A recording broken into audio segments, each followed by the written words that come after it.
we are back for day 2 of DGC Live. Amazing day 2 coming up, Thomas. It's going to be really as special as day 1. I'm going to say it's going to be bigger and better than day 1. I mean, we have Epic Games speaking. We have an announcement with Hasbro and Robocom VR, esports sessions, special developer sessions as well. And the B2B meeting platform was doing so well yesterday. We can still take advantage of this by registering on the website. We also have Dubai Internet City is coming to talk about how they're supporting developers. We have cosplay competitions. Again, you mentioned Hasbro and Transformers, a world's first here, an announcement that no one has ever heard before. That's all you can expect from day 2. And our focus on Africa is continuing in day 2. And don't forget esports. And we have been also all over the news, streaming in Africa as well. It's really amazing the reach we are able to get. But enough talk. Why don't we just start day 2 right now? So what's first, Thomas? So first up, we have Epic Games. We have Luis Cataldi, who is going to be talking about education, learning, the Unreal Engine, which is a pretty special engine. It's pretty big. And we also have Twinmotion, Quixel Ecosystem, a lot of words that personally I don't understand, but I know that the developers definitely do. Yeah, the developers joining us. And Thomas, this year, and I mentioned it also yesterday, developers can access the B2B meeting platform for free. For free. Anywhere you are in the world, you're a game developer, you can join DGC Live. Yeah. Let's start day 2.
An inspiring business hub where over 20,000 talented minds are positioning Dubai as the engine of innovation by pushing the limits of creativity every day.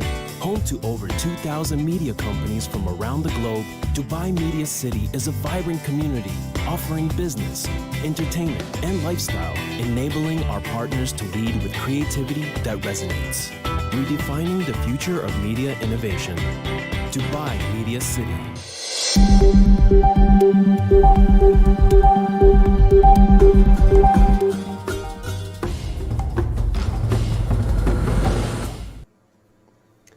Hello, and thank you for tuning into my talk here at DGC. My name is Luis Cataldi. I'm the Global Education Evangelist for Epic Games.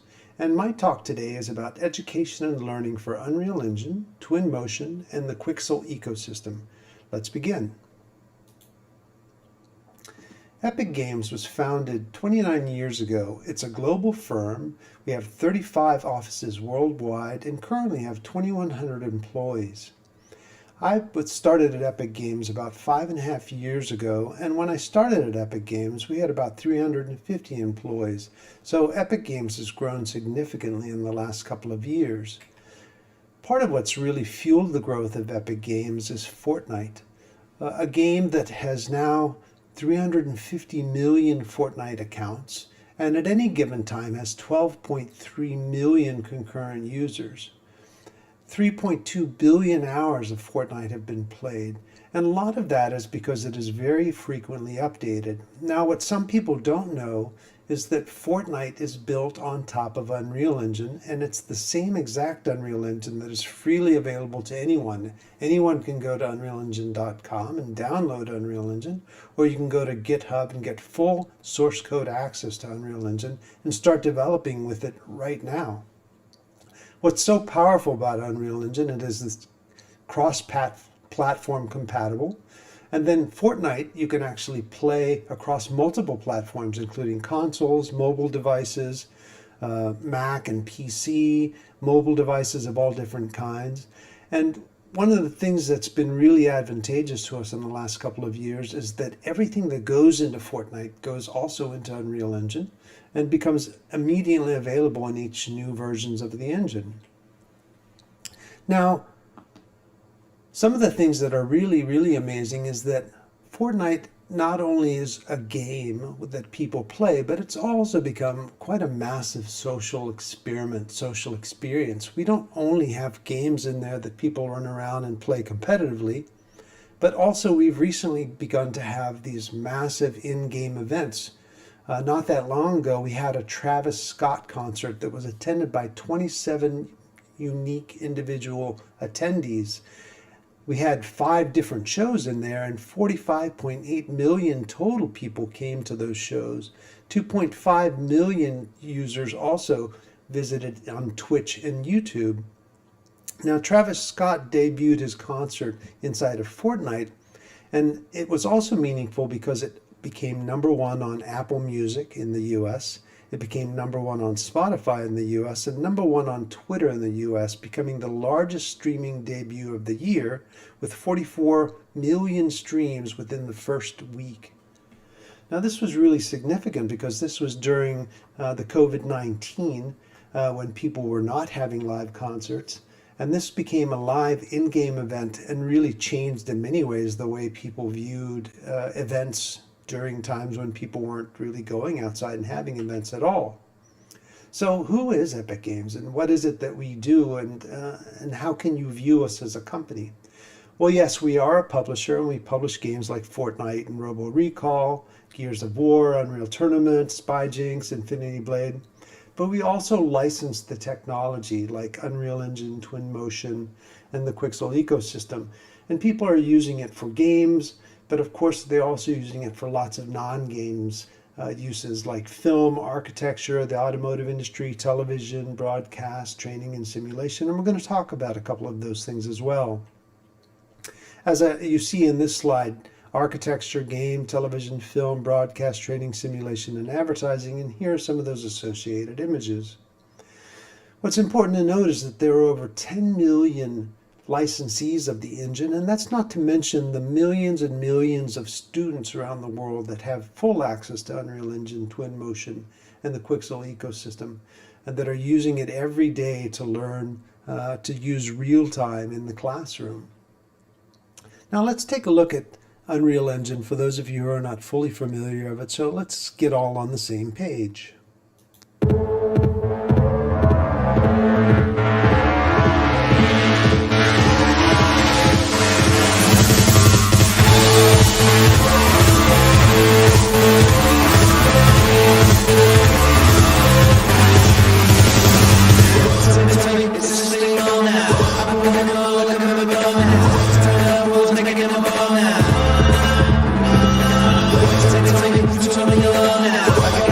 Now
awesome reel.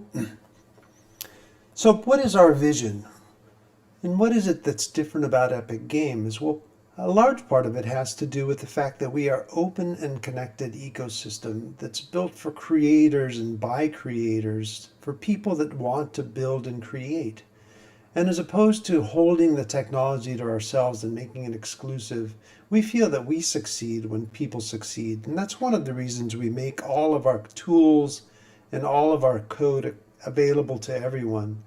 And we create tools that have unparalleled quality and fidelity and make them available immediately to everyone. And we have an enormous set of artists and designers and programmers that are the harshest critics of our tools. And that's really driving this quality and fidelity. And the philosophy is that we believe in enabling success over monetization and making every tool available for free. And if you're working on non-game properties, there are no royalties attached to using Unreal Engine. And we believe in fixed pricing for support and custom terms for anything that you want to do. So really, there's no barriers to working with Unreal Engine, Quixel, and Twinmotion, primarily because we believe really from the top down in Epic and making everything available to everyone and full access to our tool set. So much so that about a year or so ago, Tim Sweeney and the leadership of Epic set up a $100 million grant fund for those working inside of Unreal Engine, Quixel, and Twinmotion, and made this fund available to anyone who wants to build learning material, game and non-game properties. And anyone can go to unrealengine.com, look up the Epic Mega Grants, and apply for funding for projects. We've had, at this point, hundreds of projects that have been funded for making learning resources for Unreal Engine that help the community to help learn and teach Unreal Engine, or projects that do all kinds of things from art projects to building projects, and even games to be funded in this way. So if you're needing funding of any kind, please go and look up the Epic Mega Grants. It's a great way to develop Unreal Engine projects. And a lot of this really stems from Tim Sweeney's passion to develop the metaverse, which is something that he's already done in many ways with the early versions of Fortnite, which is a place where people come together and do a great many things, like the Travis Scott concert, like bringing in Marvel properties or the NFL into Fortnite. It's a place that's open to creators to participate in. It's structured to evolve existing apps and technologies for designers. And we believe in compelling content and not ad-driven environments, which is what you don't see inside of Fortnite. And I think that creating a real-time tool like Unreal Engine and then making it available across all platforms and breaking down those barriers is going to enable the metaverse in the future. Now, a lot of what you're seeing also is really moving outside of the arenas of pure gaming into lots of non-gaming fields. And you can see that very clearly, for instance, in film and television. And a lot of that has to do with the high quality visuals and real-time visuals coming outside of Unreal Engine. You can see that in pre-visualization work, episodic animation, in-camera visual effects. And we want to take the post out of post-production. A lot of people are now doing in-camera work inside of Unreal Engine. And in the old days, when you would have to do principal photography and then spend months and months in post-production before a film came out, and maybe even have to go and shoot and reshoot things, now you can do things like The Mandalorian, where they're doing everything that you would think was done inside of or out in a desert can now be done inside with full virtual backgrounds inside of Unreal Engine. And there's many, many more things, because all these tools are being built inside of Unreal Engine with deep expertise inside of our own teams, from end-to-end production efficiency with immersed background.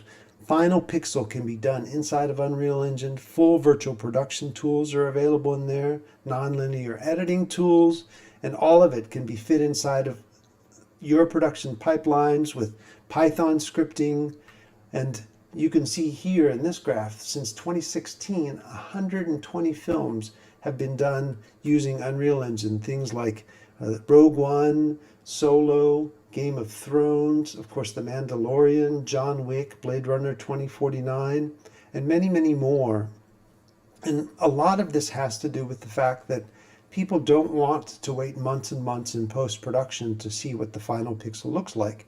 Shows like Safari are done entirely in Unreal Engine, and as opposed to waiting to see what the episode looks like, they can actually do dailies and see what final pixel actually looks like on the day that they air the show. Broadcast has also taken on Unreal Engine in real time. Now they can have their talent in front of a green screen and actually show what a flood looks like as it's rising, all because they can demonstrate this inside of Unreal Engine, or have lightning strike inside of the studio.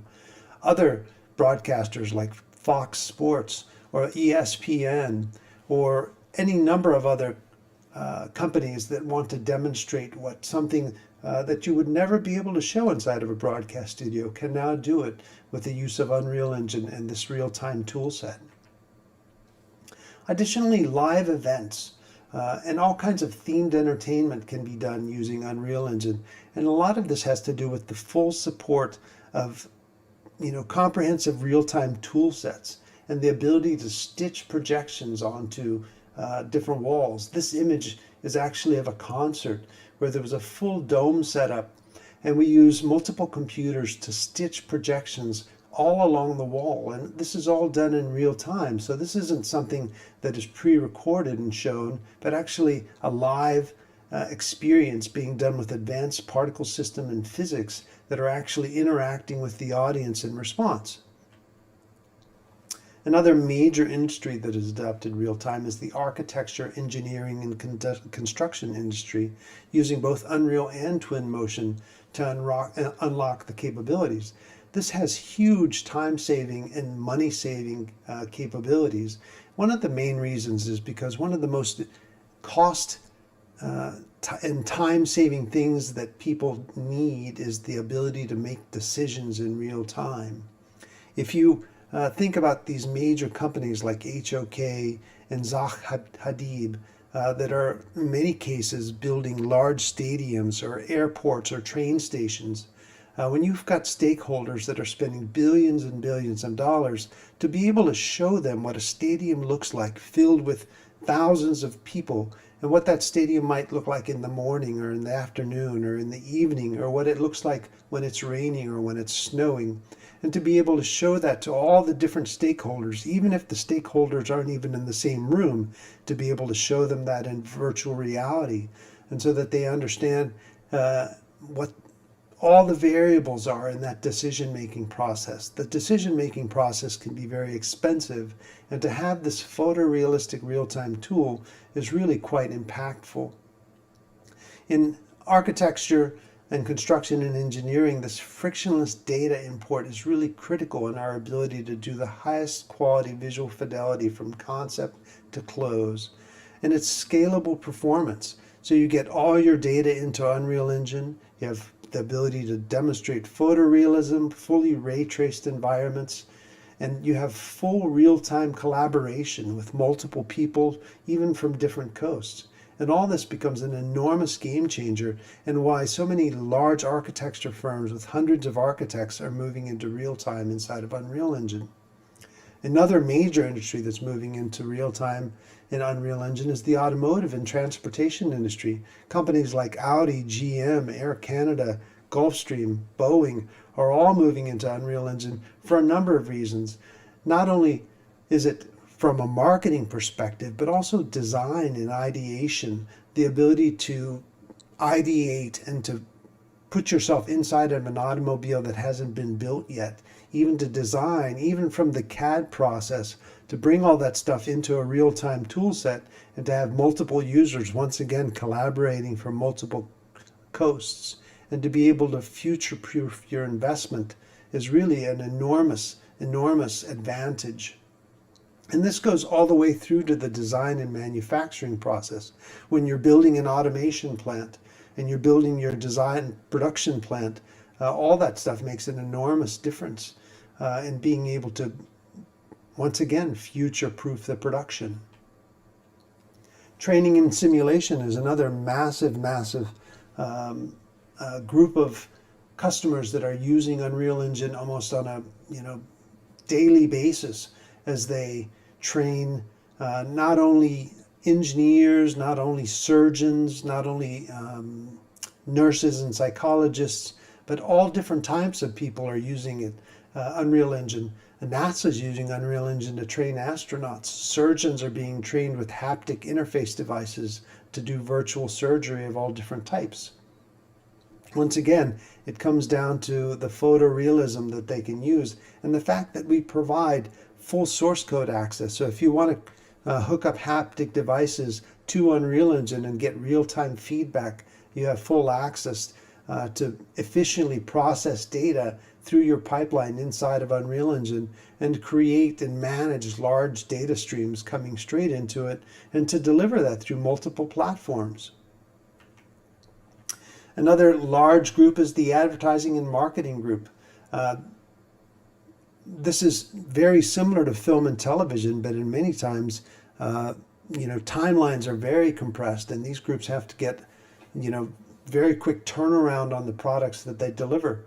This particular commercial was a Monster.com commercial where a tremendous amount of animation needed to be generated, and they used a puppet rig to do this fully furred character. And if they were trying to render this in a traditional way, it would have taken days and days to render. But because they were doing it in real time, they were able to capture hours of animation using a puppet rig in real time. And the client was extremely happy because they had so many choices as they delivered this work. Many other examples like this exist in our case studies, which can be seen on unrealengine.com. Having said that, let's take a deeper look at Unreal Engine and see what it is that appeals to so many people. One of the reasons it's a comprehensive tool set. You have full pipeline integration. People can bring content into Unreal Engine using Python scripting. You've got the ability to build full worlds in there, bring in all different types of animation, whether it's character animation, world animation of different types, animating of lights, cameras of all different things.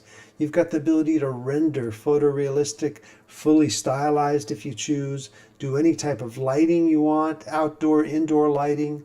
You can use fully physically based materials and lighting examples in there. So if you want to realize fully metallic surfaces, plastic surfaces, worn, fully brand new surfaces, all of that can be realized in a fully physically based way. You can have full physics simulations with full effects, water, rain, fire, all different types of simulations can be done inside of an Unreal Engine. You have full ability to realize gameplay. We have platform support for all different types of mobile, VR, and AR devices, all integrated media types. If you want to bring in video, if you want to bring in all different types of audio, there's a fully sophisticated audio engine that is fully spatialized, so you can have full Doppler sound all around. And we've got a full suite of development tools. It works in a multiplayer framework. It's fully scalable. Once again, full AR, VR, and MR support. We've got an internal programming scripting language, so even artists and designers can prototype inside of it. You don't have to be a C++ programmer to work inside of Unreal Engine. It fully enables designers and artists to prototype as well, and it has built-in collaboration. So it's an incredibly powerful tool set for developing any type of product. And what makes it even better is that unlike our competition that has fixed features with no control of the future and is very proprietary, everything is user-added feature support.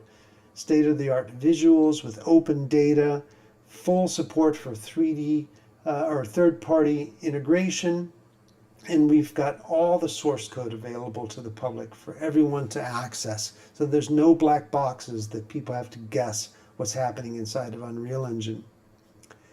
And then you bring all of that content into Unreal Engine, and then you decide what it is that you want to do with it. Do you want to create still images? Do you want to create linear output like a television show? Do you want to create virtual production like a television work or film work?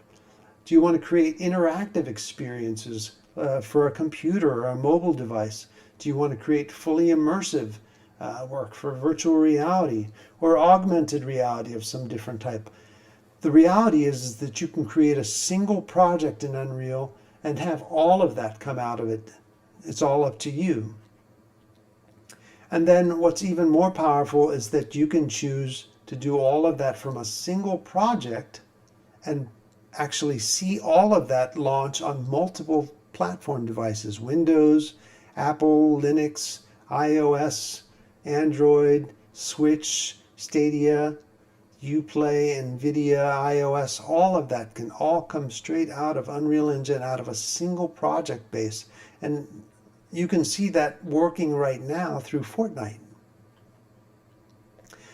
And one of the real powers of Unreal is that not just can we output from Unreal Engine, but it also ingests and brings in data from all different types of data sources.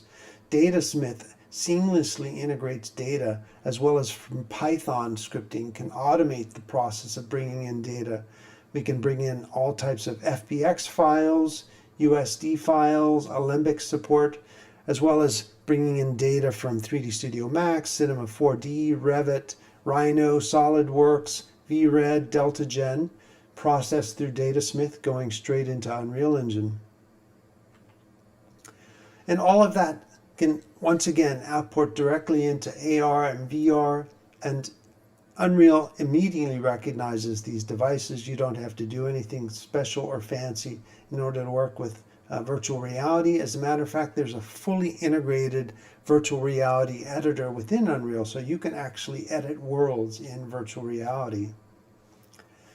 Now, we are currently in version 4.25 of Unreal Engine. There's 4.26 in the works right now, but we recently announced Unreal Engine 5, which will be in early access in 2021. A few weeks ago, we showed a sneak peek, which I want to share with you all as well. And this is really quite spectacular. Let's take a look.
Unreal Engine 5 will be available in 2021, and it will feature some amazing new technologies, including Nanite, which is virtualized geometry. So unlike before, now you'll be able to bring in very high billions of triangles into the engine, as you can see from this image.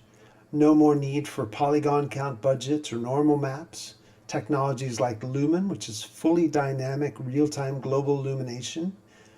Instantly reacting to light in the scene changes. No more light map baking, no more need for UV maps. Virtualized textures. So we'll use the highest quality 8K cinematic assets inside of real-time engine. Spatialized audio, realistic 3D sound feels will increase immersion in all these environments. So Unreal Engine 5 is already looking quite amazing, but don't worry, everything you learn about Unreal Engine 4 will certainly help and suit you in Unreal Engine 5. Now, additionally, Twinmotion is also available to developers, and for those of you who focus almost entirely on architectural visualization, Twinmotion might be something that you all need to look at.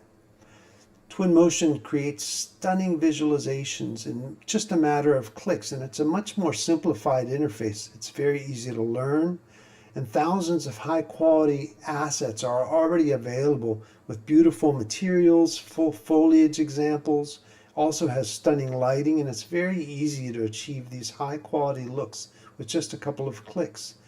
With Twinmotion, you can create high-quality images, you can create full 360 video, full VR walkthroughs and panoramas in just a matter of minutes. Let's take a look at Twinmotion and see what that looks like.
Also, if you have an Epic ID and you work with Unreal Engine and have access to the Epic ecosystem with the Epic ID, you have access to Quixel and the Quixel toolset.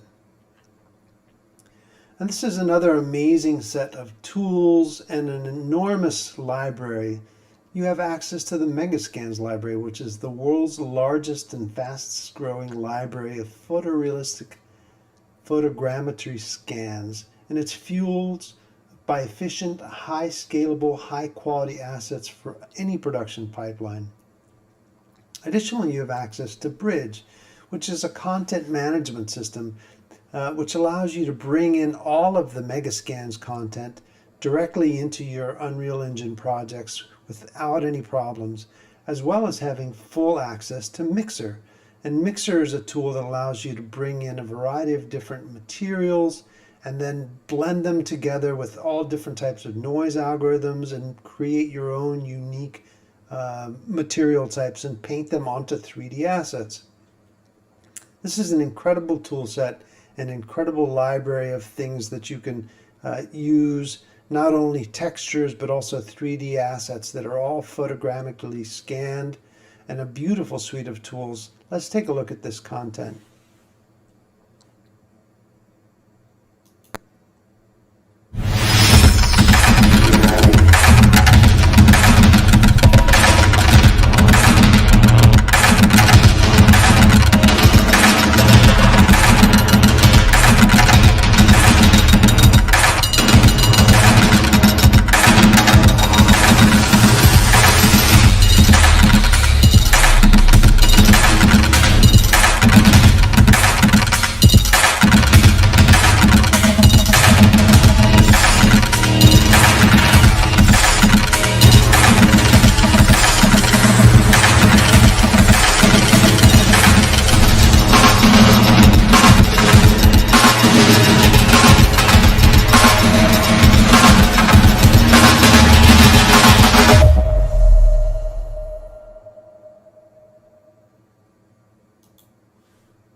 So that's a lot.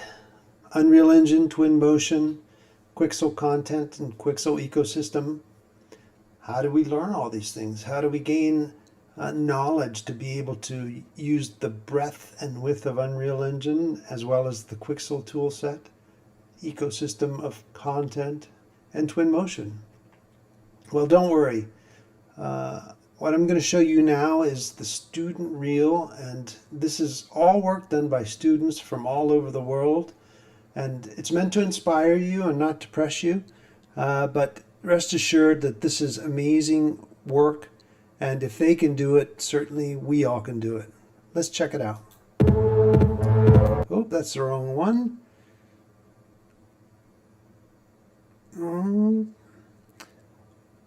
Let's see, where do I have the student reel? I'll show it to you in a moment here. Hold on.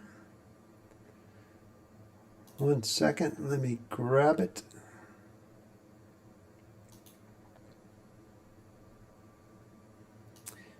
While I am finding it here, just bear with me for 1 second.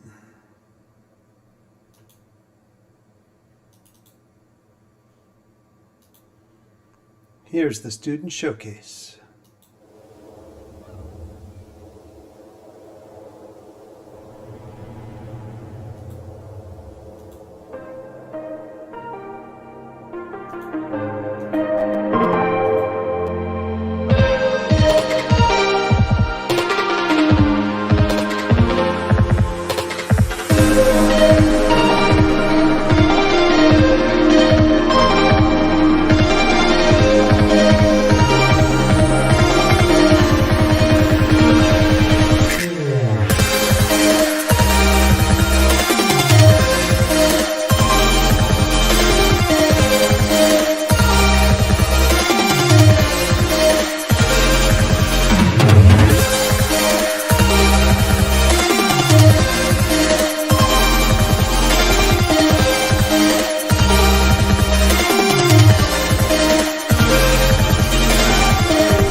That's quite inspiring.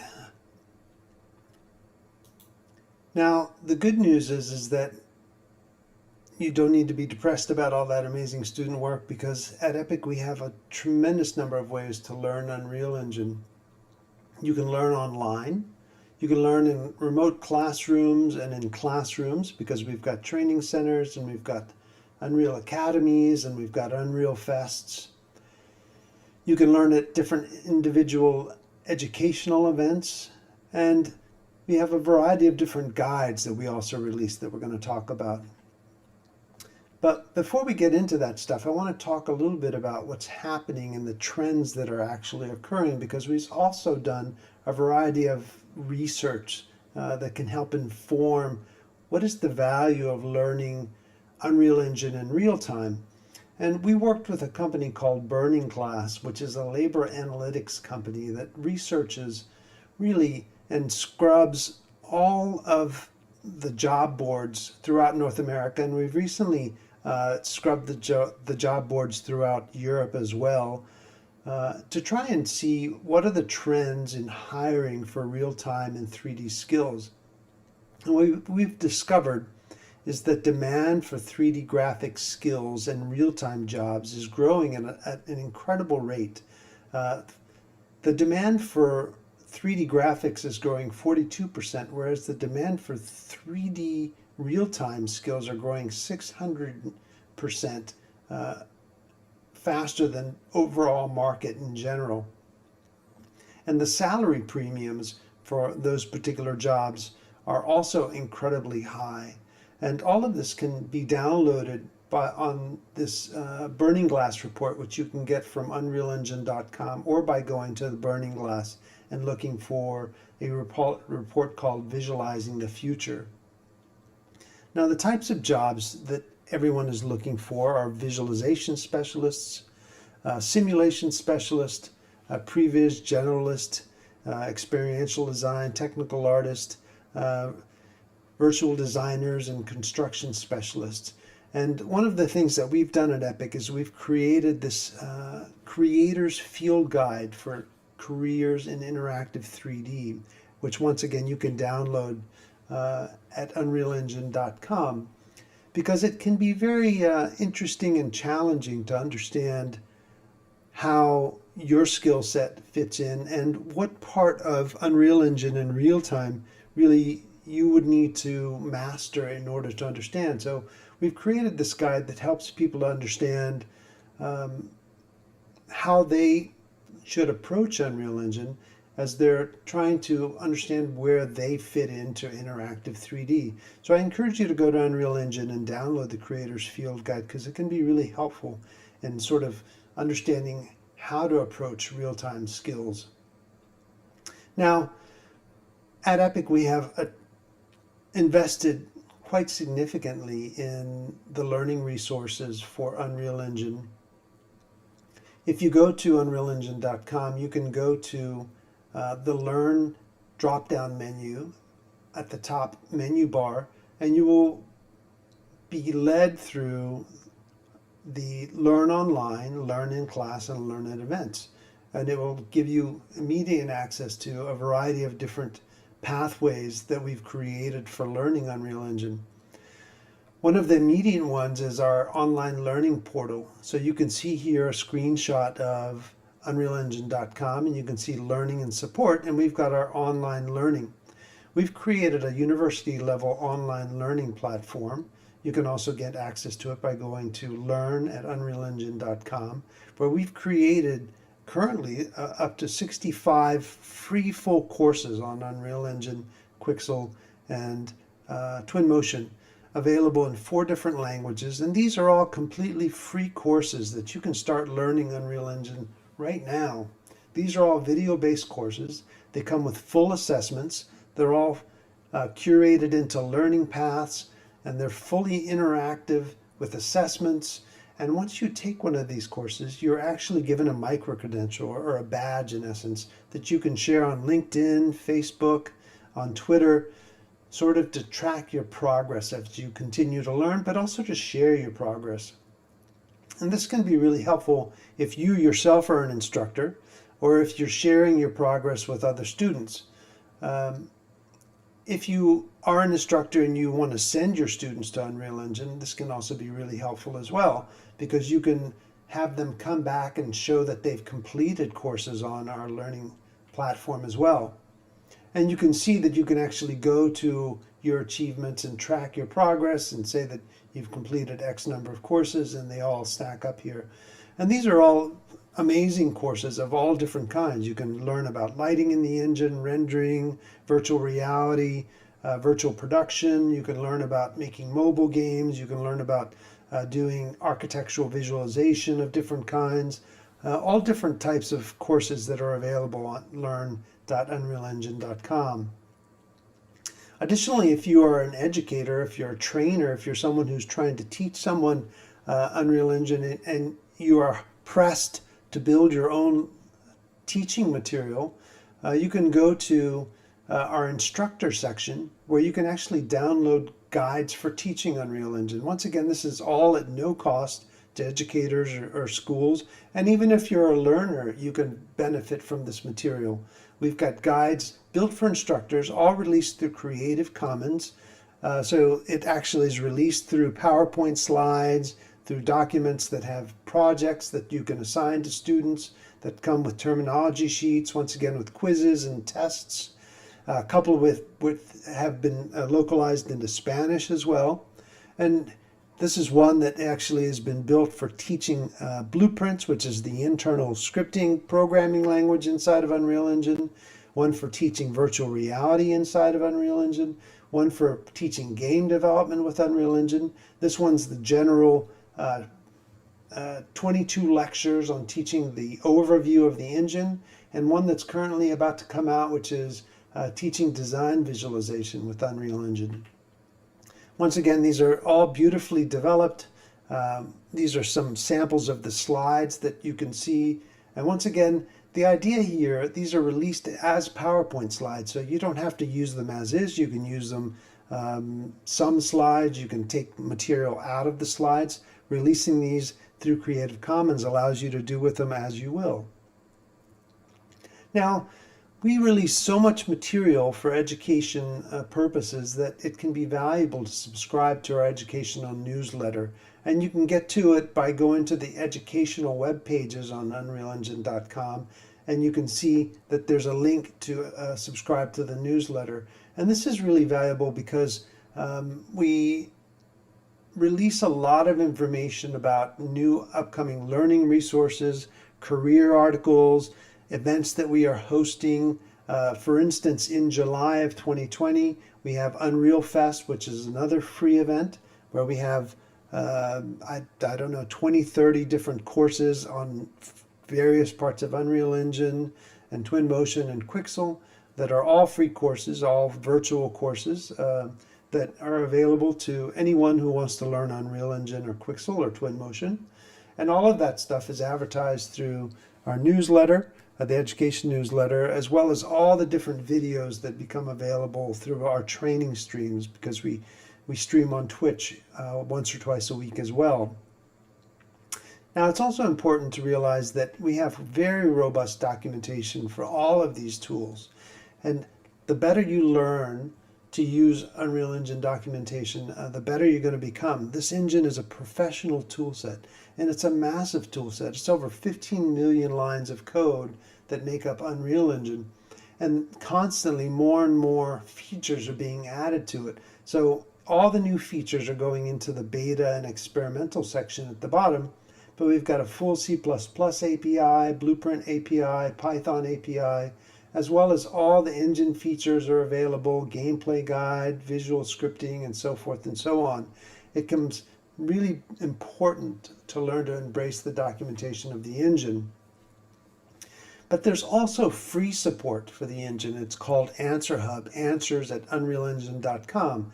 So if you are learning Unreal Engine and you've started developing a project and you're not 100% sure how to approach a particular situation, and you've searched Google and you've searched the documentation, you can always go to answer at unrealengine.com and post a question in here.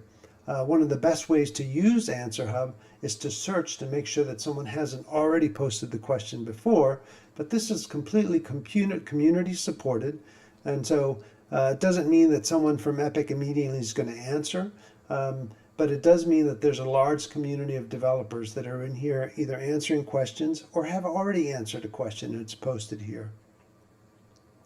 Now, it's also really valuable to realize that once again, for the last 4 to 5 years, we've been streaming on Twitch, and this is our developers, the programmers that write the features, the technical artists, the designers and the artists are posting videos about the features of the engine, and we archive all of that on YouTube. So there's a whole massive playlist with 393 videos of many of the key features to the engine, all on a YouTube playlist called Inside Unreal.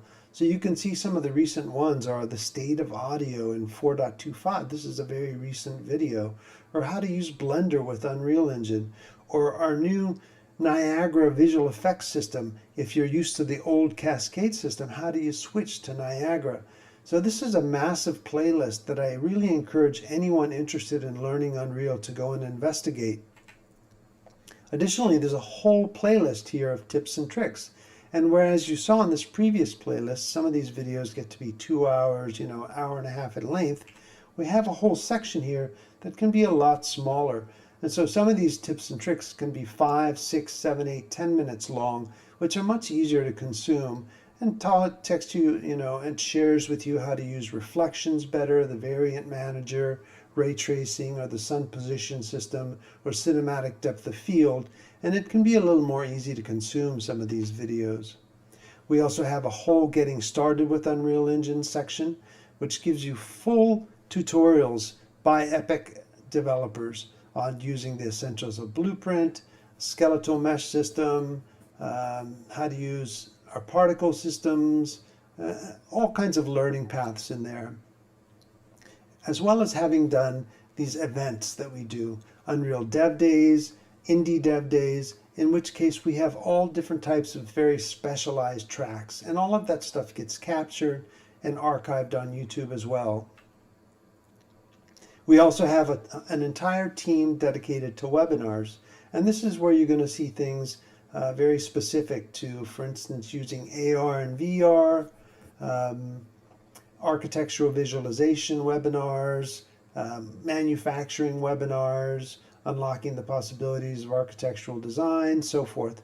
Now make sure you check these out because these tend to be a little bit more specialized and non-game focused.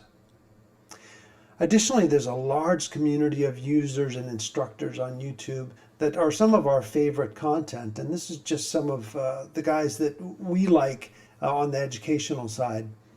Make sure you check out the Cinematographer Database if you're interested in virtual production. That's an amazing YouTube channel. Matthew Wadstein, who works with us very frequently, has an amazing YouTube channel where he's broken down many of the blueprint nodes. Ryan Manning has an amazing YouTube channel. There's a lot of great tech art here. Sean Foster is a professor at Rochester Institute of Technology who does a lot of great courses on YouTube. Dean Ashford, CG Howe, Tech Art Aid. Some great stuff here. Make sure you take a screenshot of this and follow some of these instructors. These are all very good Unreal Engine instructors on YouTube. Additionally, there's a Discord channel for Unreal Engine called Unreal Engine Slackers. This is a great place to go and talk to. Many of our developers are spending time in here. If you use Slack and you go to these channels, you can find a lot of great solutions for many, many questions that you'll have about Unreal, as well as on Facebook. We have huge communities on Facebook. Probably one of the ones that has a lot of popularity right now is the Unreal Engine Virtual Production Facebook group. And this is frequented by a great many people that are currently working in virtual production, making movies inside of Unreal Engine. But there's also an education community group. There's also a help desk in there. There's a job board for Unreal Engine developers. So make sure you take a picture of this slide if you're following along. And go follow us on Facebook because there's a A great many people in the community on Facebook that are very active. Another great learning resource is udemy.com. We've got a couple of courses that are approved by Epic or that have received one of the Epic mega grants in development. If you're interested in learning C++, very specifically with a bent on using it to develop Unreal Engine, either gameplay or extending the functionality of the engine, our good friend Ben Tristram has a massive course on Udemy that has been already taken by some 200,000 students. It has a 4.6 star out of 5-star rating with that many students. So this is a very good course for learning C++. Also, Chris Murphy, who is our evangelist in Australia, has developed a great course for how to develop your first 2 games in Unreal Engine. This is another very good course, rated 4.5 stars, 50,000 students enrolled. Another good friend, Tom Lumen, created Unreal Engine 4 Mastery for multiplayer gaming. If your interest is in game development, this is another very highly rated course and with a strong focus on multiplayer gaming. There's also some great courses just in general. Some of these slides here show just some of these really nice courses that you can see all have great many stars. And this is just some of our friends that develop high quality courses and post them on Udemy. Many of these courses go on sale for $9, $10, even though they tend to be rated at $150, $200. Quite often you'll see them for $10 a pop. Now, another thing that's very important to note is that we release a tremendous amount of free content on our marketplace. As a matter of fact, every month for the last year or so, we've released 5 free assets on our marketplace. And that's through the Epic Games Launcher. If you go to the Epic Games Launcher in the Unreal Engine section, there's a marketplace section, and every month there's free content there. And I mention this because there's a lot that can be learned from the content that's released through the marketplace. We also usually announce it on Facebook and Twitter as well, but this marketplace content is amazing content, and some of the content in there has art assets. It's got blueprints, for instance, like the sky system. It's got a locomotion system, and if you go and open them up, you'll see that all the code is completely available, and you can see, for instance, in this locomotion system how all of this code was generated and in many cases used as an example for work that you're doing yourself. So I strongly encourage you to check out the marketplace content, and even if you don't need it for a project you're doing immediately, go and claim the free content with your Epic ID for future use. Additionally, Epic Games, prior to really the success of Fortnite, had another game called Paragon that was also quite successful. But when Fortnite really took off, we decided that we didn't want to support 2 major games. So we decided not to continue with Paragon. And instead of letting the art content from Paragon just sit on a hard drive somewhere, Tim Sweeney and the executives at Epic decided to release all that content for free on our marketplace. So you can go to the Epic marketplace and go to the Epic free content and see that we've released $17 million worth of the characters and environments in there for free. And once again, this is an incredibly valuable learning resource. In this, you will see that there's full animations for these characters, all the materials, a great many of the particle systems and audio are available for all of these characters as well. So I strongly encourage you to go and download these and learn from them, learn how the animations are built for them, how the state machines are built for them, the animation blueprints. It's super valuable. And as we start to wrap up my presentation today, I also want to mention that we have a wealth of community support and websites. One of the really valuable ones is the UE4 Style Guide. If you're learning to build projects inside of Unreal Engine and those projects begin to grow, you want to develop a good, strong naming convention and directory structure. And one of the best places to go is to the UE4 Style Guide, which is a GitHub page that will show you all the proper naming conventions to use for your project, as well as all the directory structure. It's a great resource. All you have to do is look up UE4 Style on any Google or search engine. Additionally, Tom Lumen, who I mentioned before, has a great website that teaches a lot about C++. He has a lot of sample projects. He teaches also a lot about multiplayer development. Another really great resource. He's an Epic Mega Grant recipient. If you're interested in learning more about blueprinting, which is the internal scripting language inside of Unreal Engine, Marcos Romero, who's a Brazilian developer, has a great website called Romero Blueprints, and it's got just a huge list of resources for learning blueprints. And then he also developed the Blueprint Instructor Guide for us, which is a great resource. Another one of our friends, Mohammed Moim, developed UE4.xyz, which is a website that has some really helpful learning materials. Mohammed just also recently developed a Python scripting course on Udemy. So Python is very helpful pipeline scripting tool or scripting language, which can be really helpful as you integrate pipelines inside of Unreal Engine. And then additionally, there's a great website called UE4 Resources, which has a whole bunch of projects available for download, including AI projects, 2D projects, virtual reality projects, 3D samples, as well as a whole host of plugins. This is a great site for learning Unreal Engine, for downloading projects that can be used in a variety of different ways, with free templates and free projects that you can dissect and learn how simple games are made. I strongly encourage you, if you're learning Unreal, to once again go to El Housin's website and learn from him, because he's a great developer. So that's a tremendous amount of material. I hope this was valuable. I hope you've learned some things and that you can take this material away and embrace Unreal Engine. Remember, it's free to download. It's free to develop on. Twinmotion, if you're in the educational space, if you're a student, if you're an educator, it's free to download and use. And the Quixel ecosystem is also free with an Epic ID. The Megascans library, Bridge and Mixer are all completely free to use.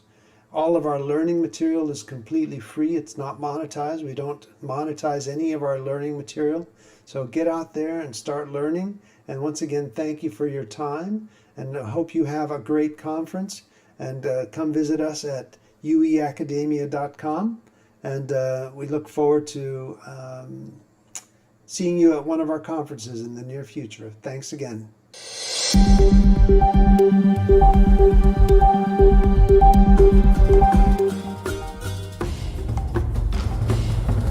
So we are back, day 2, and it's still early morning here in Dubai, let's say noon.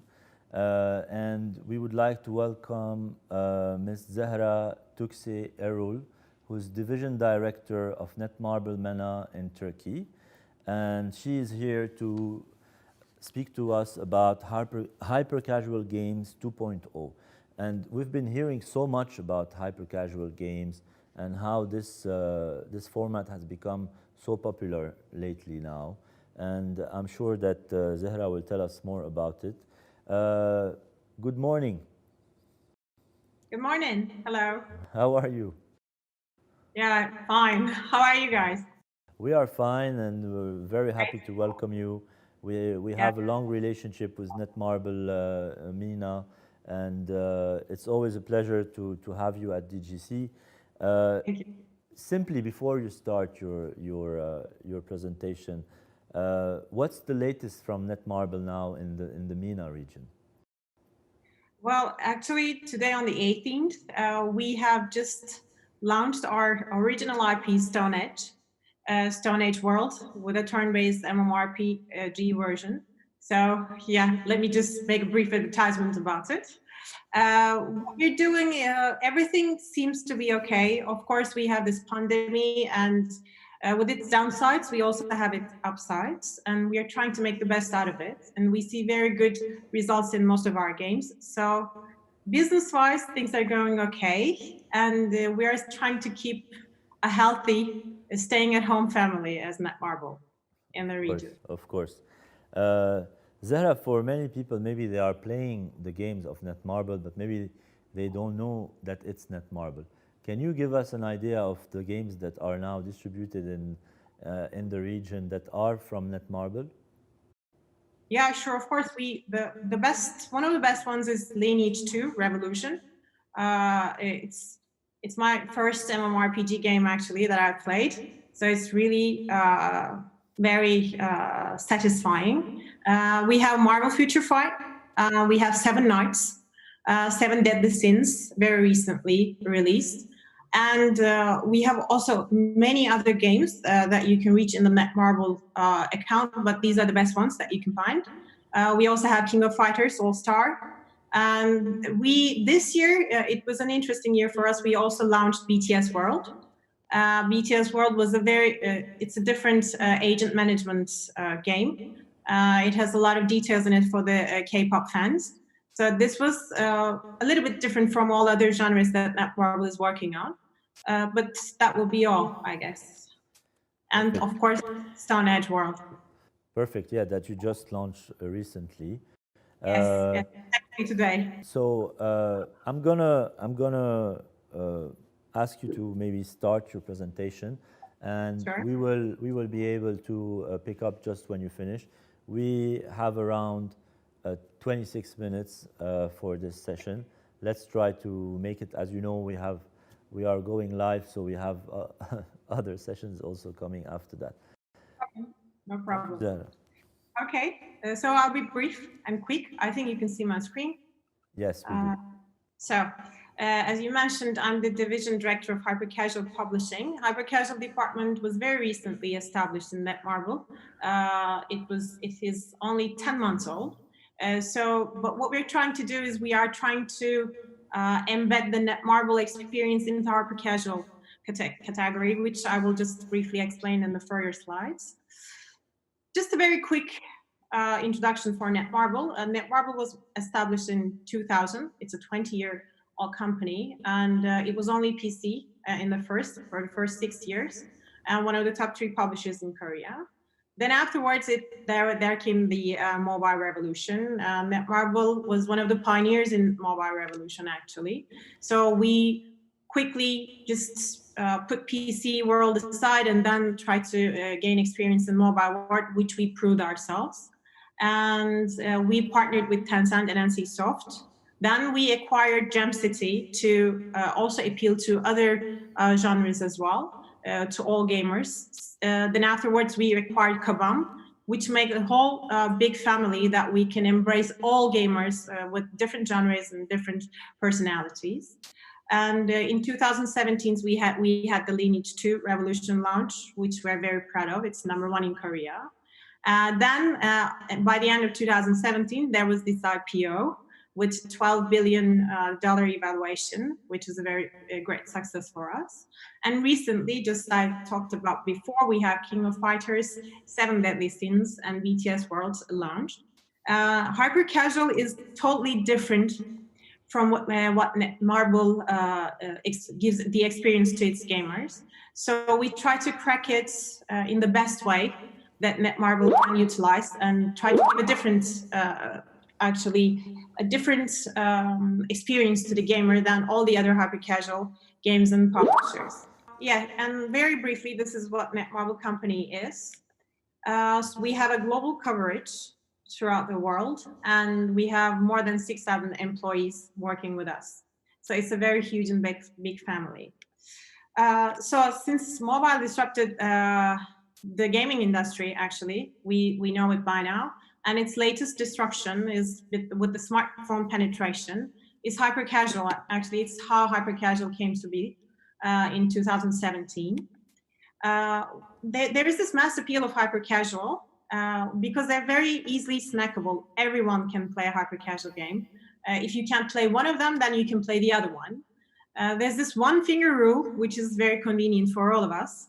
And the most important thing is they're satisfactory. You don't have the pressure of losing anything. It's always a happy ending. So I think this is one of the reasons that right now it's very much popular. They're also very visually stimulating. It's really very important for a hyper-casual game to have the right visual stimulation. There's this very minimalistic design in terms of user interface and general game design as well.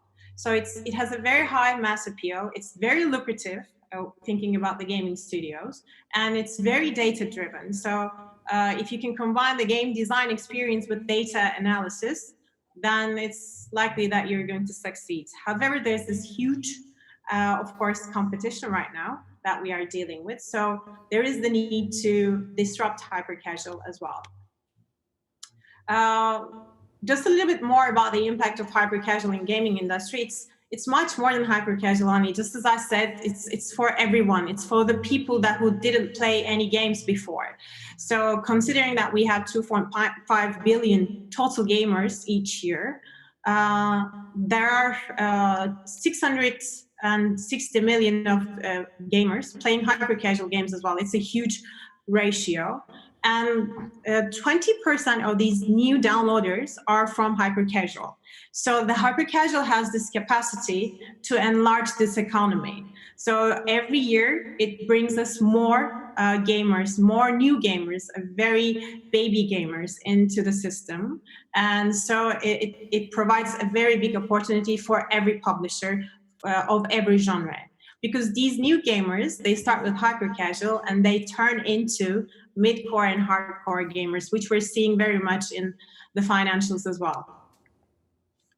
So there are three very important parts in hyper-casual game development. The very distinctive thing about hyper-casual game is the monetization part. The monetization is not only for in-app purchase, there is also in-app advertising. This is another thing why all publishers and all game studios are very much interested in hyper-casual, because you don't have to think about all the purchasing decisions and flow charts and how people behave, but you have this ability to advertise and push the advertising in the relevant time and earn money as well. So you're not very much dependent on the behavior of the gamer, but you're also a little bit in control of what you're going to gain from the game. So it has this very good algorithm and mathematical equations that you can balance your costs and the revenues, and you can scale them accordingly. But also the design is very much important. First-time user experience has never been more important than in hyper-casual, because these are baby gamers, and most of them, it really needs to be very easily understandable. So a good advice would be to gaming studios would be very much careful on first-time user experience, which is also very important for other games. But one thing you should keep in mind is mid-core gamers and hardcore gamers, they're very much interested in exploring new things in the game. So you leave certain things for them to explore. But in hyper-casual, gamers do not want to explore. They just want to understand it very instantly, start the game, then earn and live the satisfaction very instantly as well. And very good, something about the production is it has a low cycle of production. So you can just, in 4 months, launch a game. Sometimes even in 3 months, you can just launch a very successful game and make money out of it. So this is very briefly how our hyper-casual category is defined. I will just want to talk about a little bit about Netmarble's vision, which we call Hyper-Casual 2.0. So as I told, it's a very competitive environment right now. We have a lot of publishers, we have a lot of gaming studios that are trying to make very good games.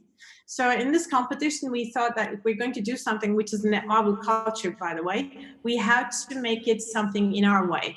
We have to put the Netmarble magic in it. So we had something, we wanted to do something different. So since we're the masters of RPG, And if we're going to do hyper casual, then from Masters of RPG, we need to have something driven to hyper casual as well. That's how Hyper Casual 2.0 was born. So we have our RPG games, we have our hyper casual games, then we mix them. So when you put a little bit of RPG magic in hyper casual games, which is not an easy thing to do, by the way, then it becomes a very more high LTV game, gives you more revenue, sticks more, and the new gamer that you earn will stand by you more. The retentions, 30-day retentions are 60-day retentions are much more higher in Hyper Casual 2.0. It is also something that we're still exploring and still working on. It will always evolve. It will never stop in any way. But what we see is what we briefly saying what I just said. You can see in the slide very well. Hyper casual games are very simple. They have no meta sometimes. They have low retention and low LTVs, but with the Netmarble way, which we will have mid-core games and hardcore games with rich metas and high retention and high LTVs, in-app purchase and subscriptions and monetization. So when we combine them, we have this low CPI, short-term production times with very low maintenance, but high retention, high LTV games, which we combine in-app purchase and in-app advertising together, makes it more relevant, makes the gamer more involved, so it gives us better retention rates. And a rich meta also enriches the game. But as I said, hyper casual is transforming itself as well in terms of game experience. Too many hyper casual titles. When you look at the top 10, you see a lot of hyper casual titles, and it changes very constantly. It's always in motion. But the gamers are looking for other experiences as well. So currently you're seeing titles, old hyper casual titles, transforming themselves as well. It's a very nice experience when you look at them and follow them. Production cycles are also getting a little bit higher. Monetization mix, it's only advertising will go only so much. So when you just mix it with in-app purchase as well, it gives you much more better results, but it also requires a little bit more experience in terms of buying users. KPIs are also changing. We were never talking about 30-day KPIs, for instance, like 6 months ago. But right now we're talking about 30 days retentions and 3% retentions for 30 days. So these are the things that also we see that hyper casual is transforming as well.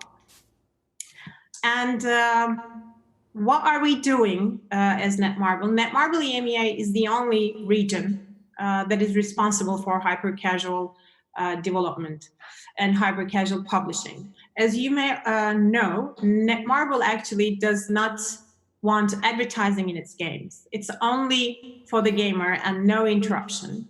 However, since this also gives the ability for new gamers to enter our world.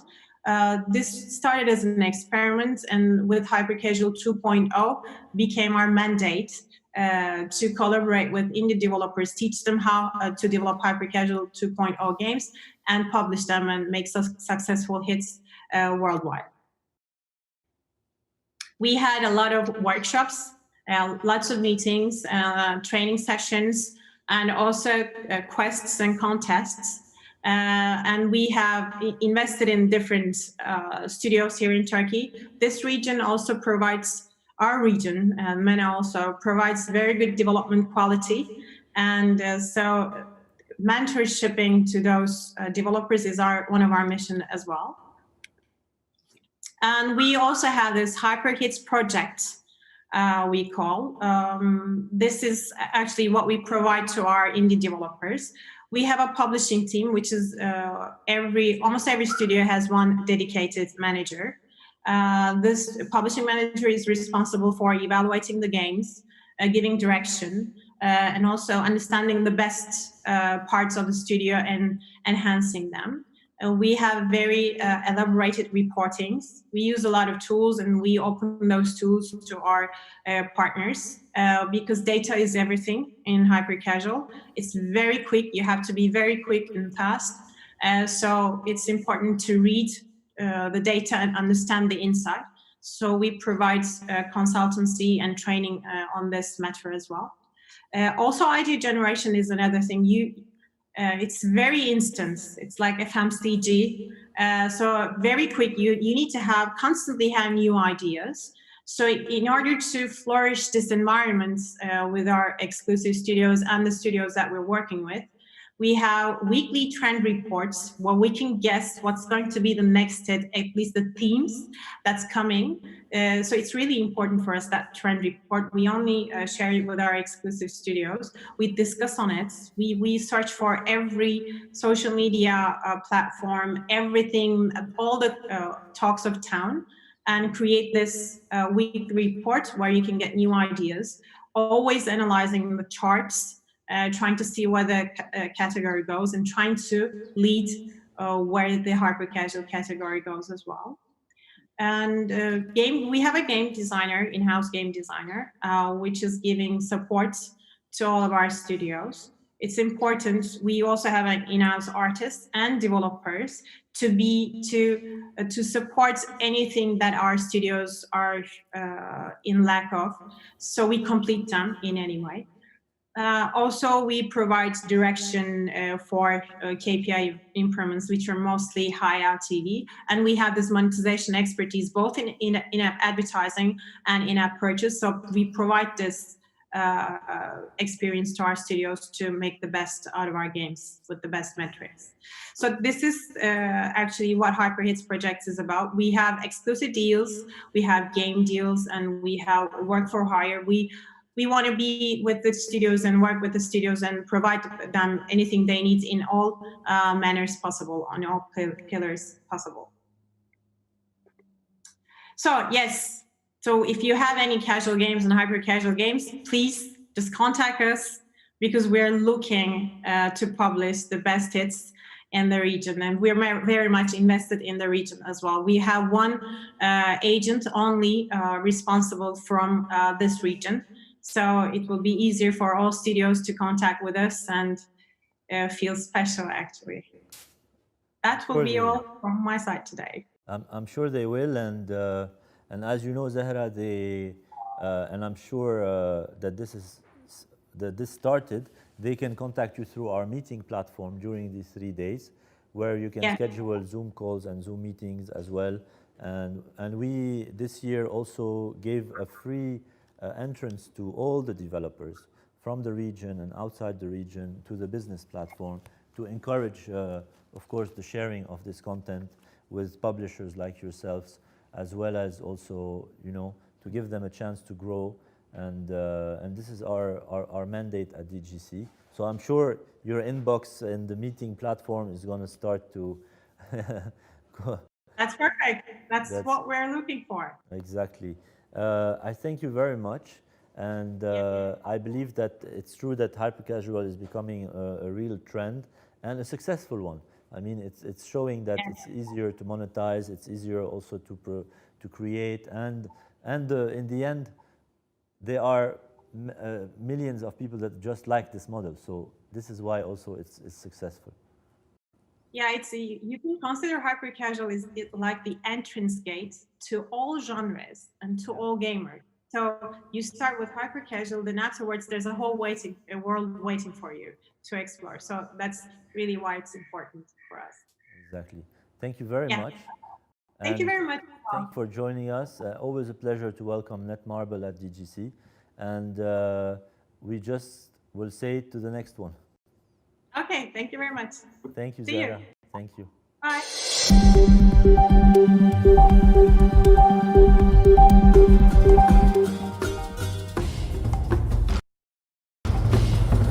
So we're back in day 2, and we have the pleasure now to welcome Chris Overholt, CEO of Overactive Media in Canada, and Joey Brender, CEO of First Surf Partners, that is joining us from Florida.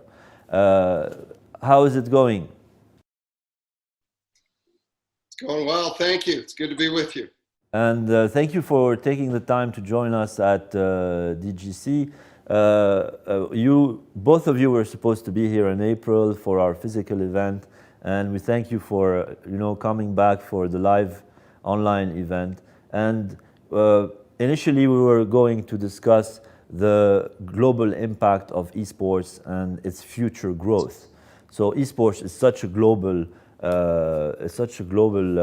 scene anyway, but there is always something new about it, and maybe something even more global about it. And both of you are experts in that field, each one in his own activity. And so, what is today, when we say the global impact of esports, are we really measuring something, or is it just a buzz? Well, I'll start, Joey, and then you should jump in for sure. But I would say we're long past the point of it just being a hyped buzz, long past the point of it being, an emerging trend. This has been the overnight success that's been developing for most of 2 decades now. But I think, a big part of the reason we're starting as an industry to pay more attention is in many ways due to, I think, the advent of some of the leagues as brought to you by the biggest publishers in the world, Activision Blizzard, just 3 years ago launching Overwatch League and doing so effectively from Los Angeles, following that up closely with the Call of Duty League, Riot Games jumping in with the city-based or regional model around League of Legends. All of these things, I think, spurred a bigger conversation around the potential of esports long term. And we've been watching this emerge out of Asia, Korea in particular, and China, of course, for some time now. And Joey's group was actually, I think, quite early in on all of this. So, Joey, maybe you should talk about what you saw that maybe others didn't. Yeah, thank you, Chris. And, we were certainly early in the space, and I think we've been lucky to back some phenomenal founders and leaders and executives in the industry like yourself and Overactive Media. And, for us, I think it's important to note that what esports has done over the past few years on the global landscape is unprecedented in sports history. We look at some of the major traditional sports leagues, the NBA, the NFL, the MLB. It took the NBA decades to get on television. And when it did, it was on tape delay. It took a longer period of time for it to be live.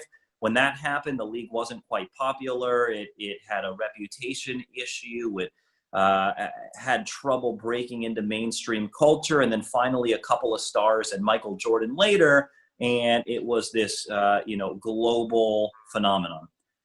And then you compare that to esports. 3 years ago, the Overwatch League did not exist. 2 years ago, the Call of Duty League did not exist. 3 years ago, the LEC did not exist. However, the numbers that these leagues have been able to put up in a short period of time, the fact that they have now had multiple paid media rights deals, that these leagues have been shown on national and international television. They've been shown on the most significant digital networks in the world. They've had hundreds of thousands or millions of unique viewers for some of the bigger games, tens of millions of concurrent viewers. I mean, it is absolutely unprecedented in sports history what these groups are doing and what these leagues are doing. And not only are they doing it, but they're doing it amongst an incredibly young core demographic that's only going to continue growing, and that's only going to continue embedding themselves further within the space as they get older and have families of their own.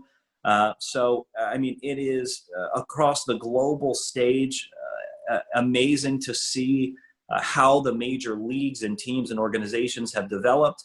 And we remain, incredibly bullish on what the future will hold for these industries. It's been fun to be a part of. But is it really global? I mean, if we look at our region, for example, if we add to it Africa, and if we add to it a couple of other places, we see that, okay, there is esports, yes, but there is nothing of what you are mentioning now, which is the leagues, the majors, the professional teams. So do you think that this is something that is going to grow faster even in these parts of the world? because we already have the learning curve, we already know what's happening, we already know how it should be? Or do you think that it's going to be like in traditional sports? We're going to have, let's say, the Western countries and maybe Asia that are going to compete, and the rest of the world is just going to watch? Well, I think actually there's quite a trend and decent amount of momentum growing out of the Middle Eastern region. I can't speak for Africa. I've not spent time there, but I can tell you I made 2 early trips earlier this year to Dubai and through the Middle East generally. I can tell you that there's great momentum for conversation in UAE and certainly in Saudi as well. I've spent some time there. The global phenomenon of any description don't happen ever all at once, and the situation that Joey was describing earlier with the growth of basketball in particular is a great example of that. I mean, we talk now of basketball being an international game, but I mean, you'd have to go back. I started my career in 1996 with the, I can now proudly say, current and reigning world champions, the Toronto Raptors. And, in those days, the NBA was really just starting to think about international expansion. A young woman named Heidi Uberoth took the reins and worked with David Stern and the broader executive to bring NBA basketball first and most prominently to China. And now I think we could fairly say the NBA is a well-developed and global brand. So, as Joey pointed out, and as I referenced, the Overwatch League is only in fact 3 years old. League of Legends is, when you think about it, probably the most global game that exists in esports today. But it's only been around for a decade just this past year. And really, again, took its roots in the Far East, in China and Korea most prominently, and is really just finding its legs in North America. And as Joey mentioned, particularly in Europe. We play in the European League of Legends. It's referred to as the LEC. We're one of 10 teams there. We qualified 3 teams for the World Championships last year.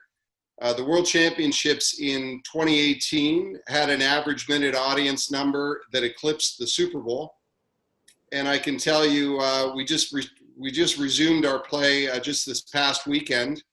And the matches across the weekend over 3 days, we're securing an average minute audience of more than 450,000 people. I can equally tell you that in the early days of the Toronto Raptors, we were having a hard time securing an audience in the tens of thousands for a midweek game in those first couple of years. So I think, to go back to your question about regionality, again, I can only tell you from my experience, there is great enthusiasm in Dubai and Abu Dhabi and Riyadh and the region generally for esports. In fact, the current reigning world champion in the game of FIFA comes from Saudi Arabia. And again, I've been really encouraged by the time that I've spent in the Middle East. And I think the extent to which it shows itself in the next couple of years in the region will probably depend on the willingness of investors to jump in. I think the publishers are generally open to the conversation. You've now got facilities in both Abu Dhabi and Dubai that are, first-class, world-class facilities that could play host to major events for esports. And all that's left to do is to figure out who is prepared to kind of jump into the fray and initiate the work necessary to stand it up. So I'm quite optimistic for esports in the region. But from your I completely agree, and I think that 2 interesting things when we think about the global growth of esports is the accessibility of it, and 2 is the relatability of it. So when we talk about accessibility, when you look at how traditional sports have spread and where they've spread, it's typically in places where kids grow up playing that sport. In Canada, as Chris will tell you, a lot of kids grow up playing hockey. In the US, a lot of kids grow up playing football, baseball. In Europe, a lot of kids grow up playing soccer. So did their parents, so did their siblings, so did their friends. And it's something that they all share, and they grow up as a part of the fabric of their being. And nowadays, people of my demographic of millennials or Gen Zers or subsequent generations are growing up gaming with each other as a primary source of entertainment and of building community and of forming relationships. And I think as that continues to become the case, it is incredibly accessible, and it is something that everyone across cultures, across regions, across languages will all grow up having these shared experiences, which will make them even more likely to become an esports fan or viewer consumer. And then the second thing I would say is esports athletes are some of, if not the most relatable in the world. And there's a trend in the NBA where guards always or typically often sell more than big men. When a guard comes out with a shoe line or an apparel line, even if they don't have the same stature as a big man, they typically sell more. And why is that? Is because typically kids are buying the apparel and they want to go out in the backyard and emulate those guys. And, as I was growing up, I knew I could never emulate Shaq, right? That was just something that I was not able to do. A lot of my friends today, when we go play pickup basketball, I cannot emulate LeBron. As much as I would love to be 6'8", 280 with a 40+ inch vertical, I don't think that's feasible for me, at least right now. However, Steph Curry is the same height as me.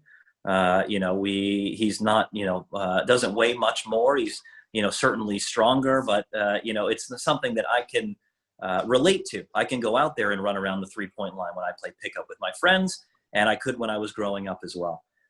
Esports athletes, although they are incredibly talented and the best in the world at what they do, they are doing something that everyone can at least attempt or try. I'm never going to attempt to dunk on a 10-foot hoop, or at least be able to try it out. I guess I can, but I'm not going to be getting up too high.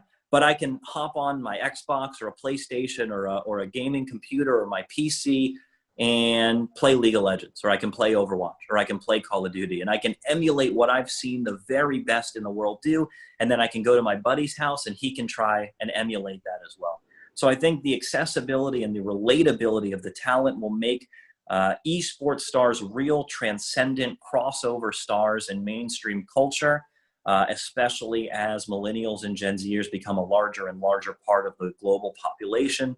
And I think the accessibility of games, especially ones that are free to play, will create consumers and fans and advocates all over the world. And I think we are at the very tip of the iceberg when we talk about the potential of esports and gaming. I think it is so cool to see young people talking about not just who they saw on SportsCenter, but who their favorite streamer is and who their favorite gamer is. And did you see what this guy did last week in the, whatever team home series? It's so cool to see the fandom around it. Everywhere I travel, I meet people that are esports fans from Europe to Asia to North America I was sitting in a cafe in Budapest last summer and the guy next to me had an Overwatch League hat on. And I was like, hey, it's pretty cool. I think it's so cool to see this global fan base, and I think it's only going to continue growing from here.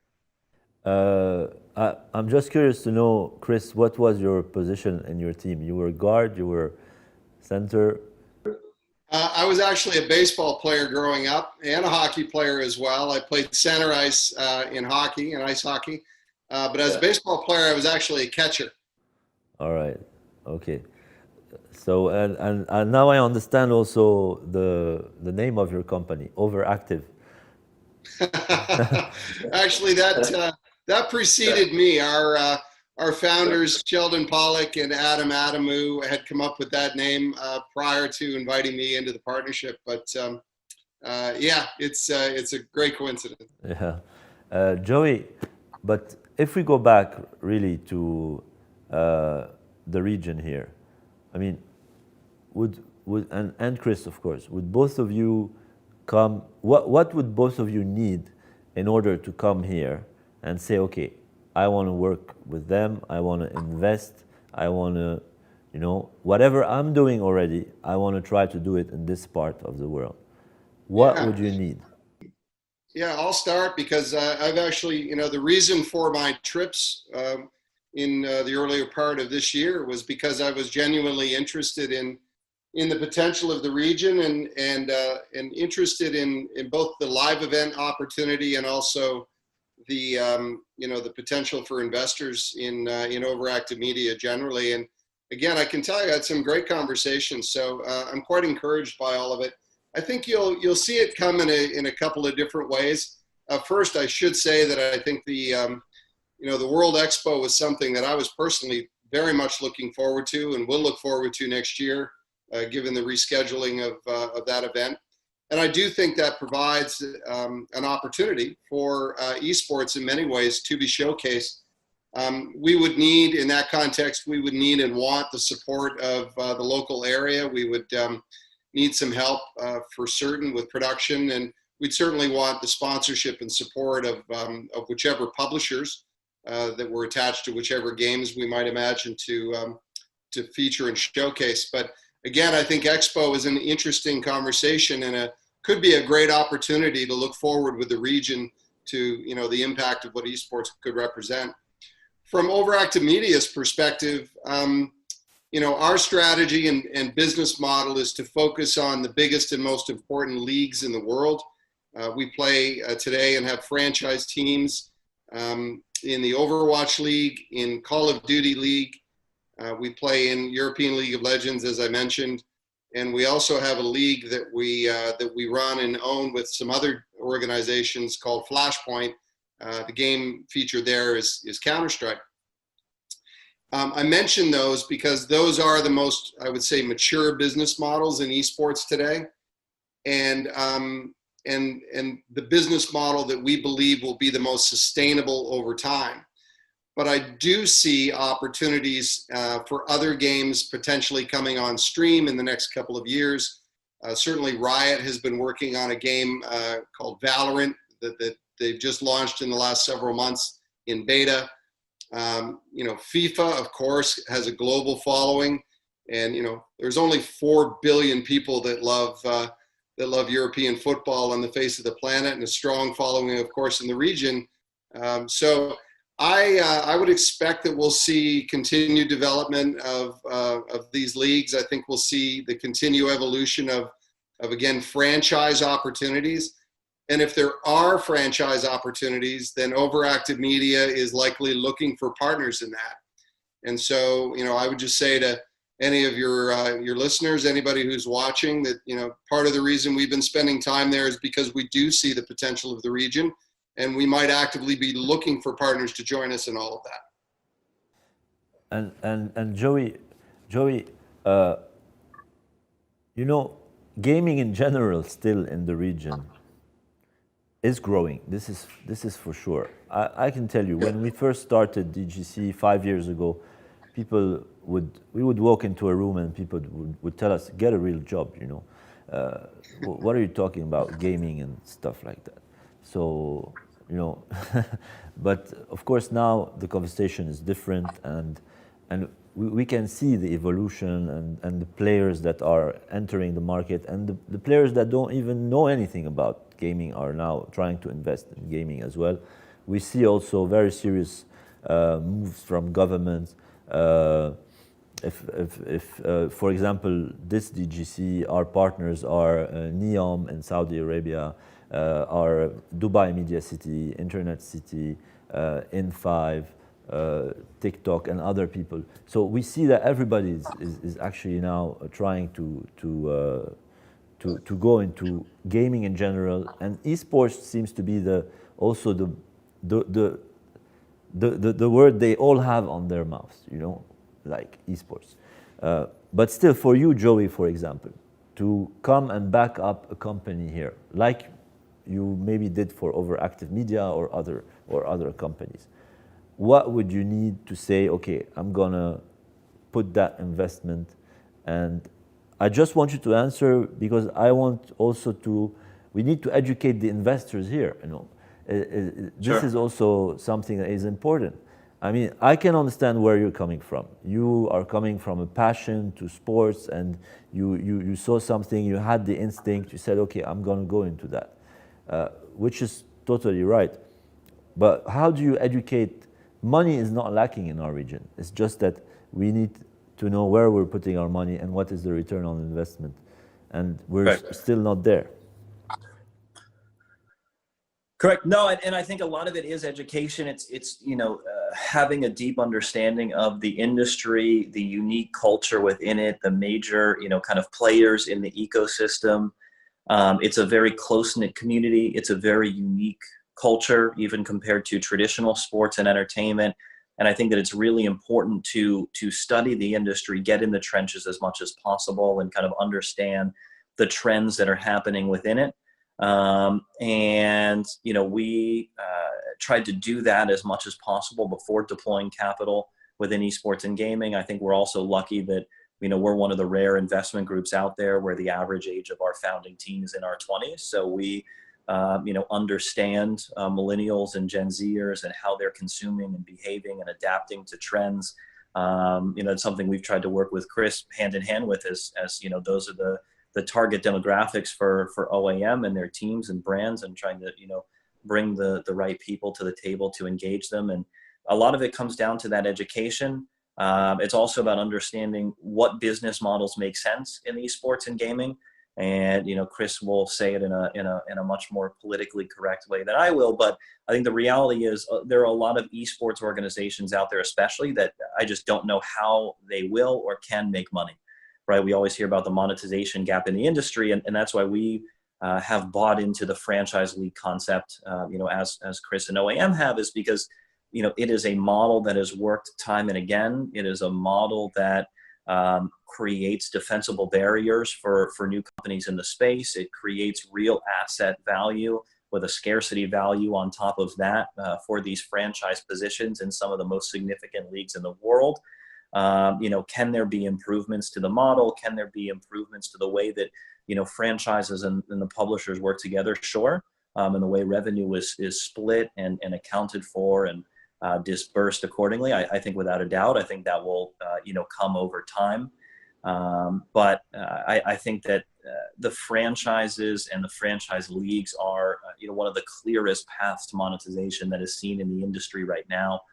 And then from there, it's just opportunities. It's deal flow. It is connecting the right people with the right ideas, and exposing people in regions that have interest in esports and gaming to top tier founders, top tier operators, and top tier deals that are best in class in the industry. So, I would say on one hand, anyone out there or anyone watching that is interested in learning more about the space or deploying capital within it, I'd love to chat with them. And our team would across the board and do anything we can to help educate and inform and share deals accordingly, that as we see fit. And, for founders in the area, our doors are always open as well. There are a number of people across North America, across Europe, that are continuing to look for opportunities across esports and gaming, especially in emerging regions like the one that you have there. And we're in the business of providing resources and capital and relationships and expertise to talented founders who have a vision for the industries that we're passionate about, and providing them the resources necessary to see that vision through. So if you're a founder in the region that has a passion for esports and gaming and digital, and you're looking for a capital partner that can hopefully get in the trenches with you and do everything in our power to help you get to that end goal or that end vision to disrupt the industry, our inbox is always open for you as well. So, I was very excited to come to the area, and I have a number of friends there. And but next year, when the conference comes around again, hopefully we can all be there in person and meet all of you face to face. But in the meantime, we're always around, so don't be afraid to reach out. Hey, Joey, I just want to add, years ago I heard this phrase, successful people leave clues.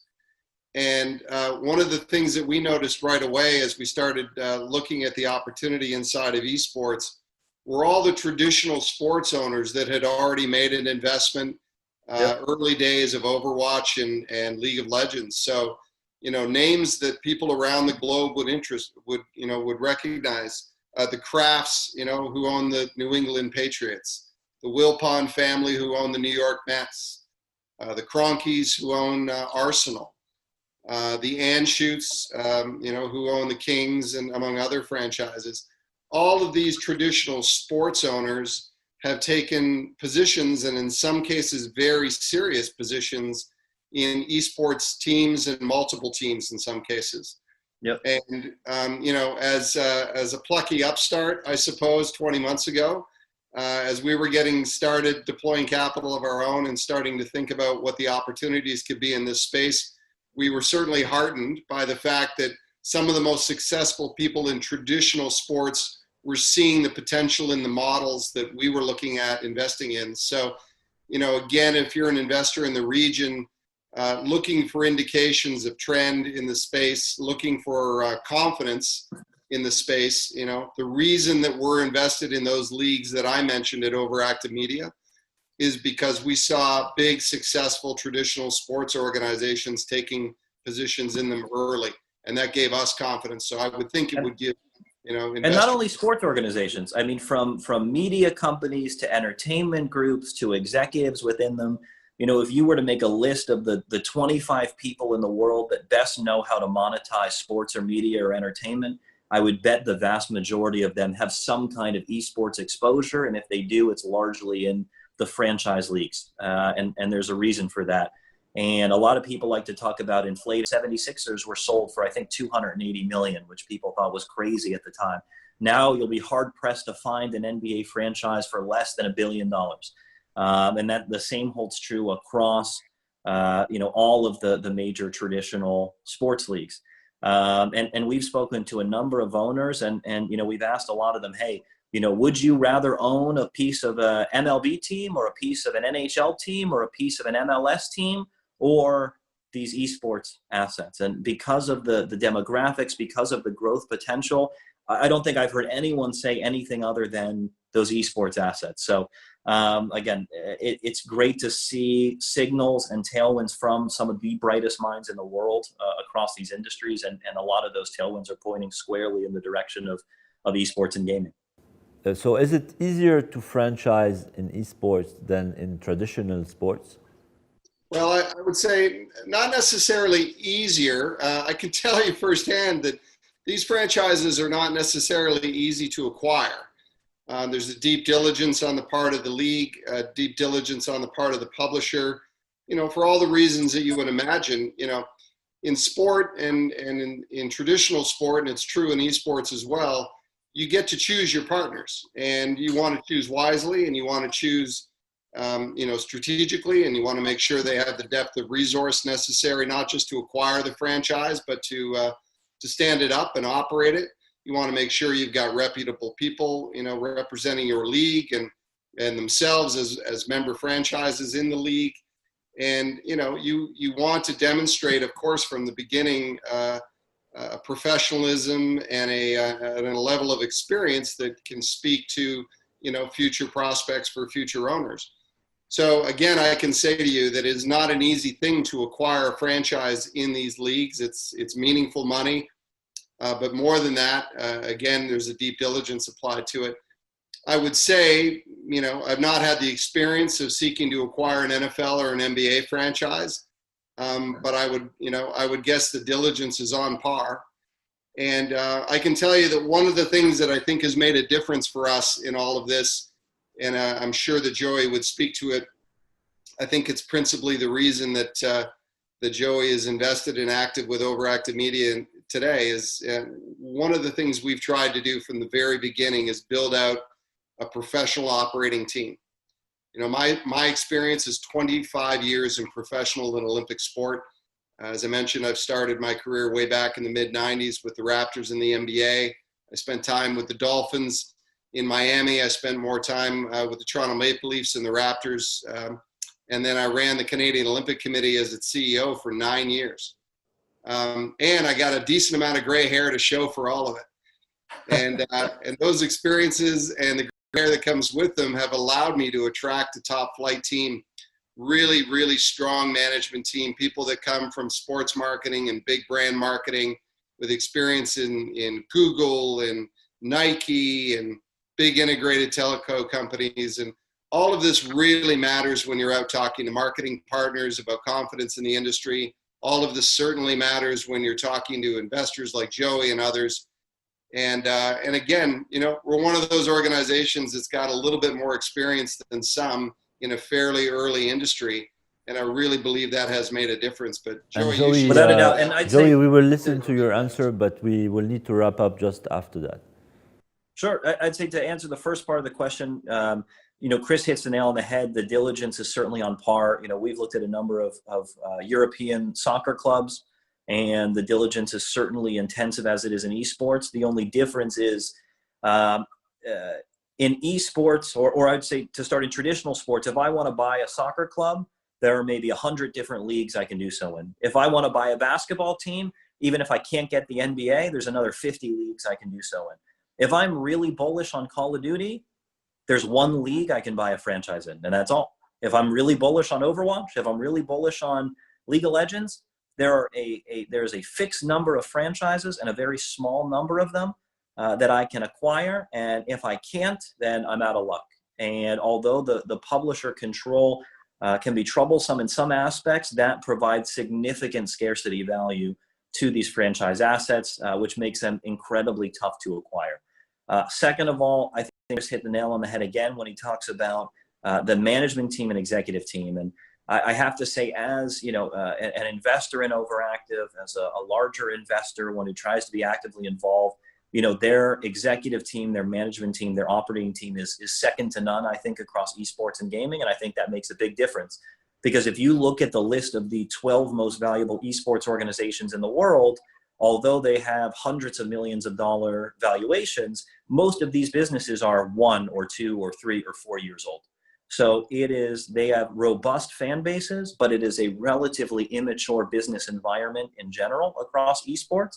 So to have a seasoned executive and operating team that has been there and done that and seen things come and go and have led incredibly successful businesses gives them a significant leg up in the industry, in addition to their deep knowledge and understanding of esports and gaming at the ground level. I would like to say, hopefully, you know, we have not contributed to Chris's gray hair. You know, hopefully we've made it a little easier on him, but no, they've done a phenomenal job. And there are so many incredibly talented individuals coming to esports and gaming in so many different verticals across the space. You know, talent is flocking to the industry, and it is incredible, you know, for us to see and for us to be inspired by so many talented individuals that are looking to make a change and looking to do something interesting across the industry. So it's been quite a ride.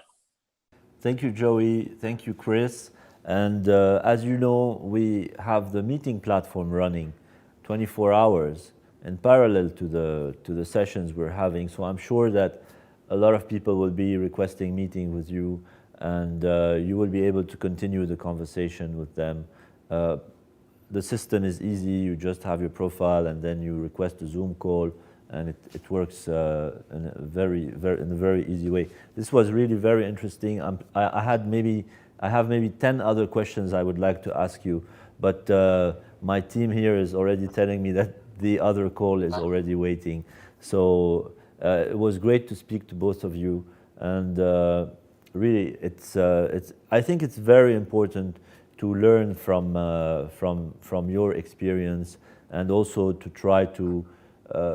I always believe that DGC is a platform for matchmaking international companies with local and regional companies as well, so that they can work together and things can, because we need a healthy environment as well, and we don't want to just invest money in something that will not necessarily be successful, because we need success stories.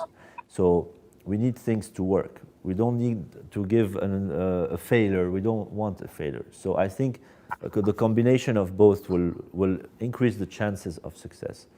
So I just took 1 minute from you now and all that I have said, and it's great to meet you again. And Joey, thank you very much for organizing this.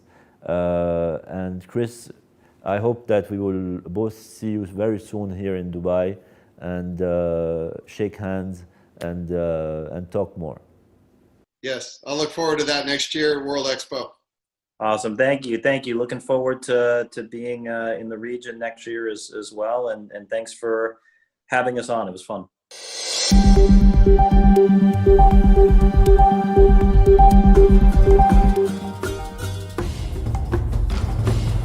We are joining you back with a session with Dr. Marwan Al-Zourani, the CEO of the UAE Blockchain Center, which is the leading arm for the UAE blockchain strategy in the UAE and in Dubai. Exactly, Dr. Marwan? Yes, so we are an initiative by Dubai Future Foundation. And we basically are a center that is under an initiative called Area 2071. And the Dubai Future Foundation is our strategic partner. And our aim is actually bringing together the blockchain community in the UAE and also making a name for UAE as a blockchain hub all over the world so we can have an impact from the UAE to the whole world. The UAE has been an early adopter of, as we know, everything that is new and futuristic and that can be of use for the population and the businesses that are in the UAE. And they adopted blockchain very early on, as in the Arab world, right? Yes, so we started actually our first blockchain conference back in 2014. But blockchain adoption on the individual basis were as early as 2012 or 13. I got involved actually with blockchain technology when I started mining back in 2013, and I started my first business, which is blockchain payment processing for cryptocurrencies back in 2014. So, and that's the same year we had our first conference. That's the same year that we started seeing businesses around cryptocurrencies and blockchain popping up in Dubai. So the evolution, because we have a lot of developers that are watching us now, and a lot of gaming companies, and some of them that are participating as well with us this year are in blockchain and games. So even for us, it's still something that is new. But however, we are seeing that these companies are really finding solutions across industries using the gaming industry. So I wanted to know, how do you see, for example, the role of the blockchain center in, for example, welcoming these companies, facilitating entry for them in the UAE or in the rest of the Arab world? If you can give us an idea about how we can encourage these companies, for example, to be part of your ecosystem as well. So, like I mentioned before, the Dubai Blockchain Center is created to encourage companies to come here, to work from here, and have reach worldwide. So digital gaming and blockchain is a match made in heaven, you know, because both of them use tokens and in-game tokens, and blockchain enables you to have tokens that can be cross games, for example, and also tokens that you can cash out in the real world as well. So it creates this seamless flow of assets between different games, seamless economical system between games, even things like digital scarcity solutions.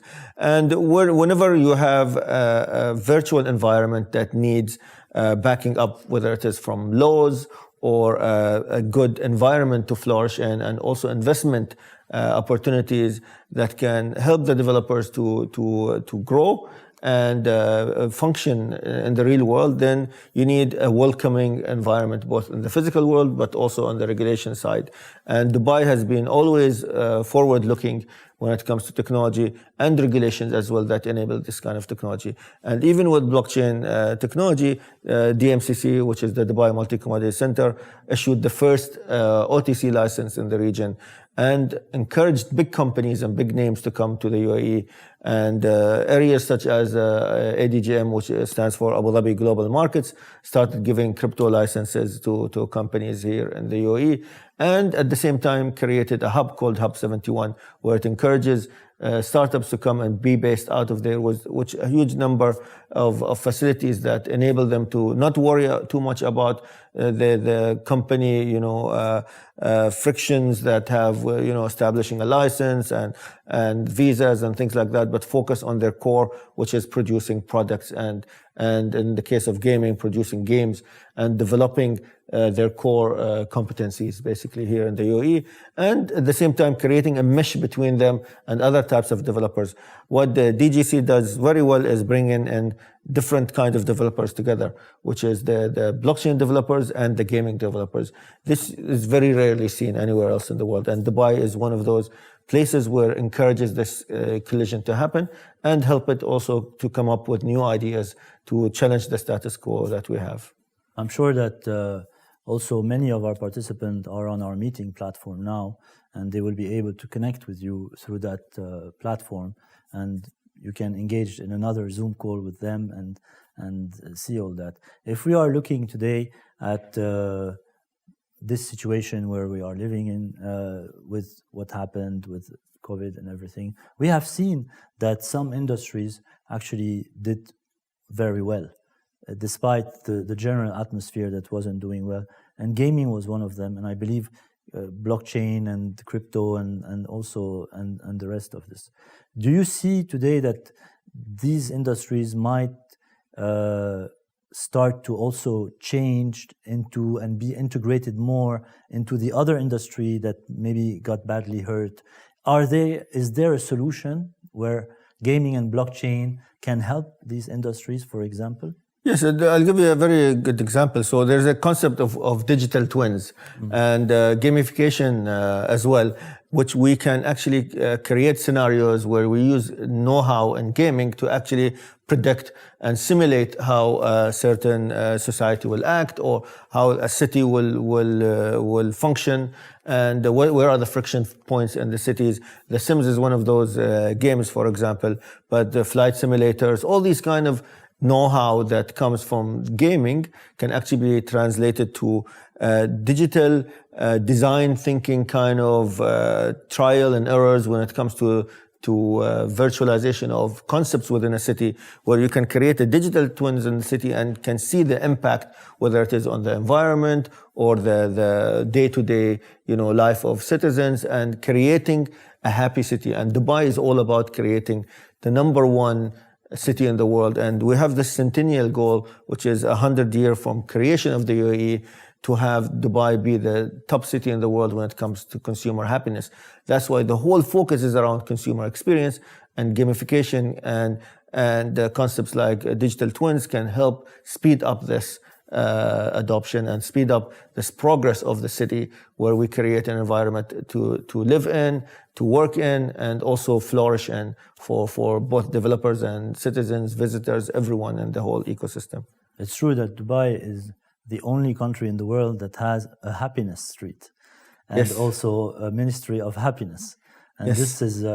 this is amazing. I mean, it's nowhere else in the world that did any government decide to do this. So it's pretty unique as a model and as a mentality, and also as you said, there is a direction towards happiness. Would you, for example, see in the future the sphere of action of the UAE Blockchain Center expand, not only into let's say the solutions you're mentioning, but also into others? Maybe also expand in the region, or diversify and try to bring these solutions to other countries, or are you bringing a lot of talents also from the rest of the Arab world? What is the process in the future in terms of, what I want to say is, how are we bringing more talents and acknowledging these talents from the Arab world, from the UAE, and giving them a chance to actually excel in this? In these fields? So we're, as I said, we are part of Area 2071, which is the centennial goal that I mentioned about making Dubai the number one city worldwide when it comes to happiness and prosperity and living in this city. But also we have other initiatives as DFF. So we are a strategic partner with them, and they have initiatives such as the Million Arab Coders initiative, and also other initiatives around education. For example, the Dubai Future Academy, where they teach young kids how to build in 3D with 3D printers, how to think when it comes to AI, and we have an intensive AI program. And also there's a robotics program as well. So we have robotics, we have developing with code, We have developing with rapid prototyping with 3D printers, design thinking classes, virtualization, simulation kind of classes. All these aspects and all these know-hows are taught to the younger generation, as well as bring in the thought leaders in different aspects of technology and biomedicine, nanotechnology, all these kind of experts, even space, and host them in this Dubai Future Academy and expose the people in the UAE and also through virtual means to the whole world of what is possible and how Dubai is positioning itself in this frame set where you are actually a leader rather than a follower, and an incubator of talent rather than a consumer of talent. We need to really to showcase that we are here to make a difference not only in Dubai but also worldwide. And I think Dubai and the Dubai Future Foundation is not only set the goal here locally but also set the standard and the bar very high internationally. Of course. And I believe Dubai has always picked up the challenge in so many areas, whether it is in technology or even Burj Khalifa building the highest and tallest building in the world and so many other things. We in the gaming industry, for example, in the region, we started to help on this ecosystem years back. And we are still finding it, and we had previous panels during the day today, where we're still finding it hard to help our local talent reach markets and to really start up a business and make it viable. I don't know how is the situation in the blockchain industry on the regional side. I'm thinking if in gaming it's still a bit difficult. So how is it in blockchain today? I think in blockchain, because we had a good lead, I think, since 2014, like I said. So, and it helped really Dubai, that Sheikh Hamdan announced the Dubai strategy back in 2016 and set the deadline as 2020 to speed up, the development of blockchain projects. We have over 40 blockchain projects started in the UAE and at different stages, and most of them have already reached their goals. And we haven't even finished with 2020 yet, even though we had a slowdown because of COVID, but it didn't affect blockchain projects. Blockchain projects have flourished and actually improved during this COVID situation, especially when it comes to things like digital marketplaces and this failure of systems when it comes to international supply chains that happened because of COVID have been actually a good opportunity for concepts like digital marketplaces to flourish and also to show the world that this is the future. This is the future of transport. This is the future of logistics, and this is the future of everything to do with free markets and the marketplaces that are fully digitized.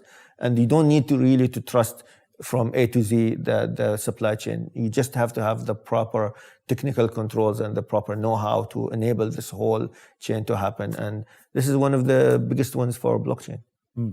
And practically today, you believe that in the next years, for example, Dubai will be totally adopting blockchain, cryptocurrencies, and all of these? In another initiative, which is by the Dubai Future Foundation, we created a task force that I lead actually right now to basically study what you just said. Can Dubai become a leader? Is it strategically important for Dubai to be a leader when it comes to cryptocurrencies? And also the UAE in general, what role should it play in regulating cryptocurrency? Should it be more in depth, or should it play a laid-back role? Should it regulate based on principles, or should it regulate based on existing laws and existing practices? And we really are still in the study phase. Blockchain is agreed upon worldwide that this is a revolutionary technology, but cryptocurrency is debated depending on where you look at it. Some countries consider it as a sensitive subject and a threat to their national, prosperity or security or even income and GDP. And some of them consider it as a revolution that really needs to be used.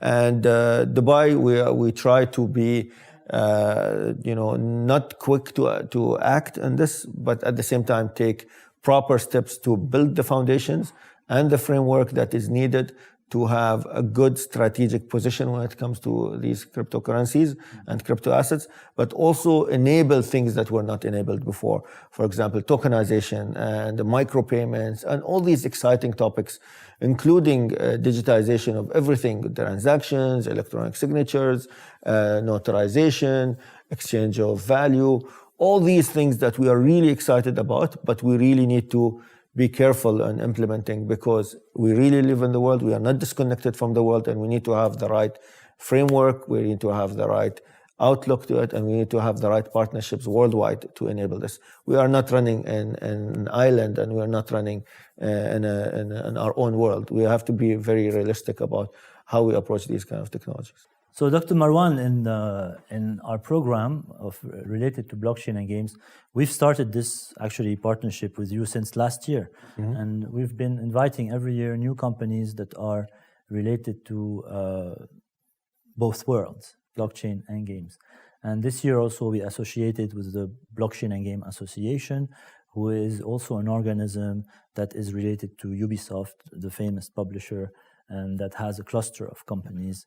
And we have 4 sessions during the program and many more companies that are also part of the meeting platform. And sometimes, I'm doing the program and I just read these really technical words, and I just say to myself, what are they talking about? And if what they're talking about really feasible? Like using layer 2, using NFT, monetizing, using blockchain for games. These are some of the, or using some engines or some games that are already there and doing very well. So I don't know what's your reading of all of this, and if you can maybe educate the audience a little bit more. Let's start with layer 2. So as you know, there was this huge issue with Ethereum when they created something like CryptoKitty.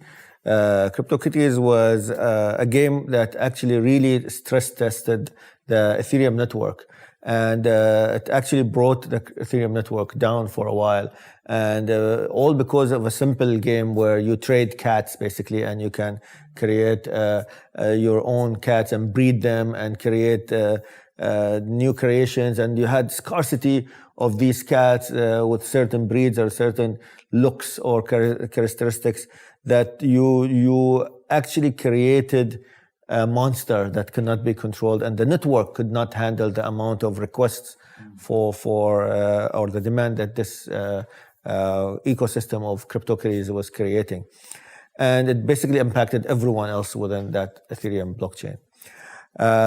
And therefore, something like a layer 2 is creating another layer on top of the existing blockchains to address speed issues, scalability issues, and also create some kind of non-dependency of what is saved on the blockchain. So you save the blockchain to things that are essential to running, basically ownership of something or proof of a certain transaction. But everything else that's programmatically intensive or needs very quick reply, you can actually do it at a different layer. And these are layer 2 solutions. And I think gaming is one of those applications that needs this layer 2 to basically address all these issues that we could have potentially with having everything on the blockchain. Blockchain is not designed for these kind of intensive, kind of real-time, very large-scale computations or facilities. It's designed to be a single source of truth, and I think layer 2 provides a really good solution for that. You talked also about NFTs, non-fungible tokens, and this is a really good case for gaming as well. So you'll have basically players or maybe gear or tokens or coins or any kind of things that can be monetized within a game. You can actually make them digitally scarce as well. So, for example, if you have a player, just like with Digital Kitty, when you have a kitty that with certain breed that is unique, nobody can copy and paste it and create another one. But they can trade the one that they have. So they can move assets between different players. They can create new types of assets from those assets if they have more than one. Just like, for example, breeding cryptocurrencies. They can do cross-gaming assets, so you can use a weapon in one game and transfer it to another game. You can trade it, you can create. For esports, it's very exciting because you can take a player and you can loan him out instead of selling him to another team, or even rent him out to another game altogether. And you can base the attributes and the statistics for that player depending on how well he performed in a certain game. There's a lot of ways you can monetize a player based on real life characteristics or on in-game performance. So you as a player could also have reputation. You could be a really good player and you can build out this huge reputation in a certain game, but that does not transfer usually in in this situation to another game. But if you could have a system of reputation that overall across certain number of genres or game types, you can actually move your expertise from one game and have a really good reputation in another game, even though you haven't played it, but your skill set can actually transfer to other games. So all these things can be monetized, you can be given credit based on your track record, whether it is in the game or number of followers you have, or how many people watch your streams. There's a lot of things that you can monetize. And you can have microtransactions as well. So the more people that come to your channel, the more you get paid, for example. The more people that, the more you are valuable as a player, the higher you can charge, for example, for people to watch you, and things like that. So it's a huge economical system that the gamers can use, the streamers can use, and also the players can also influence a certain type of game if you make it interactive. So let's say, for example, you can play chess. You can have 30 players playing one player, and if they win, they get split the win, for example. And there's a lot of experiences like this that were created in the early days of the internet that are now made possible. You can monetize, you can create prediction engines, you can create all sorts of things that were not possible before. Usually, a gaming platform is you pay to play usually, but if you are good, you actually get paid.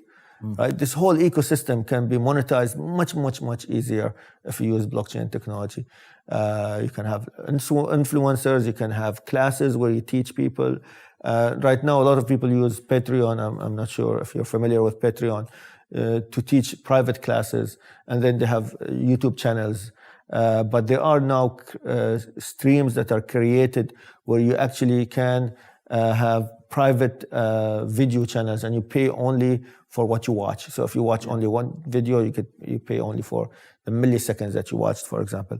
And these are things that are enabled with blockchain technology. And this is also the model that has been followed in a lot of digital content in general. Yes. Like you pay for what you watch, and what you use, you pay for. That's exactly what you need. It's all fractionable. There's no need to buy something for more time than you need. And I believe other industries also followed. Yes, you can have a car for 2 hours. You don't need to own one. Yes. And so many other things. Even gaming, like for Stadia, for example, now you're paying a monthly fee. And some other, like Steam, you pay in a different way. And we need this whole ecosystem to be disrupted. We need to be, creating games where you pay per play or pay per, time you spend on the game and things like that. I think right now we're a bit early, but I think all these kind of different ecosystems will pop up, and only experimentation will tell us where the consumer wants to go.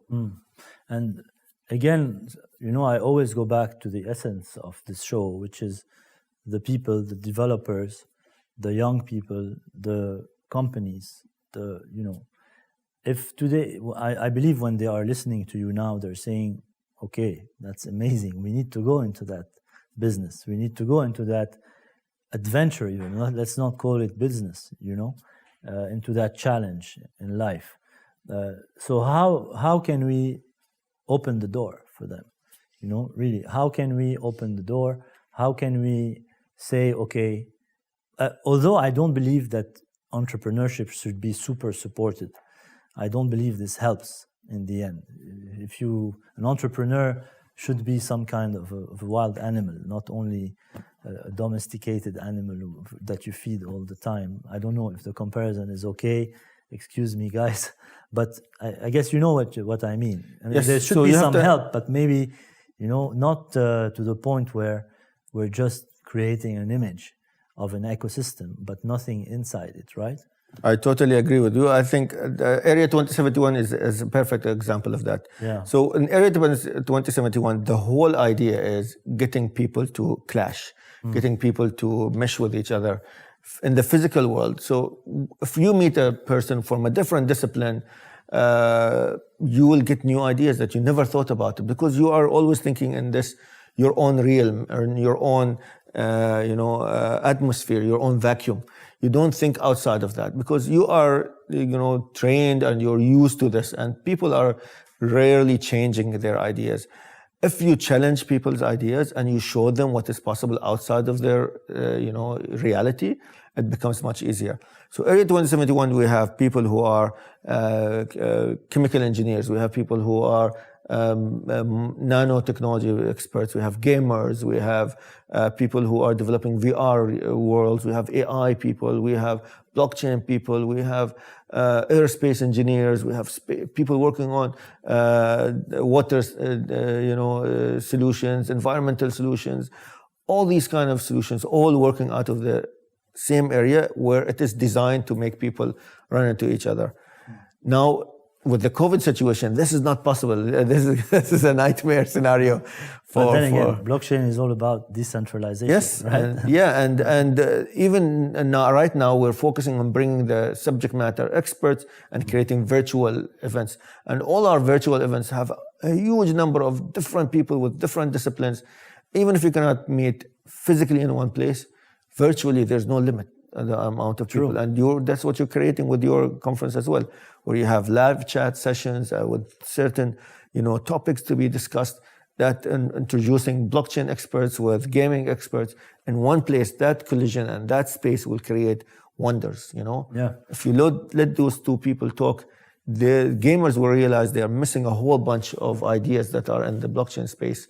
And blockchain people will realize that there's a lot of gamification ideas that they can use in their projects as well. So it's a win-win situation for all. I'm sure, Dr. Marwan, you will be receiving a lot of requests from all the participants at the show, and try to answer them. I know you're a very busy person with so many things on your plate, because I believe this is where the ideas really will flow, and it will also help. I want to see more of these local, regional companies that are part of your cluster, and even maybe here in a few years that we have a great, success story coming out from our region, and it would have came out from your center or the UAE, and really to help our talent grow, because also this COVID situation, it made us focus on what we have inside our home and inside our own space, and not necessarily outside, right? Yes. In a way. So it made us see maybe some things that we usually didn't see because we used to be looking a bit further than this. So there is always a positive in whatever happens in the world, and a challenge, right? Yep. So we had a great discussion with you. If you would like to say a few words to end this session, go ahead, please. I think in the UAE and in the Arab world, there's a lot of talent. I think the talent and the marketplace right now focuses on programming and coding for, finding a job or finding a position within the government, usually for locals, and within the private sector, and big names like Microsoft and others here in the region. But I think the COVID situation also showed us that everyone needs to be a little bit resilient and need to really find another job, another hobby where they actually can do their own, projects, their own games, their own apps, their own blockchain project, they need to find another source of income, and they need to really polish their skills when it comes to creation of something from A to Z. Learn a skill. You owe it to yourself to educate yourself on creating an app and working with blockchain, working with cryptocurrencies. Find another niche that you can actually work on, because you and everyone around you needs to be, especially younger people, they need to be resilient. They need to have a technology skill. Your job is not guaranteed anymore. In this COVID world, nothing is guaranteed. And you need to find and utilize the internet ecosystem to create a freelance job for yourself and a skill that you can monetize from. Even if it's a little bit, at least you owe it to yourself to learn. And this is the least you can do. That's right. Thank you, Dr. Marwan. Thank you for being part of DGC for the second year. Thank you for the partnership with the Blockchain UAE Center. And we hope to see you every year. And we hope to see more of these companies that will knock your door and create these synergies we are talking about, and really build up the ecosystem for the future. Thank you very much. Thank you for having me.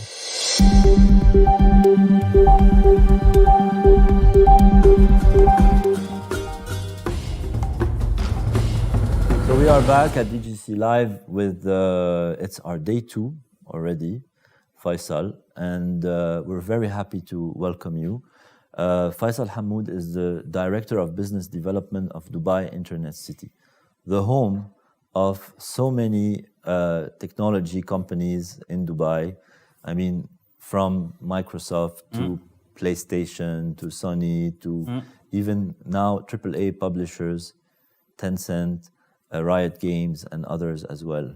We're very happy to have you at DGC Live, and we know that you have at DIC been continuously supporting the ecosystem and making it grow. And today we will be able to hear from you on your future strategies and what can we offer to the generation of the gaming companies that are starting up in our region. Yeah, Habib, thank you for having me today. I think we're very glad to be part of this. This is part of our continuous support to the different ecosystems that we have been supporting since inception, since the year 2000. I mean, going back to what you started, you went directly into the names of business partners that we've had and what we have been doing into different industries, into the ICT ecosystems. Today, Dubai Internet City has been in operations for more than 20 years and has been always home for talents and technology companies, and basically I would say innovative companies as well. So we have more than 1,600 business partners that operate within our ecosystem today, with more than 25,000 professionals and entrepreneurs that make this community a very vibrant community, very interactive. There's a lot of knowledge share that happens across different levels of companies, all the way from entrepreneurs all the way to the large names or basically the Fortune 500 companies that we have. So Thomas, before you start asking questions to Faisal, yesterday we had the managing director of Media City. I just want to explain to the audience that Media City, Internet City, and Knowledge Park are just close together. Well, yes, we're in the same proximity, actually. Here yes. we are in Media City as part of our building, but a few hundred meters from here starts the Sony PlayStation and Microsoft Office and all of these. And this is what's amazing, Faisal, about the cluster here. It's not only the big number, but it's also the proximity for the companies. Without a doubt. I mean, this is one of the main benefits that we have, basically, because this encourages cross-selling between business partners. So today, as you rightly mentioned, I mean, if you look from an industry perspective, this cluster has the technology, the media, and the education, which correspond very good together. So basically, education can provide you with talent, and then also media can support all of these initiatives. So this is purposely made, and this is where we started. And as Tcom Group, basically, we have we manage the largest portfolio of clusters and business and free zone business communities across the region. So, and this is how we're clustered purposely right from inception. Perfect. I guess kind of to bring it to gaming. Yeah. Do you guys have anything in particular to support gaming companies at the moment? Yeah, like today at Dubai Internet City, like we've been doing throughout the evolution of different industries into the ICT ecosystems, all the way from software, lately to cloud and others. I think the overall offerings that we have is supportive to any industry. So today there are different components, if you wish, that would complement the ecosystem.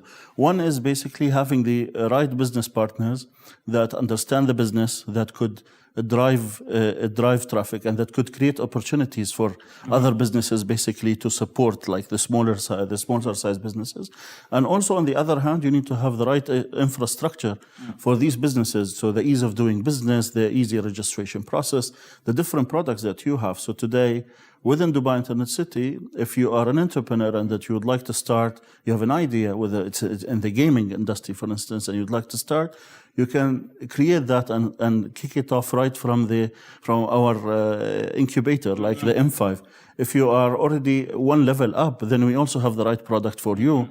And the networking opportunities that we create between these businesses is very critical for the businesses to scale up and grow. Yeah. So this is a critical element of what we support. So how easy is it? Because I think one of the major barriers to people kind of coming here and setting up is they worry about oversight and whether or not that, they can bring their company here, they can start something up. Is it easy to do, or is it lots and lots of paperwork and all that sort of stuff? No, without a doubt, it's very easy. Basically, I think if you look at overall Dubai and the recent pandemic that we had, and that Dubai has managed to prove itself as a leading digital city.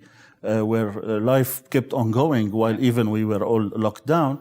The same thing applies in here. I mean, we're part of that ecosystem, and we've been continuously. I mean, we have even learned over time, and continuously have been improving our registration process, our requirements. So it's very easy to be part of our communities today. I mean, few papers that you have to submit, like any other place, and then we also we have a digitized process that could help you navigate through the registration process fairly easy.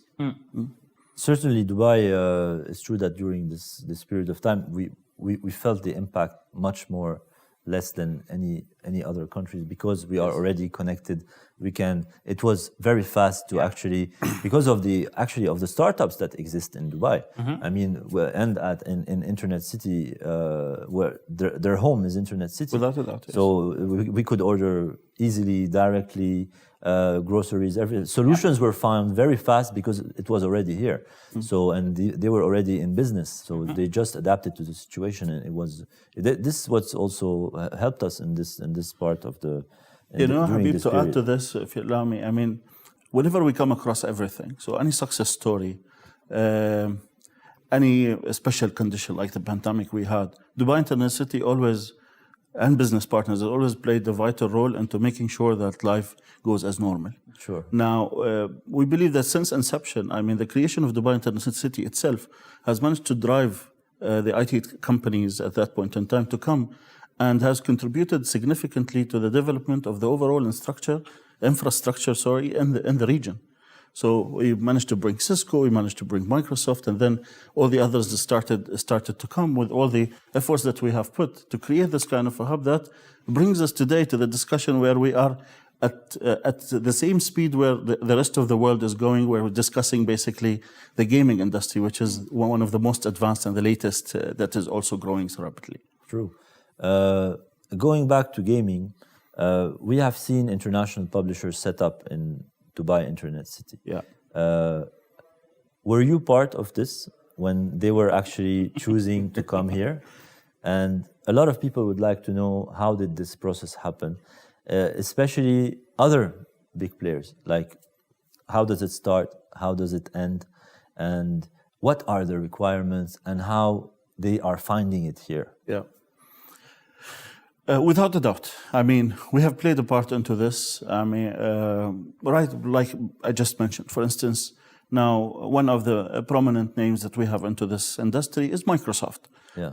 And we have worked with Microsoft to make sure that Microsoft comes to the Dubai Internet City right from inception. So they were one of our anchor business partners. Sure. So whatever services Microsoft have offered the region, we have been part of because we've managed to attract Microsoft to come and register here in order to not only benefit as a company, but also to help the development of the region, as I stated earlier.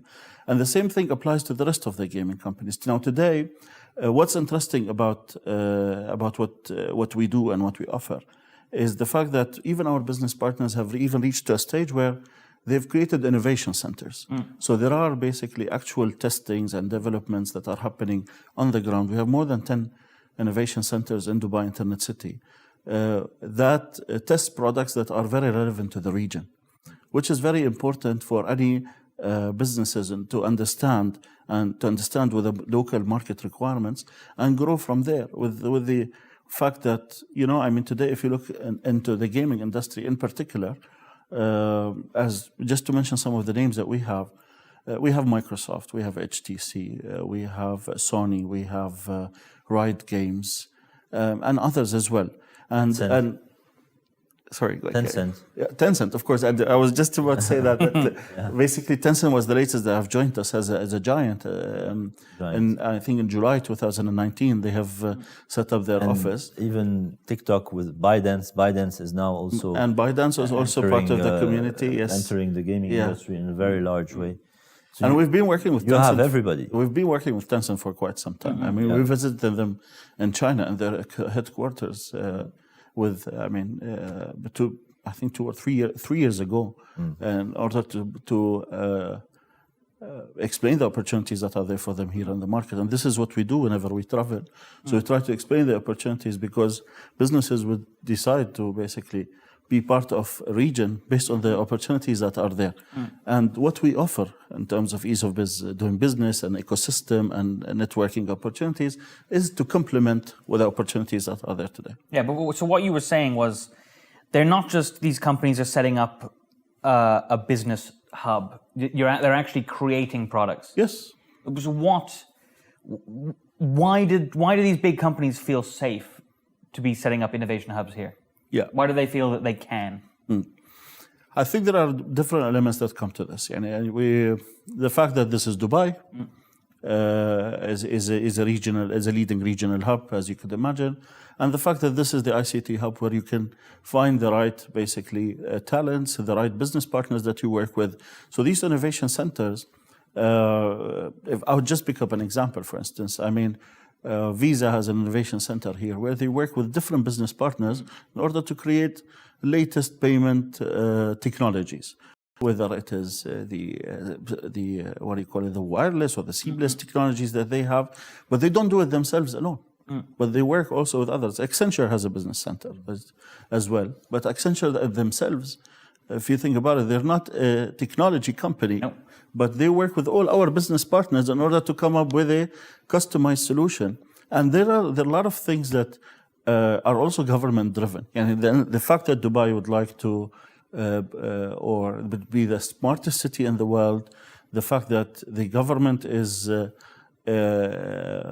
continuously basically working towards that goal creates opportunity by itself for people to innovate. And so these innovation centers are there in order to create this kind of products that are required in order to achieve the smart city goal that we have, including Huawei and others as well. True. It's true that in Dubai, the atmosphere is always pushing you for innovation and futuristic projects. And I want to go back to a question, which is the talents in this industry. How is Dubai Internet City attracting coders, programmers, 3D artists that are really what usually any studio needs to advance and have a great game and be able to publish it?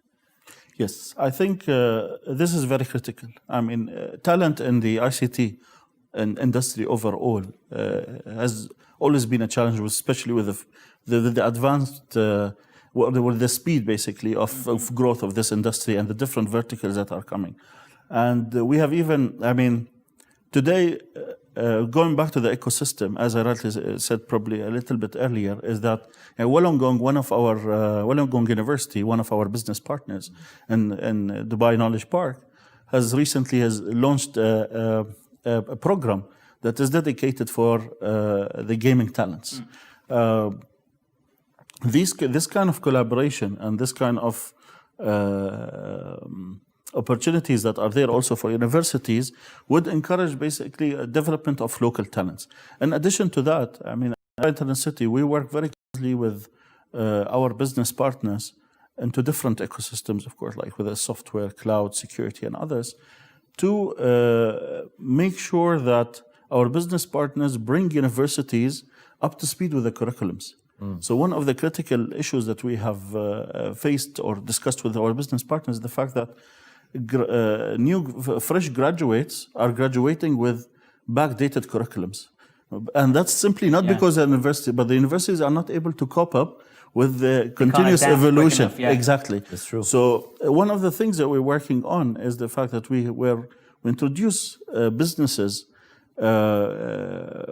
to universities to make sure that that these graduates are up to speed with whatever is happening. So by the time they graduate, probably they are already certified on a specific area that would help them get into the workspace fairly quickly, and also either develop by themselves.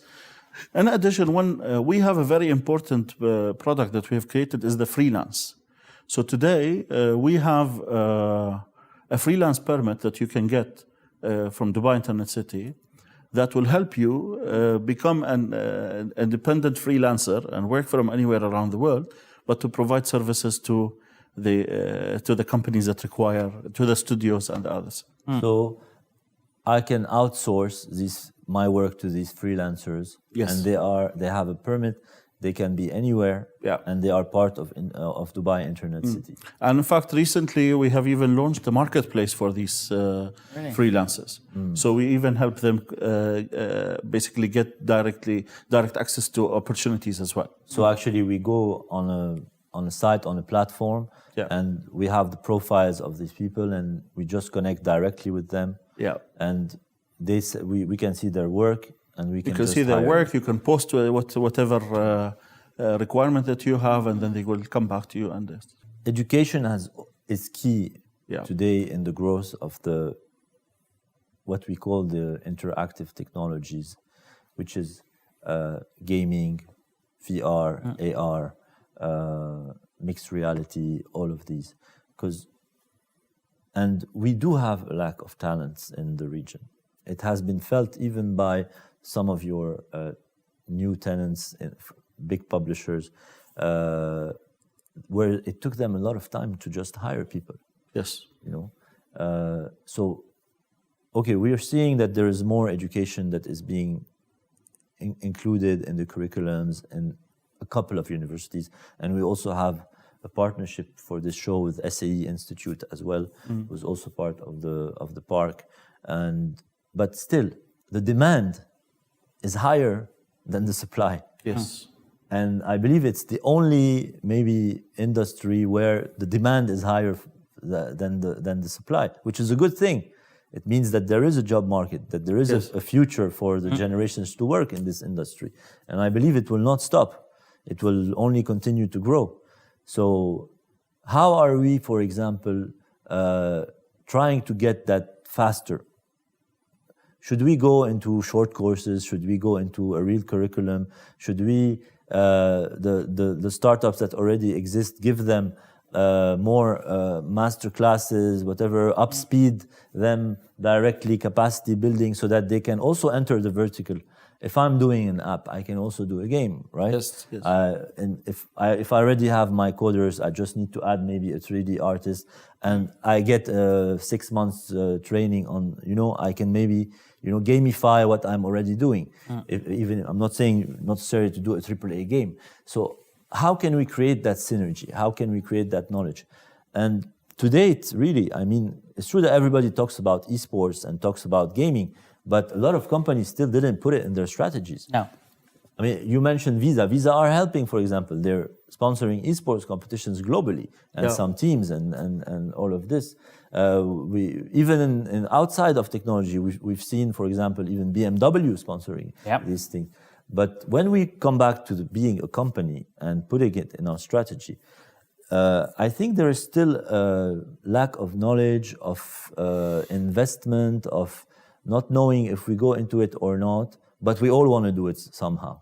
Yeah. So how can we like break this and really create this virtuous cycle, you know, and speed up also the companies, the education, all of this. And I believe this is also a role that DIC can play, right? Yes, I mean, you're absolutely right. In fact, every new thing comes with its own challenges. So this new industry has been moving, as you rightly said, very rapidly. And I think that knowledge sharing is very critical in order to make sure that you have the right talents and that you bring the talents in the region up to the speed that is required in order to cope up with the continuous development. Now, we have not seen regional, like I would say, big regional developments as such within the gaming industry. And I think with the introduction of the big names to the region, and the special customization that happens to the local games will drive opportunities, will drive entrepreneurs in order to start becoming creative and start developing games that are specialized to the region. And this is, I mean, it has to be with all what we're doing and what we're trying to support here. When people start seeing opportunities, especially entrepreneurs, this is where they will start tapping into this. They will spend more time in order to become creative. I would say that knowledge can be acquired. And today, if you are passionate about something, and with all of the digital world, it's very easy basically for you to get in online and start looking for courses that could support you and all of this. Like all the way when we started back in the days when you were doing the 3Ds and the Adobes and all of that. Mm-hmm. Yeah. It was more, I mean, it was proven that the most successful designers did not graduate as designers. Yeah. No. But we're basically passionate about that, and this is how they achieved it.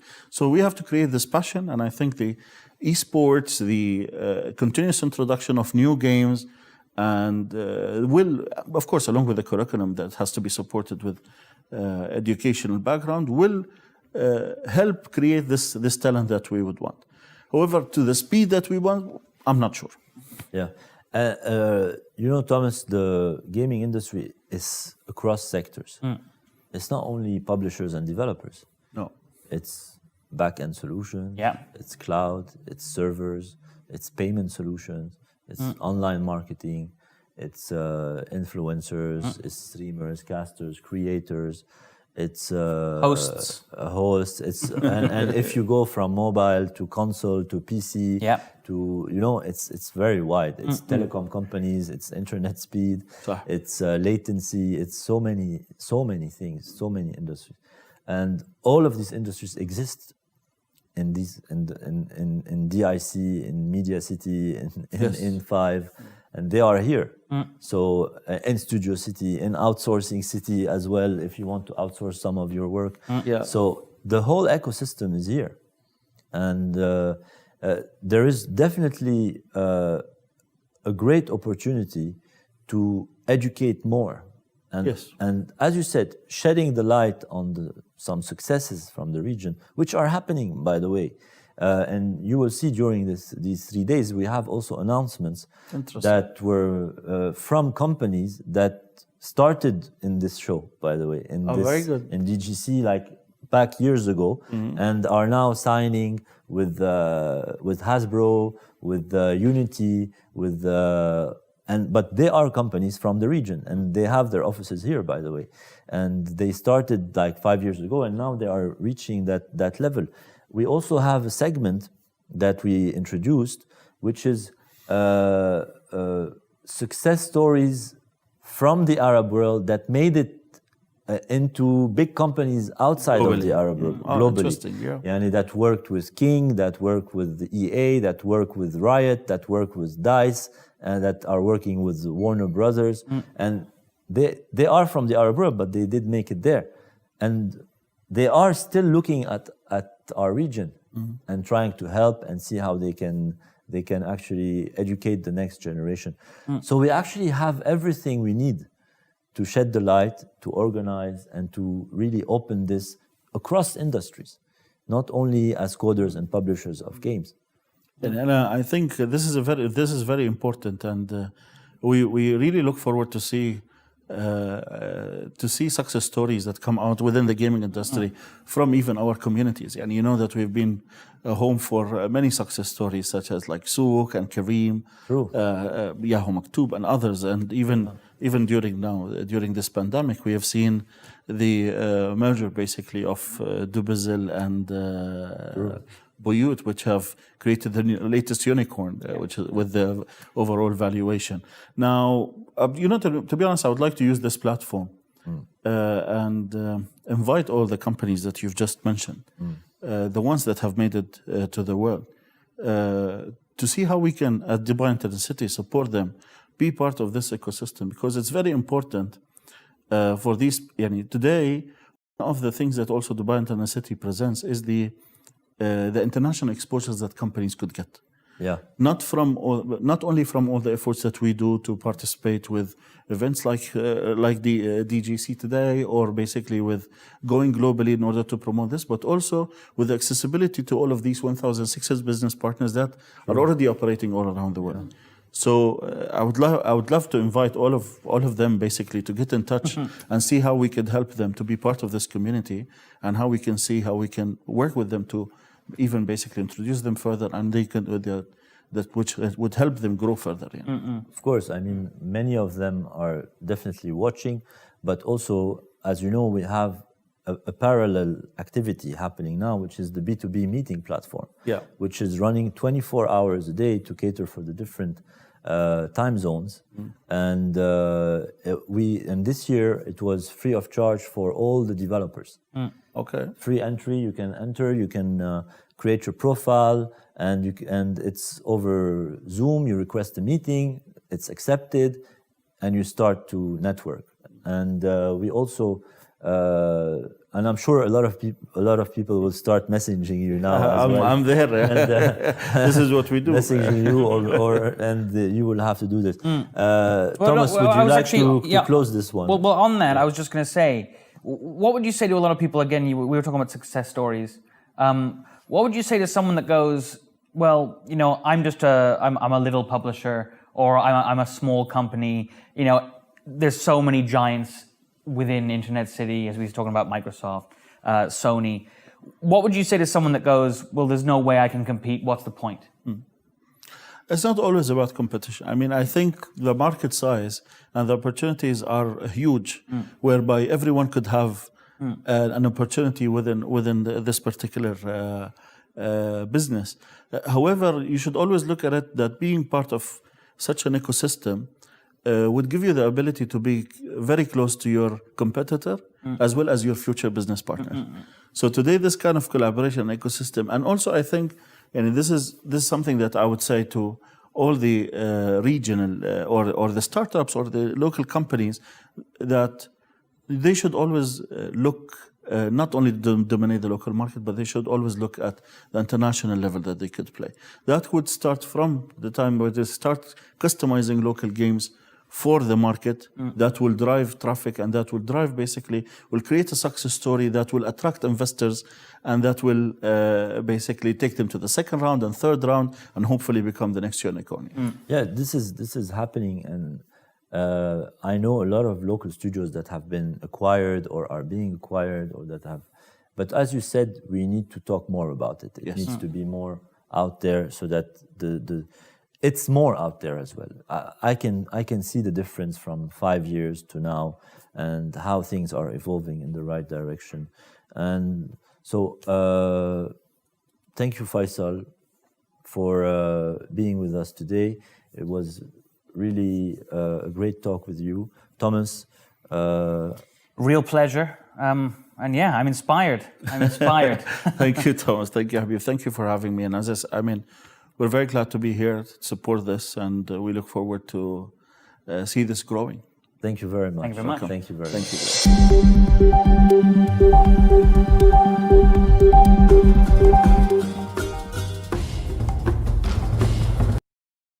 Hi, Kate. Hi. How are you? I'm doing well, thanks. How about you? So we are back now in the program with you, and we're going to be discussing building better worlds through game culturalization.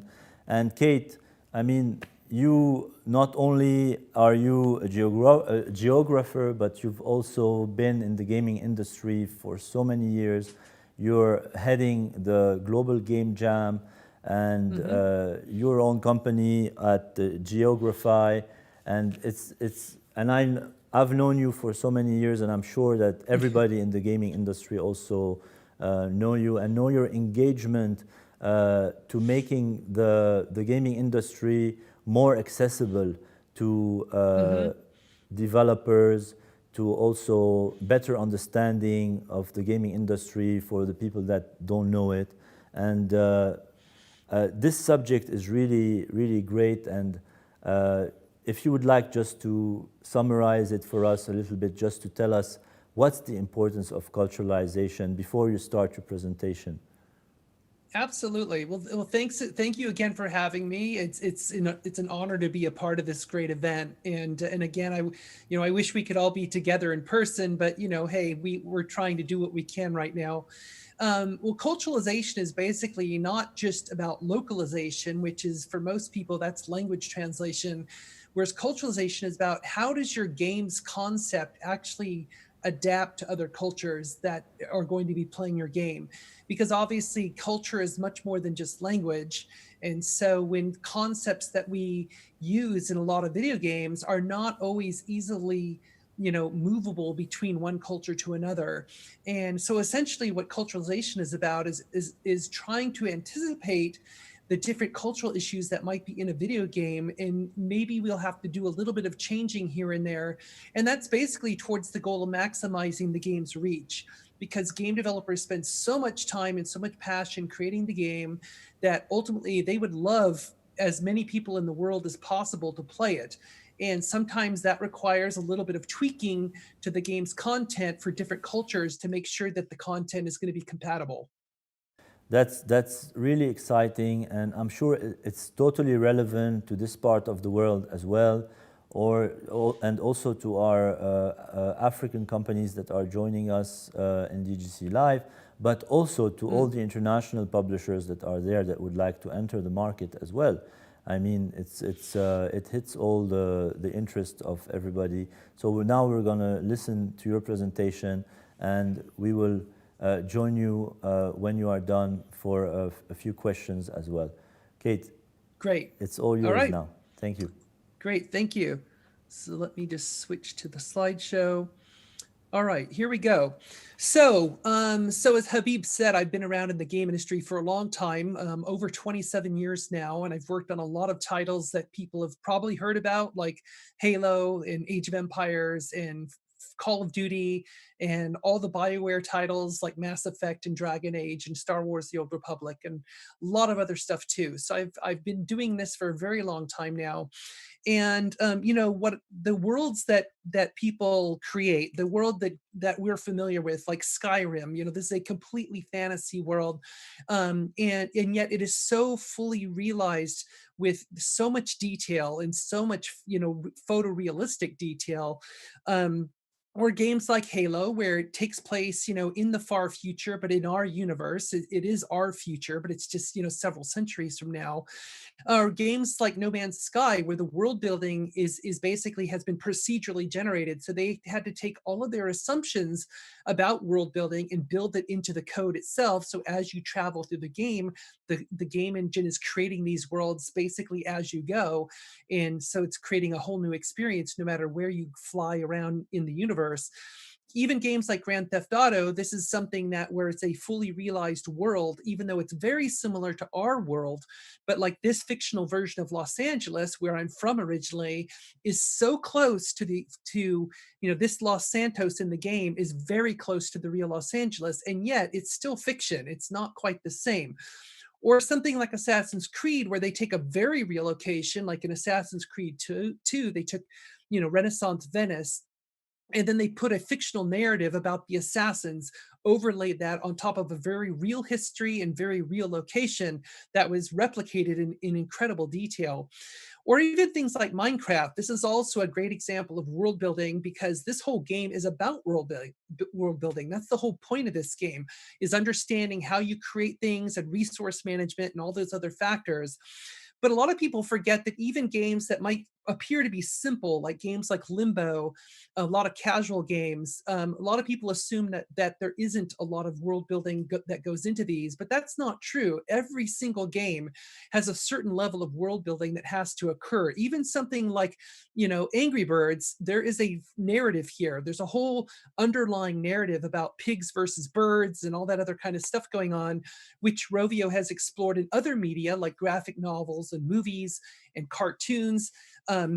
But there's a world that has been created here, and it has physics and it has a logic to it. And there are very specific decisions that were made that goes into this world. And, I find it interesting because a lot of us in the game industry, we get our inspiration from a lot of other media. So like you may recognize this map. I think a lot of people recognize this map. This is Tolkien's map of Middle Earth. This is actually his map that he created. This is his version that he hand drawn way back when. And of course, he put incredible detail on this map to basically bring to life a very fictional narrative that we're all very familiar with. Now, why did he create a map though? What was the point of making a map about a place that's completely fictional?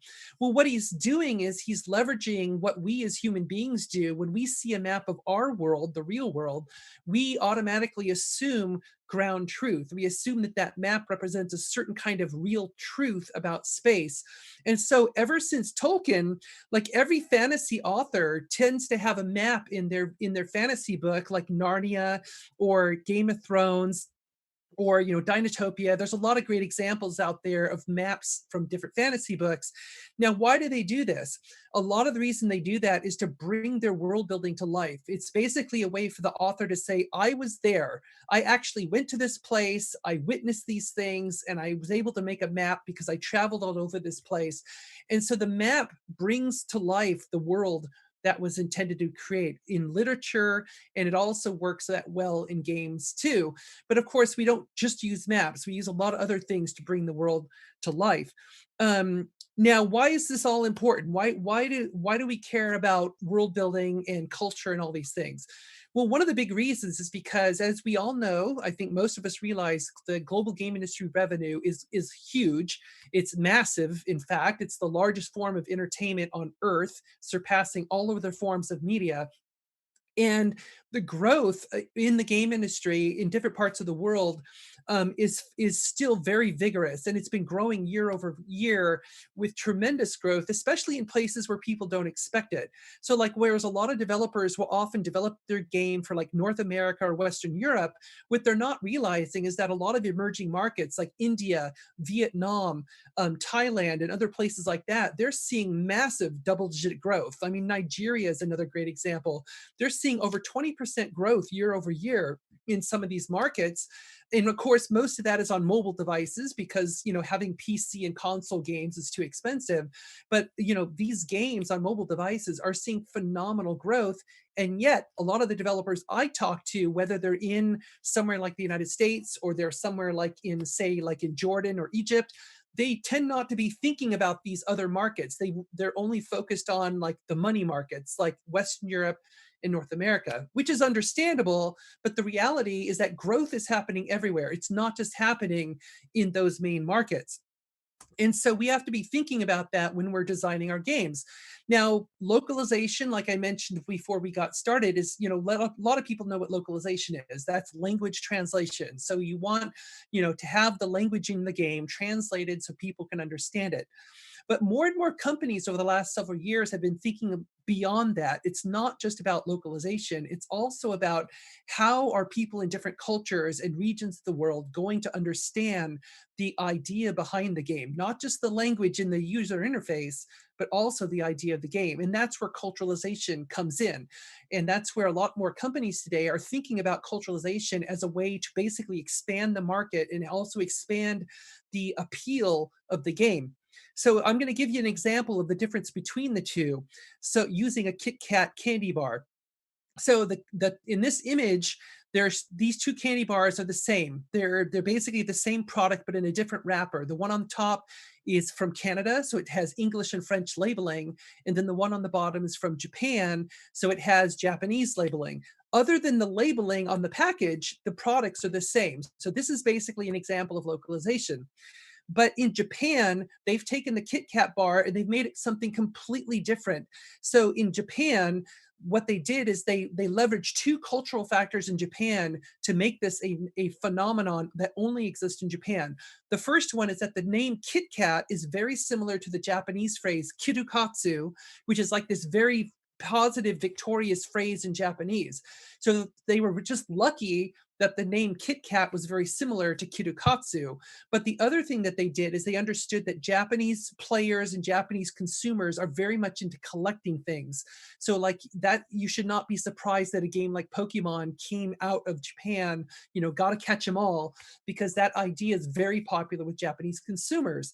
And so they built upon that cultural value. And so as you can see in this picture, there's many different flavors of Kit Kat bars that don't exist anywhere else in the world.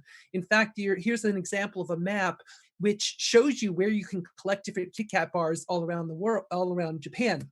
So this example, then, they took a Kit Kat candy bar, which is just a basic candy bar most everywhere else in the world, and they turned it into a cultural phenomenon that appeals to Japan in a very special way. That's a good example of culturalization. So there's generally two types of culturalization I deal with. One is reactive culturalization. So that means trying to find things that are going to be problematic in the game. So, a symbol or a gesture or a character design that might be disruptive to the user experience. It might be culturally offensive. It might be politically offensive, but it might be some kind of problem in the game. The other type is proactive culturalization. And this is where we look for ways to actually positively adapt the content to a specific country or a specific culture. And here's a couple of examples for you. So this image is from the game Fallout 3, which I'm sure a lot of you are familiar with. And this two-headed Brahmin bull is the whole reason why this game did not sell in India, because the Brahmin bull is sacred to the Hindu faith. And so because they had this mutated radioactive Brahmin bull, that was not very, it was not respecting the culture and respecting the Hindu faith. And so I had asked the developers to try and change this to something else, like my poorly photoshopped two-headed horse, but they were not willing to do that, and they didn't have the time to do it. So unfortunately, that is the whole reason why Fallout 3 did not sell in India, was because of this one issue. Now, conversely, a positive example of proactive culturalization in India is where Marvel Studios partnered to create this culturalized version of Spider-Man. And when this first came out, people were really receptive to it. They thought this was super cool. However, because they were dealing with a very familiar intellectual property, everyone knows that Spider-Man is Peter Parker in New York City. And so what the consumers really wanted in India was not a culturalized version. What they wanted was a localized version of the original Spider-Man comics in all the many languages of India. That's what they would have preferred. And so, but it was a good experiment, and it showed that, doing proactive culturalization can actually, have a lot of appeal to the local market. So there's different degrees of culturalization that happen when we're working on content. So the first level is the reactive culturalization that I just mentioned. The second level is localization, as we know, and internationalization, like using Unicode in your games so that your games can, use every kind of language glyph out there. And then the third level is proactive culturalization. So if I want to make this simple, your game needs to be viable. So you make it viable, which means it can actually stay in the market. That's where you have to make sure there's nothing like problematic or offensive in the game that's going to have it kicked out or banned from the market. The second part is to make it legible, which is where localization comes in. And then the third level is the hard part. That's actually make the content meaningful. How do you make your game culturally meaningful to the players? And that's a whole nother step that takes a lot more work. Now, what I'm basically trying to do then in my culturalization work is I'm taking the game worlds that all these fantastic game developers are making, and I'm trying to see how are those compatible with the local worldviews in the different countries and regions and cultures. And so this is sort of an exercise of trying to combine those two together. And I work in this zone where I will find content assets that will be compatible or incompatible with the local markets. And so I have to work to basically help the developer understand what will work and what won't work. Now, the other difference between localization is that culturalization typically happens early in a product development cycle. So this is a very simplified version of a product development cycle, but typically localization happens later because the translators have to wait for the content to be done so they can actually translate the final text. Whereas culturalization, a lot of the work happens early because like when I sit down on a game, like a BioWare game, for example, I sit down and talk with the artists and the designers and the writers because I need to understand what is the world they're creating, who is in it, what do they do, what kind of political factions might exist, are there religions in this world? I mean, all the different things that I need to understand about what world they're making, because at that early stage, I can make some really easy course corrections for them about things that might be a problem later. And of course, if you fix it in the concept stage, it's way easier and a lot cheaper to fix it then than it is to find out later in the product development cycle. Now, when we're doing this work, there's a lot of things we have to think about and a lot of important things. So first of all is that, you know, there's the high level values and goals of the creator. Now I put corporate there. So if you're a company, you as a company, if you're the CEO of the company, you have to understand what are my values. So when will I draw the line and not change a piece of content because it goes against my values as the CEO or the values of the company? For example, if you were asked to have a game where you show Taiwan as an independent country, that will definitely get you in trouble in China. And your game will not be sold in China because of that. So is that something you're willing to do? Are you willing to make that change for the sake of China, or are you willing to stay with your creative vision? The other thing is the context in which content is generated is very important. And I will come back to this point a little bit later. And then the other thing is like the business strategy for the vertical. So for very big companies like Sony and Microsoft, they make other things other than games. And so they have to think about how they position their games business alongside other things like other forms of software or hardware. They also think about the market strategy for the specific location, like China, for example, because a lot of times the market strategy will be different between China or Japan or Korea or the Middle East or wherever else. Also the market strategy for a specific game, because sometimes the strategy shifts depending on what kind of game it is. And then finally, there's always the changing geopolitical and cultural and ethical factors, because as I think we all know, especially this year, we live in a very dynamic world where things can change very quickly, both culturally, politically, and otherwise. So, you know, the world around us changes. And so one of the things I often have to do when I'm working on a project is I have to also pay attention to what's happening out there in the world so that I have an understanding of how that might affect the game. Now, for example, like 2 years ago, the German ratings board, the USK, they decided to allow Nazi symbology in games, which is a major shift for them. They were not allowing anything previously, but now they've said that they're willing to allow it in certain cases. And these are screenshots from the game Wolfenstein 2 that came out a few years ago. You can see the image on the left is the one that most of the world got to see, but the image on the right is what they saw in Germany because they could not see a swastika. And also, if you were following the news last year, Blizzard got into a lot of trouble around the whole Hong Kong protests and everything related to their Hearthstone tournament. And I don't have time to get into this, but basically it was a really, really tricky issue for Blizzard. And it showed that Blizzard was very unprepared for dealing with this kind of political issue between China and Taiwan and Hong Kong.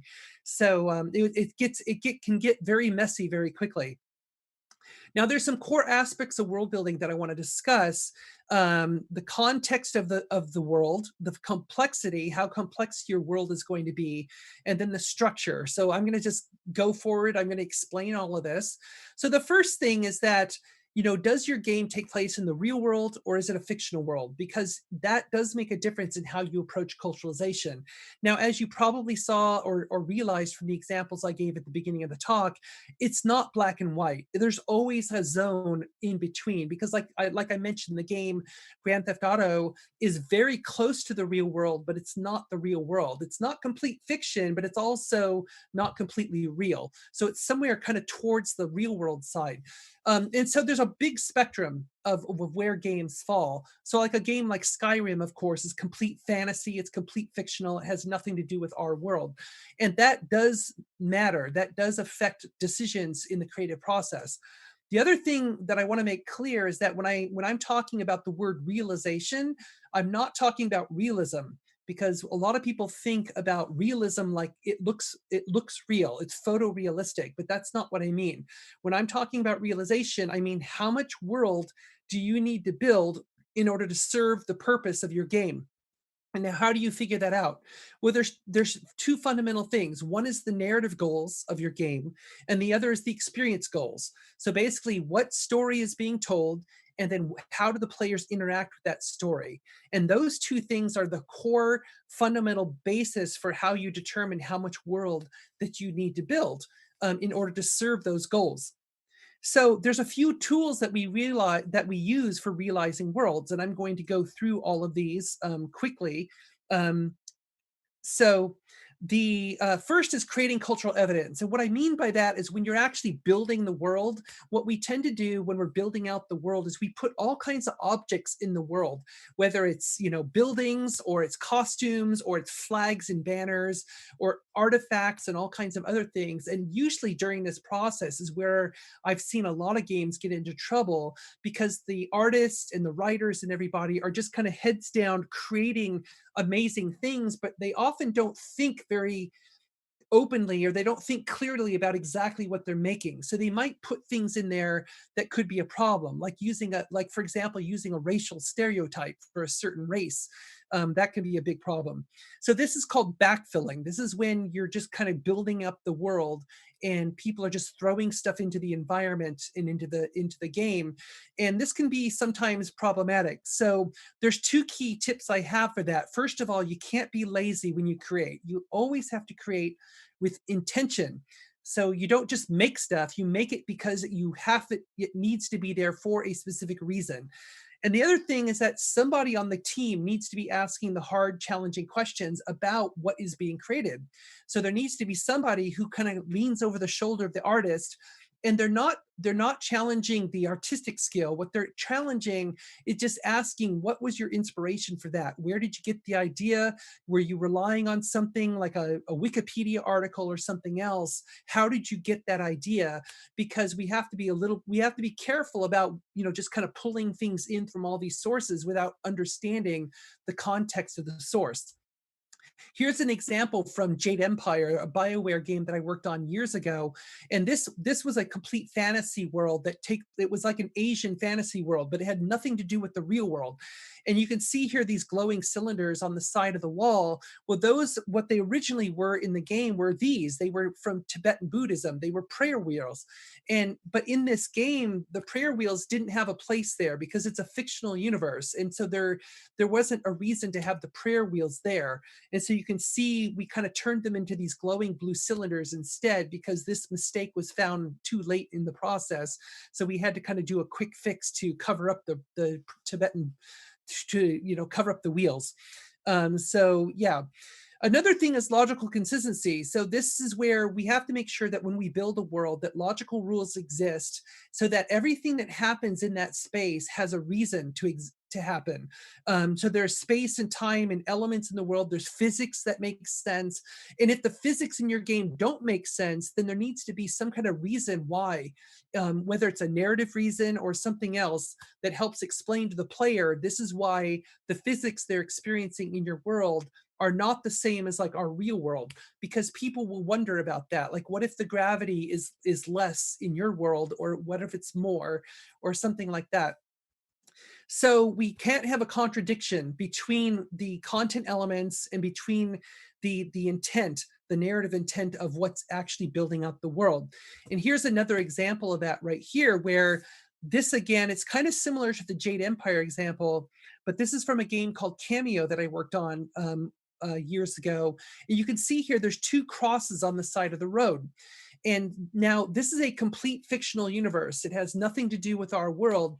But so when I asked the artist, what are those crosses supposed to be? And they said they're grave markers. And I said, well, that's weird, because in this universe, there's no Christianity. So why would they use a wooden cross? The artist's response was, what else would I use? And that kind of goes back to my point about lazy creativity. They basically just, a grave marker, they basically just took something out of their head, a cross, because they are based in the US, and they just used a cross because of the common grave marker here in the US, and they just didn't think about it. And of course, it makes no sense. It's not logically consistent with the universe to have that object serve as a grave marker. So of course it had to be changed. Another thing that's really important too, that you can use in the world building process is what we call topology. And topology is basically a word that describes how things are related, the how and why things are related. It's not about distance, it's not about height, that's topography. This is topology. So it's really about relationships. So for example, right now, there is a topological relationship between me and you. And that relationship is that I'm a speaker and you're an audience. And so that is a topological relationship right there. So, we can draw these kind of topological relationships in all kinds of ways within our games. And it actually, by building topological relationships, and don't worry, I'm going to give you an example to explain it. This helps convey a much bigger world without actually having to build the world. And let me give you a good example. So I worked on the original Halo games, and in the first Halo game, Halo Combat Evolved, this is a very linear first-person shooter game where you're basically running through the environment and you're just shooting stuff. And so a lot of times you don't have a chance to like look around and explore. But if you did look around a little bit, we put into the environment these things called terminals. And if you happen to find a terminal and you interact with the terminal, all it does is it brings up a screen and it has text. And with that text, you can read all about the backstory of the world that you're on, about this Halo ring, and about the people, the Forerunners who created the ring. And so just by having that one little thing that you can interact with, all of a sudden it opens up the world to the player, just because they read a little bit more text that filled them in on the narrative. So that was a really simple and easy way to build a much bigger world for the player, without actually having to build like an entirely new level and have like a whole new area where they have to go fight and everything. So topology and building those topological relationships between a concept and between what the player is doing can be a really powerful tool when you're building out a world. Now, one of the reasons I get asked a lot, why is a geographer working on world building in games?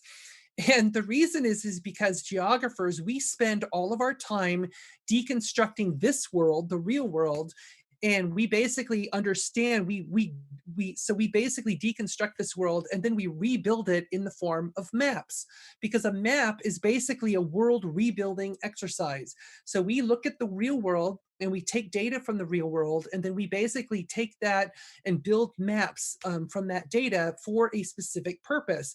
And the way we do that is we use a tool called the Geographic Information System. And in the GIS, every single layer, we have layers of data, just like this image shows.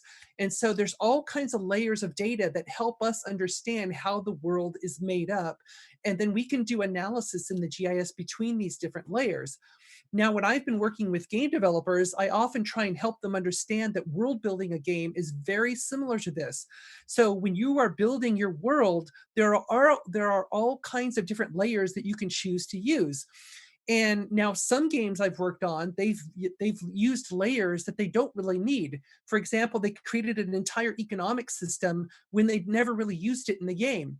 Whereas like take the first one, climate and weather systems, if you've played Breath of the Wild on the Nintendo Switch, the Breath of the Wild is a phenomenal example of how they had weather directly affects the gameplay, and it makes a lot of sense for a weather system to be in that game because it has a direct impact on the player and on what you do. And so that was a brilliant example of using weather, where I've also worked on games where the weather system really didn't do anything, and yet the developers spent a lot of time building the weather system when they never really used it. So as a developer, my point is that choose the most minimal layers you need to realize your world. And again, going back to that formula I gave you, the narrative goals and the experience goals will help dictate to you exactly how much world you need to build. And so you think about the different layers that you need to build out that world for your gameplay. Now, if you're able to build the most minimal level layers really easily, well, that's great, because then you can just, if you have extra time, then you can build, bring in extra layers to kind of enhance the gameplay if you have the chance. But you have to focus only on the layers that you really need in order to make that game work. So what I'm going to focus on as I'm moving along here are some of the most problematic layers that we often encounter in world building and in culturalization. So some of these are probably obvious, but I will explain all of these. So I'll just keep moving forward on this. So one of the most difficult layers is when a game is based in history. So using real world history can be really challenging for games. Because in a lot of countries around the world, especially older civilizations like East Asia, South Asia, Middle East, the cultural the lineage of the culture goes back millennia, not just centuries. And so we have to be respectful of that. So, for example, when I worked on the original Age of Empires, and I've worked on all the Age of Empires games, but this one in particular was problematic because this was a scenario where, from the Middle Ages, where the Japanese invaded, the Japanese who were on the right there in blue, they invaded the Korean peninsula in red, and they basically took over the Chosun Empire. That's what history tells us really happened. However, the Korean Ministry of Information said that never happened. So they believed that something completely different happened. And they would not allow the game to be sold in Korea unless this historical fact was fixed. And so what are we supposed to do? Well, if you remember that slide I showed earlier about multiple considerations, well, we had to think those through. This was Microsoft in its early days of gaming. So number one, Microsoft was trying to grow its games business very quickly. It also knew from market research that Korea is a very popular gaming market. It's a very important market to sell your games into. They also knew that real-time strategy games like Age of Empires were very popular in Korea. And so they basically felt they had no choice. They needed to sell this game in Korea. So in order to do that, they had to create a special patch only for Korean players that shows, as you can see here in the bottom image, it shows the Koreans invading Japan instead of the other way around, which is, so yes, this is not historically accurate. And so on the development team, there were a lot of people who were upset. They said that this is not truthful, this is inaccurate. And yet, the thing is that there's a lot of things in Age of Empires that are not historically accurate, because these games are generalized history. They're sometimes in some of these battles, the history is changed a little bit just to fit the gameplay and make the gameplay better. And that's what they do in a lot of historical games. I mean, Rise of Nations, Civilization, all of these historical games, they modify history. None of it is 100% accurate. So so that was one of the things that we had to do on Age of Empires in order to allow this game to be sold in Korea. Another issue, of course, is faith. When we're dealing with cultures who have their expectations are based on religious beliefs, we have to be respectful of those religious beliefs. And so in our games, we have to be careful about that. So for example, in Resistance Fall of Man, they used the Manchester Cathedral, which is part of the Church of England, and they recreated this cathedral in the game. But then the problem is that they took the gameplay into the church and they actually destroyed the church in the process. And the Church of England really was not happy about this. And so, basically the church wanted this to be fixed, but it was too late. The game was already released. And so the Church of England has created what they call sacred digital guidelines. And so if you ever want to use a Church of England building in a game, you have to get their approval ahead of time. And I can promise you that if you have any plans to destroy the building, they will probably not approve you using their building. Or a game like Hitman 2, where they took the most sacred place of the Sikh faith in Amritsar, India, in the Golden Temple, and they took the action into the Golden Temple, where this main character is actually killing Sikhs inside the most sacred place of the Sikh faith. And that is not considered respectful. It's not considered honorable. And that's problematic. So they probably, if they had done this outside of the temple, but in the same city, that probably would have been okay, but they actually went into the temple itself. Or a game like Smite, where they took the pantheon of Hindu gods, which are worshipped by about 1 billion people, and they equated them with the ancient Egyptian gods and with the ancient Norse gods, which are not worshipped by very many people anymore, just a very few people. And so a lot of people of the Hindu faith were really upset about this, because they put the gods that they revere and worship, they threw them into this game, and they just made them like these characters that you can run around and play with. So again, it wasn't considered respectful to use them. Another category we have to think about is what I call inclusion and exclusion, because this is when players might feel that they are being excluded from the experience because of their gender, or because of their ethnicity, because of their culture, because of their nationality. So it's a kind of a large category of things that can be a problem. And I'll show you a couple of examples. In Resident Evil 5, when this game was coming out, you could see here the imagery of this white Caucasian male, shooting at sub-Saharan African villagers was really problematic. And a lot of people were really upset about this imagery. And yet the developers kept saying, well, it's not a big deal, because as you can see in the image on the right, the villagers are zombies, so they have to be killed. But what the creators of this game did not realize is that this is really sensitive imagery of having this white guy attack these Black people in Africa. And so it kind of harkens back to this idea of the Dark Continent and the Great White Hunter, these ideas that are that we've all rejected now, from over 100 years ago. There's other things. You can contact me later, and I'd be happy to show you the full deck. So I'm just going to skip ahead to get to the end here. So there's a few things that you need to think about when we're doing culturalization. There's two key audiences that we think about. One is what we call the intended audience, which is that's basically what proactive culturalization is for. So we want to these are people who know games, they play games, they don't really care about most of the issues I've been talking about in this lecture.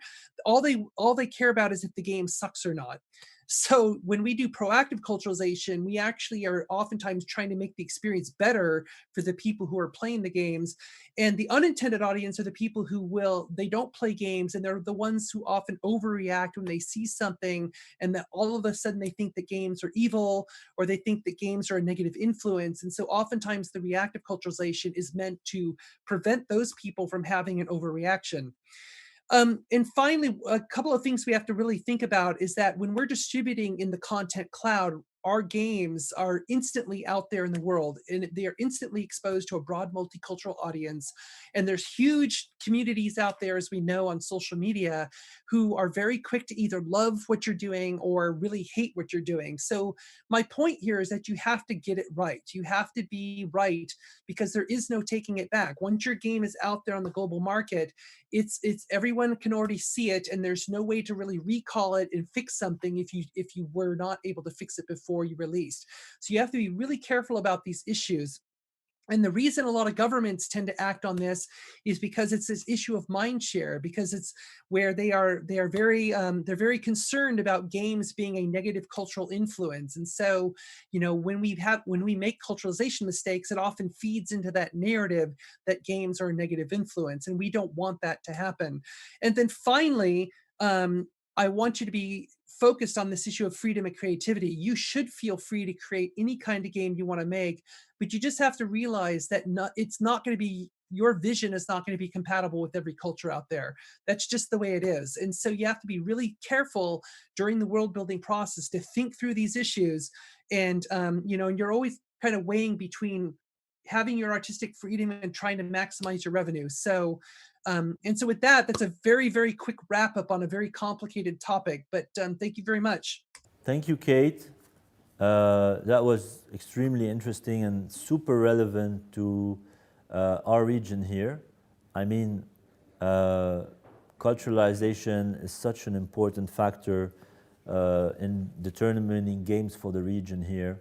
And also, as you mentioned, and we have heard a lot of stories with some publishers where there were some frictions in some of the games with the local society, with the local culture, as well when it comes to international publishers. We've seen also great examples of culturalization in some games from regional developers, really super interesting, that made a lot of success. I'm sure you know some of them also, and you've met them from the region here. Really, thank you for. I mean, I watched all the slides. It's really super interesting, and I think many people will be now messaging you on the meeting platform to take that conversation further with you. Great. So we need to wrap up. Thank you very much. Sorry for keeping you late. We know you're in Los Angeles now, and however, that was really interesting and valuable. Well, thank you. Thank you again. Thanks for having me.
An inspiring business hub where over 20,000 talented minds are positioning Dubai as the engine of innovation by pushing the limits of creativity every day.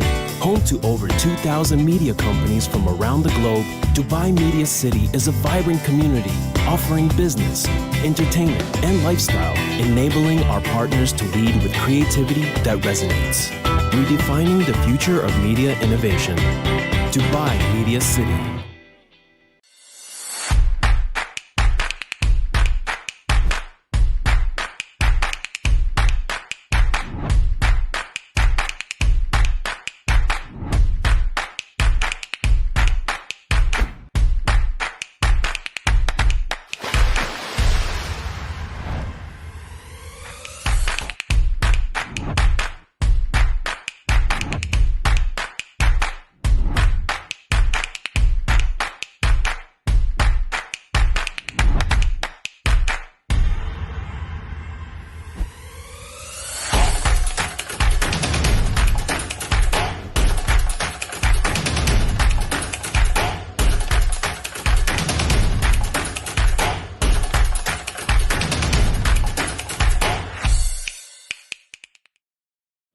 In today's mobile world, attracting users is becoming increasingly challenging. To better bridge the gap between brands and consumers, TikTok pioneered a new and unique way to engage users: Branded Hashtag Challenge. The Branded Hashtag Challenge taps into users' passion for creation and expression by inviting them to join in on a collective movement. TikTok empowers users to become co-creators while interacting with branded content. The Branded Hashtag Challenge is a fun and easy way for brands to collaborate and seamlessly integrate within TikTok community. Every day there's millions of hashtag challenges taking place on TikTok. Alongside some of the hottest trends in dance, comedy, fashion, food, and more. Users can discover the latest hashtag challenge on TikTok's discovery page. And popular challenge videos will be easy to find in users' For You feed. And they easily participate in the hashtag challenge by clicking Shoot button. In fact, over 50% creators have participated in a hashtag challenge, with an average engagement rate of 8.5%, generating huge brand buzz and affinity. Besides a highly customized theme accompanied by challenge rules that suits your campaign objective, you can enhance your hashtag challenge by adding branded effects and music. TikTok also has a rich ecosystem of influencers who help show users how to do the branded challenge and encourage creators to get involved. The Branded Hashtag Challenge can lead to different landing pages and drive conversions. We encourage you to support your challenge with brand takeovers and in-feed ads. These placements serve as full-screen traffic drivers to boost the awareness of your challenge and maximize the number of people who click into the challenge page. How to measure effectiveness? Instead of measuring campaign exposure and engagements simply through members, you can access brand metrics through our Brand Lift study. And the Branded Hashtag Challenges have shown to help brands deliver higher engagement rates and drive brand metrics, such as ad recall, brand awareness, favorability, association, and purchase intent. So what are you waiting for? Join in the conversation today.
Looking for a better way to get up out of bed instead of getting on the internet and checking a new hit. Me get up.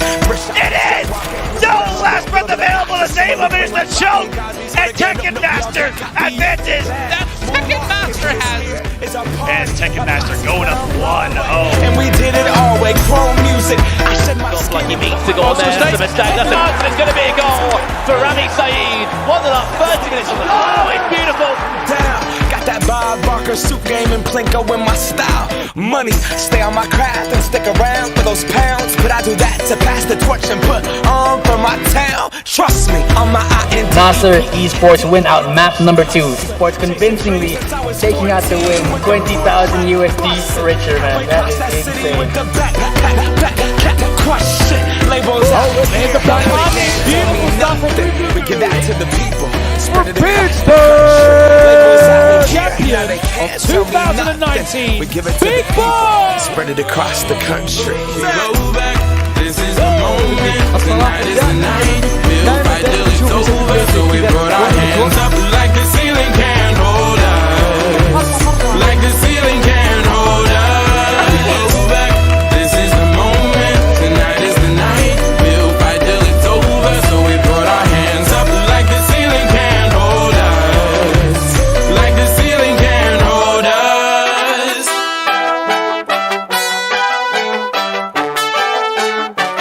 So we put our hands up.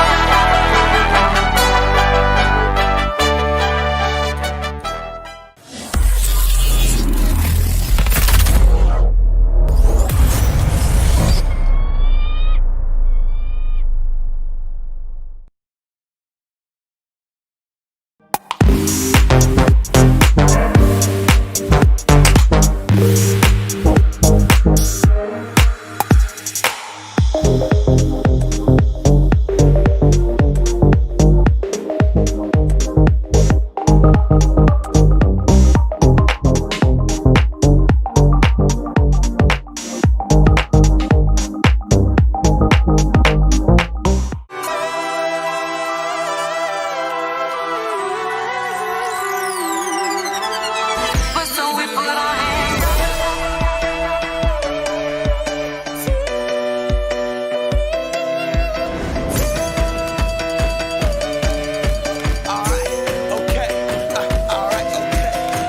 Return to the Mac. Get up what it is, what it does, what it is, what it isn't. Looking for a better way to get up out of bed instead of getting on the internet and checking a new hit. Me get up. It is! No last breath available. The same of it is the choke. And Tekken Master advances. That Tekken Master has. And Tekken Master going up 1-0. And we did it all way. Chrome music. I said my Lucky means to go there. That's a mistake. That's it's going to be a goal for Rami Saeed. One of the 30 minutes. Oh, it's beautiful. Down. Got that Bob Barker suit game and Plinko in my style. Money, stay on my craft and stick around for those pounds. But I do that to pass the torch and put on for my town. Trust me, on my Nasser Esports win out map number 2. Sports convincingly taking out the win. 20,000 USD richer, man. That is insane. Labels beautiful stuff. We give that to the people. Spread it Champion of 2019, we give it to Big the people. Boy! Spread it across the country. We go back. This is the moment. Tonight is the night. We'll fight till it's over. So we put our hands up like the ceiling can't hold us. Like the ceiling can't hold us. Go back. This is the moment. Tonight is the night. We'll fight till it's over. So we put our hands up like the ceiling can't hold us. Like the ceiling can't hold us.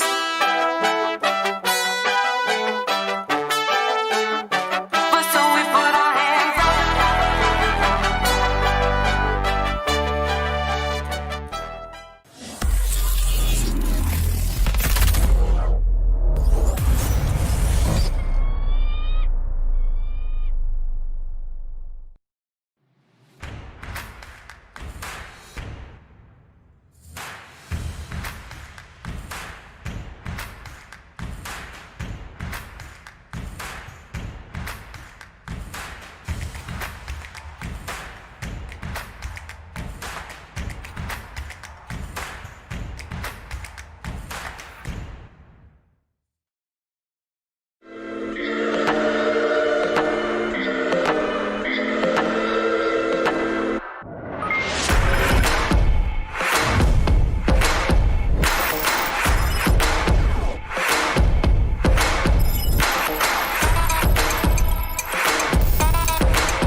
In today's mobile world, Attracting users is becoming increasingly challenging. To better bridge the gap between brands and consumers, TikTok pioneered a new and unique way to engage users: Branded Hashtag Challenge. The Branded Hashtag Challenge taps into users' passion for creation and expression by inviting them to join in on a collective movement. TikTok empowers users to become co-creators while interacting with branded content. The Branded Hashtag Challenge is a fun and easy way for brands to collaborate and seamlessly integrate within TikTok community. Every day there's millions of hashtag challenges taking place on TikTok. Alongside some of the hottest trends in dance, comedy, fashion, food, and more. Users can discover the latest hashtag challenge on TikTok's discovery page. And popular challenge videos will be easy to find in users' For You feed. And they easily participate in the hashtag challenge by clicking Shoot button. In fact, over 50% creators have participated in a hashtag challenge, with an average engagement rate of 8.5%, generating huge brand buzz and affinity. Besides a highly customized theme accompanied by challenge rules that suits your campaign objective, you can enhance your hashtag challenge by adding branded effects and music. TikTok also has a rich ecosystem of influencers who help show users how to do the branded challenge and encourage creators to get involved. The Branded Hashtag Challenge can lead to different landing pages and drive conversions. We encourage you to support your challenge with brand takeovers and in-feed ads. These placements serve as full-screen traffic drivers to boost the awareness of your challenge and maximize the number of people who click into the challenge page. How to measure effectiveness? Instead of measuring campaign exposure and engagements simply through members, you can access brand metrics through our Brand Lift study. And the Branded Hashtag Challenges have shown to help brands deliver higher engagement rates and drive brand metrics, such as ad recall, brand awareness, favorability, association, and purchase intent. So what are you waiting for? Join in the conversation today.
Looking for a better way to get up out of bed instead of getting on the internet and checking a new hit me get up. It is no less available. The same of it is the choke and Tekken Master advances.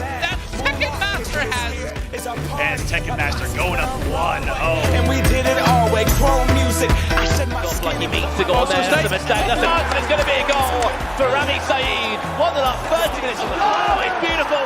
Down. Got that Bob Barker suit game and Plinko in my style. Money, stay on my craft and stick around for those pounds. But I do that to pass the torch and put on for my town. Trust me, on my INT. Nasser Esports win out map number 2. Esports convincingly taking out the win. 20,000 USD richer, man. That is insane. Labels out. Beautiful stuff. We give that to the people. For Pittsburgh, champion of 2019, we give it to Big Boy. Spread it across the country. Go back. This is the moment. Tonight is the night. We'll fight till it's over. So we put our hands up like the ceiling can't hold us.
an inspiring business hub where over 20,000 talented minds are positioning Dubai as the engine of innovation by pushing the limits of creativity every day.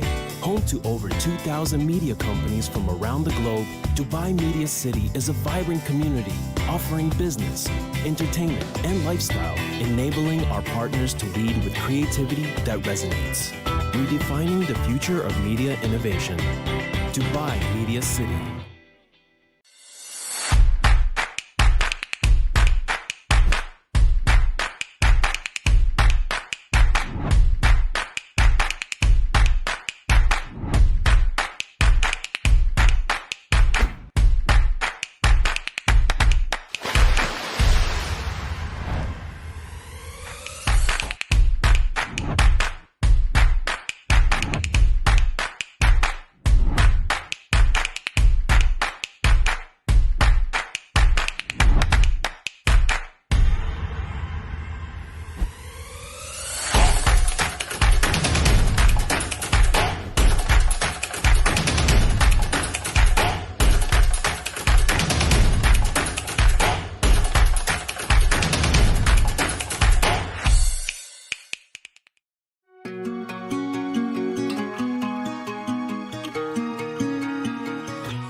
Came from the darkest regions, wrapped in a cloak of light. Minus the focus heights, I'm trying to get my opens right. Throw my doubts aside, I climb the mountainside. And when I reach the peak, the view I see will not be fly. Feel the pressure, but it's relative to the man I measure. No time for hesitation, finally time to step up. And when you're feeling deep in your bones and it's on you're fed up, you're close to the glass ceiling, keep your head up. See your dreams as a goal, that's how I'm seeing mine. Achieve my full potential, let all of the demons pre my shine.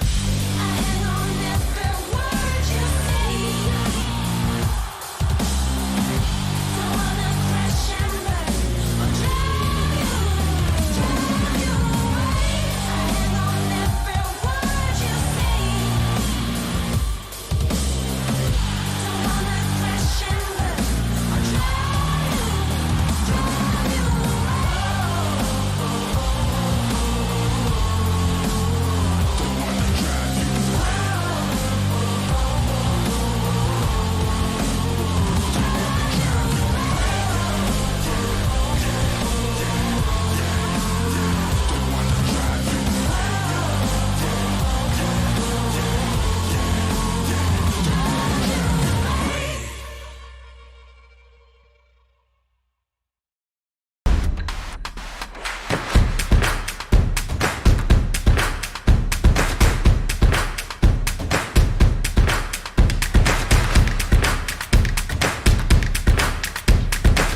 of the Mac. Get up what it is, what it does, what it is, what it isn't. Looking for a better way to get up out of bed instead of getting on the internet and checking a new hit. Me get up. It is! No last breath available. The same of it is the choke. And Tekken Master advances. That Tekken Master has. And Tekken Master going up 1-0. And we did it all with chrome music. I said my Lucky means to go there. That's a mistake. That's a it's going to be a goal for Rami Saeed. 1-0, 30 minutes. Oh, it's beautiful. Down. Got that Bob Barker suit game and Plinko in my style. Money, stay on my craft and stick around for those pounds. But I do that to pass the torch and put on for my town. Trust me, on my INT. Nasser Esports win out map number 2. Sports convincingly taking out the win. 20,000 USD richer, man. That is insane. There's the beautiful stuff. We give that to the people. Pittsburgh champion of 2019. We give it to Big Boy. Spread it across the country. Go back. This is the moment. Tonight is the night. We'll fight till it's over. So we put our hands up like the ceiling can't hold us. Like the ceiling can't hold us. Go back. This is the moment. Tonight is the night. We'll fight till it's over. So we put our hands up like the ceiling can't hold us. Like the ceiling can't hold us.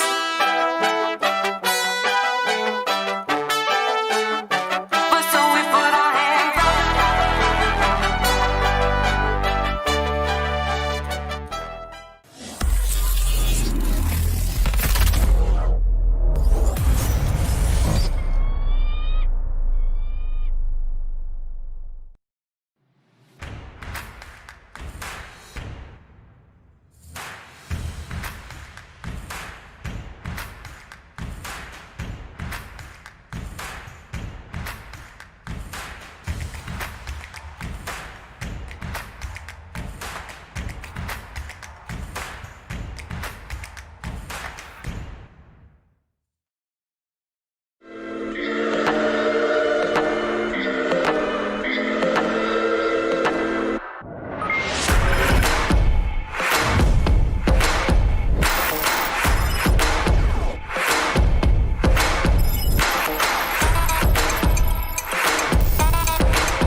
In today's mobile world, attracting users is becoming increasingly challenging. To better bridge the gap between brands and consumers, TikTok pioneered a new and unique way to engage users: Branded Hashtag Challenge.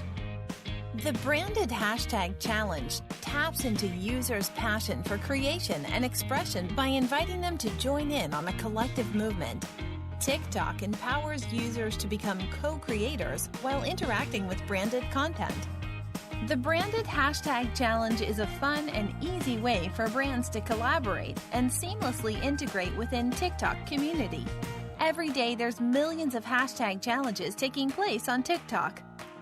Alongside some of the hottest trends in dance, comedy, fashion, food, and more. Users can discover the latest hashtag challenge on TikTok's discovery page. And popular challenge videos will be easy to find in users' For You feed. And they easily participate in the hashtag challenge by clicking Shoot button. In fact, over 50% creators have participated in a hashtag challenge, with an average engagement rate of 8.5%, generating huge brand buzz and affinity. Besides a highly customized theme accompanied by challenge rules that suits your campaign objective, you can enhance your hashtag challenge by adding branded effects and music. TikTok also has a rich ecosystem of influencers who help show users how to do the branded challenge and encourage creators to get involved. The Branded Hashtag Challenge can lead to different landing pages and drive conversions. We encourage you to support your challenge with brand takeovers and in-feed ads. These placements serve as full-screen traffic drivers to boost the awareness of your challenge and maximize the number of people who click into the challenge page. How to measure effectiveness? Instead of measuring campaign exposure and engagements simply through members, you can access brand metrics through our Brand Lift study. And the branded hashtag challenges have shown to help brands deliver higher engagement rates and drive brand metrics, such as ad recall, brand awareness, favorability, association, and purchase intent. So what are you waiting for? Join in the conversation today.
Looking for a better way to get up out of bed instead of getting on the internet and checking a new hit me get up. It is! No last breath available to save him is the choke! And Tekken Master advances! That Tekken Master has! And Tekken Master going up 1-0. And we did it all way, chrome music. I said my like he means to go there. That's a mistake. That's a chance, and it's going to be a goal for Rami Saeed. 1-0, 30 minutes. Oh, it's beautiful! Down. Got that Bob Barker suit game and Plinko in my style. Money, stay on my craft and stick around for those pounds. But I do that to pass the torch and put on for my town. Trust me, on my Nasser Esports win out map number 2. Esports convincingly taking out the win. 20,000 USD richer, man. That is insane. There's the back line. Beautiful stuff from we give that to the people. For Pittsburgh, champion of 2019, we give it to Big the Boy. Spread it across the country. Go back, this is the moment. Tonight is the night. We'll fight till it's over. So we brought our hands up like the ceiling can't hold us. Like the ceiling can't hold us. Go back, this is the moment. Tonight is the night. We'll fight till it's over. So we brought our hands up like the ceiling can't hold us. Like the ceiling can't hold us.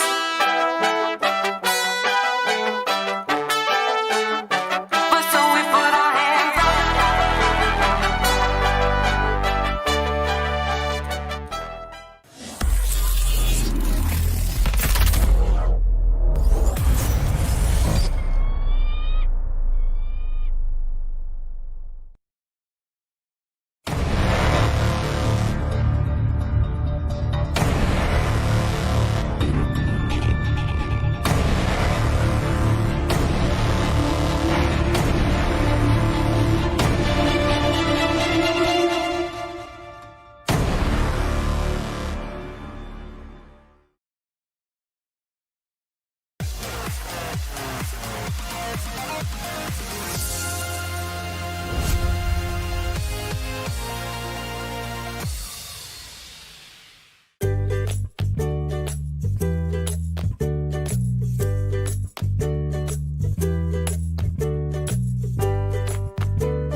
inspiring business hub where over 20,000 talented minds are positioning Dubai as the engine of innovation by pushing the limits of creativity every day. Home to over 2,000 media companies from around the globe, Dubai Media City is a vibrant community offering business, entertainment, and lifestyle, enabling our partners to lead with creativity that resonates. Redefining the future of media innovation. Dubai Media City.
Came from the darkest regions, wrapped in a cloak of light. Minus of focus heights, I'm trying to get my opals right.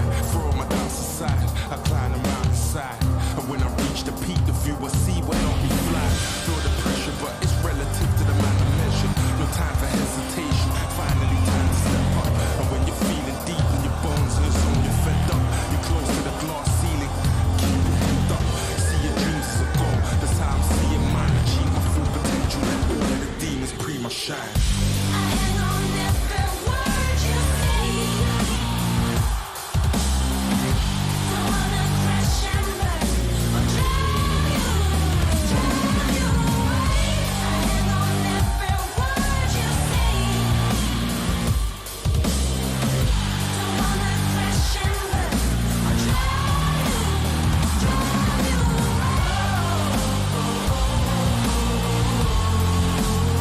Don't wanna drown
In today's mobile world, attracting users is becoming increasingly challenging. To better bridge the gap between brands and consumers, TikTok pioneered a new and unique way to engage users: branded hashtag challenge.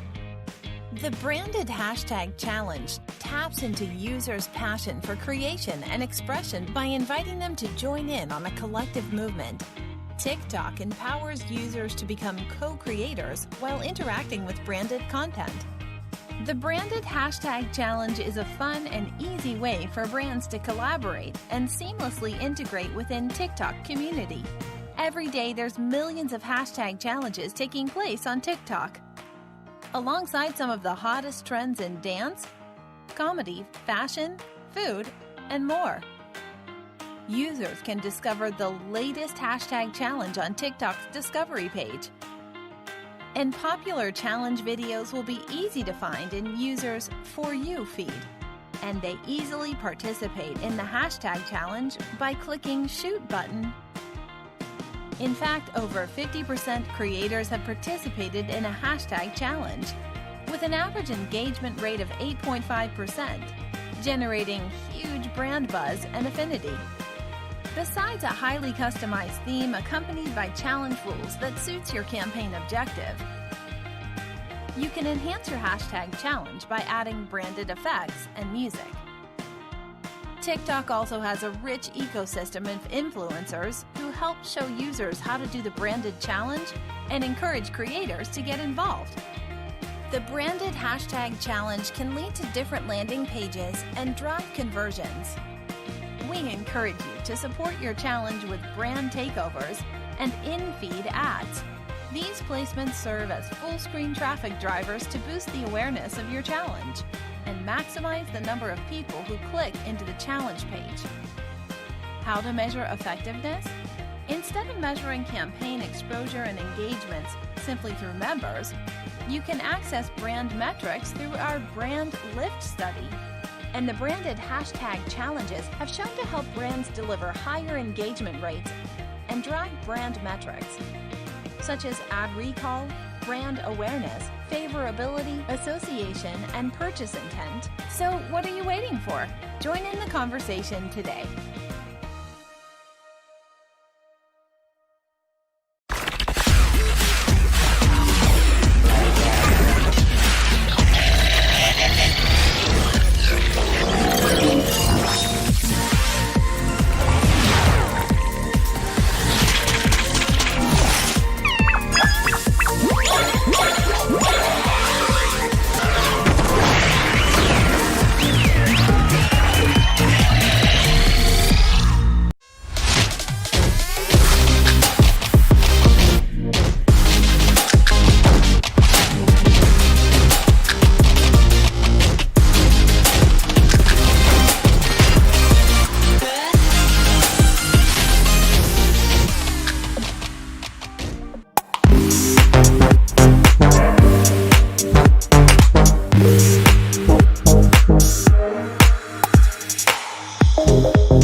Looking for a better way to get up out of bed instead of getting on the internet and checking a new hit. Me get up. It is no last breath available to save him. Here's the choke.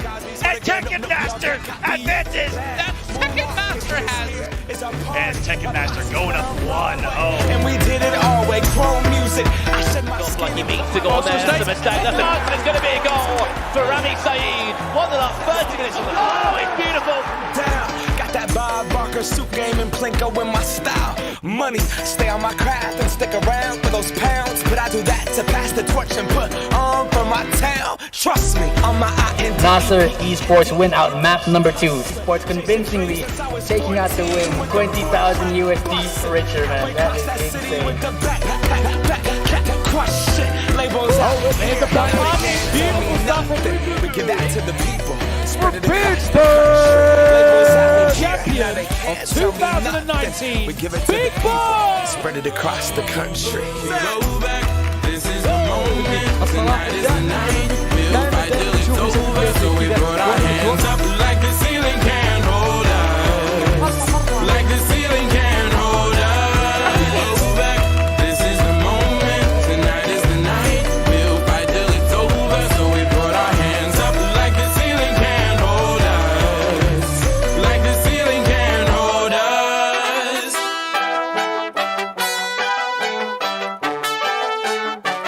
So we put our hands up.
An inspiring business hub where over 20,000 talented minds are positioning Dubai as the engine of innovation by pushing the limits of creativity every day. Home to over 2,000 media companies from around the globe, Dubai Media City is a vibrant community offering business, entertainment, and lifestyle, enabling our partners to lead with creativity that resonates. Redefining the future of media innovation. Dubai Media City.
the darkest regions, wrapped in a cloak of light. Minus the focus heights, I'm trying to get my opens right. Throw my doubts aside, I climb the mountainside.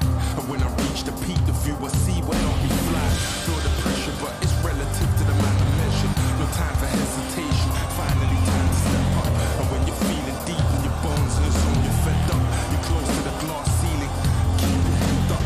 See your dreams as a goal, that's how I'm seeing mine. Achieve my full potential, let all of the demons pre my shine.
today's mobile world, attracting users is becoming increasingly challenging. To better bridge the gap between brands and consumers, TikTok pioneered a new and unique way to engage users: Branded Hashtag Challenge.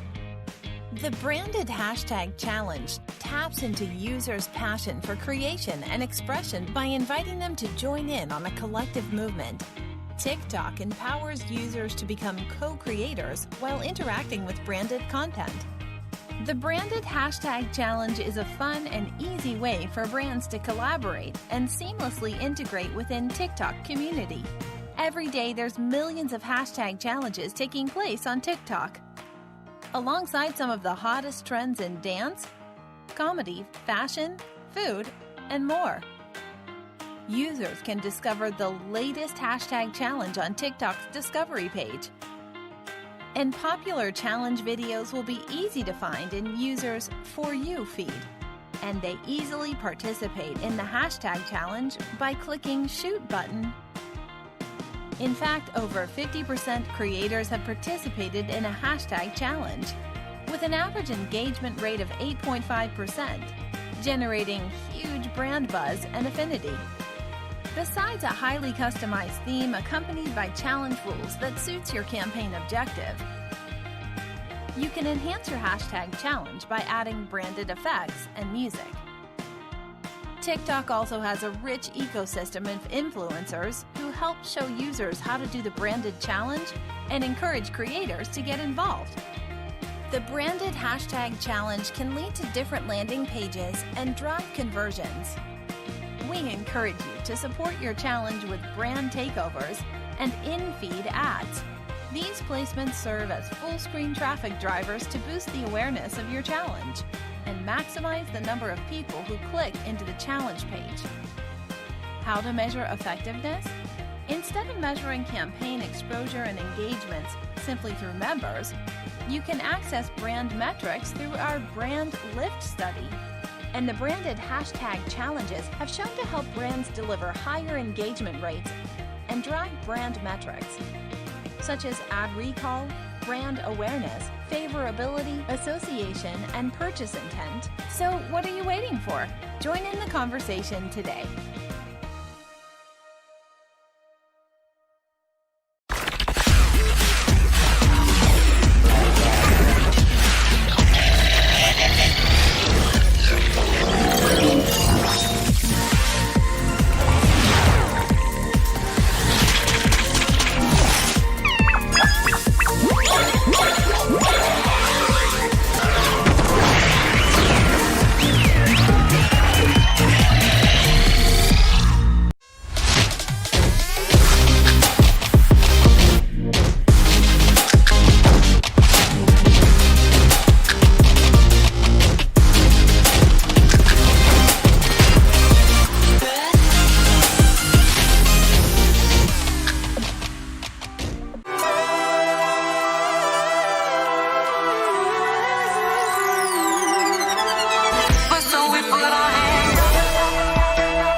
Looking for a better way to get up out of bed instead of getting on the internet and checking a new hit. Me get up. It is no last breath available to save him. Here's the choke. And Tekken Master advances. Tekken Master has. And Tekken Master going up 1-0.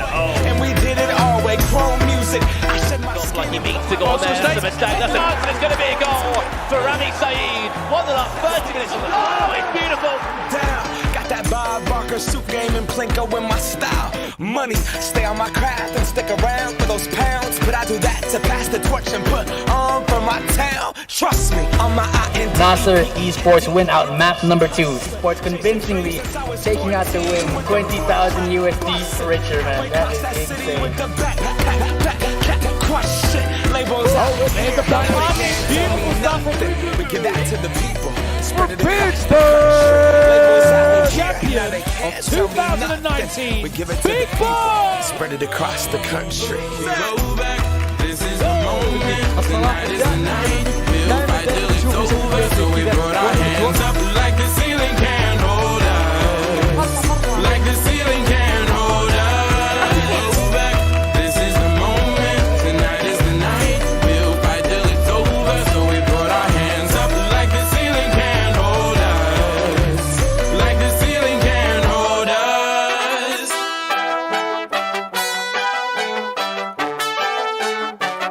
So we put our hands up.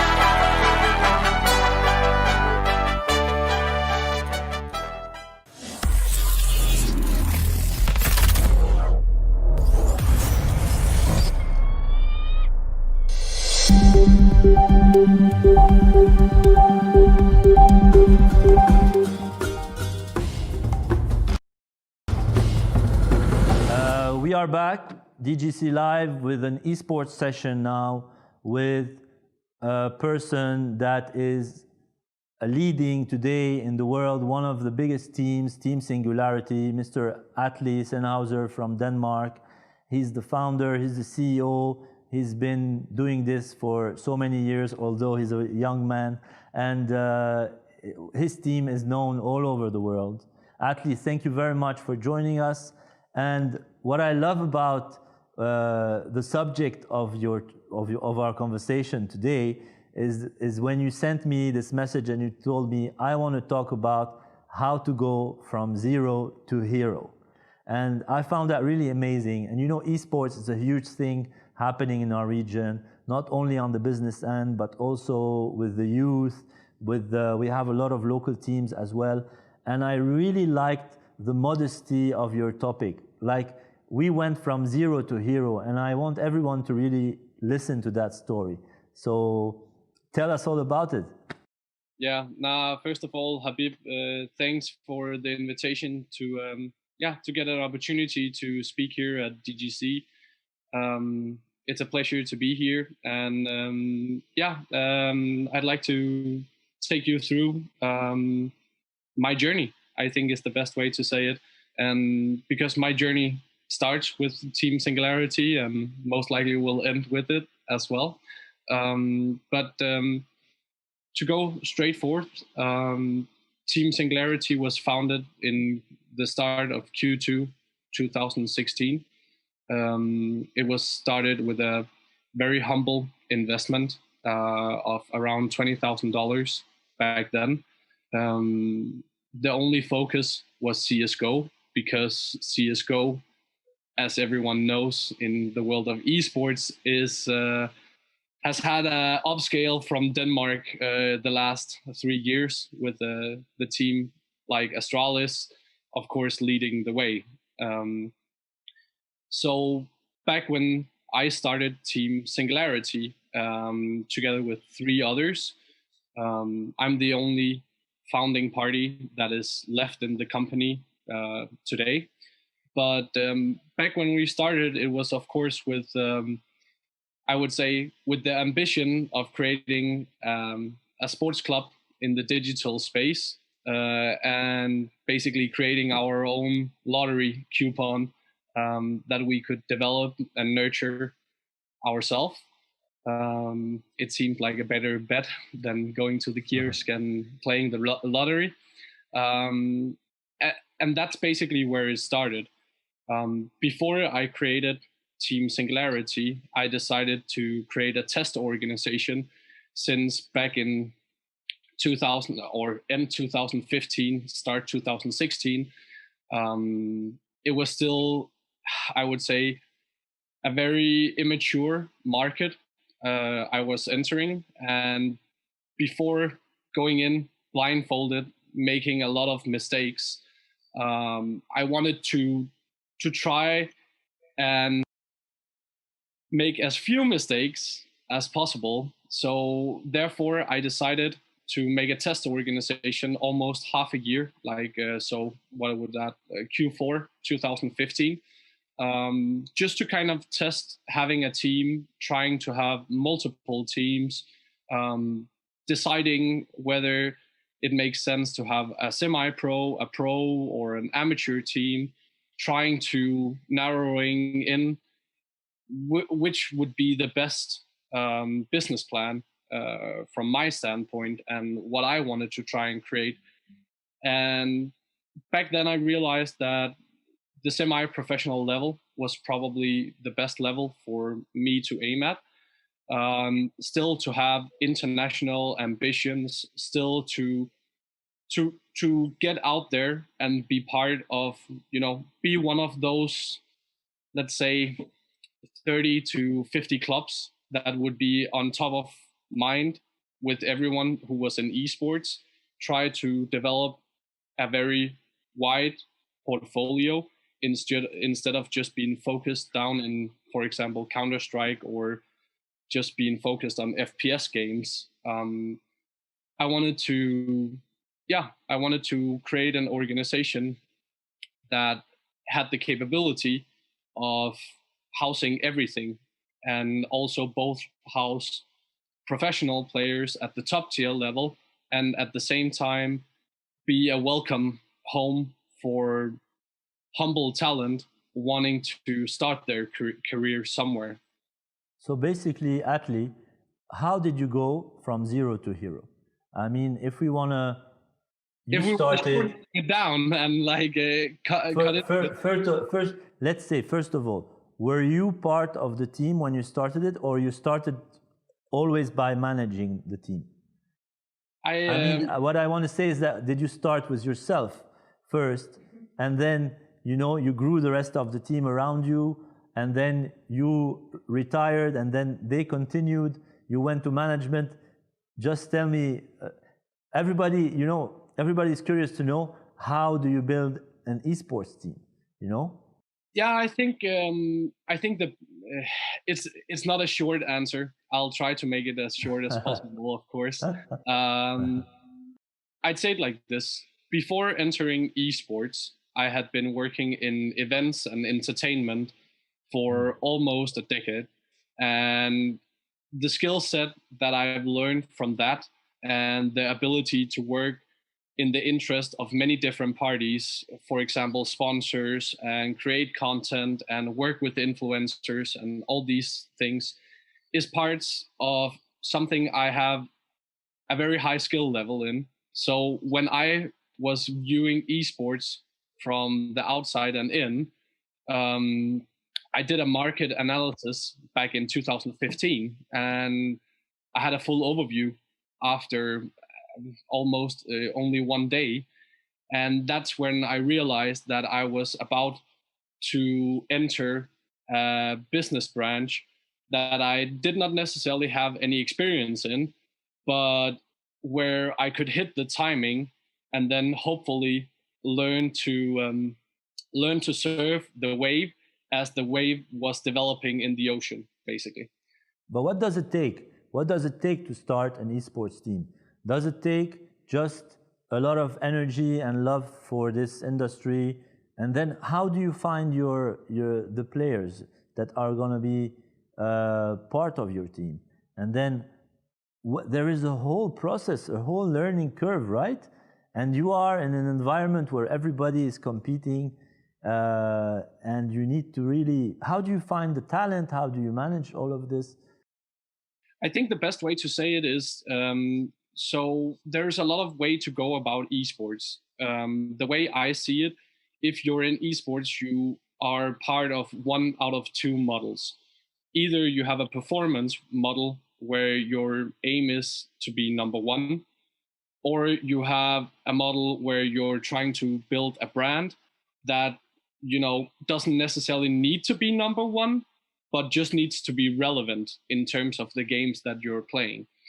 From our point of view, we are definitely more leaning towards a brand option, since the performance options is a very expensive option, and it's a whole nother ballpark in terms of like numbers and recruitment as well.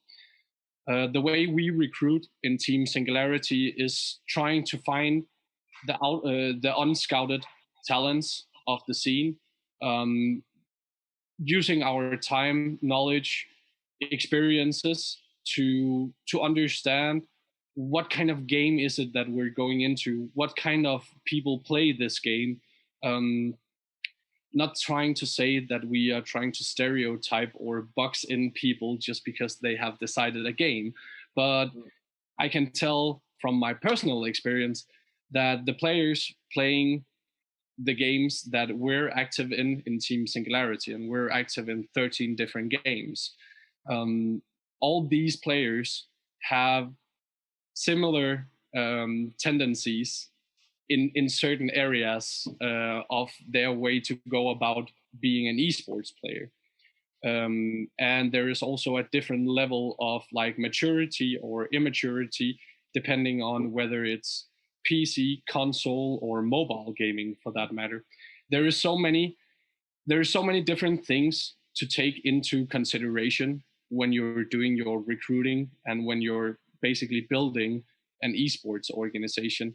And I can say that the most important thing, if you start an esports organization, is that don't give up, keep pushing, and try to limit everything else in your life, because esports will take 24/7, 365 days a year. It is a tough business to be in, and especially on the maturity curve that the market is going into now, because a lot of very big competitors are coming into the market, and very cash heavy competitors is coming into the market because they have used the last 2 years where the scene has been maturing and that franchises has been, groomed and is kind of getting there. It's starting to talk to the interesting language of everyone who is involved in sports in general. And sports is one of the most, I would say, cash-heavy industries when it comes to these kind of investments. So if you're going into esports, you got to know that you're basically going into a business where every major sports club in the world will enter sooner or later. So you got to be goddamn sure where you're going. Yeah. Because if you don't know where you're going, it's going to be very hard to create a good business. Of course, I've seen examples of people lucky, but yeah, like it takes dedication, make a plan, execute on it, and I would say in esports in general, when it sounds too good to be true, it definitely is. There is a lot of people in esports that are very talented at necessarily like talking, but don't necessarily have the capability to execute upon what they're talking about. Yes, of course. So that's one of the most important, I would say, the primary reason I went into esports was because I feel that my personal experiences from previous business ventures, startups, and all this have given me a certain skill level in terms of being able to not necessarily like see through a person, but I'm very good at working with different kind of people and talent. And this comes from, almost 10 years in the music industry and the TV industry. So one of the reasons. I have two questions. Yeah, of course. I'll start with the first one. When you started your conversation today, you mentioned, I started and founded Team Singularity with only $20,000, right? Okay. I'm curious to know, on what did you first spend from these $20,000 that you thought that with the little money I have, this is my essential spending now? Well, what I decided, or what was decided in the board back then, was to find a CSGO team and make sure that the budget, or I would not say the budget, but that the investment put into the company from the start would be able to run that CSGO project solely in a year. like so that, and that's pretty easy. It's just making a budget and making sure that salaries and costs around the team will go up. And of course, it will never go up in the budget you have created anyways, because there are always unseen things that you can't predict, because, as I said, it's still immature market, at least in certain places in the market. It's still very immature. And that means that basically things can change, not just from week to week or month to month. Sometimes things literally change overnight, and you're waking up and you have to deal with it. But for example, what can you deal with overnight like this? What happened? You see what I mean? Yeah, what I can give a good example. Yeah. So earlier this year, ESL, one of like the biggest event host when it comes to esports, both online and physical, they took away our ESL Pro League spot because they did a new format where they cut from 48 teams to 24 teams. And there had been around 2.5 months from when the season ended. That's not true. With finals, there was at least a month from like start December to start January, where it could have been communicated to the teams, at least the teams that would be cut. And we were one of the 24 teams that were cut from the league system. And that was a major change because we had a huge investment in a CSGO team in North America. And without having an ESL Pro League spot to justify salary level, and this also comes for the individual contracts, since this was actually part of the player's contract, then we had to make a change. And what it ended up with was that, within a span of around 7 days, we basically had to say farewell to our CSGO team in North America and restructure that. And this was from ESL's side. This was communicated around 48 hours before they made the announcement. That was when we were told that we would not be part of the next coming season. Just for the audiences to understand, I know that a lot of gaming experts are watching us. They're part of the event, but for the viewers that are watching us that are not necessarily into the gaming industry, just for them to understand how important it is for high-level teams like yours to be part of these international esports events. So that you are, it's important for you, so that, and there are just a few of them, these important international events where teams like yours can compete at the highest level, and this makes also all the investment you put in your team relevant. If you cannot compete with your team at the international level and at the highest prizes and all of this, it doesn't make sense for your team, for your sponsors, for all of this. Is that correct? Yeah, that's 100% correct. And I think to kind of give an example that maybe more people, especially people that are not necessarily as familiar with esports or experts in it, so that they can kind of compare it. Losing a spot in ESL Pro League when it comes to CSGO is kind of equivalent to losing a Champions League spot if you're a football club, or for the Americans listening, a soccer club. Or not reaching the NBA and the playoffs, or all of this. This is exactly. So it's like the major league, and you're all of a sudden you're out of it, and there's no justification, only that the format changed. Yeah, and I can understand why the format changed. And I think it definitely were for the better. We were unfortunately just casualties in in a change. And that's how it is sometimes in esport. And that's also why I say, if you start in esports, you better be prepared to get some, to basically try and feel the pain on your own side, because there will be changes that will affect you that you're not necessarily in control of. So if you're not agile and positive enough to be able to make these changes, then you're going to have a hard time in esports, because it is a ever-changing business and scenario and landscape.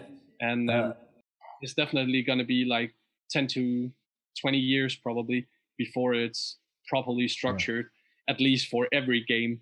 And there will probably still be coming at least 1 to 3 new games every year that will also have the attention of people. Yeah, Atle, I just wanna ask you, and usually in this part of the world, we have not reached the curve of maturity that you have reached in Europe or in the US or in other places in the world. It's still at a very early stage. We do have teams, we don't have leagues, we don't have really organized tournaments. We just have, from time to time an activity happening, but we don't have anything major. But we do have a lot of initiatives now that are going into organizing a little bit the ecosystem and how it should run, and some governments are putting there. So if you are today an esports team from the region, basically they are just living the same thing that you have lived years ago when you had your $20,000, maybe exactly. This is why it relates a lot. They are living the situation. It's still, although esports is a big name, we all know what it is, and we all want to be a part of it. Especially a lot of new entry companies that want to enter the gaming industry. They always want to enter from esports, but this is not enough, right? I mean, but today, what is your advice to these young teams that are here in the region, that are trying to go global, that have struggled maybe in the past 5 years to ensure the first sponsors, the first buck that came in to help them after having, maybe spent already everything the grandmother gave them as an angel investor? You know what I mean? So how do we go pro? How do we really go from zero to hero? How do we really go from zero to hero? I think the best way to say it, depending on whether you're a completely new startup or you're already on your developing curve. Maybe you started like a year ago and it never really, the sponsorships never really steamrolled and just came out of nowhere. I can definitely say one thing, if you want to do sponsorships, it's because you know what you're doing in the sponsorship business. Like, how to create a return of investment report. You need to be able to tell your story and your visions in a way that is also realistic and executable. Because if you it's very nice that you can tell that you're going to do a lot of stuff for a sponsor, but if you can't execute on it, again, you're going to have a bad time. So what I would say in terms of how do we go from zero to hero? Because for me, zero is starting from scratch, basically. You don't have a name, you haven't anything. The most important thing, if we kind of take it in let's say 5 steps. So the first step is ensuring, of course, your investment. You kind of need to know what kind of investment do you have, or at least capital, whether it's angel investors or it's friends, whatever. You kind of need to know what kind of budget you would be able to project. And then as soon as you know the investment, the next thing is to basically make a realistic plan. And then you kind of need to make sure that this plan can also be converted in, let's say, brand identity. So start with the investment, then you go to your brand. It's very important when you decide upon your brand that you're aware of how important the social media picture is in esports. So it's very important that you, let's say, for example, we created Dubai Esports, just to give an example. It's super important to think about a 2 or 3 letter combination, that because your team name will very often be shortened. So you kind of like, for example, Singularity is shortened SNG. So I would say most of our fans that comes into contact with Team Singularity in the first place, they often think that we're named SNG Esports because that's what they have seen from the games they have played. That's what they have been doing. So it's very important to understand the social media aspect in it, because otherwise you can create a very nice name, you can create a super nice website, but if you can't get the social media handles needed to be able to kickstart, the natural social media algorithms and also like Google optimizations, then it's going to be an expensive investment just when it comes to the content part of it. Tell me, Atle, tell me something. When do you for example, we have seen a lot of esports players from the Middle East that have made it today into bigger teams internationally.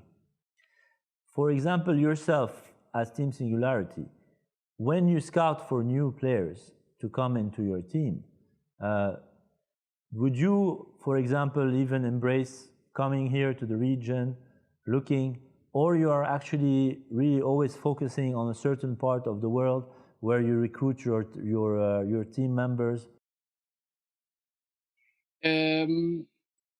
It's hard to say.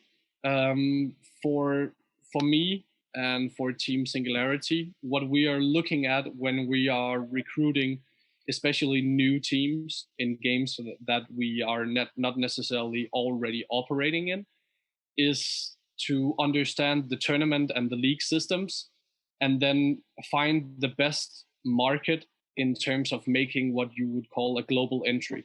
So basically, to kind of simplify it, what's the easiest way to get to the World Championship? Because there will always be a World Championship, most likely, at least, every year in most games. And in the end, I'm not saying that everything else the rest of the year doesn't matter. But one thing is for sure, if you're at the World Championship, then you will get the best possible exposure, most likely there, throughout the whole year in terms of that game.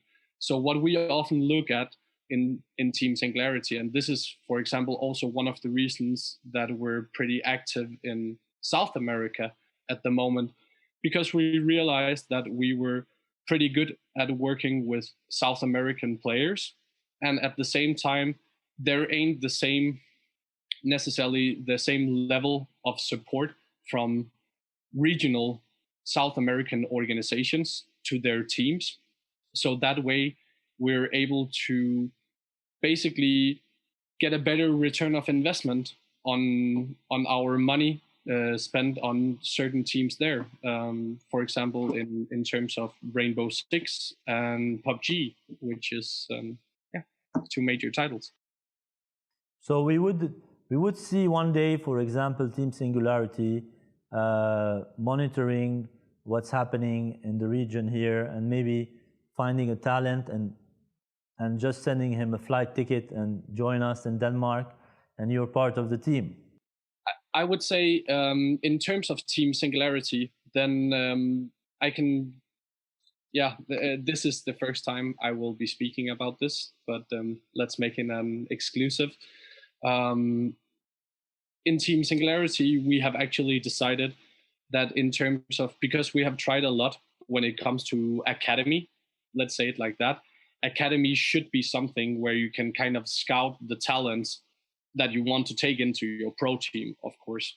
And we have done it many different kind of ways over the last 3 years. But we actually decided to go with a third-party platform that is about to be launched I think 2 weeks from now, that is using machine learning and AI technology to be able to, let's say, take the statistics from 100,000 Fortnite players and then basically give you the 10 players that this AI or machine learning algorithm will make, will basically tell these are the 10 best players. Like if we compare them in all metrics, these are the 10 best prospects.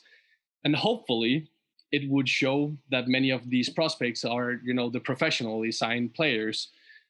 But if not, then it's a pretty easy task to go in and find this new talent that most likely doesn't have any social media presence, but might be an aim god, or however it would be said in Fortnite. That's amazing. That's amazing. I mean, this AI solution you just mentioned for the first time is just amazing. I'm really looking forward to see how it will work for you with that new platform. So Atle, we've nearly reached our time, and I believe that many of our participants and also of the audience would be looking for you now on the meeting platform, requesting a few meetings. I believe also that we're going to have a few sessions going on during this DGC Live on esports, and some of them around teams, the business of esports, and we also have local teams that are participating as well. So if you have time during these 3 days to watch also the few other sessions, it will be great. And I'm sure many of them will be there. Huh? Nah, there is definitely some speakers there, sessions. And at the same time, I'd say to everyone listening in and seeing this, always feel free to reach out. I'm more than happy to share my advices and personal experiences. And keep supporting DGC. It's a great initiative. And Habib, thank you so much for the invitation in the first place. I'm unfortunate that we couldn't meet in Dubai. We will meet soon. We'll take that next year. We'll meet in Dubai, and we'll also visit you in Denmark, in Copenhagen, one of my favorite cities as well. And you will come definitely to Dubai. Hopefully, just maybe in a few months, everything will be okay. And the gaming industry is doing fine. This is what we and look, nothing can stop us connecting and always sharing knowledge, experience, and maybe finding also the next talent, the next big deal. And look at what you guys are doing with the AI initiative. So it never stops. And this is what's great about the gaming industry in general, and also esports in particular. Great talking to you, Atle. And we speak soon, of course. And get busy on the meeting platform. I definitely will. And thank you for this time. And You're welcome. I'll see you around this weekend.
So welcome all to DGC Live. We're very happy to host you today for a panel on publishing in MEA, so Middle East and Africa, publishing games in MEA.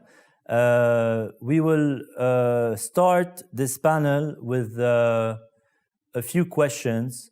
All of you have been in the gaming industry for so many years, and you have been pioneers in this industry. And we are today also happy to host leaders in this industry from not only the MENA region, but from Africa, North Africa, the MENA region, the UAE, Pakistan.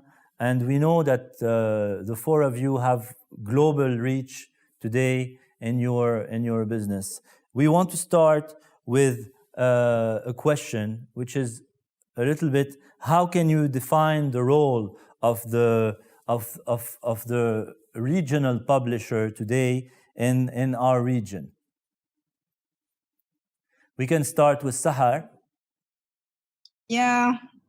So thank you very much, Habib, for allowing me being part of this panel and this great event as usual. And from year to year, I think with all of the people on the ground attending, we can see lots of progress happening in the region. And back to the point you are asking about, the regional publishing. 7 years ago or 6 years ago, it was very limited. It was very tough to maintain and sustain, and it was probably led by models that are, let's say, imported to our region. What I can see now in the region, being part of the different players in the ecosystem, whether they are the developers or the publishers or the platforms that have been injected, or the facilitators in the ecosystem, whether in the payment or monetization or distribution industry, that we made our own version somehow that is not really copy and paste, in my opinion, of whatever was happening globally, because it had to customize and take the pace and readiness and challenges, definitely barriers, frictions of the region. In a way, and in order to make the region accessible and scalable, we lots of people have done a lot during the last 7 years, and I think I am excited to start seeing lots of interest, traction in terms of visibility from global developers and publishers into our region, and we can see lots of talent coming out of the region, being capable to attract all of those investments, and actually creating a unique version in terms of content and in terms of distribution for the region. And this is what I want to say, that on the level of unity, that, for example, we've been dreaming to unlock the frictions for the publishing distribution in the region, and what we've seen Unity have done, and us trying just to plug on it to unlock the region, is that basically we're seeing in the next 5 years at least $500 million incremental opportunity of new publishing and new distribution in the region. And for us, I mean, this is exciting enough to work towards and onboard all of the players who want to be part of this opportunity. So basically, Raheel, you have your studios in Pakistan, and you have been publishing also in most of Southeast Asia, but you are also part of the Dubai and GCC ecosystem. And as Sahar was saying, we are seeing a huge traction that we weren't seeing before in terms of publishing. For you, who considers yourself to be part of this region as well. How do you see this evolution going, and how is it easy for you to actually enter that market? I know that your games are doing very well in your own market, but what about entering the market here? Well, first of all, thank you, Habib, for inviting me to your wonderful event, DGC. So, no doubt that MENA is a very important upcoming region where players have deep pockets. They love to spend on games. They have a big appetite for games. And we, coming from a background from where we have been developing and publishing mobile games since 2010, and we no doubt have many titles that have been performing globally very well. But this region, the importance of local, the distribution, the local distributors or local, distribution platform is very significant, is very important.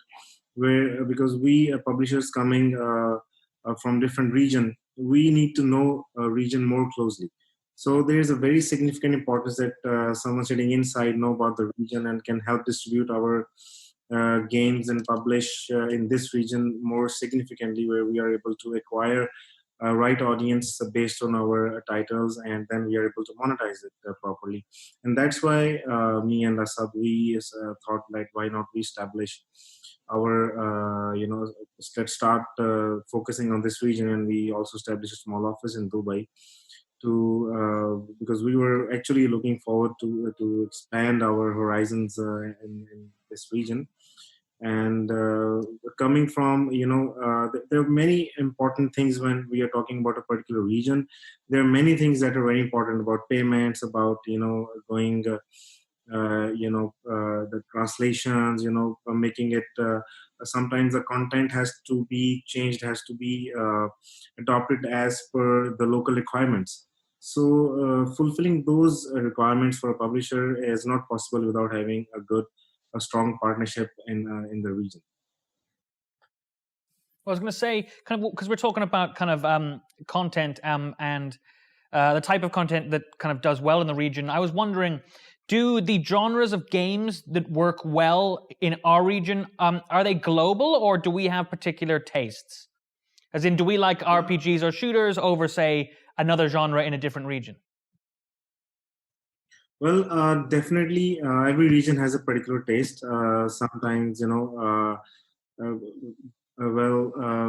mostly about MENA region, like in Gulf, especially if you take example of Gulf, the card games, sometimes racing or multiplayer shooting games. Those are the games where we get some good responses. And but we cannot. It's not that easy without doing making content more localized. So there is a particular taste, especially when we talk about particular regions. There is a particular taste coming for that region. I believe also, Anas, you are on the day-to-day in touch with the taste of the gamers in our region and what they prefer to follow up on Thomas's question. So how do you think, is there really today a space for our own voices when it comes to marketing games, when it comes to publishing them? Do we actually get enough visibility? Who is helping us to do this? And I believe this question is also for Asad, for Sahar to answer. Yeah. So please let me ask this question, as I'm strategic partnership of Lifeguard.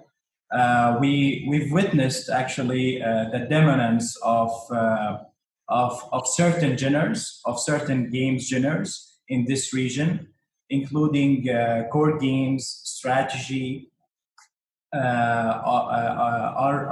royal playing games, role playing games. So those genres has been dominating the top gaming in our region, as we as we dealing with publishers themselves and dealing with the customers, and we witness the appetite of our customers. So basically, these genres, as core games, for example, has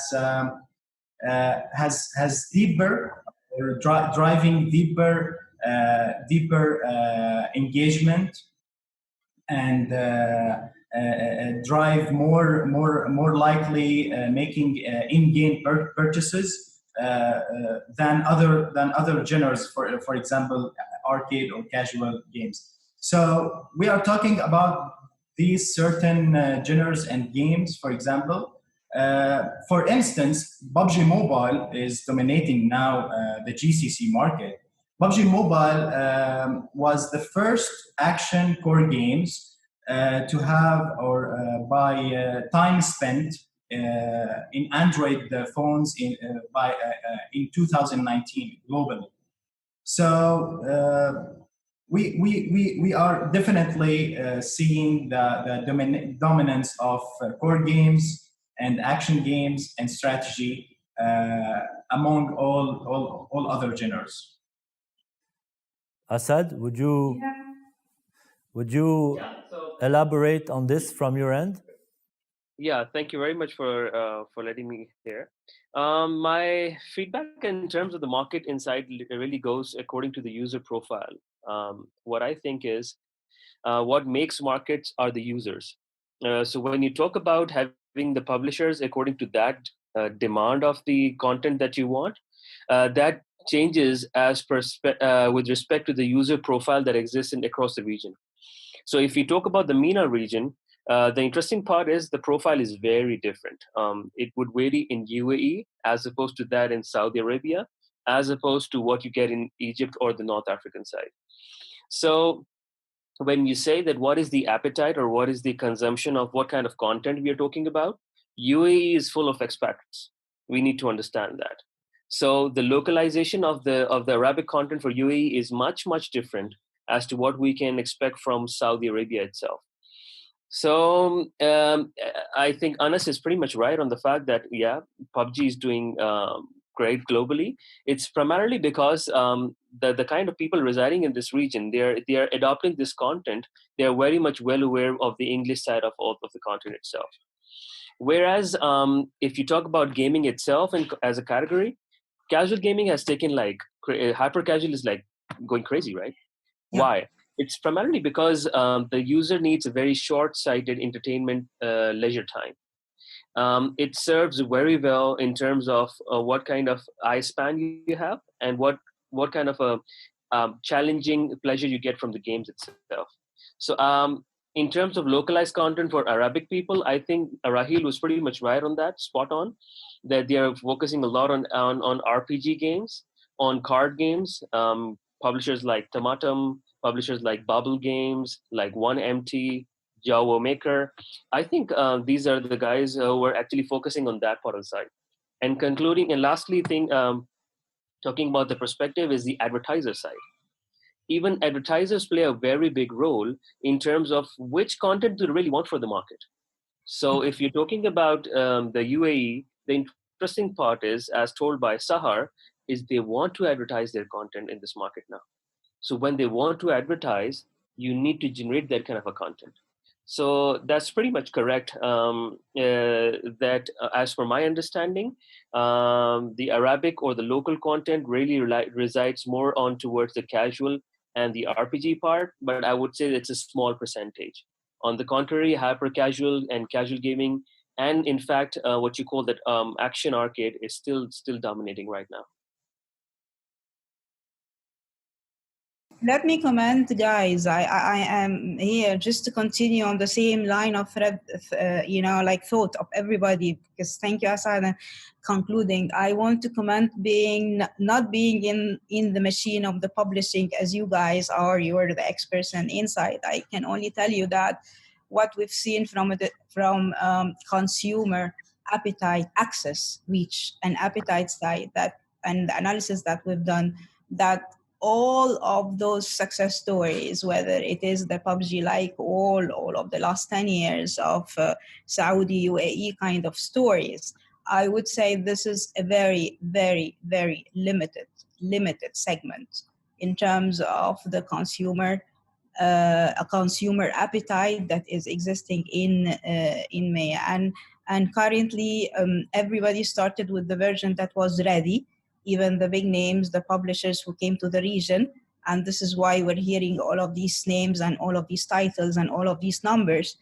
Reality is that this is not even up to 10% of the actual market in that was not reachable by publishers in terms of access, consumer access, and in terms of monetization, and in terms of, as you've all been mentioning, the region is not one big block. Every single country is very, very, very diversified, and all of the countries that we're talking about, they don't have that much common in terms of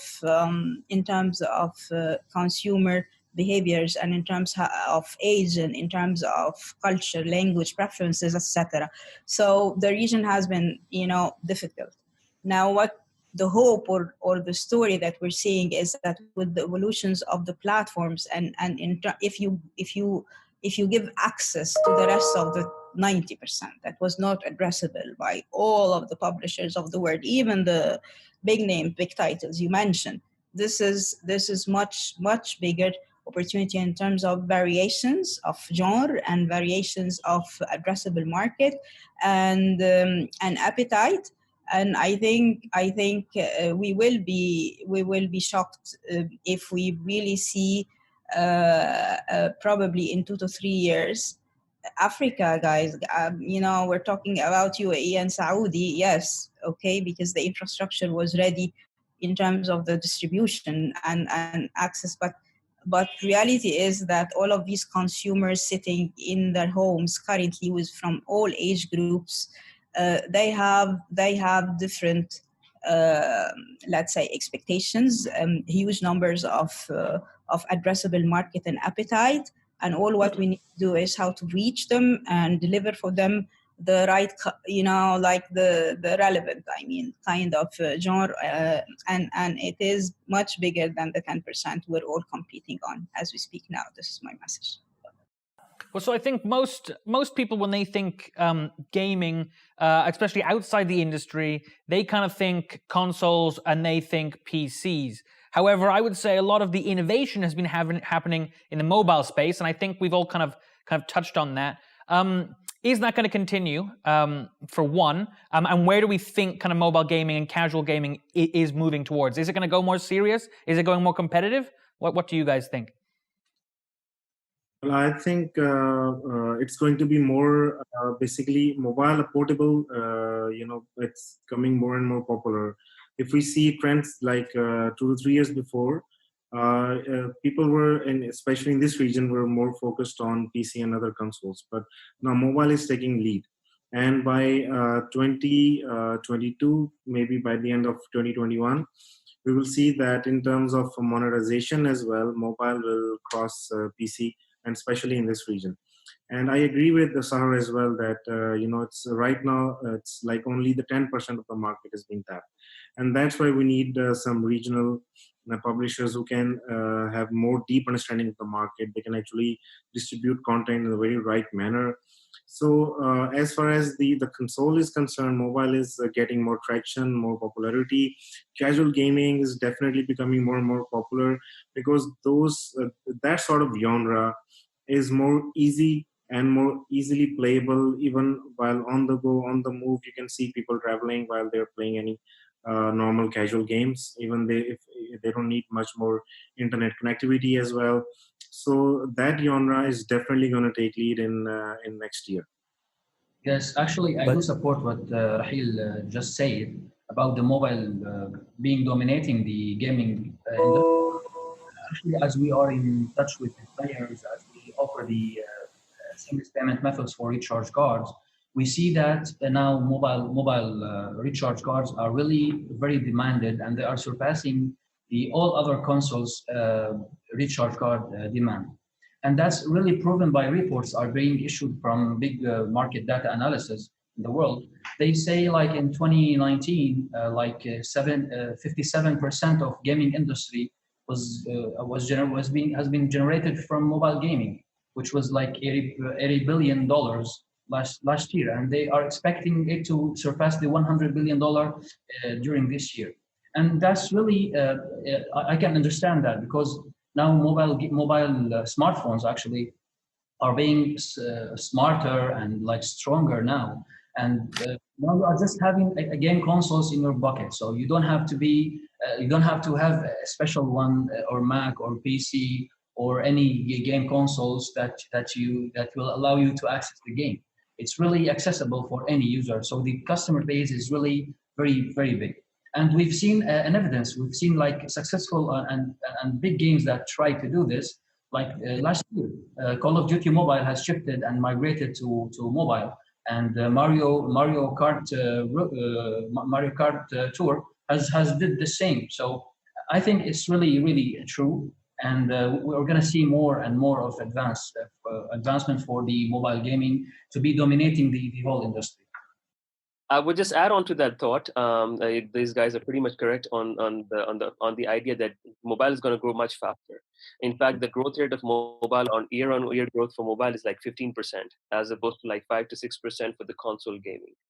But the point to note over here is that it's because of the access to the extra users that is created by this platform. When we talk about consoles, we are actually talking about a very specific target market.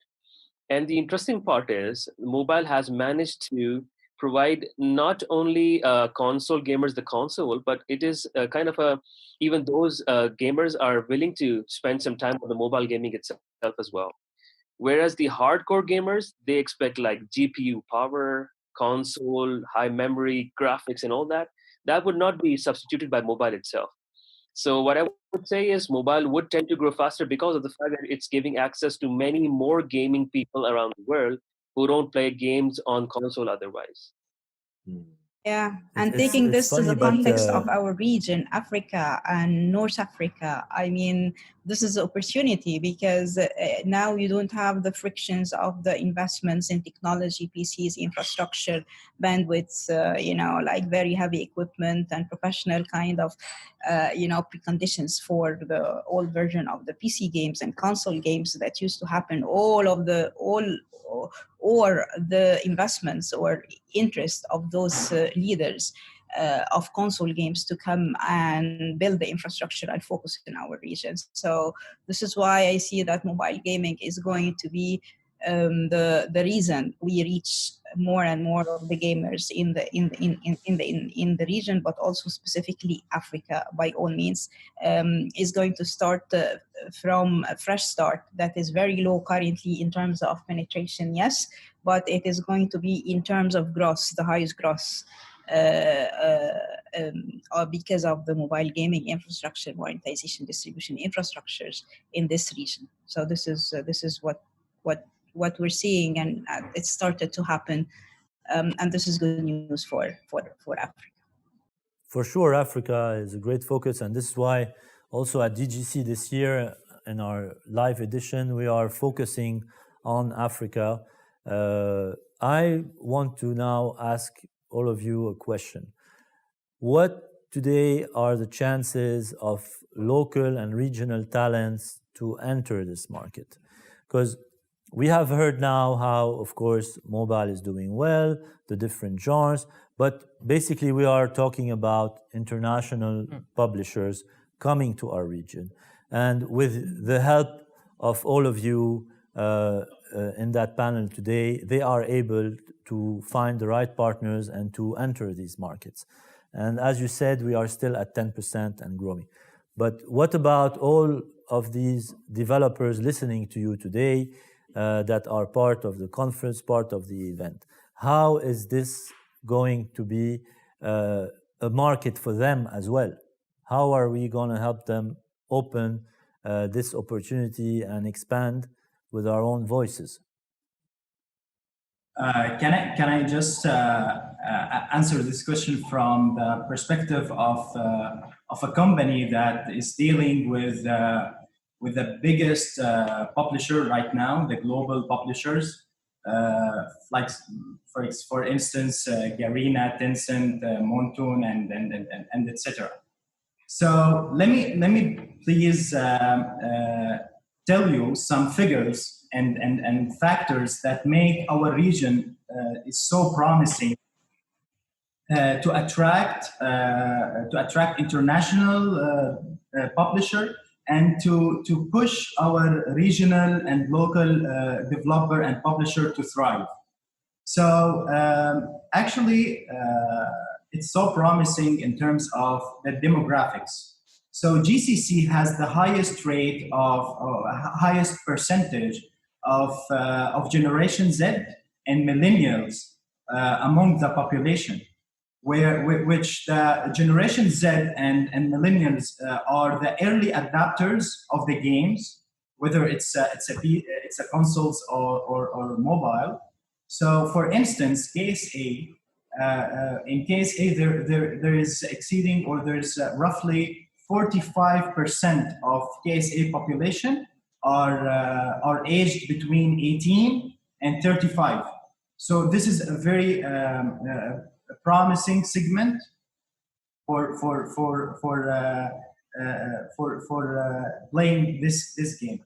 And in addition to the high internet speed in GCC, for instance, in UAE, we have the average internet speed is exceeding 85 megabyte per second. We have the high rate of the high percentage of mobile penetration among the internet user. In UAE, for example, we have 92% of them have a smartphone. We have also a crucial part, which is the high annual income, or the GDP in general in this region is very high, which make people more tend to spend or to try to purchase or to make in-game purchases. So giving or taking in consideration these factors that making this region is so promising and attractive for game developer to come to this region and to work in this industry. If I can complement also, we all know that, I think you're all right, that the region has proved to be very attractive because of all of the factors that you explained, again, specifically for starting from GCC. Now, what is nice and what is exciting is that now the stage is open for not the premium heavy pocket publishers or developers to come to the region, because this was the only story. This was the only way. For the last 10 years in this region, this was the only way. Only big publishers, big players, heavy pockets can really make it happen because of the frictions, barriers, access, lots of the stories that were not there. What is exciting now for the rest of the potential talent in the region in terms of developers, local, regional developers. And this is basically, our dream is how this region is full, as you've been mentioned, is full of young generation in terms of consumption and in terms of development talent as well. And there is huge potential of those developers in GCC, by the way, but also in Levant, North Africa, rest of Africa. Huge developers community that are full of talent, that have all of those preconditions in terms of potential of the game, local flavor of the game, understanding their community and their population, but they didn't have any chance to get discovered or to be able to really push their output or their production across the stream of the region, and that is huge in terms of market appetite. But why? Because they could not really compete. They have all of those barriers to entry in terms of investment, development platforms, distribution, lots of financial barriers, lots of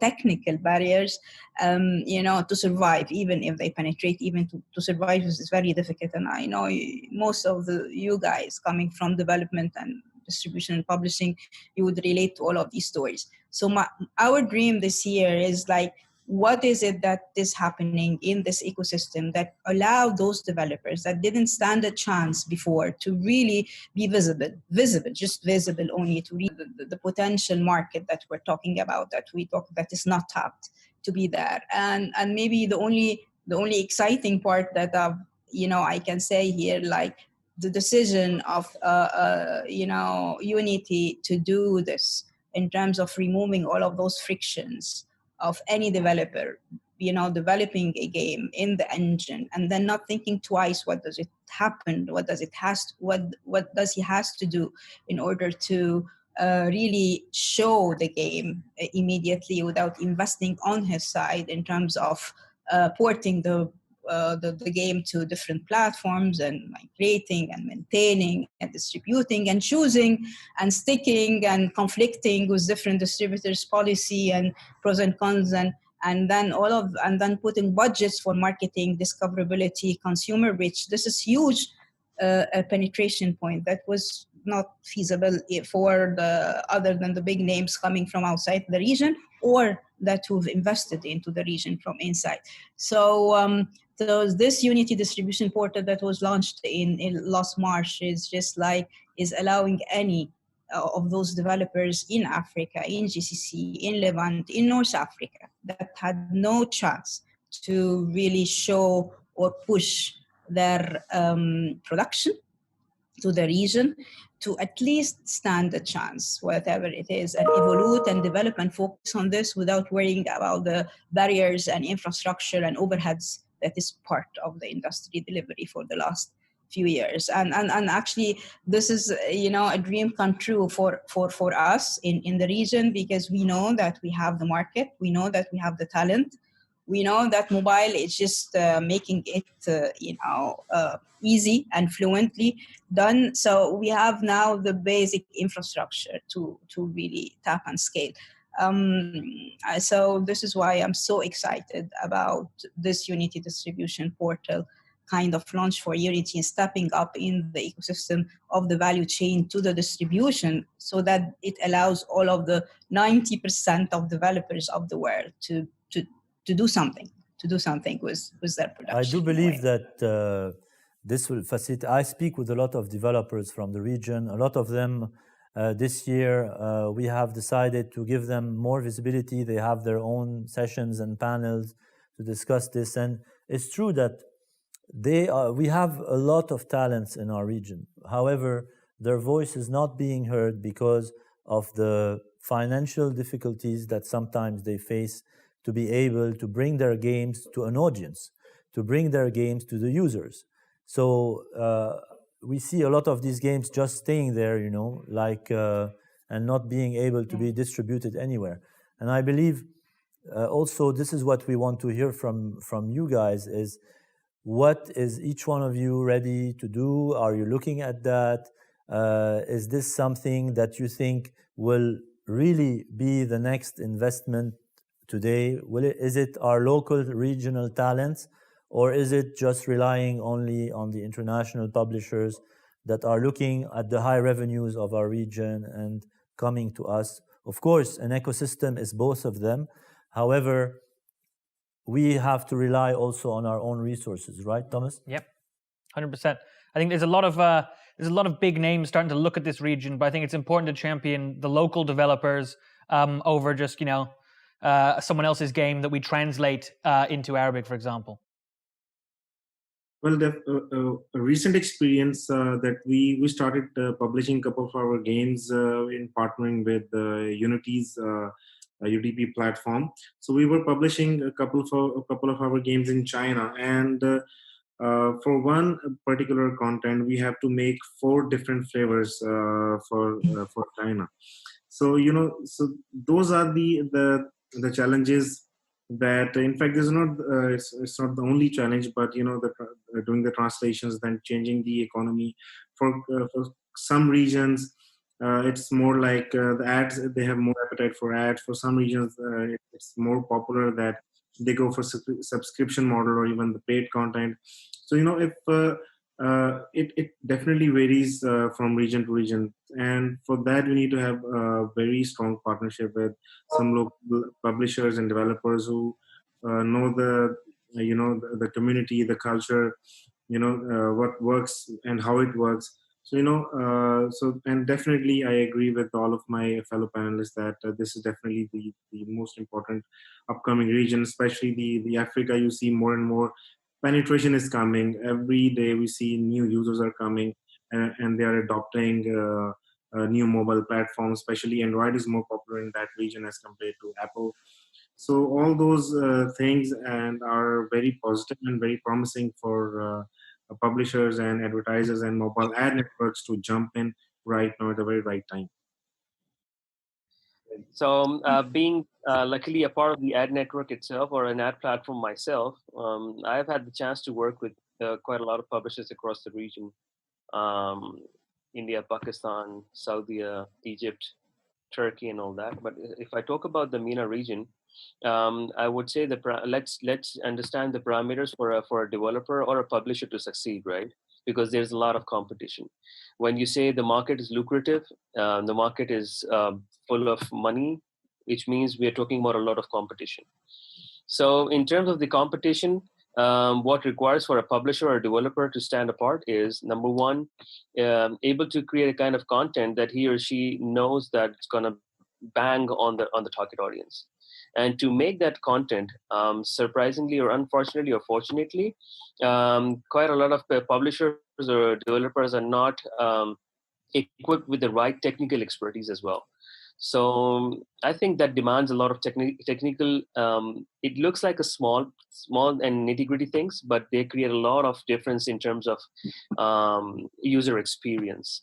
And the next very important thing that I guess works is spending a lot of money to promote your game.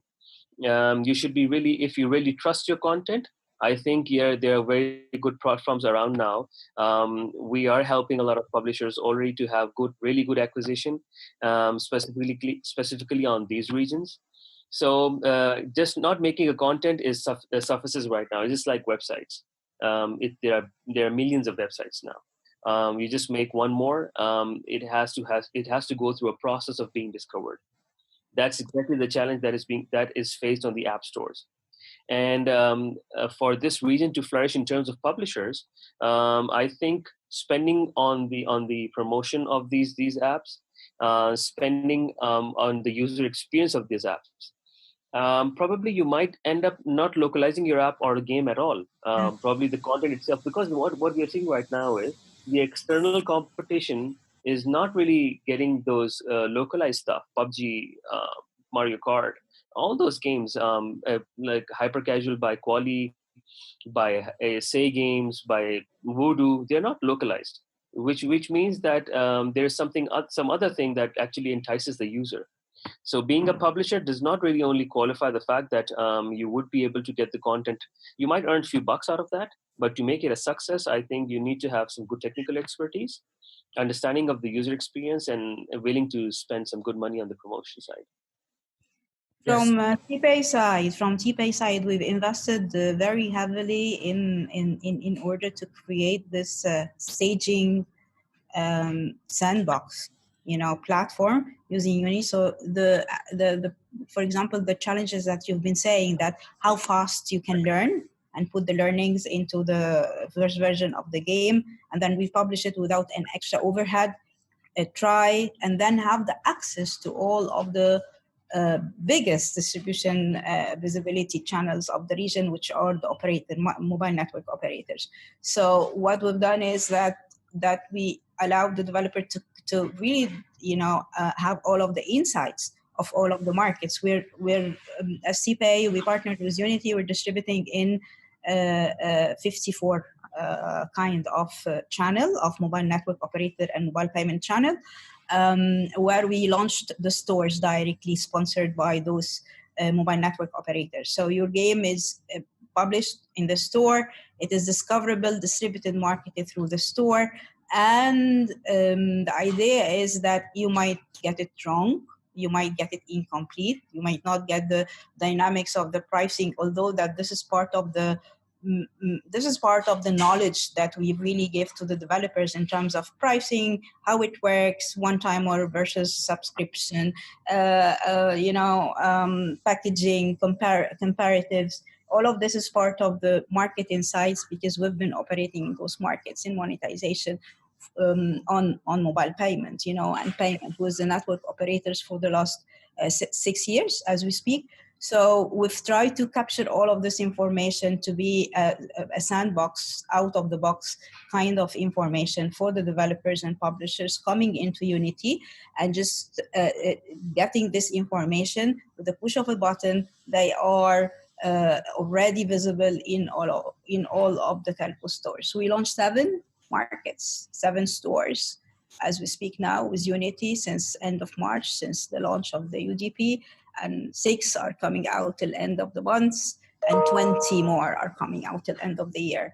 And this is why we want to help the developers, but the power and insight of the consumer's appetite and etc. that is part of the legacy knowledge of the operators, mobile network operators in the region, consumer information, their subscribers. And you're absolutely true. It is not one size fits all kind of, even within a country by country, store by store. So Egypt is not the same as Morocco, and Morocco is not the same as Algeria, and UAE is not the same as Saudi and Iraq and Kuwait and Qatar and all of those countries. So even the high ARPU countries, the low ARPU countries, every one has a different consumer blend and reach formula that we're trying to bring all of the telco power into this ecosystem through this partnership. And this is I think the bridging of the capabilities that we wanted to put in for the region, by the region, in a very innovative model compared to the typical store or distribution business or marketplace or whatever that has been happening in other regions in a way or another. Very, very, very hopeful that with bridging and closing the gap between the direct to consumer and the consumer knowledge on the telco, direct to the developers, giving them the access to try and play and republish and publish and do cross selling across, so that they care more about how they survive and the core position, and they innovate and distribute without thinking twice about the cost and investment that they need to do that. This is what we wanted to do. Yes, building on what Habib just said about that we're here, we can play a good role here to support those developers.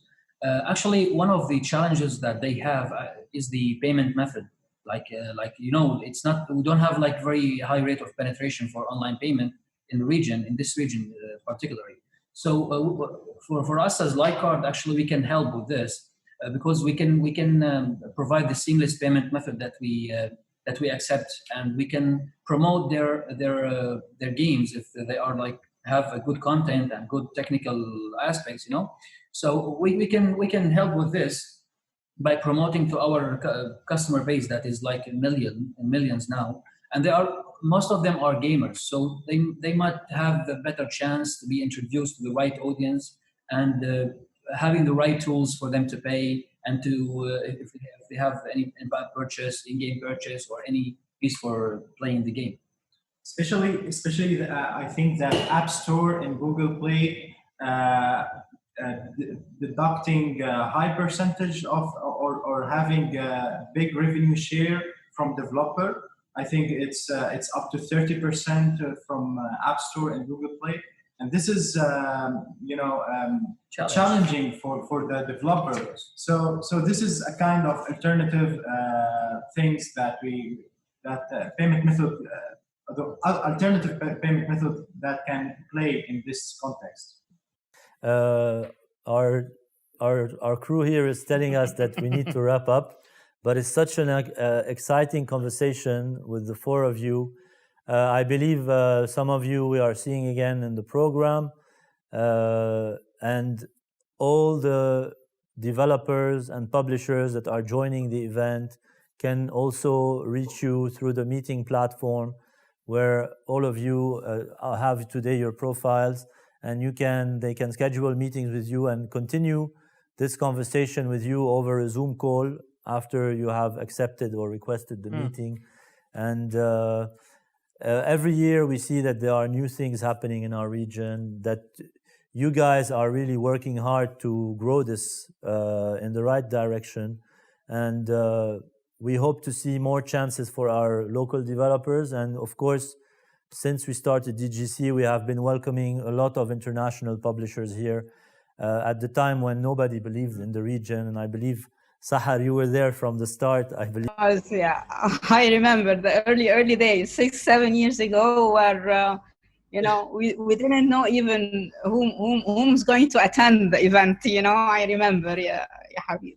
Exactly, but now we are seeing much more happening on the. And even if you look today at the program that we devised this year, we're giving a lot of space for the local and regional activities and initiatives, and it goes from developers to other consumer-related activities, and it's something we really need to focus on. But I think you can tell from you guys how passionate you are and how excited you are about this industry as a whole over the short term. So we really cannot wait to see where the industry goes and where you guys personally go as well. And we thank you. We thank the four of you also for their continuous support to the community, to DGC, to continuing on growing the ecosystem as well.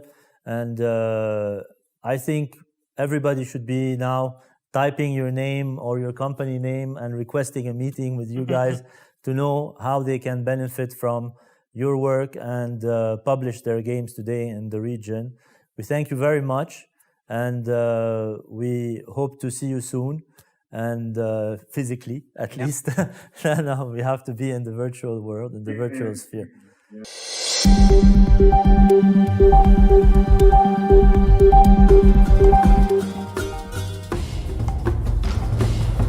And we are back with we heard the news yesterday, Unity distribution platform and TPay and this great partnership that will benefit so much the developers of the region. And we have with us today to give us an idea of how developers can, or let's say content creators, can maximize their game revenues in one single integration. And Ayman Hoshi is joining us from TPay Mobile. He's the sales manager at TPay Mobile. And Maxime DeWitt is head of content of UDP. He's joining us now from the Netherlands as well. Welcome, gentlemen. It's a great news we had yesterday. And I believe that we already felt a lot of reactions since yesterday from the developers community. And I'm sure that your meeting platform mailbox is just filling up with meetings so far. I will now, I believe that you would like to start your presentations. So who will be starting, Ayman or Maxime? Yeah, myself, Ayman. Ayman, very well. So Ayman, the screen is yours. You can share it. And then when you are done, we will go to Maxime, and then we will catch both of you back for a discussion. All right. Thank you so much, Habib, for such a great opportunity. We're welcome here, definitely. Not the first time in DGC, but definitely we have done this multiple times before. And thank you so much for giving this one to talk to all developers across the region, specifically after our great partnership with Unity. So let me start with a quick introduction about TPay Mobile across the region. So basically, we are currently, or this is a slide for our coverage. We currently have 12 offices across the whole region, connected to more than 24 countries, and we have a very extensive plan to go for 10 more during 2020. So this is basically it. We're having the connections across the MEA region. We're covering almost 100% from the MENA. We recently expanding more in the African region. We have Sri Lanka as well. And very recent, we have added Turkey as well. So this is it. This is our coverage. Our vision is basically to be an ultimate digital payment gateway, driving complete digital inclusions across the whole region, with building innovative solutions for all our partners, guaranteeing the best-in-class experience for all our either the payers or all our partners across. So this is some figures about our edge in the region. As said, we're currently connected to more than 24 countries, connected to the billing system for 54 mobile operators and wallets connections, e-wallets connections. We're currently more than 100 employees. We have 250 plus services active on our platform with 12 offices across. Our connections actually are guaranteeing our partners to have like 580 million addressable markets of users. We're having 24 plus live users using TPay's platform. We're doing around more than 50 million transactions per day, with a year-over-year growth either from transactions 70% plus and revenues 75% year-over-year growth. So basically, TPay Mobile is availing the developers with a very simple and easy payment option, reaching out to all the potential users or players in the MEA region. So out of these addressable market, or the 580 million addressable markets, this is actually more than 70% of the whole populations in the MEA region using mobile phones. We are dealing with multiple and various industries across the globe, actually. We're having like app stores, video on demand platforms, definitely games, entertainment, books and educations, online expert services. Actually, we're dealing with some foundations for charity donations, also transportations, utility applications. So basically, we're dealing with any digital service that has a platform, and they're looking for an online easy payment to do that. So we have here, this graph is basically describing the underbanked population across the whole world. So when we're talking about MEA,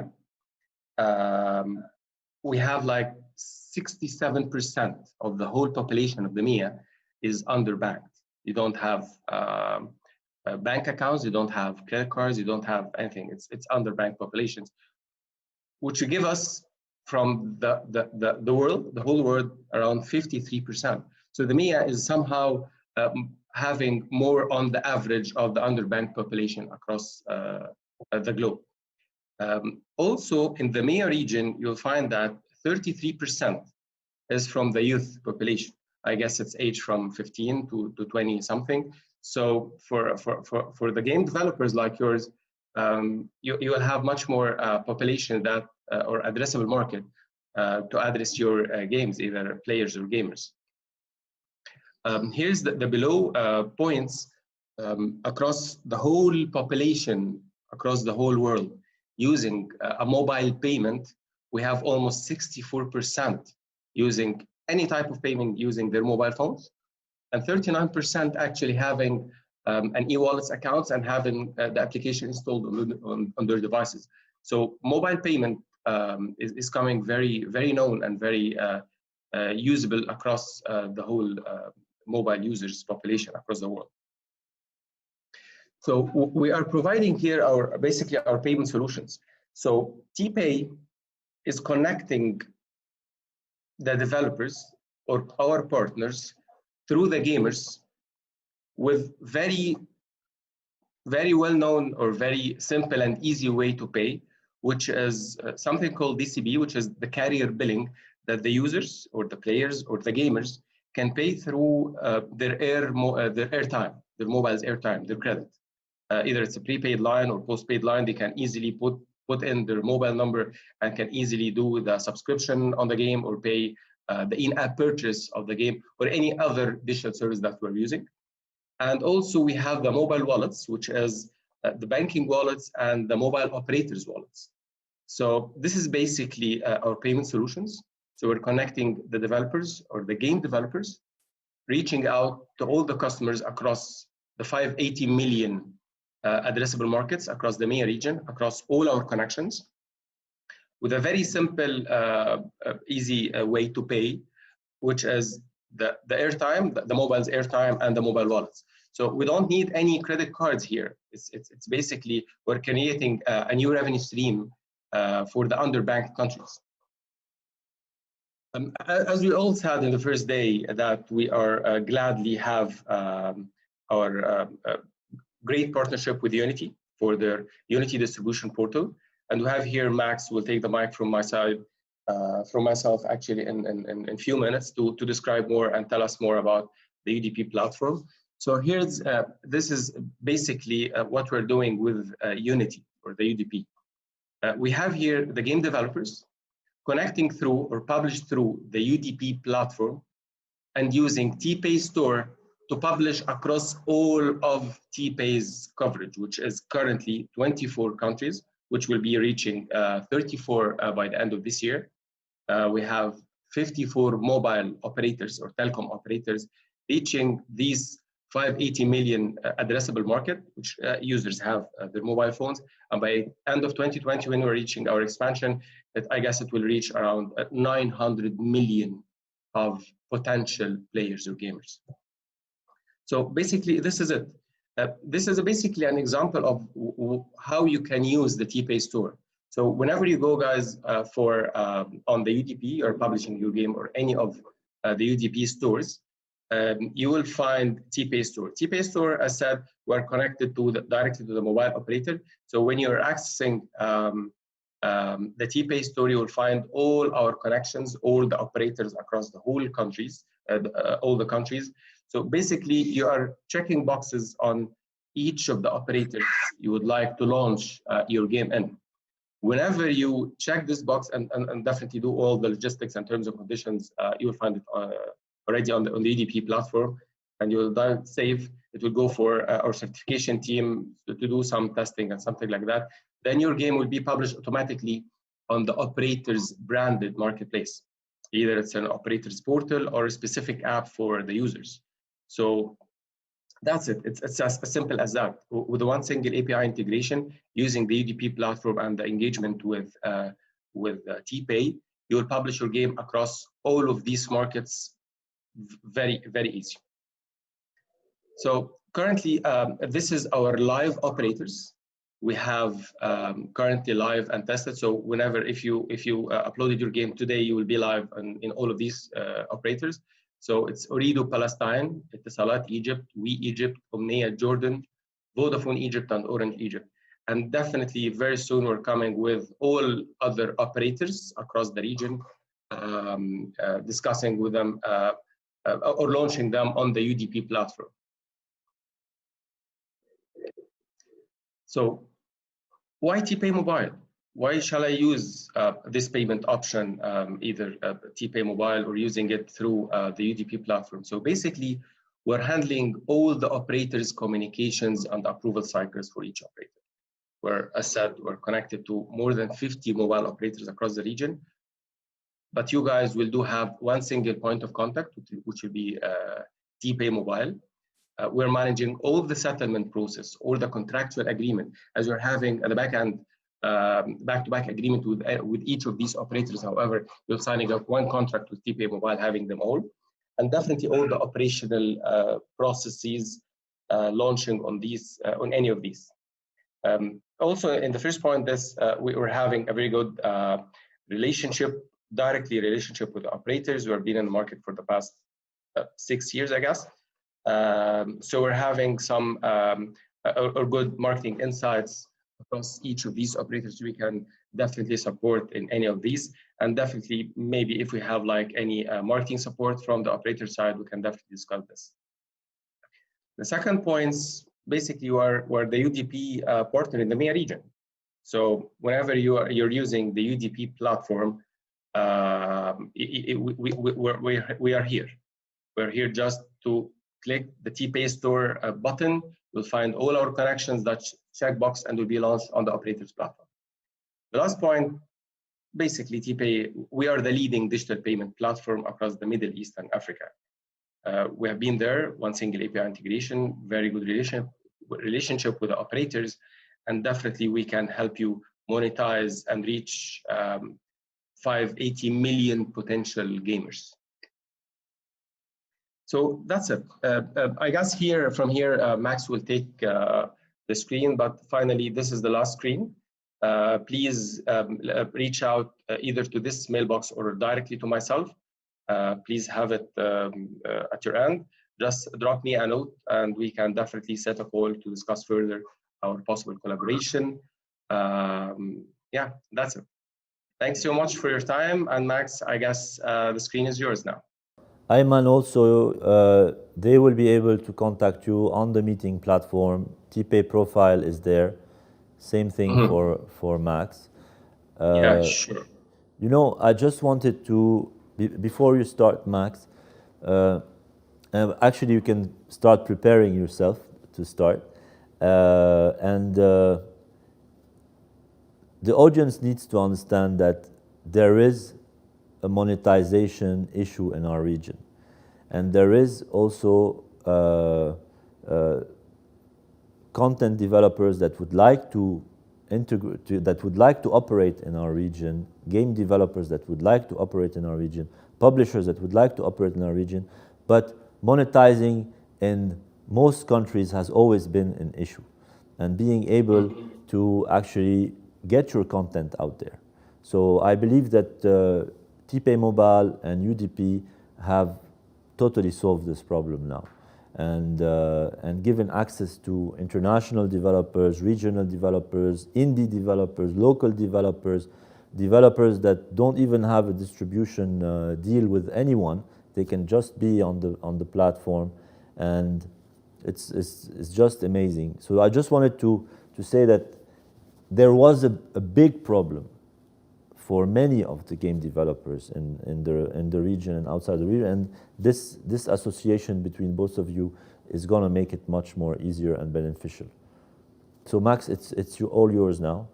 Thank you so much. Thank you, Habib, so much. First off, thank you, Ayman, for your great presentation. I'm very excited to be here today with you, with TPay as a partner, and thank you, DGC, to organize this conference today. And to everybody, I hope you're safe. I hope you're doing well, and I hope you're having a fantastic conference and a fantastic second day today. So my name is Maxime de Wit. As Habib already introduced, I'm the global head of content for the Unity distribution portal. And today I just want to speak about third-party App Store distribution for Android. First off, the opportunities for Android distribution are immense. Just a very quick overview of some of the app stores that are and distribution parties that are out there, right? You have Samsung, you have Huawei, you have Xiaomi, and as Ayman just introduced, you have fantastic regional experts like TPay that can help you distribute your game across unexplored markets and access over 1 billion players that you are not accessing today. And probably most of you watching this have either distributed your games to one or two of these app stores or none of them at all. And when we speak to developers, why that is, why are most of your games not distributed across all of these app stores and with these distribution partners, there is the following challenges. The first one being, for each of these app stores and distribution partners you want to distribute your game with, you're going to have to create a separate build and do a separate payment SDK integration, which takes up a lot of engineering resources. And whether you're a small studio or you're a AAA studio, there's always a lot of things to do, and you don't necessarily have the bandwidth to take care of this. Secondly, even if your engineers are have the time to do this, Your publishing managers are also very busy, right? Your marketing managers are busy. But when you want to submit your game to these app stores, you have to upload the metadata, you have to upload the screenshots, the videos, the app store descriptions. And every time you have an update, you have to redo this. And let's say you're doing this for 6 of these app stores. That takes a lot of time. And again, whether you're a small or a big studio, you have a lot of things to do, and you don't necessarily have the time and the bandwidth. Thirdly, you are now on multiple of these stores.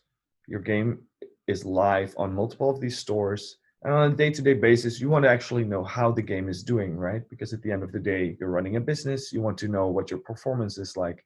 And having to go to all these different platforms, developer consoles, and seeing how your game is performing is just very difficult. Now, these challenges we try to solve with the Unity distribution portal. And in a single sentence, it is a way for you to distribute to multiple stores through a single hub. How UDP works. First off, what I just mentioned, you have to create a lot of different builds and do a lot of separate SDK integrations. With UDP, you only have to create and manage a single build for all of these stores to distribute with, which saves you a lot of resources. Secondly, rather than having to upload your metadata over and over again for each of these distribution partners and app stores separately, on the Unity distribution portal console, you only have to do that once. So you're going to only have to set up your metadata profile once. You're only going to have to create your build once. And then thirdly, you're going to be able to publish to all of these stores. And after these games go live, we also provide a single dashboard which allows you to see how your game is performing across all of these stores. So only having to prepare a single build, then being able to upload your metadata once, and from the console, select the stores you want to distribute with, and hit the button and submit to all of the stores in one go. And then after the games go live, see how your game is performing, right? Will help you address a lot of these challenges and give you access to what I mentioned earlier, this massive opportunity that is the third-party stores distribution market. And TPay is one of those amazing opportunities, right? If before you would have to work with so many operators across the region there to distribute your game, which is just not feasible. And with Unity Distribution Portal and TPay together, you'll be able to just easily bring your game to TPay, and TPay will take care of making your game accessible through all these marketplaces with all the different operators in their territories. So the distribution landscape is you have the two big incumbent stores. You have Apple and you have Google Play, and there's a lot of marketplaces and app stores out there.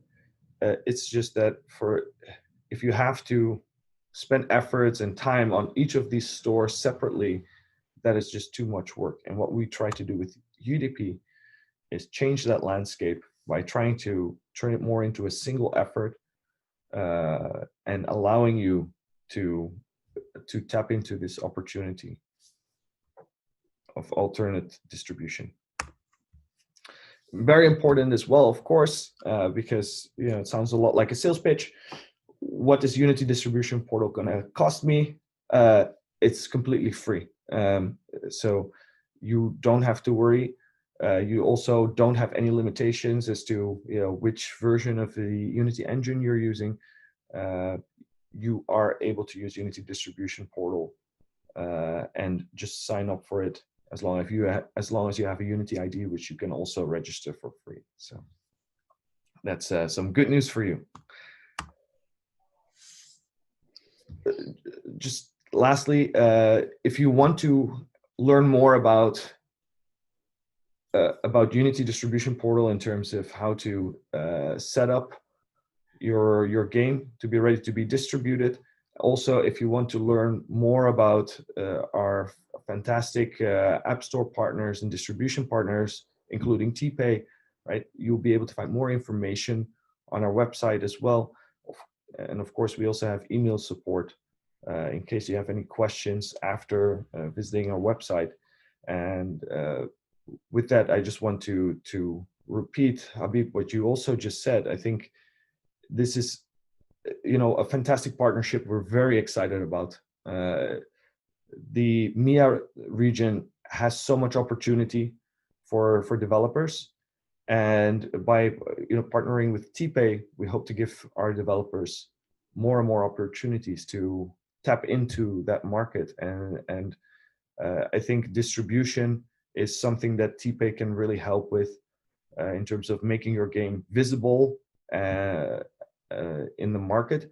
But that also, what is very important to developers is also monetization, right? And TPay as a monetization partner can really help you, optimize your monetization for that part of the world. So very excited with this partnership, and I really appreciate everybody's time today. And I hope you enjoyed this presentation. Thank you. Thank you, Max. It's actually, as you said, one integration, and it just solved the whole problem, makes it easy. Any company, any game developer can just do it. I mean, it's just amazing.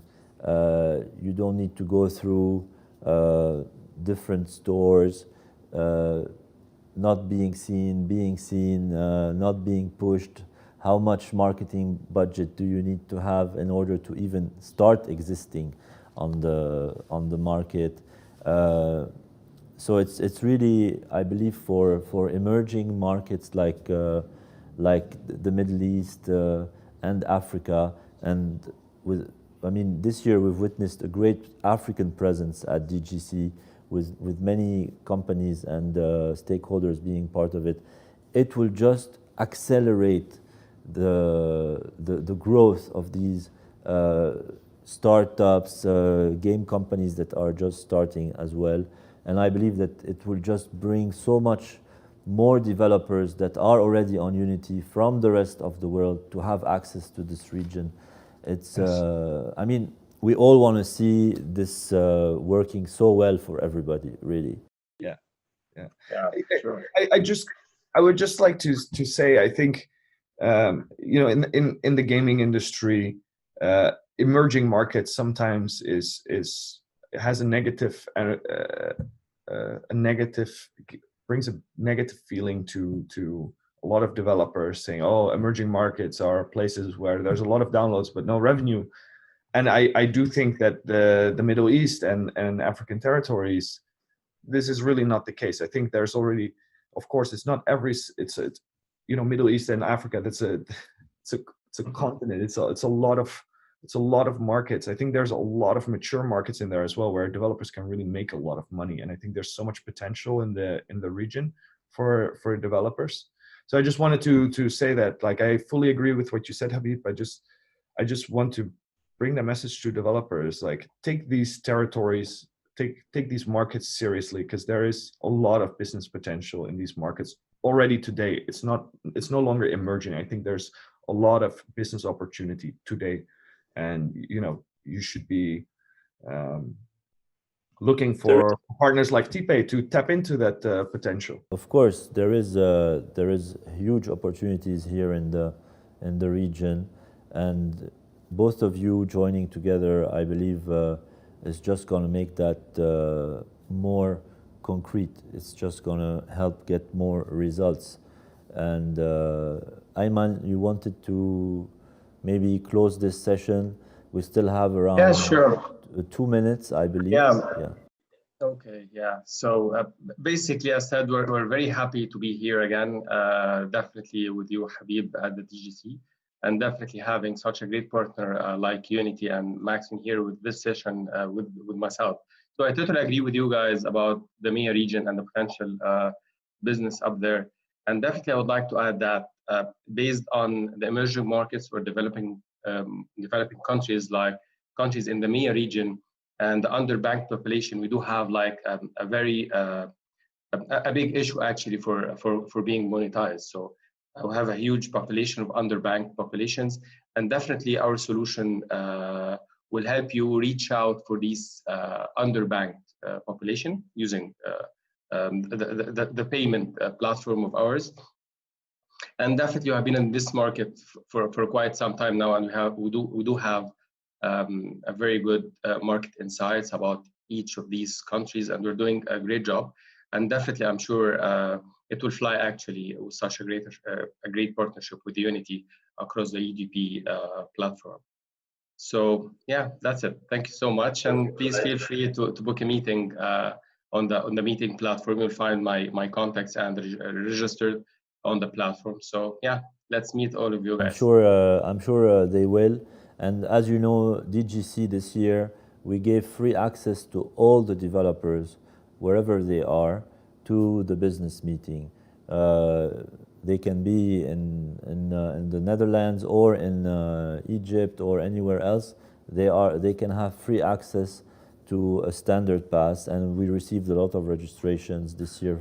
And I hope that this will be beneficial. Of course, I mean, this is, in the end, the developers are the most important element for us as well. All right, gentlemen, I guess you have to go back to these meetings, and we have to take another session just after you.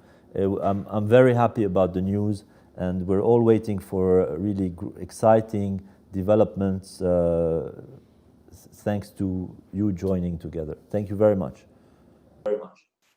Thank you so much. Thank you. Have a great day, everybody.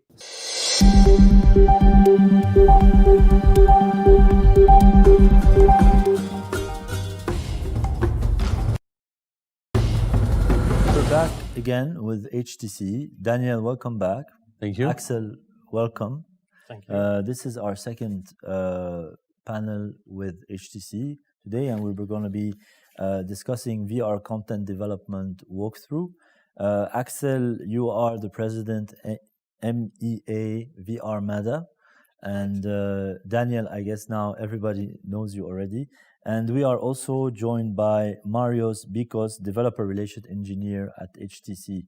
So I believe that today we are more focused on the developers and developer content, and this is really interesting for our audience as well, as we have many developers that are watching us or registered to the B2B meeting platform.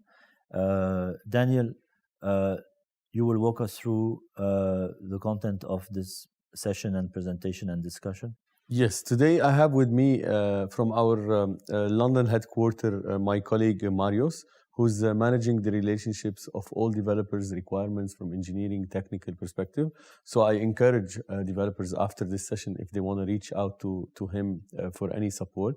And he will give us an overview on how we interact with the developer community, what is required for developers to be closer to us, to get our SDKs, to really focus on VR content development and how we can support them with the latest upcoming developments. I have also with me Axel, who's known in this industry for the last 20 years and recently heading the global business for VR MEA, which is a Spanish-based company, but with the local presence under Axel, where we've partnered with them on a real customer case where this content that was developed, and then they added some gamification element to make it really easy as a knowledge transfer, because it was mostly a training content, and how we were able to take this content from VR into a real business case study. I will leave the floor to Marios, who will start presenting the part related to content development and HTC's input from developer perspective. Okay, hello everyone. So yeah, thank you for the introduction. My name is Marios Bikos and I work as a developer relations engineer at HTC Vive.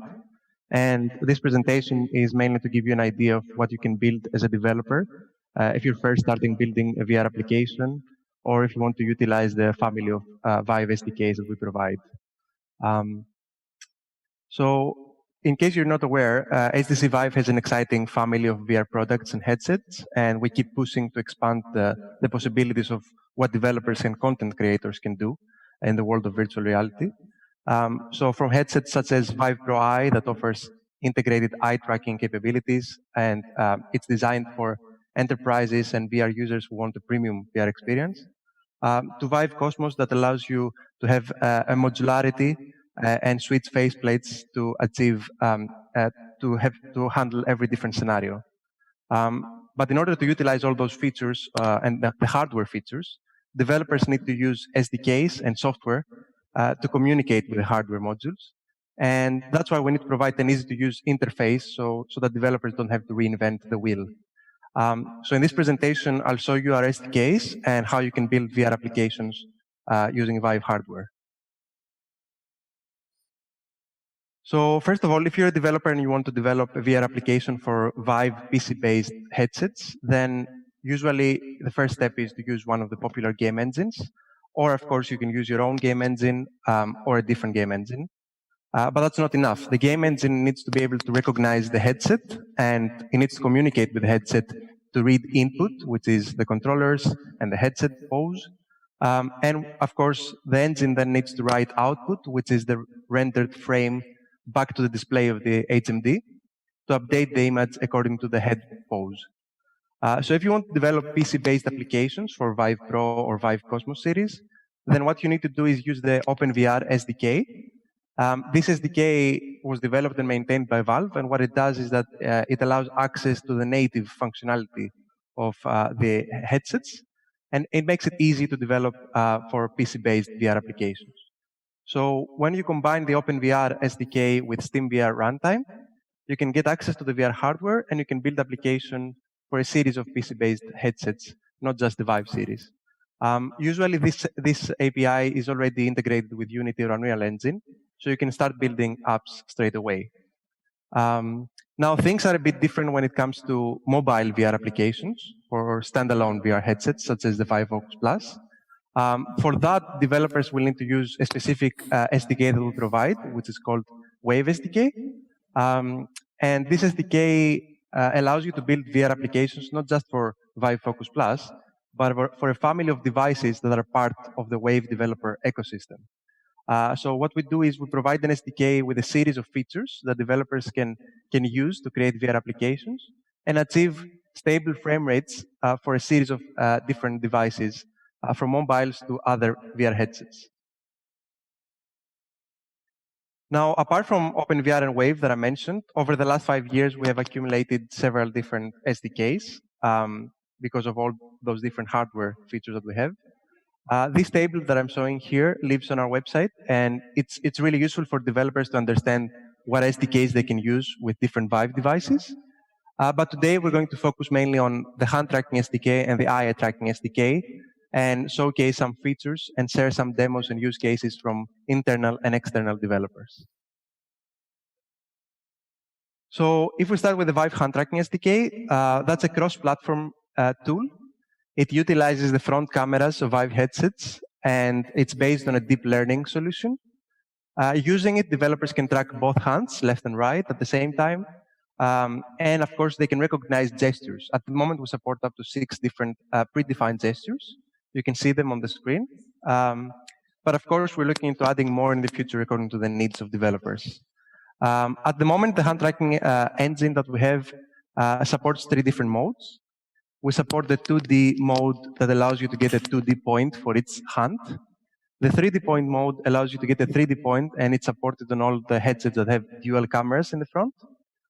And you can get a single 3D point for each hand. And finally, the most important one, it's the skeleton mode that allows you to get 21 3D key points, so you can form a complete skeleton of your hand. And what this skeleton mode does is that you can actually get finger level 3D positional tracking. So tracking 4 points per finger and 1 for the palm. You can use the skeleton joints information, and then you can use custom 3D hand models to bring your physical hands into the virtual world and use them in VR applications. We'll show some examples in a few minutes. So in this demo, you can see the abilities of the hand tracking SDK. This one runs on Vive Pro, and it's using the skeleton mode that I mentioned. The complete skeleton of the hand is drawn as key points, and we have links as cylinders connecting those joints. The color of the link indicates the gesture that was detected. So you'll notice soon the user is doing different gestures, and the color will change. And when there are multiple hands, the color of the key point is used to distinguish between the left and right hand. So as you see, as the user moves hands and fingers, the skeleton is updating accordingly. Now, just to share with you the latest update, the hand tracking SDK is generally updated every month for developers. So we add new features and improvements. In the latest release, we introduced a new feature, which is pinned gesture recognition, which is defined by tapping thumb and index tips. And it's really useful for interaction with UI menus, as you can see on your left. And also, we added new cartoon hand models, as you can see on your right, that you can easily get started and integrate this into your VR application if you want simple hand tracking. And just to show you a use case, this is from Acute Art. It's a studio here in London that integrated hand tracking to one of their projects. They work together with international artists to produce compelling immersive experiences. So they wanted to be able to have the participant, in a way, become the player and actually interact with the content, not just view it. So you can see here how they use the hand tracking SDK really quickly. In just a week, they managed to integrate the SDK that we provide. And they added some basic interactions with simple objects that can be found in a kitchen. So it gives you an idea of how you can integrate hand tracking to your VR application. And I urge you to do that because it's really easy to do so. And it makes the application far more interactive when you can use your physical hands instead of controllers.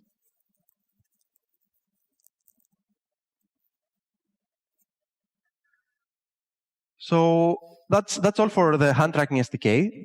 Moving on, I'll talk about the Vive Eye tracking SDK. So in case you're not aware, HTC Vive launched Vive Pro Eye at CES 2019, which is the first VR mass market hardware that features built-in eye tracking support from our partner Tobii. And developers usually ask, what's the use case about eye tracking and why is eye tracking beneficial for VR applications? So here in this slide, you can see some of the use cases in case you're interested in integrating eye tracking to your VR application. I think number one should be foveate rendering. In case you're not aware, it's a must-have. I think it's going to be a must-have in the future for applications if you want to raise the bar of visual quality and achieve solid performance, as it allows you to render at a low resolution in the peripheral vision of the user. I'll show an example really quickly after that to get a better idea why it's really so important. The second use case, of course, is you can use eye tracking to understand the user behavior. So you can use that to get analytical insights for enterprises or for developers if you want to understand and test different scenarios quickly. Of course, as you already know, VR allows you to quickly build experimental scenarios. So you can iterate quickly on the design of a product, on the design of a building before moving to production. And with eye tracking, you can get the user behavior in that case. Now, training, of course, it is another use case. You can have social VR, social interactions with expressive avatars to mimic the user's eye movements. And of course, gaming, since this is a game developers conference, can be used to achieve an aim assist mechanic that allows you to aim, point, and select really quickly. For example, shooting an arrow where you're looking at or tossing something where you're looking at. It makes it far more immersive and interactive if you're able to do that in a nice way. We'll show a few examples in the next slides. So in this case, you can see one particular use case. This is with our partners BMW and Zero Light. They used Vive Pro Eye and eye tracking to map out and create a heat map of specifically where the user is looking at during an experience. So you can get useful insights about the behavior and the preferences of the user. Using that eye tracking information, Zero Light managed to track interactions 10 times every second. And this gives retailers powerful insights into the customer behaviors and of course, the preferences. And what you can see here on the slide is a heat map according to the eye tracking data that highlights what users were mostly focusing on during this VR application experiment. Now, we provide an SDK to be able to utilize Vive Pro Eye. With this SDK, developers can get different features. One of them is the pupil position and diameter of the user. You can get information about what the user is currently looking at. And you can get, of course, the vector or the gaze ray from the user's eyes towards the focused object. And beyond that, you can use the SDK, of course, to drive the facial animation of virtual avatars. So we provide a way to access the eye blend shape animations for a virtual avatar. So the virtual avatar will move according to the eye movements of the actual user. And finally, as I mentioned, foveate rendering. It's really important because you can improve the performance of VR applications and push the boundaries of what you can achieve in terms of visual quality. So here's another demo. You can see how you can use eye tracking to get the pupil position on the left and get the eye openness on the right. And it gives you an idea of how more immersive and interactive an experience can be. And it's really, really easy to use the SDK in your application using the Vive Pro Eye headset. Notice how natural the human looks and how greatly this improves, of course, the sense of immersion in a VR application. And of course, we have a tool to record the eye animations. So instead of having animators animate every single eye movement, you can actually record the user's eyes, and then replay this scenario in a training application, for example, to make the avatars more realistically interacting with the user. And for those of you that don't know what foveate rendering is, it's a technique that exploits the anatomy of the human eye. What it does is that it renders the resolution of the content in the peripheral view, as you can see in the video here, at a lower resolution. And it's only focusing all the processing power in a small foveated area at the center of the image, and depending on where the user is looking at in the content. And of course, this is dynamic foveate rendering that requires eye tracking to accurately render content according to the gaze direction. And using that, of course, developers can get much better performance and push the visual quality limit there. Now, you may have noticed from the slides that this SDK also supports lip tracking. That's because we provide also an HTC Vive lip tracking module. It's not currently a consumer device, and it's not planned for sale at the moment. But we're working with developers and enterprise customers that are interested in experimenting with it for potential applications. What this is, as you can see from the slide, is basically a small IR camera that can be attached to the Vive Pro Eye headset. And it allows developers to create a better avatar representation, especially for social VR. You can see here a screenshot from Neos VR, a platform that has added support for it. It's a social universe where both users and creators can coexist. And they experimented with the lip tracking module and actually managed to get support for avatars to make the social interaction more interactive. And we can track not just the lips, but actually the lower facial portion of the user's face. So that's great because you can get different facial expressions for the virtual avatars. So I think it's better to show this with an example. This is a demo that we provide with the SDK. So when developers download the SDK, they can try it straight ahead. It shows you how you can change. You don't really need to use just human avatars. You can apply this with any type of avatar. And you can map all those different values from the facial expressions to even make games or other interactive content.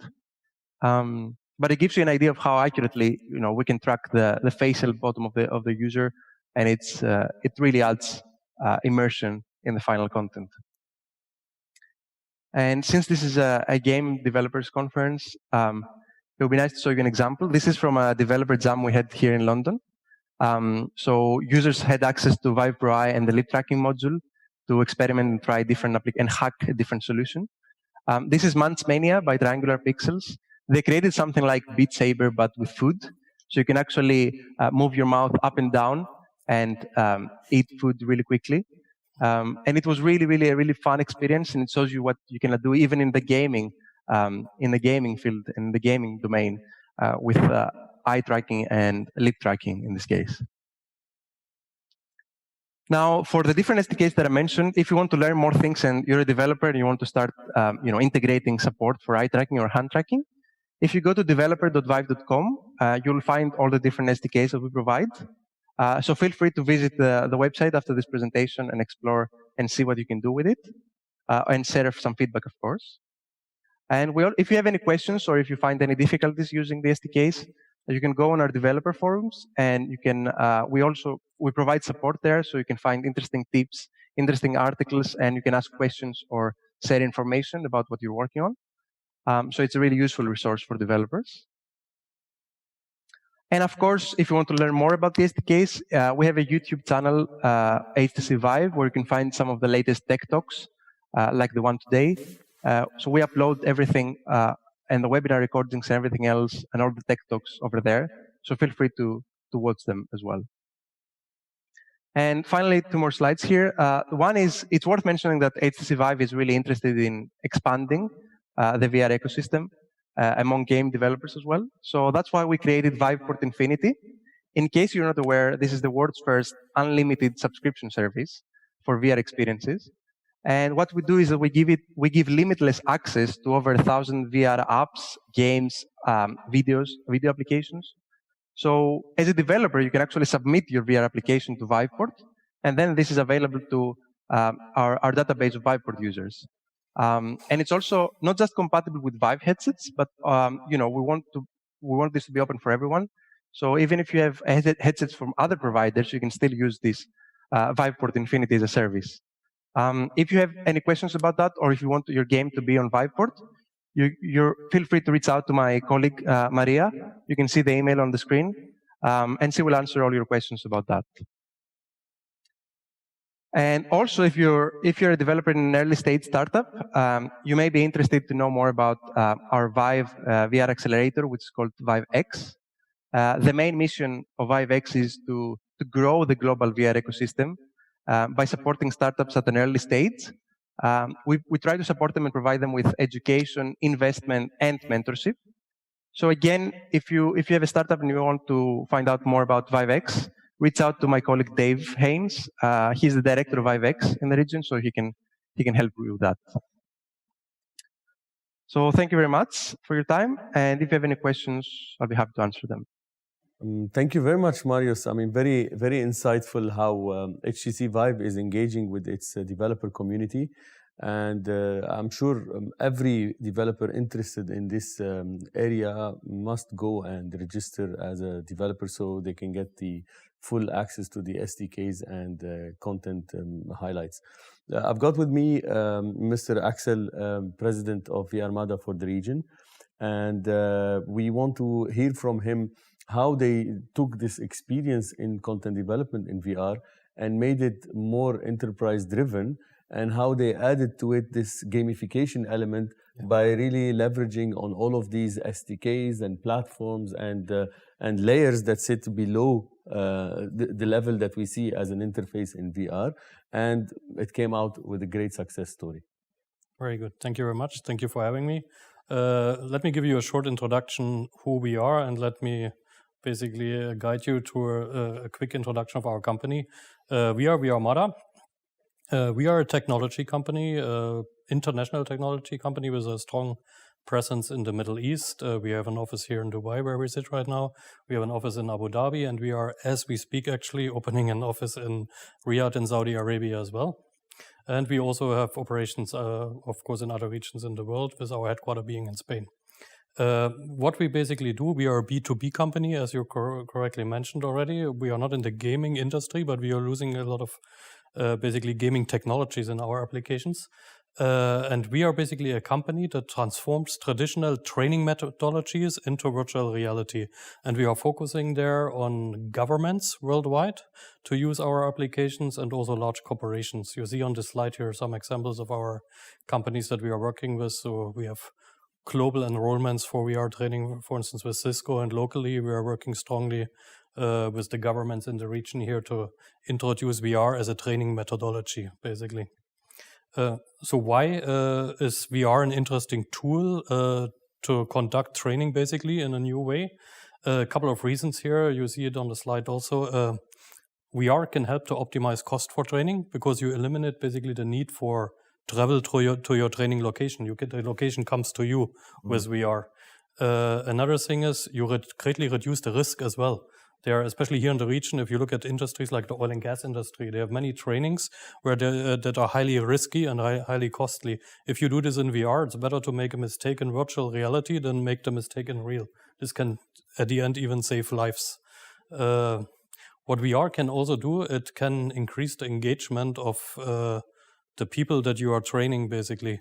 If you do a standard classroom training, you know, people are sitting there, they're absorbing the content, but there's many studies after 6 months, basically, they remember less than 30% of what they have seen. If you do the same in VR and you engage all your senses, your haptics, your visuals and everything, your hearing, there are studies that after 6 months, you remember more than 90% of what you have done. So the knowledge retention is much higher in virtual reality than other training methodologies. So very useful for that. What we do on top of that, we use analytics. And there I come back to the previous speaker who talked about eye tracking, for instance. We can use this technology to analyze how well the people are trained or how well they perform for a certain task or for a certain training. So we are really looking forward to implement such technologies in our new training applications. And last but not least, VR is a great tool for collaboration as well. If you want to do a team training today, you need to bring all the people in the same room to do it together. In VR, the people can be anywhere located in the country or even in the world and come together in the same virtual environment and train together. So those are all great benefits that this VR technology can bring to training, and we are basically implementing this specifically for enterprises and governments. So how do we do this? We are not just a software developer, we are end-to-end training technology provider. So we have kind of a turnkey approach to that, which starts actually by analyzing the training requirements with the customer. Not everything makes sense in VR. There are certain trainings that make more sense to, read it on a paper or watch a video, but many things make sense in VR. And then we create basically with our training experts a methodology how to convert the current training scenario into a virtual scenario. We present this to the client, we talk through it, we sign it off, and then we go into development. We develop the training scenarios, then we go into deployment, we deploy it on site. And for that, we have our, what we call the VR Enterprise Training Platform, which basically standardizes how training is conducted in virtual reality in governments and large corporations. And we are also collaborating with HTC on that to implement all these features that were mentioned previously into this platform. And then, of course, we train the trainers, basically. We certify the client to conduct training based on our platform, and then it goes in full operation and service mode. So it's an end-to-end approach that we provide. And we are actually in process of opening the first VR training academy here in the country in a couple of weeks from now. It's all happening as we speak. And what I want to do last but not least, want to show you a short video which gives you a glimpse of how this works in praxis.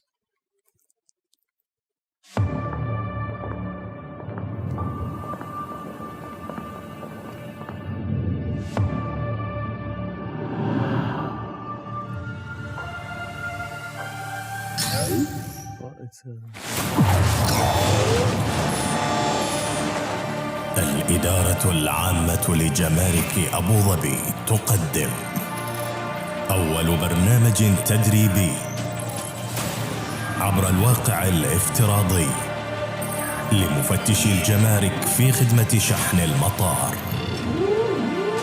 عهد جديد في برامج الواقع الافتراضي.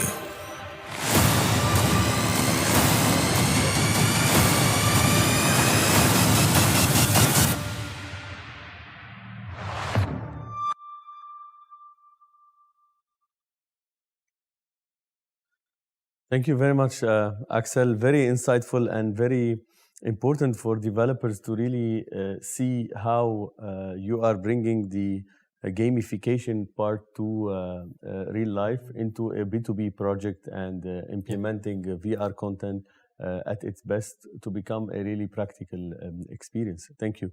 I've got few questions to you and to Marius. I'll start with Marius.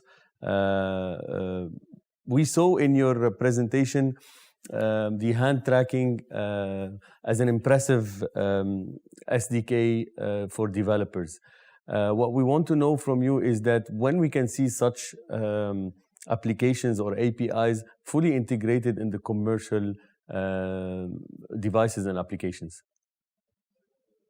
Okay, very good question. It's actually something, the hand tracking, eye tracking is something that also from our side, we have actually an R&D department as well in our company. We are working on this since a long time. We have been trying many things, and we are really looking forward now to get our hands on the SDK and implement these features and try them out, because we have actually projects already in the pipeline where these features are required and very necessary actually to conduct meaningful training in virtual reality. Especially the eye tracking is a feature that is extremely important for us to basically be able to analyze and measure during the training execution where people are looking, if they pay attention to the right, right part of the environment and so on. So we're really looking forward to implement this. Interesting. I think we've lost the guy, Marius. Marius is not there anymore. I'm. Can you hear me? Are you here? Oh, okay. Yeah. Okay. I want to ask you the same question, but I cannot see your camera, so. Oh, okay. Okay. Marius, I would like to ask you the same question. I mean, you guys work directly on commercial devices, and HTC Vive launches those SDKs at some point when they are ready and fully commercial and pushed as software updates at some point. So where do you see this is going? Because we've seen many companies offering this hand tracking and hand gestures, and until now we don't see something maybe fully or complete. Yeah, so as I mentioned in the presentation, we're trying to have a monthly update with improvements and bug fixes. So, we're trying to get feedback from the developers. At the moment, we're still in early access, so that's why the latest version is 0.9.2. However, it's really close to 1.0, so I think it's going to happen really soon. The thing is that because we have many different Vive headsets at the moment, we want to make sure that the experience is equally good to all those headsets instead of focusing on just one.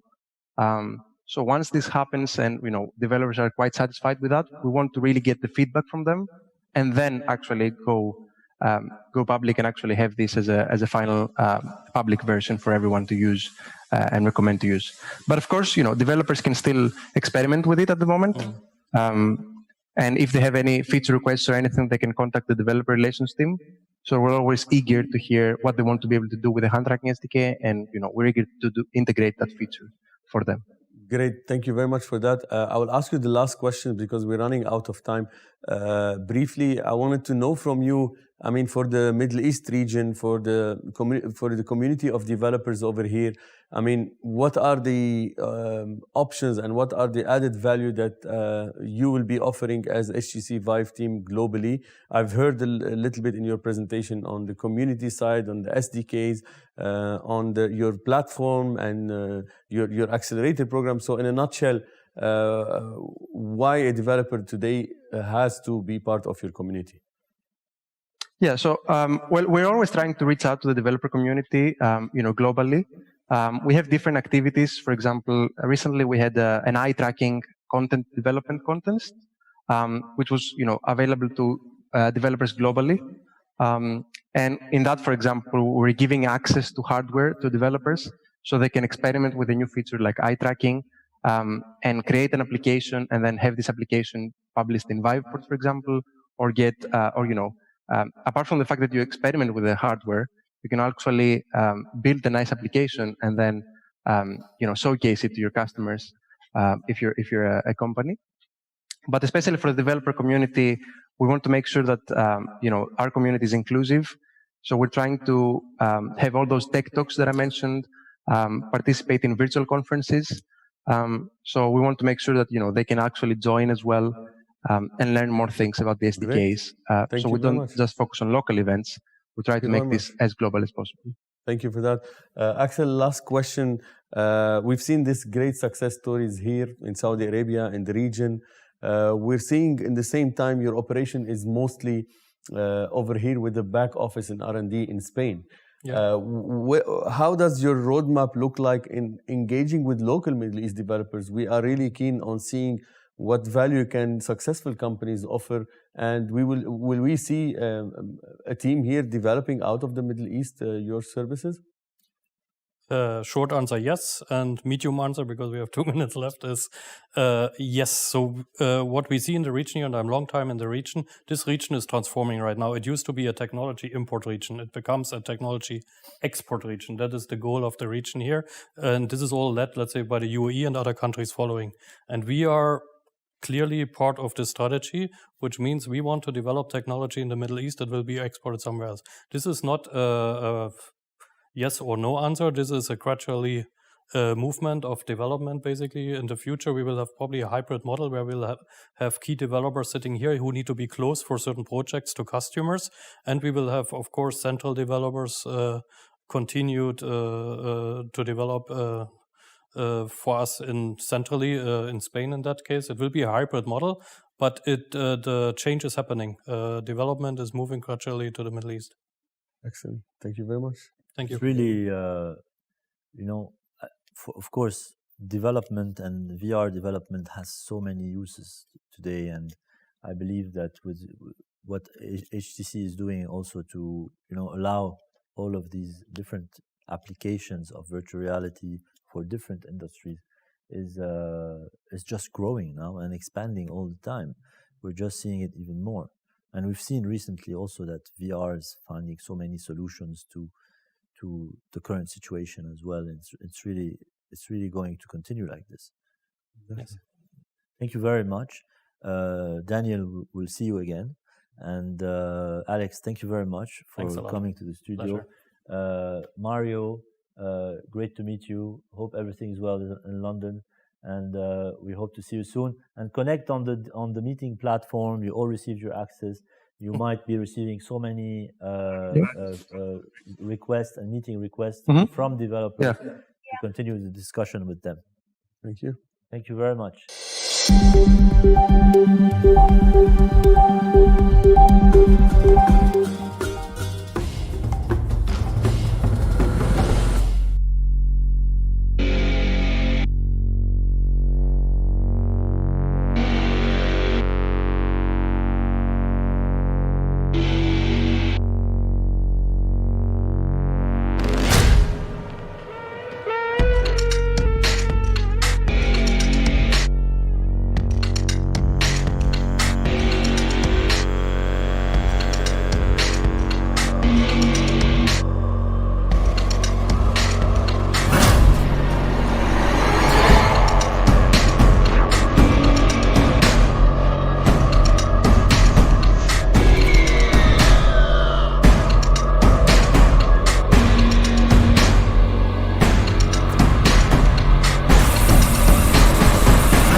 Thomas, we're back.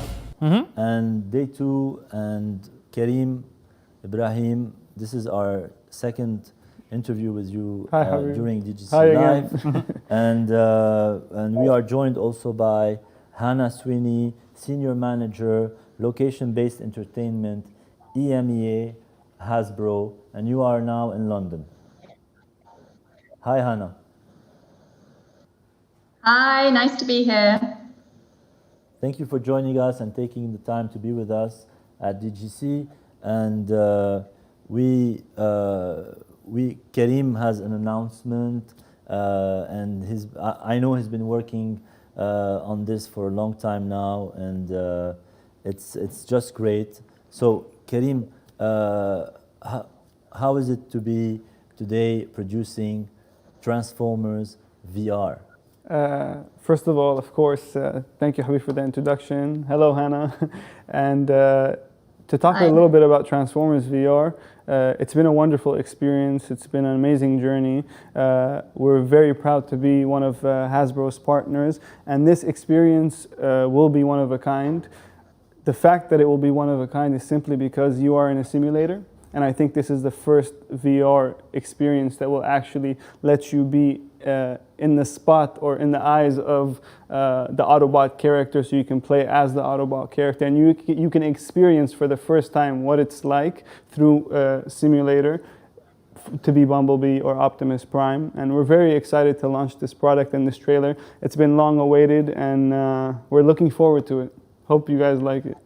Yeah, we're gonna see something a little bit special towards the end of this session. But before we get to that, Hannah, I just wanted to ask: is this the first time that Hasbro has embraced location-based VR? No, so a few years ago, actually, Hasbro identified this bit of the business as a real growth area. So since then, it's been about kind of working with the best-in-class partners around the globe and trying to locate who those are and who we need to work with. So at this point in time, we do have a few licensees on board across the globe, but this experience will be the first Transformers experience within the Middle East in VR, which is very exciting. Karim, what are the challenges for a regional developer to take on an international title like Transformers?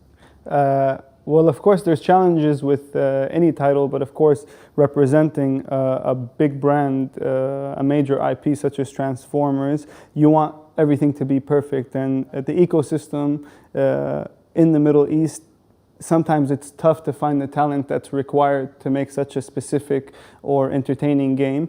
So the challenges, I would say, would be resources, but nonetheless, you just got to put in the hours, work hard, and Hasbro has been very supportive in allowing us to work around the style guide and making it as perfect as possible. So challenges are a must, but they can be overcome easily, in my opinion. Okay, so going back to you, Hannah, you said that this will be the first time this technology has come to the Middle East. I guess, why expand now, and are we going to see more of that? Where does Hasbro put the Middle East in terms of importance?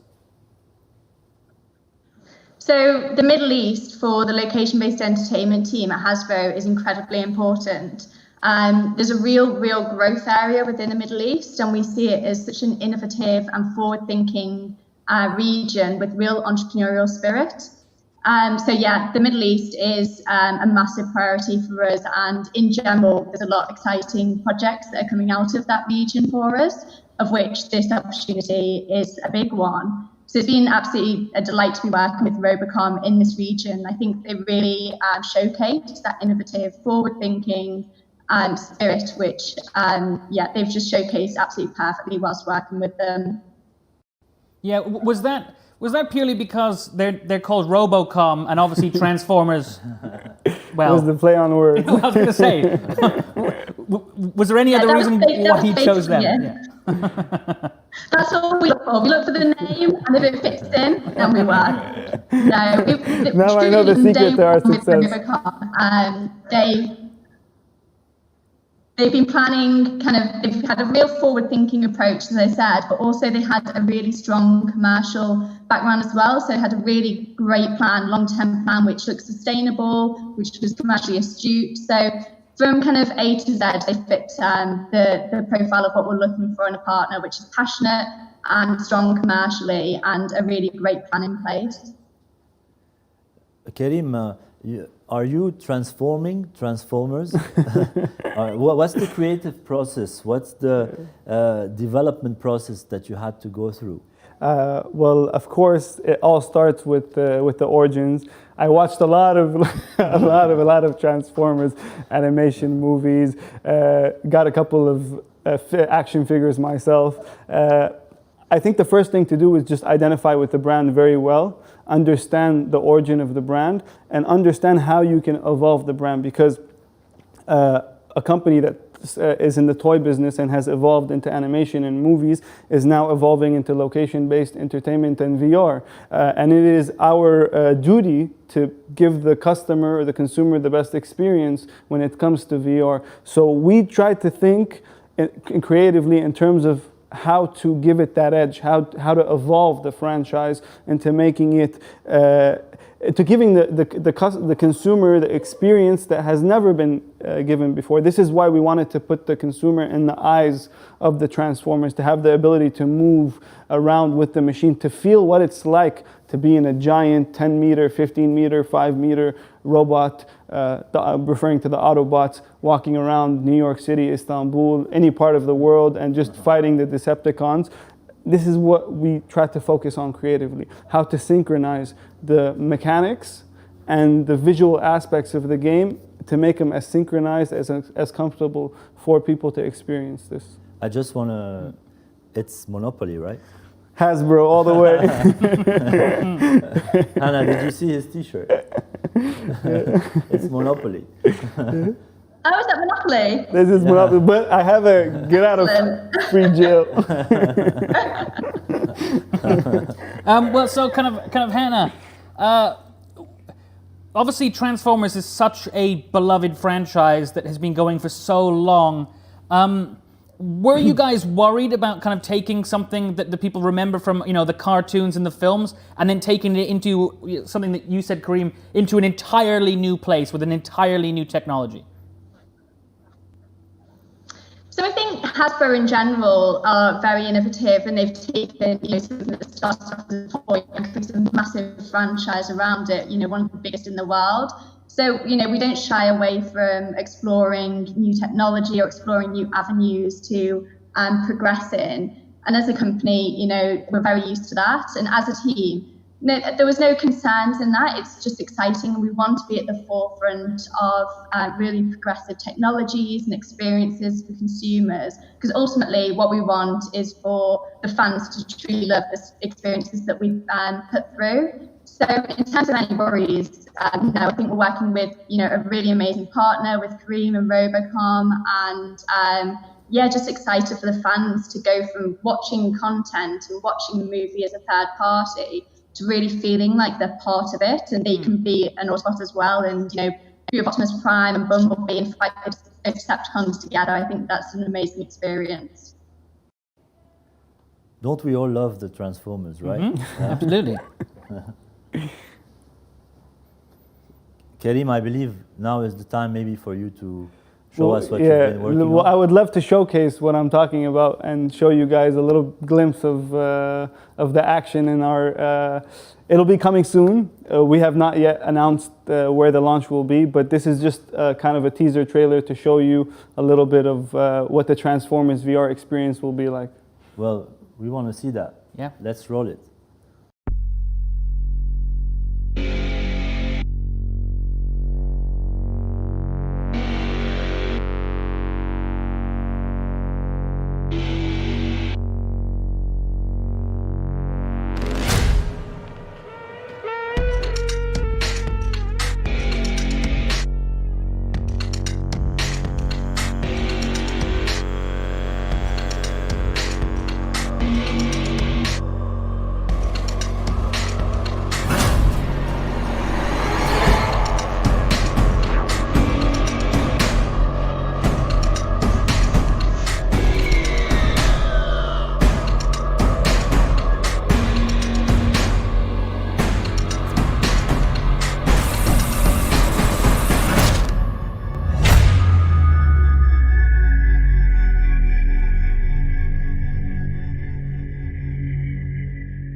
That's just honestly, I'm impressed.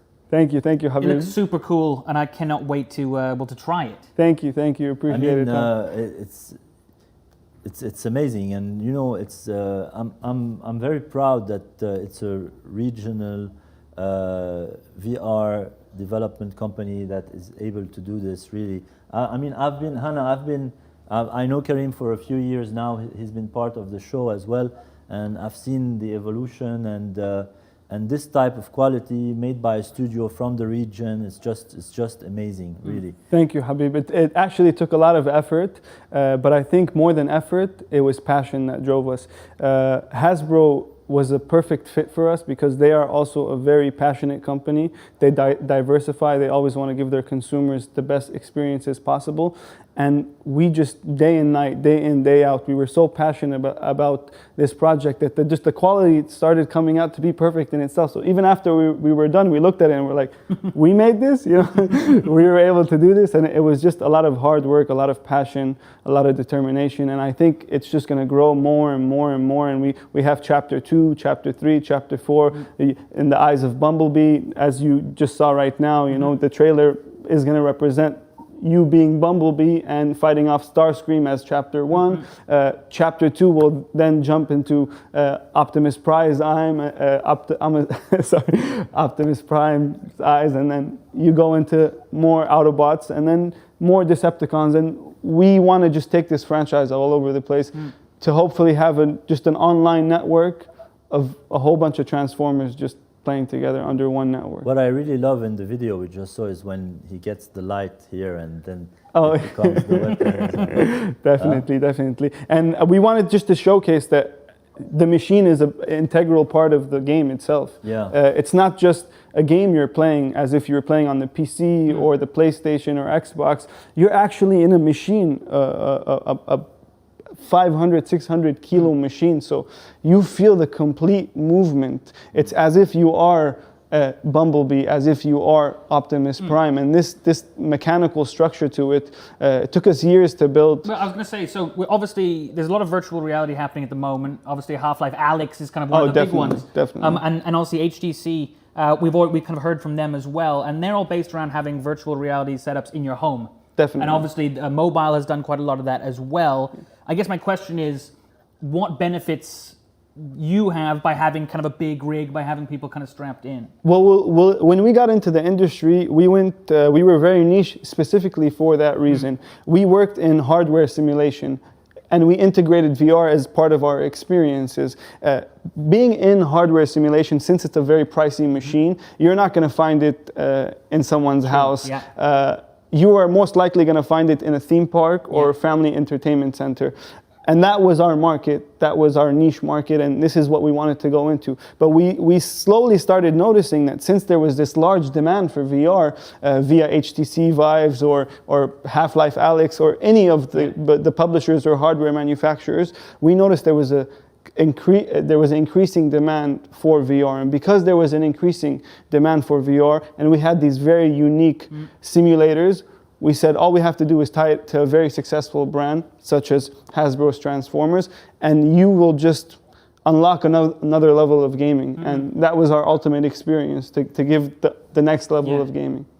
Hannah, how do you see the evolution of the partnership with Robocom and also, you know, just expanding more in the region, doing more? Yeah, so I mean, firstly, we're just so excited to get this project launched and out the gate, and for it to be a real success from not only a consumer point of view, but also, you know, from a business and commercial point of view, and that to just be very successful. So then I think in terms of the partnership, it's a case of us both being really aware of technological advances and what's happening in the industry, is there any other innovation that we can get on board with, and just be really progressive there. And I think what Kareem said as well about, you know, going into more storylines with the Transformers, there's a whole wealth of content out there of Transformers, it's a whole universe. So what else can we tap into to really grow that? And then also, as a location-based entertainment team at Hasbro, we are looking to work with the best-in-class partners across the globe. And when we find those partners and we do something really successful with them, we want to do more with them. So whether that's, more projects or using other brands within the Hasbro portfolio, because we have a lot now, there's kind of a number of ways we can grow with our partners and do more with them. And then generally from a Middle East point of view and a MENA region point of view, the world's our oyster in the region. I think we've got a massive portfolio of brands which have really, really strong foothold in the region, including Transformers. So yeah, I think honestly, there's a lot of growth potential and you'll be seeing much, much more of us generally from a Hasbro portfolio point of view, and then also with our partnership with Robocom. Well, so Hannah, kind of a similar question to what I kind of already asked Kareem. Obviously, Transformers is no stranger to video games. It's been producing them for an awful long time. I guess why go the location-based VR route over, say, releasing a smartphone app that people could use that would go very, very mass market? Yeah, so for us, it's not kind of either or. I specifically look after the location-based entertainment division, and for us, our whole ethos in this division is getting consumers kind of out of the house, engaging with the world around them, and you might think VR is then putting them into a different world. It's the engagement, it's doing something you can't necessarily do at home on that scale. It's what can we deliver to somebody away from their home that's truly different and something they cannot do within their own home. And I think this really covers it. You can have VR in the home and you can have a great experience with that, but it's not going to be on the scale as what you can get within an experience like this. And I think it's great to have a whole 360 offering to consumers and getting out, engaging with friends and family and doing something fun within location-based entertainment route, which creates memories and true joy with fans. It's a real big part of our business. And Hannah, when you are working with a studio like Kareem, how much freedom in terms of creativity, development, ideas do you actually allow? That's an interesting question, actually, because there's the side of it where Transformers is such a well-loved brand, and there's a level of protectiveness there. We've got to stay true to that brand. We've got to stay true to what the fans expect and what they want. And there are fans out there who know everything there is to know about Transformers. So we've got to make sure that everything is as in the world of Transformers. So on one hand, we're very protective and it's got to be fitting with the brand. But on the other, I hope Kareem feels this as well. We trust our partners who are the experts in that industry that they work in. So we trust our partners to tell us what they think will work and what they think is the best route to go down. And normally those two things fit really well hand in hand. We can be the brand guardians and they can really tell us, actually, this is what works from our expertise point of view. So then, Kareem, we will have a lot of developers watching because DGC has allowed developers in to watch these sessions for free. Nice. From a developer who's never kind of looked at VR before, how different is creating an experience, a game in virtual reality over just your standard 3D? Well, in theory, it's the same. Creating a game is creating a game, but to the platform you are using, it is completely different. Yeah. Viewing the world from a screen is much different than viewing the world from a 360 point of view. Yeah. And that's why fundamentally it's different, but in theory it's the same. And if I were to speak to any developers, everyone has a preference. Some people like mobile games, some people like PlayStation games, some people like PC games, some people like board games. They don't even like technology with their games, but a game is a game.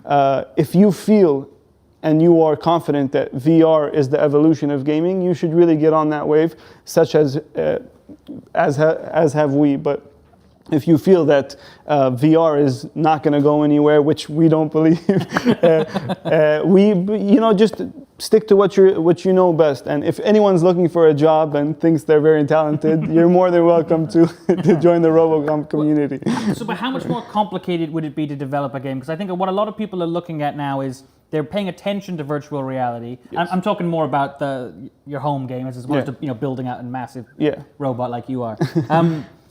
is it something that someone can, try their hand at, or is it kind of something that you really have to spend some time to develop and do it properly? I think on the contrary, it would be easier because you are in your body. You are a virtual reality headset, if you think about it, right? So wherever you look, right, left, up, down, it's the same movement that you will be using on the platform of VR. So when you're designing a game, all you have to do is think of your wildest, craziest fantasies of the game you want to create, of course, and just build around that, just envision that there's a monster here and envision you have a gun holster on your side, and then it's much easier to relay it in VR than it would on a screen, So in my opinion, it has its realism involved, which makes it somewhat easier. But some people would beg to differ, I guess here maybe the difference is really in the element of game design. Definitely. Yeah, definitely. It's in the element of game design. It can be totally different in that sense. It's not possible to design it the same way or the levels or of course. It all goes back to your game design document, which of course we need to get approved by Hasbro and have been super helpful with us. And after your game design document, after you've determined your design direction, then you can, as Habib was saying, determine the functionality of it. And for sure, I mean, when you are in a console game or in a PC game or on the mobile, you are using your fingers or but here you are actually in a fully built machine, and it's your device. It's not a PlayStation, it's not an Xbox. Your device is actually the whole machine and the whole environment. Definitely. And it's moving and it's going. It's making you feel things, and you are in character, and you are the character itself. So it's totally different experience.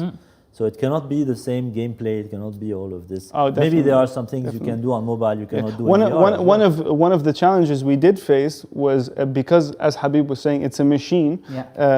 How to make it move like a Transformers, and that was one of the biggest challenges we faced because, as I was saying, when it comes to game design and creating a 360 element, it is somewhat relevant to what you see in everyday life. You have to recreate an urban city. You have to recreate the characters. You follow a certain style guide. You recreate the characters. But the hardest element was how to move like a Transformers and how to make the machine understand that it's moving in a certain way. It required a lot of softwares.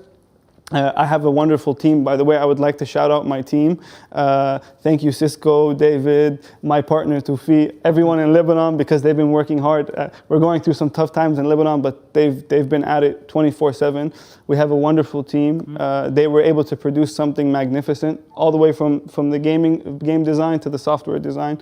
They did a fantastic job, and that was challenging, but hopefully, when the launch comes, you guys can try it for yourselves and give us your opinion. Well, Hannah, with regards to kind of Hasbro and just with Transformers, because I know there's a lot of kind of different beloved lines there. Obviously started as a cartoon, then moved into films. Now we're into video games and virtual reality. Some might say Hasbro is actually very good at expanding into these new environments. What is the driving force of that? Because traditionally companies were really resistant to let their IP move outside of their control.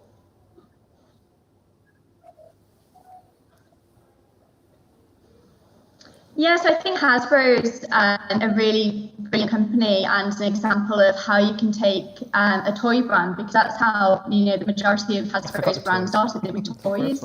And then to go into kind of content from that side of it is a bit different from the traditional way of working. So I think as a toy company, Hasbro are just so innovative to go out of the traditional realms of that toy company and go into creating big franchises and then ultimately start, licensing out into lots of different arenas, such as with VR and location-based entertainment.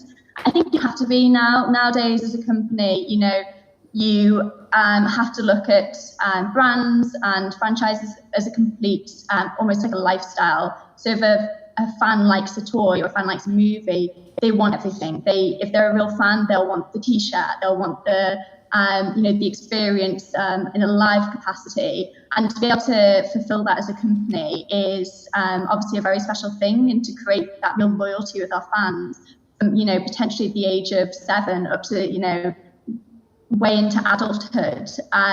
It's just a really special thing to be able to be a part of at Hasbro.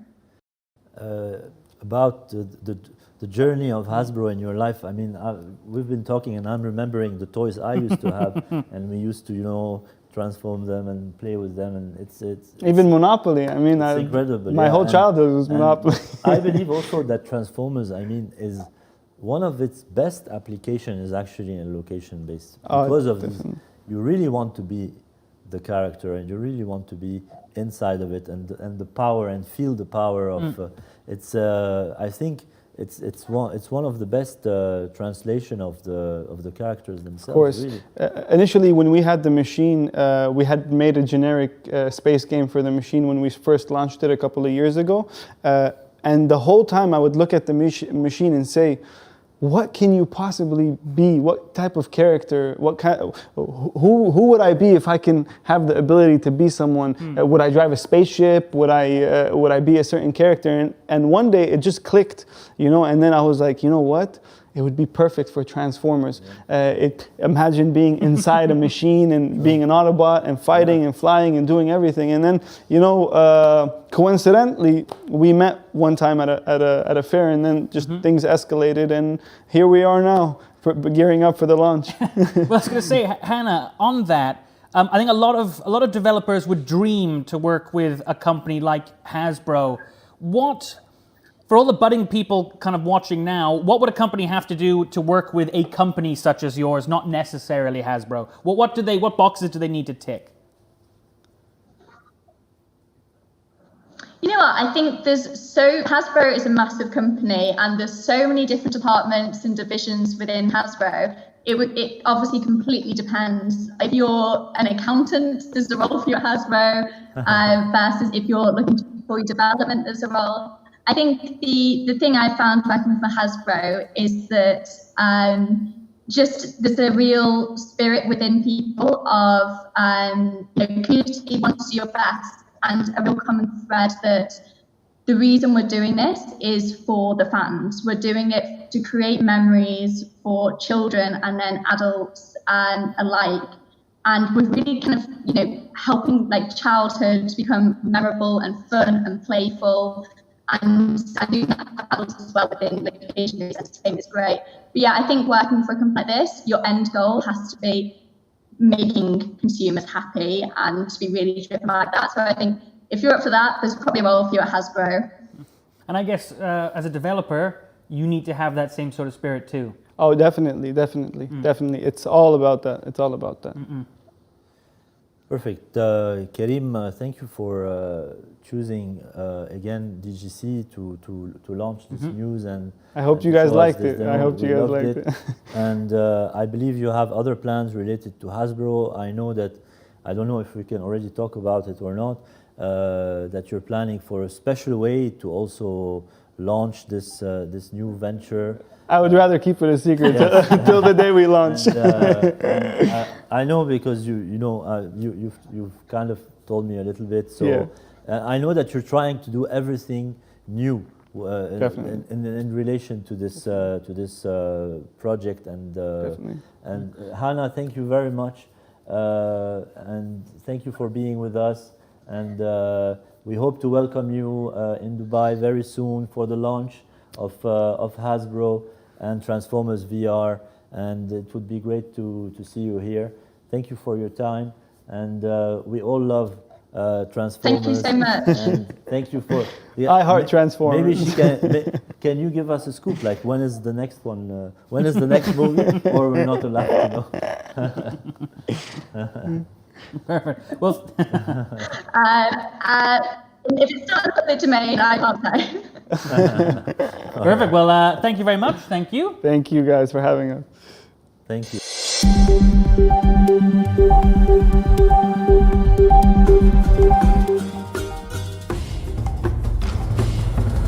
So we are back now with Esports in Africa, a panel gathering leaders from the African continent that are really shaping the esports industry in the African continent. A lot of us just don't even know what's happening over there. And in the 5 years where we've been organizing the DGC and organizing all these international companies coming to the MENA region, and we've always tried to reach out as well to the ecosystem in Africa. And for the first time, we are able to have 3 great panels. We had a panel before that was generic on the African continent, and now we are having our second panel on esports in Africa. And on our 3rd day, we'll be having the panel on monetization in Africa as well. And with us today is Ife Akintaju, founder of Afro Gamers. And we're joined by Nusra Sulaimana, who's sales representative Gameloft for the Africa region, joining us from France. Kevin Metzer, CEO of Big 5 Games in South Africa.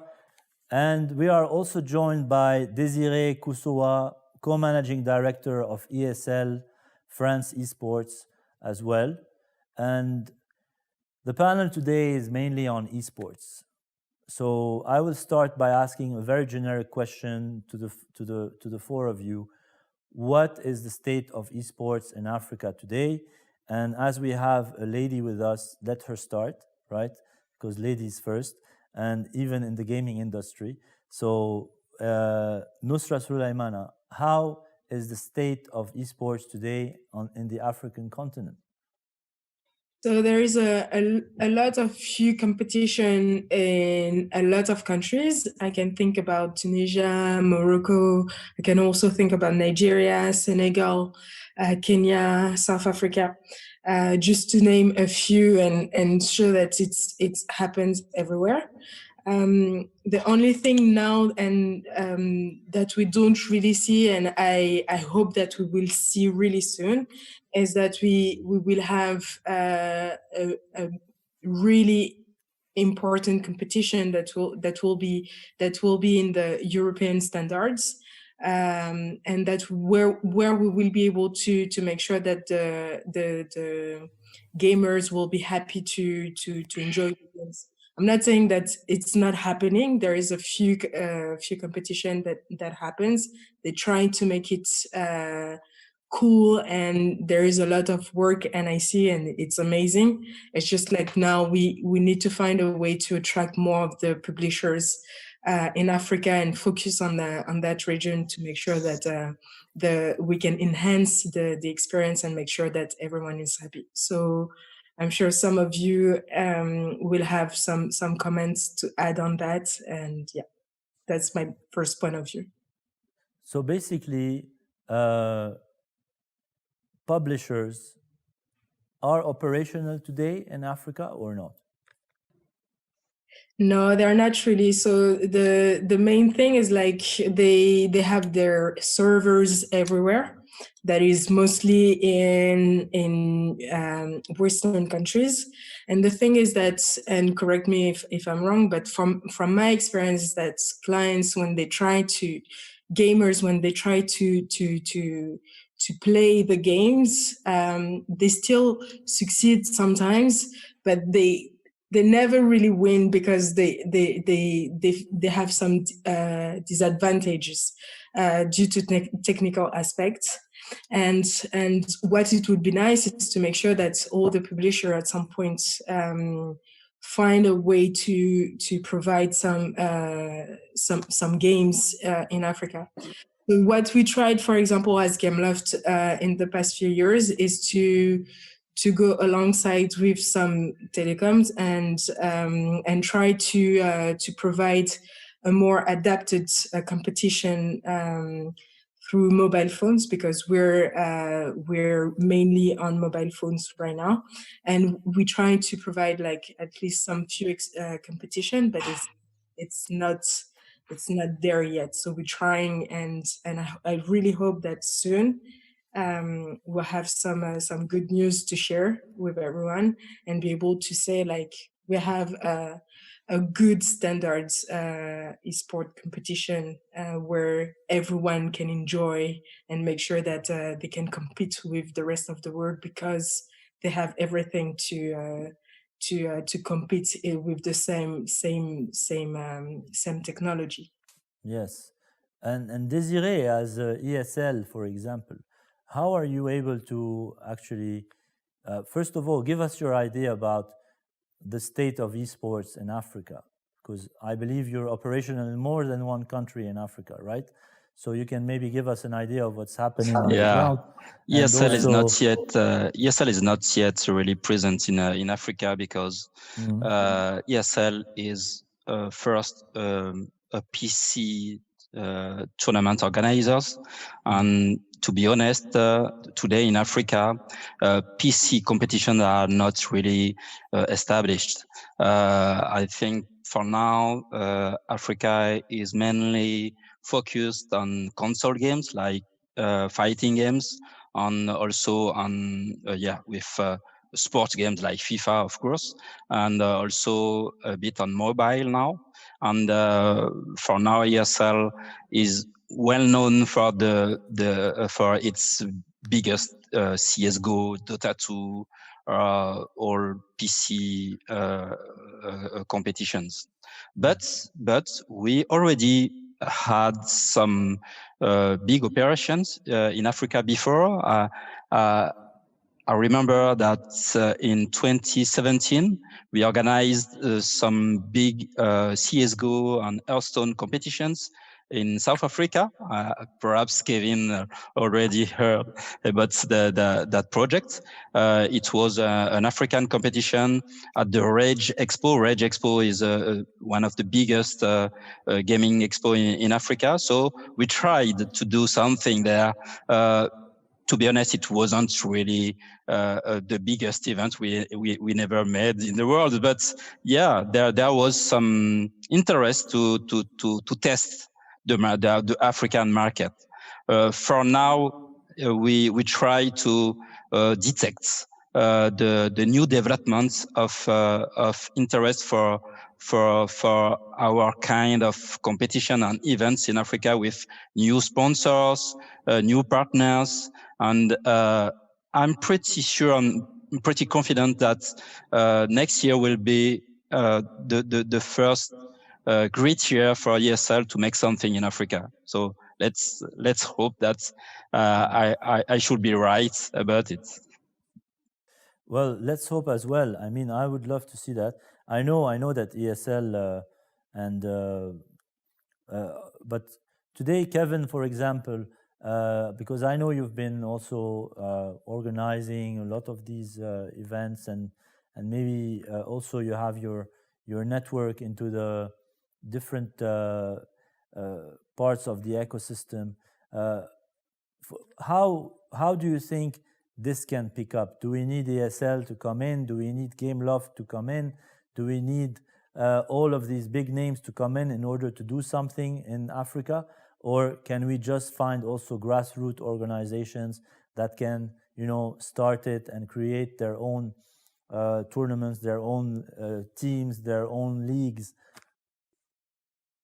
I would say it's a combination of both. When we look at games and esports, it's an ecosystem, and we need to develop our own capability, but we're also part of a global community.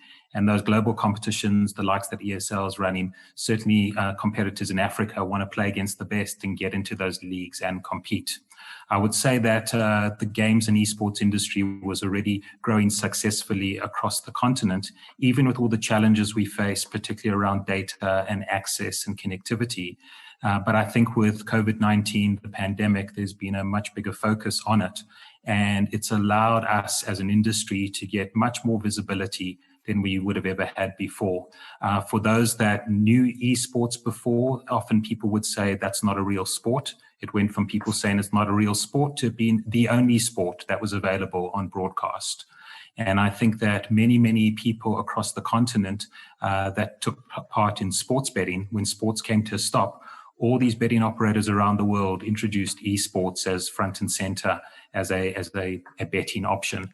And I think that gave a whole new exposure to various people across the continent and introduced them into the world of esports.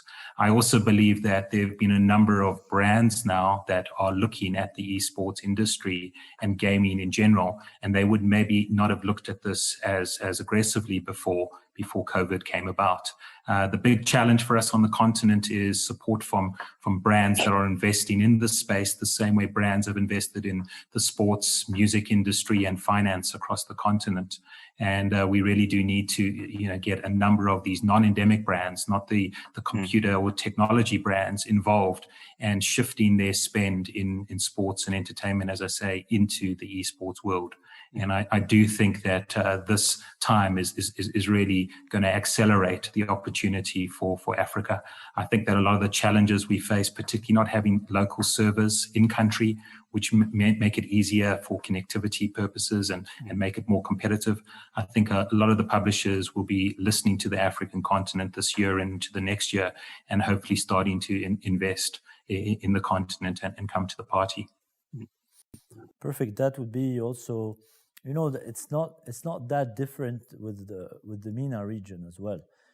It's we do have a lot of interest into esports. We do have a lot of the publishers that have based themselves here.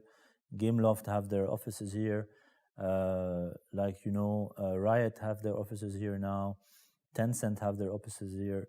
And so many others are also starting to do that. But even when these international publishers come here, they come with certain standards. They come with certain ways that they are used to work in, and sometimes they don't find the talents or the supporting companies that can help them implement what they are looking for as a strategy. And this is why here also, Ife, I wanna get your opinion now on, because you're a gamer, right? You're a gamer. So, and a lot of other gamers. And are we able to create teams, leagues? Do we have the level for the different games? So even as Desiree just said, even if they bring ESL to Africa, you need Counter-Strike champions, right?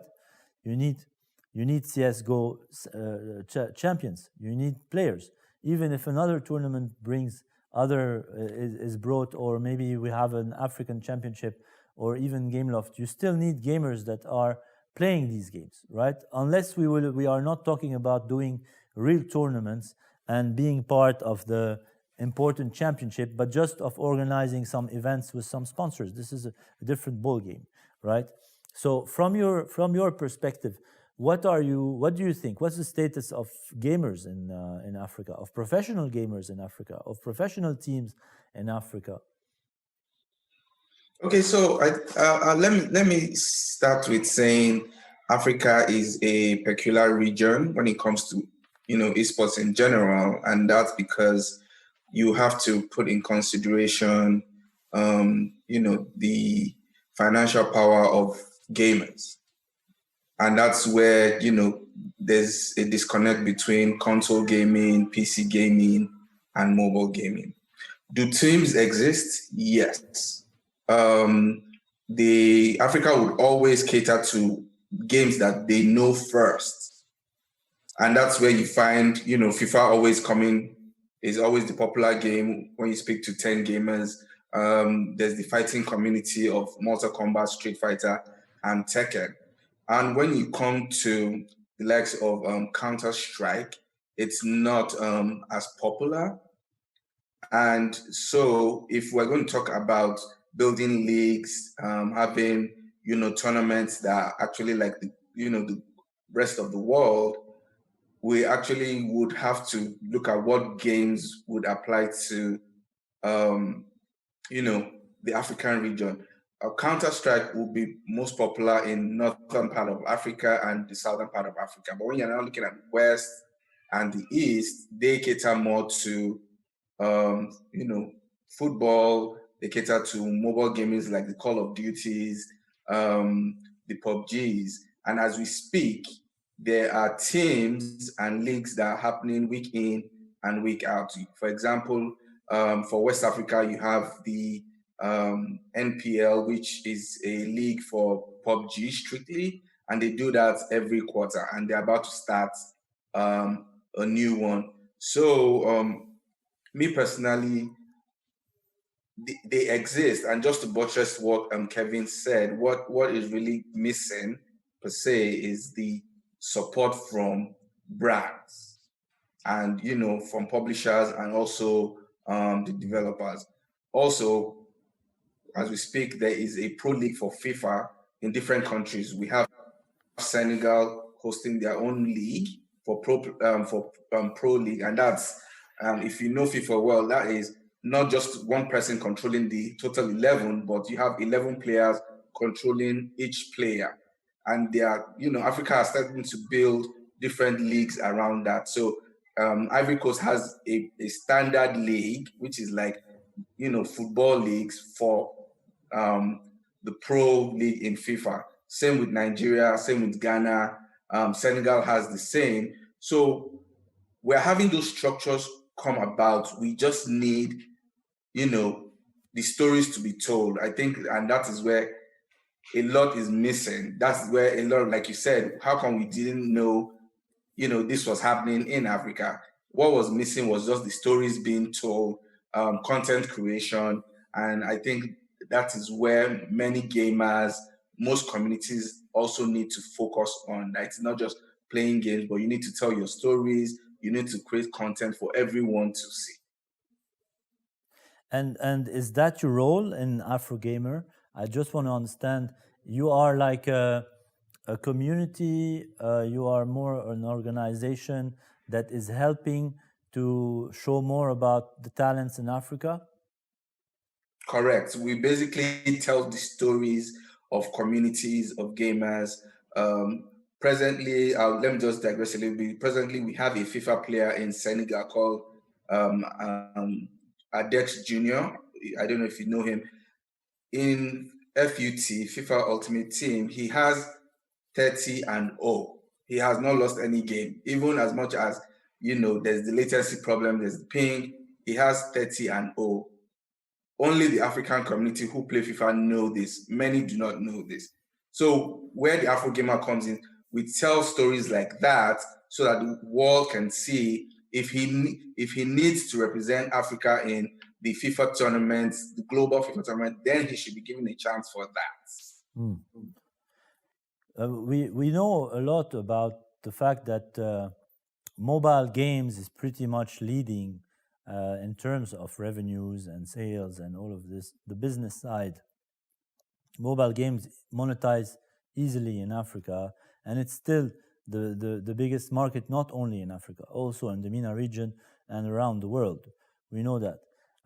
However, I was just having a lot of conversations during DGC Live now with team owners, with team managers, with experts in the business of esports as well, and we can understand also that if there are not any initiatives that are happening grassroots, that are happening from the African continent, I don't believe that the ecosystem can actually grow by only having the big publishers coming and or ESL coming or some other organizer coming and doing an event and going, or some media company or telecom company sponsoring. In the end, why do you think these sponsors are not happening? Because gaming, esports, everything is happening. But maybe it's easier to advertise on the mobile. Maybe also the penetration of PCs is not the same as in other parts of the world, because there is a heavy equipment when you want to be a gamer and a PC gamer as well, even on the level of the consoles and everything when we see that. So how accessible are these equipments, for example, to the youth in Africa? And just give us an idea of if I'm a passionate gamer and I want to play every day, where do I go? Do I do it from home? Do I go to a cyber cafe? What do I do? Okay, so for that question, all of you can answer, by the way. Oh, okay. I thought it was Shiram, but let me just throw this in. For Africa, once again, the purchasing power also comes into play for gamers and the African youth. If you're talking about a good PC for gaming, you're talking about, at most, if you're going to assemble, do it yourself, you'll be talking about $1,000 and above. Many youths do not have that access, or even if they have that in hand, that is not what they would invest it in. And same goes to console. As much as consoles are between $400 and the new generation consoles that are coming out, and we're speculating $500 and above because they're new generation. The African youths also cannot, majority of them will not invest such an amount. The ones, the elites, yes, they will do so. So, like you mentioned, the mobile gaming, I think, would cut across majority of gamers in Africa. And that's because everyone has a mobile phone or a smart device.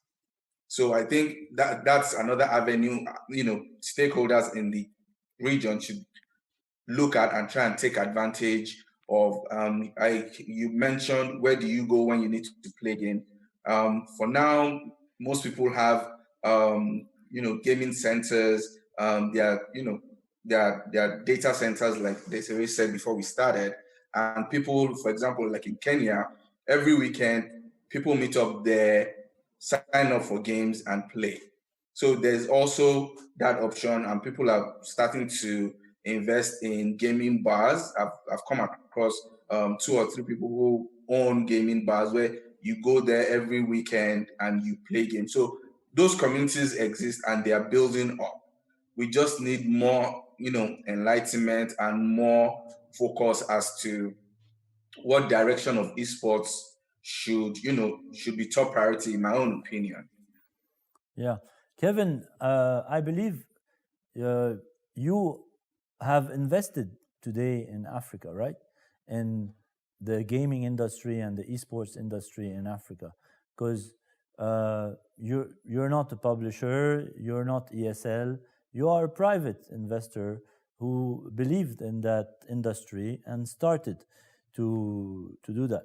So what's your take today on the market? I mean, if we take what Ife is telling us, well, it can make sense why a big publisher is not maybe putting his weight today on the African continent, because in the end, when a publisher is taking a decision, he has a choice. He says, okay, what do? I go to China or I go to Africa? Then I look at an executive is just sitting behind the desk and he'll just look at the numbers, right?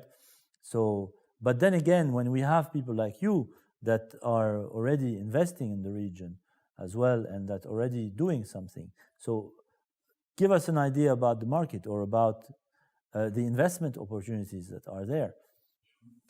Well, I think there's no shortage across the whole continent of tournament organizers that are week in, week out organizing online esports competitions and competitive video games. That's taking place all across the continent and doesn't need the large international providers, because there are enough in-country providers that are doing this, or people will use software as a service type of facilities to allow them to offer it. I want to concur with something that Ife said around the mobile opportunity. Is the biggest opportunity is mobile and mobile esports. And the reason for that is, that the cost of the PC and the cost of the console that was mentioned is that's very restrictive, and data is also expensive. So these are considerations that African gamers need to look at. We've seen great growth in PUBG Mobile, in Call of Duty. These are games now that on the mobile platform have managed to capture a large audience across Africa, and there are esports competitions that are taking place on a regular basis. And there are also events and places, be it gaming lounges, or particularly in South Africa, large-scale events that take place that bring a huge focus to the esports and games industry. A good example last year was Comic-Con Africa that took place, and the Rage Expo that Desiree mentioned a little bit earlier. And these are large-scale events. Comic-Con Africa last year had 70,000 attendees The Rage event, which is very much focused on gaming and esports, had 35,000 attendees. So these are large-scale events bringing a lot of focus and a lot of opportunity in the industry. But a large amount of the attention to date has been on PC gaming and console gaming. And we just don't draw the numbers as of yet, the numbers of participants to play the games because of the challenges of cost and data access. And we don't have enough viewership at this stage that makes it a compelling value proposition for brands to shift from sports and the music industry focus into esports. But as I said earlier, this is changing. There's a bigger focus. There are more and more people that are playing games now, and there are more and more publishers that are potentially thinking about their mobile game strategy and how important that's going to be. And maybe not specifically for Africa, but for Asia and Middle East. And therefore the benefit comes through to Africa that there's a mobile focus. There's also opportunities where mobile is not what we think. So I look at something like the Google Stadia wireless controller, that if we can provide, wireless controllers to people that can connect through a mobile device and have a screen available, you then have a controller available instead of playing on a mobile device. And those are potentially greater opportunities in Africa than they are anywhere else in the world. Do we have Desiree today African esports teams? Can you mention a few? Do we have that professional level of teams? Yeah, for now, when we go to worldwide competitions, sometimes we try to invite some African teams. We tried to invite some African teams. I know that in South Africa and in some countries like Morocco or Tunisia, we have some high, let's say, I would say high-level teams, but it would pretty be medium-level teams. Yeah, we have some teams in these countries that could try to attend our events. But yeah, we know today that we don't have any, let's say, top-level teams in Africa to attend our biggest events on CSGO, Dota 2, or League of Legends major competitions.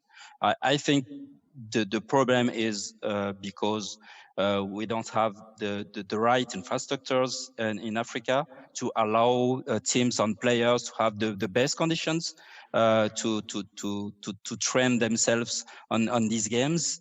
If you have, I don't know, perhaps 60, 70, or 100, maybe 200 milliseconds of ping, you cannot have the best conditions to be the best player or the best team in the world.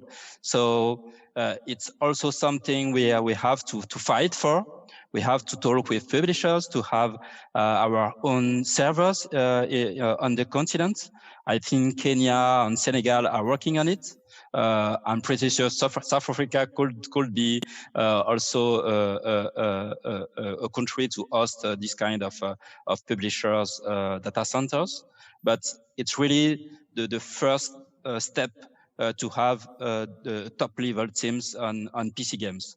But I'm pretty sure that on mobile games, and also on some console games like fighting games, we could have big players. Perhaps not big teams, but big players. It's the same thing in MENA. I know that in MENA you have great champions on FIFA, great champions on Tekken. So for console solo games, I think Africa could also have the best champions for now.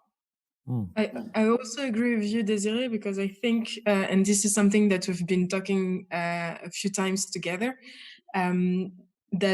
Africa, they don't have infrastructures, and that's a big challenge for any publisher that is on PC. But for publisher as us, as Gameloft, who provide like mobile games, we are able to provide, in fact, esport games that could be a change in the industry in general, and also in Africa. This is something that we're trying to push for, and this is something that we've been discussing even before. I mean, some of you already said that we need some sponsors, we need some brands to help us, because developments and all the change and all the elements that we're able to provide are not for free, and for sure that they evolve a lot of people behind it. So if we even only do an event offline, we need someone to make sure that the game is available for the gamers, and make sure that they have esports environment.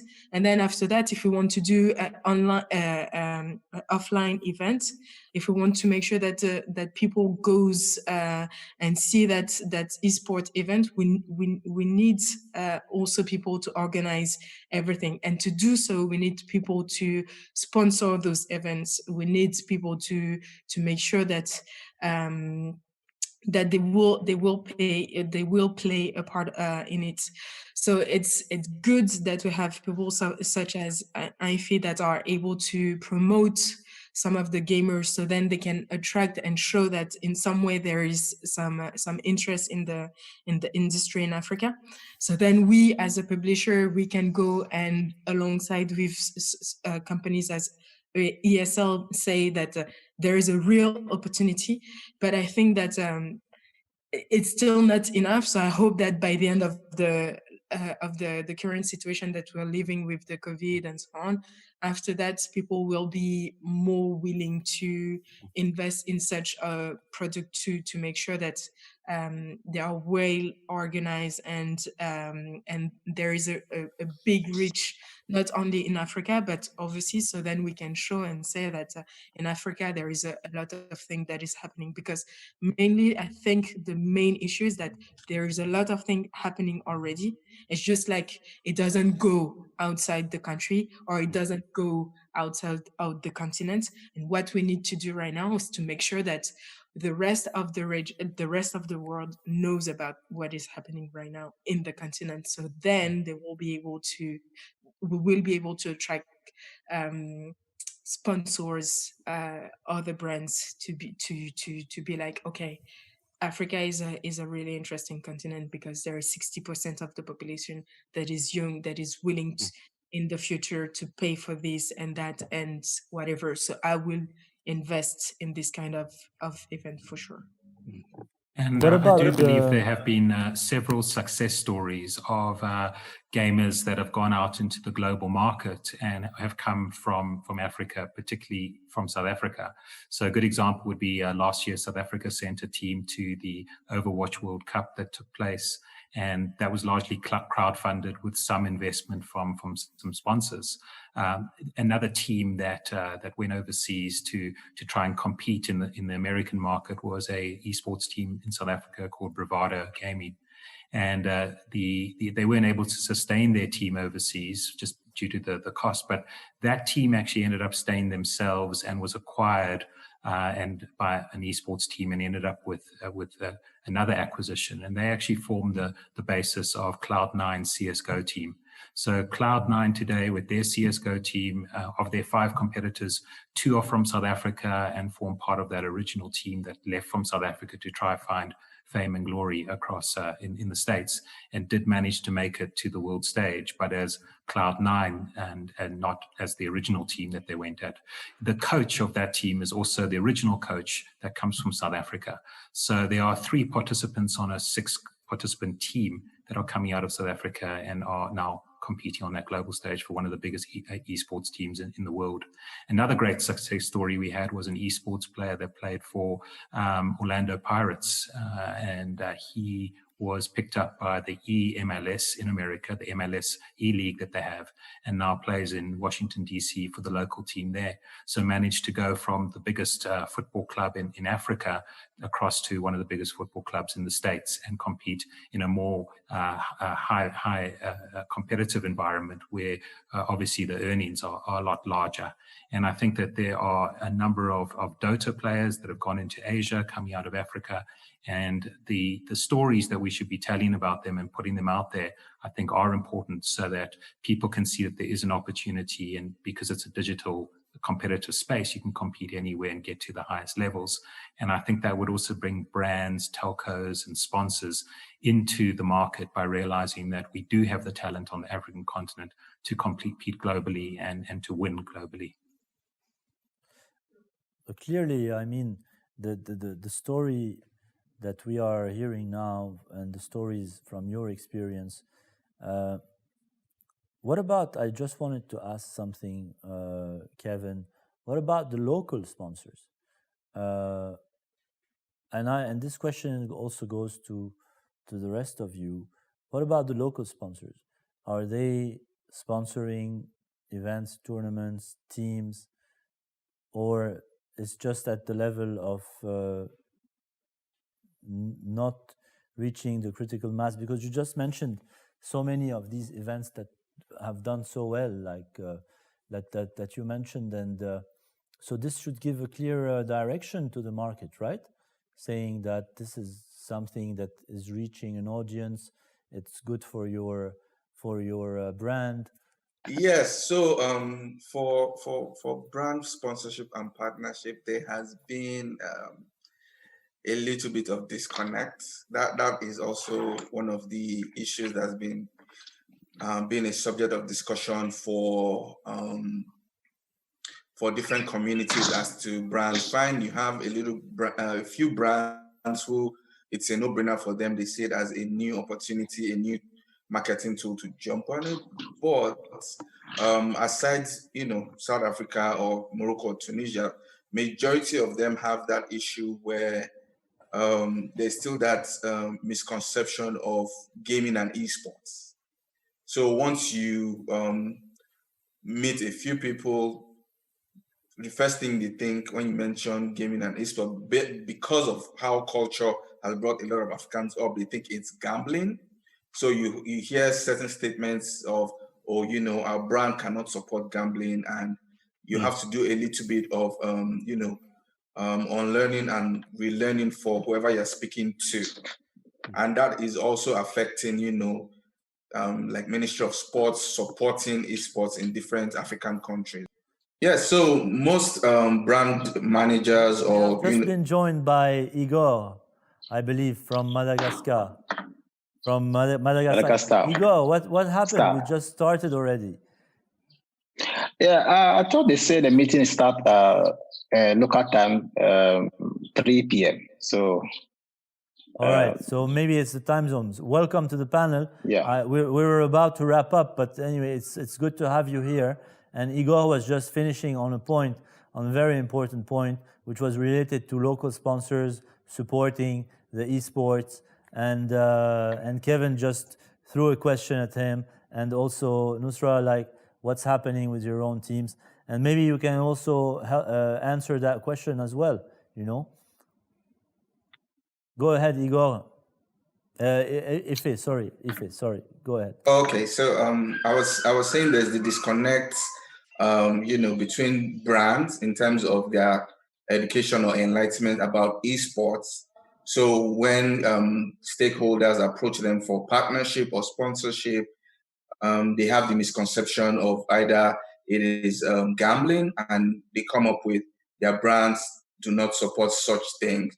So the challenge now is, having to educate majority of them as to what gaming and what esports is, and how it can be beneficial not just to, gamers, but to the African youth, and how it can be a tool in social economic change.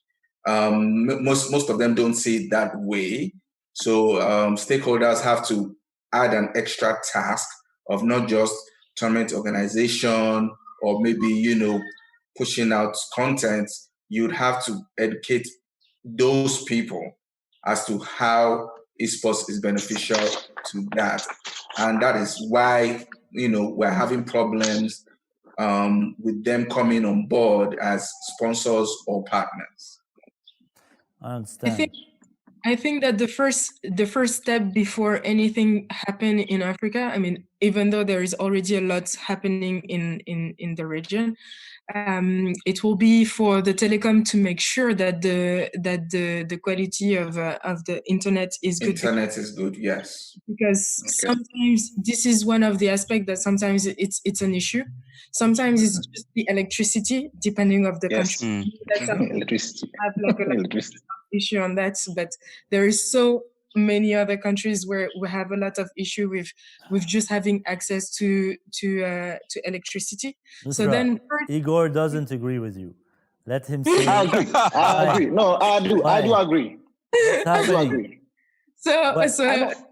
do agree. I can, guys, I can see the five of you. It means that there is electricity. Although Nusra and Desiree are in France, but the rest of you are in Africa, and I can see you. And the internet is doing well, but I understand. You have the latency problem anyway because of the servers. You have also, I'm sure that there is no internet connection everywhere, but... I know that I play the devil since the beginning, saying like so many things that must happen. It's not like I want to be I don't want to. I'm not pointing all those things just to point them. It's just like when you really pay attention, it's just like first sometimes in some countries, and I'm not saying all the countries because there are some countries where the internet is okay and that's fine. The only thing is like if you want to go to be a professional on esports, sometimes you need a better quality internet to make sure that you can compete. But in that case, in such a scenario, Nusra, it is beyond. We have to let Igor say something before we close. So that's why I was saying, like, give Igor a chance. For the telco to play a part on that. Once we have and we make sure that the telcos will help us on that, for sure it will be easier for that after that to have the publisher, and then after that to make sure that the competition are the best. But you have so many telcos that are operating in Africa today.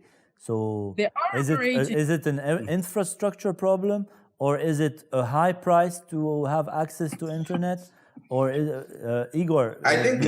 Okay, Igor. I want to give Igor a chance because since he came, he's been smiling and he's eager to give his own input. Anyway, come on, Igor. This is your chance now. After that, we just have a few minutes left. Grab your chance, Igor. Thank you so much. Thanks so much for the opportunity. I would like to say a big hi to Desiree. I've been trying so hard to meet this guy for so long. And Efe, thanks so much. And the pretty lady. Hi, everyone. Well, I would like to say once again, sorry for coming late because of my internet and also a time issue. There are some challenges we face in Africa. I want to talk about Africa because this is where I belong. I think the lady said it already. We are facing a serious problem when it comes to electricity, even internet connections, education among even the gamers, and what we call partnership. Now, how do you really have good event in Africa? First of all, we talk about financial issues. When the telecoms or the other sponsors decide not to help you, you have to come your own way to give a better or good events. Now, this is a case where we have problem with our electricity in this country. As I'm talking to you now, I'm not sure even I can finish this because the light can go off. As soon as the light goes off, my internet has to go off. Now, the same way when I'm organizing events, like online events, I cannot tell if the other partner have a good internet or have a stable light over there. The light can go off or the internet can go off, and now I become the one, I don't even know how to get up. So we have a lot of problem in Africa, especially even my country when it comes to internet. The internet, they are not reliable. They can go off anytime and they can come on anytime. The light can go off anytime and they can come on anytime. So when things like this is happening, how do I have a good event? So one of the reasons why I find it very difficult in my country to organize online tournaments or online events. So I believe in, personally with Madagascar, if I have to organize event and I'm doing offline, I have full control of the offline event, which I have to provide extra light in case the light goes off. I have to get maybe 2 or 3 internet standby. Like as I'm talking to, I use an internet called Selfline. If this Selfline goes up, I have to quickly switch to MTN. But when I'm doing online events, how do I do this? How do I control the players? This is one of the problems Africa is having. So personally, I would like to say I hardly organize online tournaments because of those difficulties. If I can solve them, why not? But this is the issue, I cannot face it. And the internet in my country is a bit expensive. How many gamers have access for water? How many gamers have access for UPS in case the light goes off? The game has to still be controlled.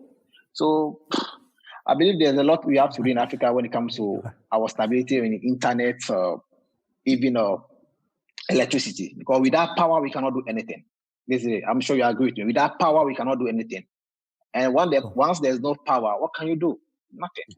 So let me leave it like this. I want to listen to the wise people as well. Again, Igor, as you know, we started this panel already around some time ago, and we are about to close this panel. For me, it was really interesting to, and I'm sure for the audience today watching us, to learn about all of these things happening in Africa. I'm sure also that all of you are part of the meeting platform, so I'm sure a lot of the companies that are participating to the event will be requesting meetings with you and also having another call, maybe on some business opportunity or just to learn more about what's happening. So this is happening in parallel to the live sessions, so it's running for 24 hours a day to cater to the different time zones. And I believe and I've been, not only in this panel, I've been hearing so much about the potential of Africa, also from companies that are really investing in the continent. And I think, and this is where I believe that DGC can also play a role, is that you might be able to connect with the people that are also interested in what you are doing. And this will actually facilitate and filter more and maybe create more of an opportunity that will allow for to a little bit at least go across all these problems that you are facing and that are maybe just linked to a few things that can be solved easily and continue on growing the ecosystem. But I still believe that we need to open the African market to and also have more initiatives coming from Africa to welcome. As Kevin said earlier, we need a mix of both. We really need a mix of both, and it's very important to have a good equilibrium. And we all know that big publishers don't come if they don't find an ecosystem, and an ecosystem needs to be there for big publishers to come, and it's always the chicken and the egg somehow on how it can grow. But with the efforts of all of you, I'm sure that it will reach. And I think we have been also planning a lot to. This is the last question I can ask you, and I asked it in a previous panel on Africa. Should we have a dedicated DGC Africa, for example, and just focus on Africa? Whatever we're doing now, we just focus on Africa. What do you think? It would be something that might also help and create more of an opportunity for the African continent, and this is something that we would love to do with your help. This is for sure. Yeah, for sure.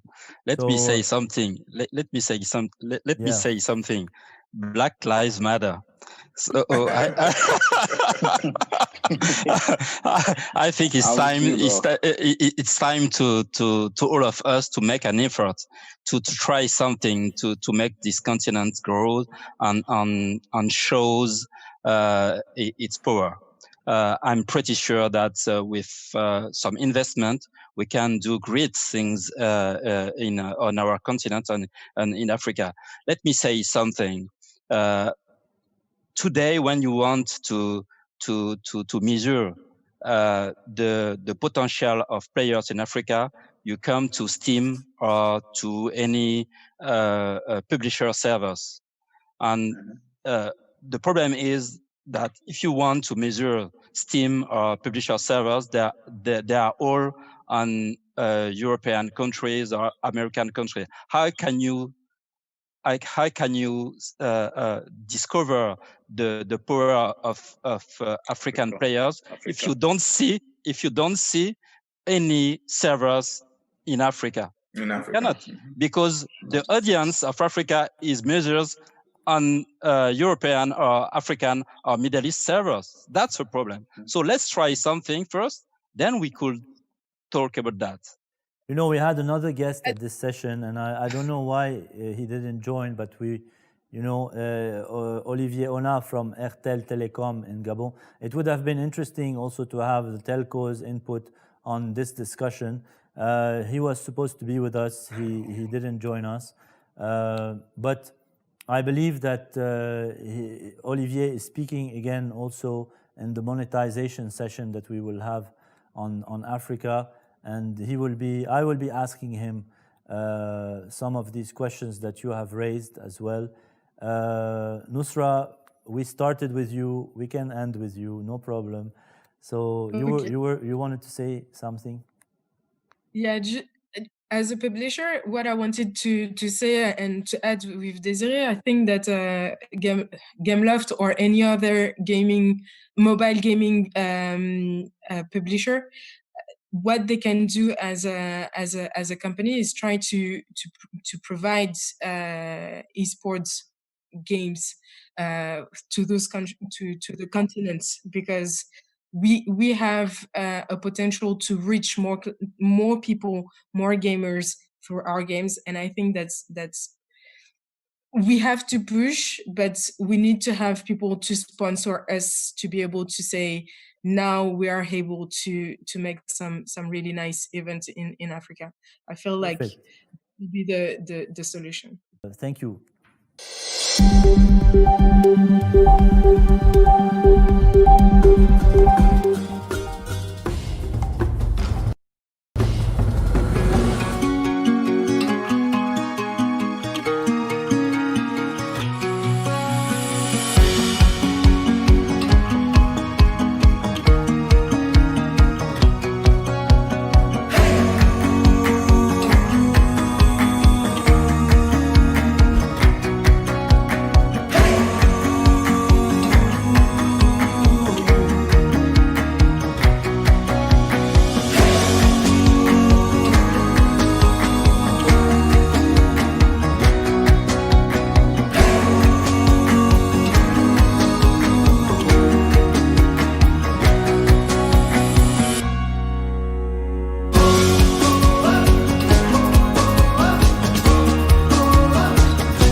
Back now with our second session on blockchain and games.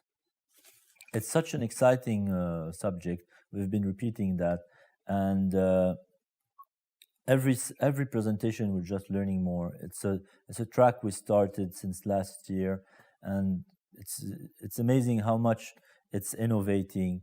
And we are welcoming today Mr. Sandeep Nailwal, CEO and co-founder of Matic Network. And basically, Sandeep, how are you? Hey, I'm good. I'm pretty good. Yeah. Thanks for having me here.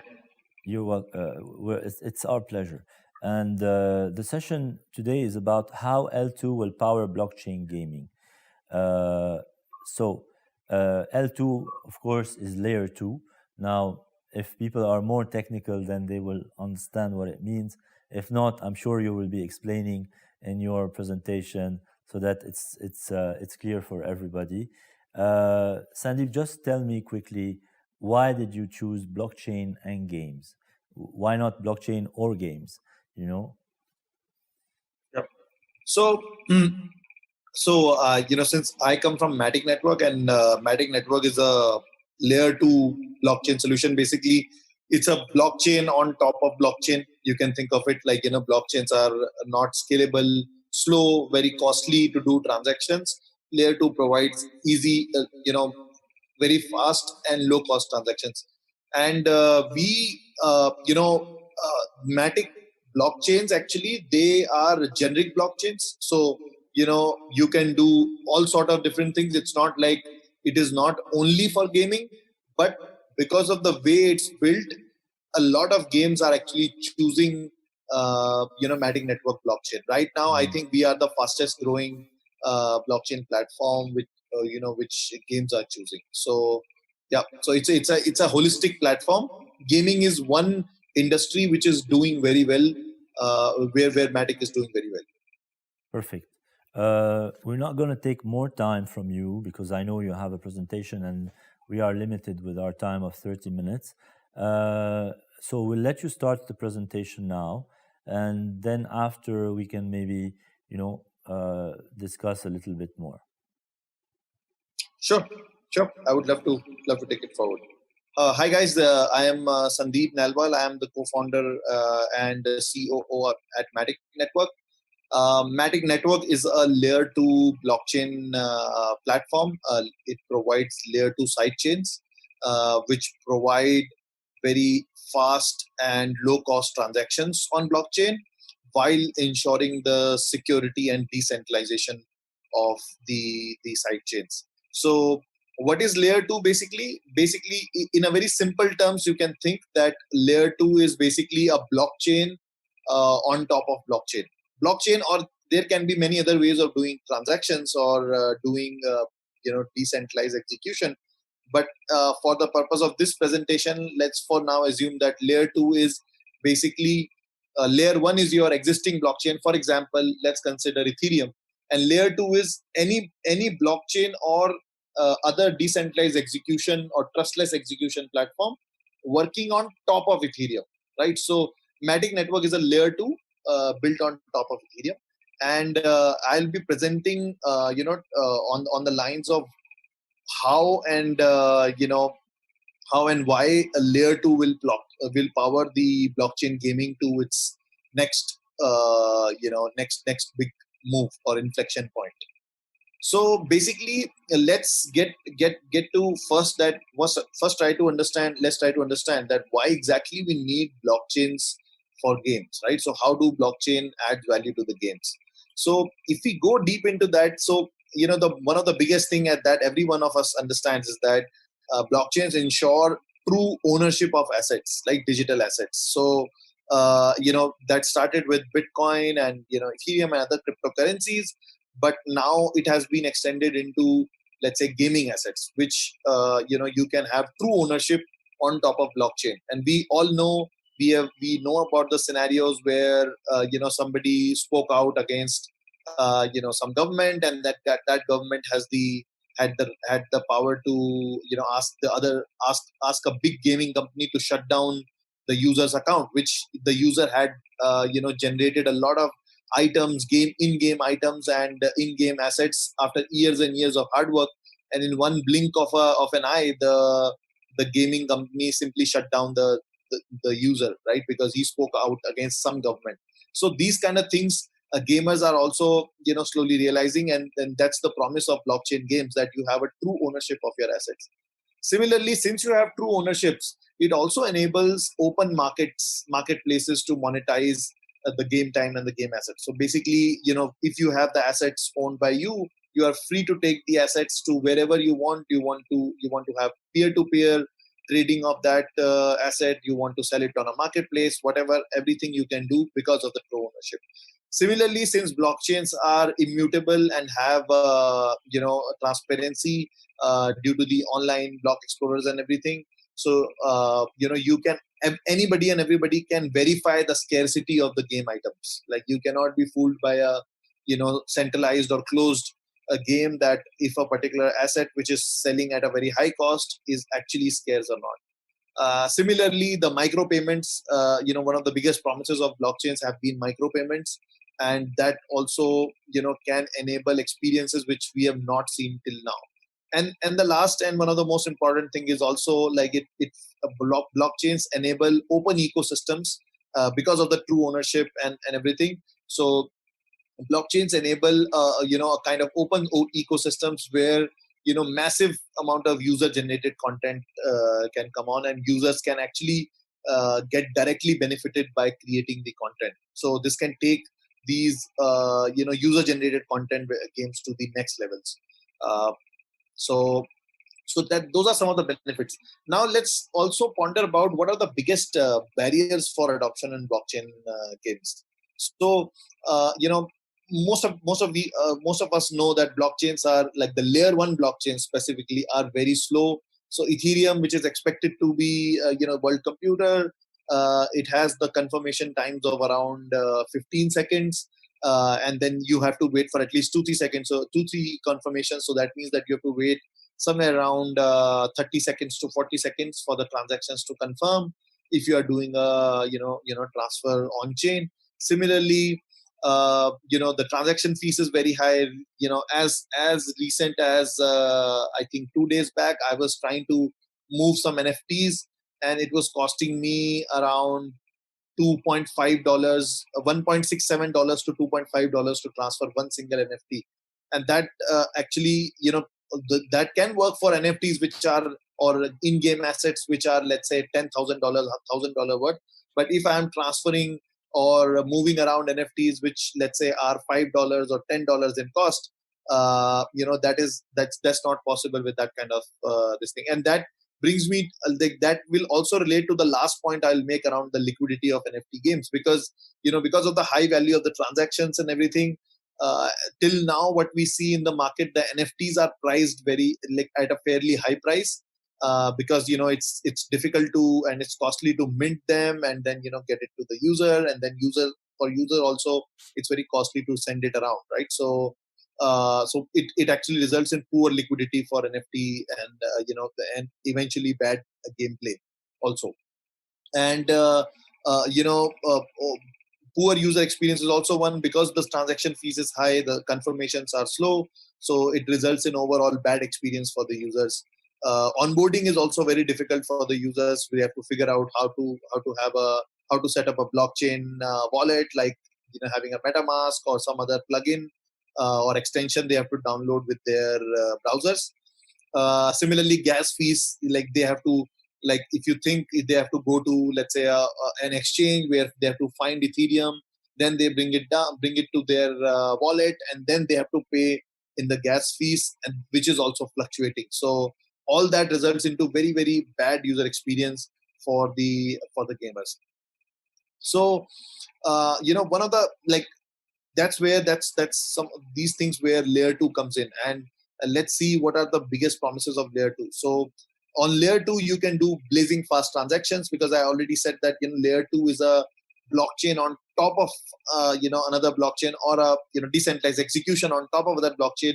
So there you can do much faster transactions on layer 2, and which makes it feel like the transaction confirmation time makes you feel like you are still interacting with a normal web 2 application. Security is also fairly high for the layer 2, as good as Ethereum for some of the layer 2s like mystic rollups and all that. And it preserves decentralization. A good solution, like there can be a lot of bad layer 2 solutions also, but a good solution can preserve decentralization and hence the ownership. Micropayments, like I'm going to talk more about taking a specific example, for example, of Matic network. You will see that you can enable micropayments because the transaction cost or the cost of doing transactions is very, very low. Confirmation times are very fast, so it results in the great user experience also. So all of this, I will walk you guys through a particular example, which is Matic network, which is I come from. So I would like to walk you through the promise of layer 2 by an example of Matic network, and at the end of this thing, I will also give some hints if you guys want to explore more into the world of layer 2. So first of all, on let's say Matic network side, let's talk about the technical advantages of Matic network. So as I was mentioning about these factors, like throughput, you can see that on Matic, there's on Ethereum the throughput is around 13 transactions per second. On Matic, on a single chain, you can do 4,000 transactions, and we have even seen in some particular cases, the chain is able to take even 10,000 plus transactions per second. So, which is a huge amount of capacity for a single chain, and then blockchain games can have very stable and very fast transactions for this. So, transaction cost also for Ethereum roughly, here I've mentioned around 10 cents. This is when the network is not congested. But when the network is congested, yesterday or 2 days back only, I was seeing a gas cost of around $1.5 to $2. Right, so on Matic network, it is like 1,000 of 100 to 1,000 time of that, and since it's so low, the games and applications can actually afford to pay for these gas transactions themselves using something called meta transactions. So the gamers can actually simply build the games where the end user can simply go and click the way you today play the games. You click install. You have we support a lot of, like as I've mentioned, tooling support. We support a lot of wallets, which some of them are email based or phone based. So you simply put your email, you get a private key. You don't have to set up the wallet and everything, and you are up. You can build a gaming experience which is as good as you see in the traditional gaming world, and that's the dream that we look at. The confirmation times or the latency on the network is also very small. It's like 1 to 2 seconds. Like it's like the way you interact with the games currently. The moment you click, there is some action that happens, right? So similarly, that way. And then because we talk so much about one of the biggest important factors of blockchains, the way blockchains can add value to the games is the asset ownership. So that asset ownership, due to the decentralization, is also very good with Matic network. You can ensure the asset ownership as good as Ethereum, and high degree of decentralization. So it preserves all the benefits of blockchain, but removes all most of the negatives of blockchain from a user journey, right? And then once a user matures, you can slowly take them to the more advanced ways where they can actually interact with the blockchain, have set up their own wallets and things like that if they wanted to. Also, it is one of the biggest success factors of Matic has been the reason why the developers love Matic, and one of the biggest benefits there is that because Ethereum is like 95% of the entire blockchain space, all the developers are essentially Ethereum developers, and Matic actually preserves 100% compatibility with Ethereum. So we say that if you are an Ethereum developer, you're already a Matic developer. You don't need to learn any new language. Solidity is fully supported. It's actually is a get, on top of Ethereum. You just need to change RPC. All your deployments, everything works out of the box. So for developers, it's a very smooth experience since they are already building applications and games on top of Ethereum.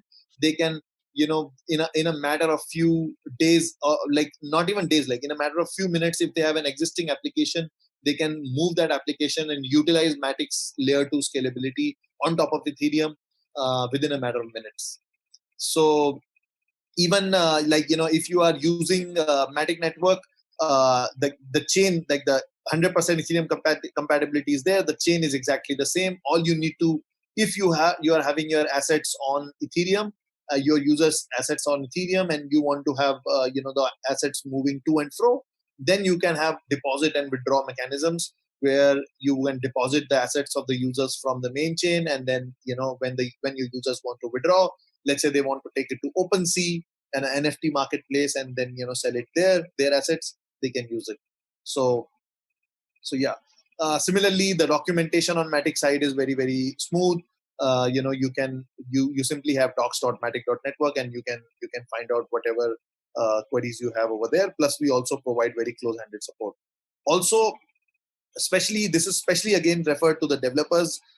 We play a very close-handed support and close-handed role for the developers.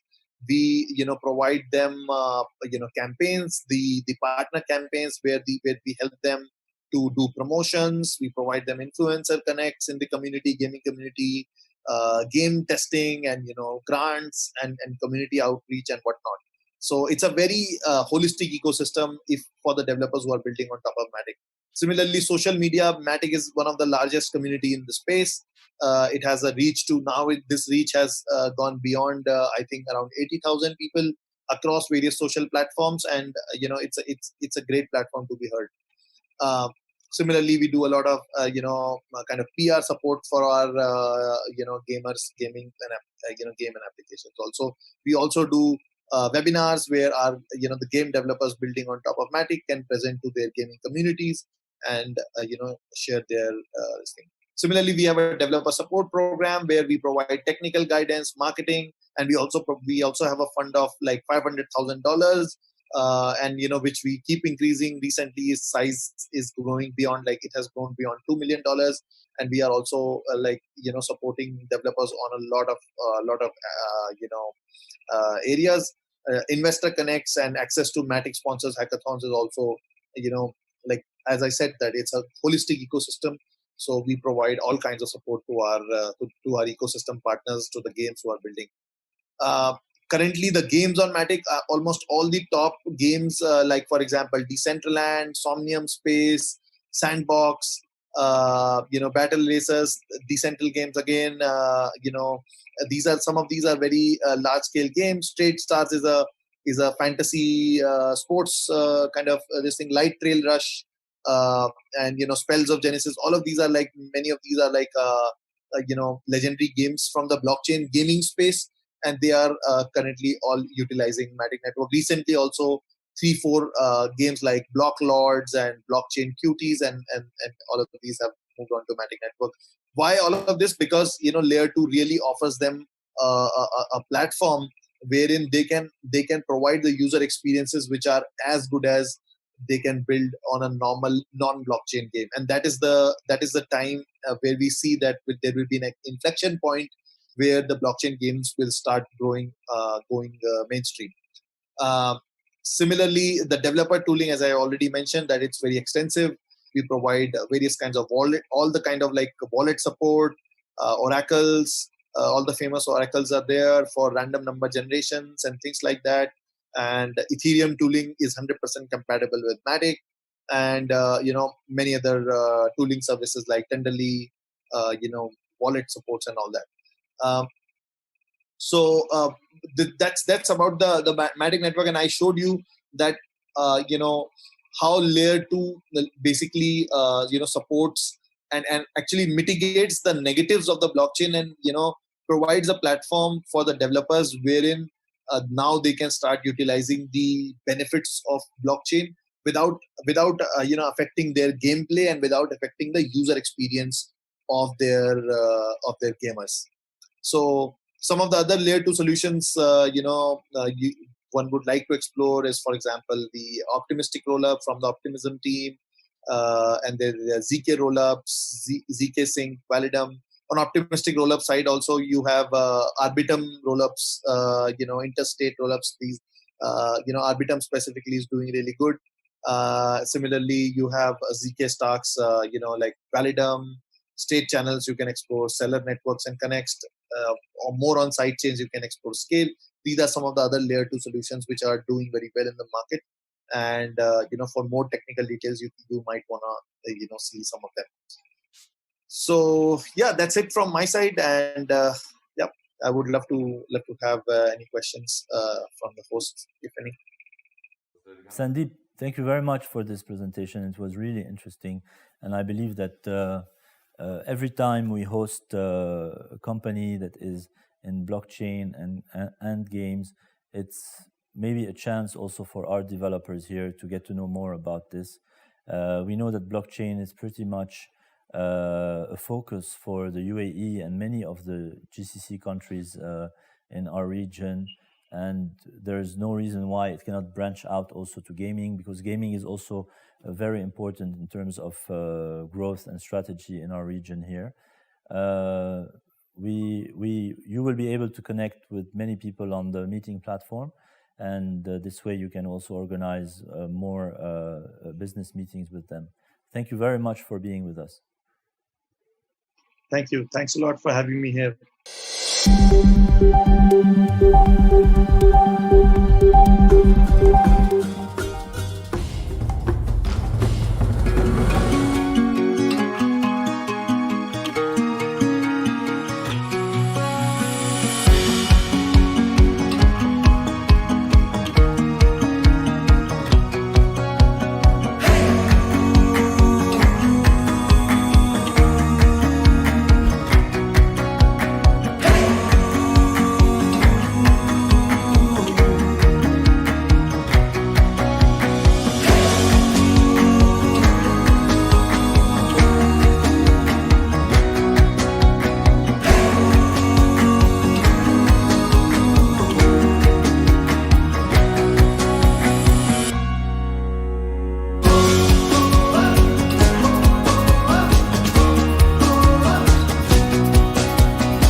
We have our 5 new panelists, and thank you for joining us for this session. It's ad monetization for brands and programmatic campaigns. In gaming. In gaming, of course. And we have with us, as panelists, we have Elvin from MMA, we have Asad from Consoliad, we have Aykut from Ad Colony, and we have Erke from Unicorn Studios joining us from Los Angeles, California. Good morning to you. And we are in Dubai now. So, of course, I mean, any mobile game will need these guys to go to do anything, you know, to try to get to users, to monetize, and they will tell us more about it. First, I would like to start with the first question. So I could, how does a game developer who wants to monetize on his game come to Ad Colony and say, all right, what should they do? When they want to monetize the app, there are some certain monetization methods, like either publisher can work with traditional waterfalls, or they can use automation monetization method, or they can use bidding. through their mediation platforms. To work with Ad Colony on the monetization side, you need to have a mediation platform, or you can make direct SDK integration through Ad Colony SDK to monetize their users. After that, as I said, you need to decide which monetization method you will use to monetize users. In terms of methods, of course, every publisher should be aware that they are getting the highest CPM possible for each country, for each users, with the highest fill rate. Is it the same, Assad, from your end? Yeah, I've just tried to make it simple for you. I could told quite a bit in detail and some technical words. So generally what happens is when there's a game publisher, it's an obvious thing that number one, he has to take acquisition, right? That is, he needs more downloads and installs. Either that could be a reason to come to an ad network that is asking for acquisition and running campaigns. If that guy or that guy has already got some good traction and good number of downloads, so the second thing that will pop up into his mind is, now I need to monetize my traffic. I need to show them ads and earn some money from it. So that now depends upon the fact that what kind of audience is he talking about? Is he, or does he have users in the US, in Australia, in Dubai, in UAE, Saudi Arabia? Which region? Every region has its own demand, that is in terms of the ads that the advertisers want to show. And at the same time, accordingly, he can earn that much of money from those users. To do that, what he needs to do is, he needs to show the right region, the right ad for the region that the user is in, at the right place in his app, so that he earns the maximum money out of that. So since it's a very difficult thing to do all the time, right? Publishers and developers have like multiple games. They can't just keep on doing that for every placeholder, every game, every region in the world. That's a cumbersome job. And that's where the term auto mediation comes in. That's what iCode was tooling about. That's a procedure in which the system automatically chooses the best ad around the world so that the publisher can make lots of money on that. That's really interesting to hear that. As I've played a lot of video games like on mobile, and I've noticed like a lot of game developers either release their game as a freemium which has ads, or they have that option where you have to pay for the app. What's the difference between these two, and what would you recommend the game developers to go? Like, if they want to make profit, should they do like the freemium model, the one with the ads and all of that, or should they just release the app as itself and sell it as an app? Actually, I'm pretty fond of the freemium model. There are multiple reasons to that. Number one, that's a no-brainer that the in-app purchases are the best revenues that anybody would want to. But the problem is you don't get them from day one. Yes. So the freemium model helps you get the app downloaded for free. You can use your advertisements, but it's better that you don't abuse it. Yes. So you use it, you don't abuse it. So that will earn you some good amount of money. And at the same time, your analytics would start telling you how you can improve on your in-app purchases. Actually, ads are not really something that to be worried about, because user can still have good experience.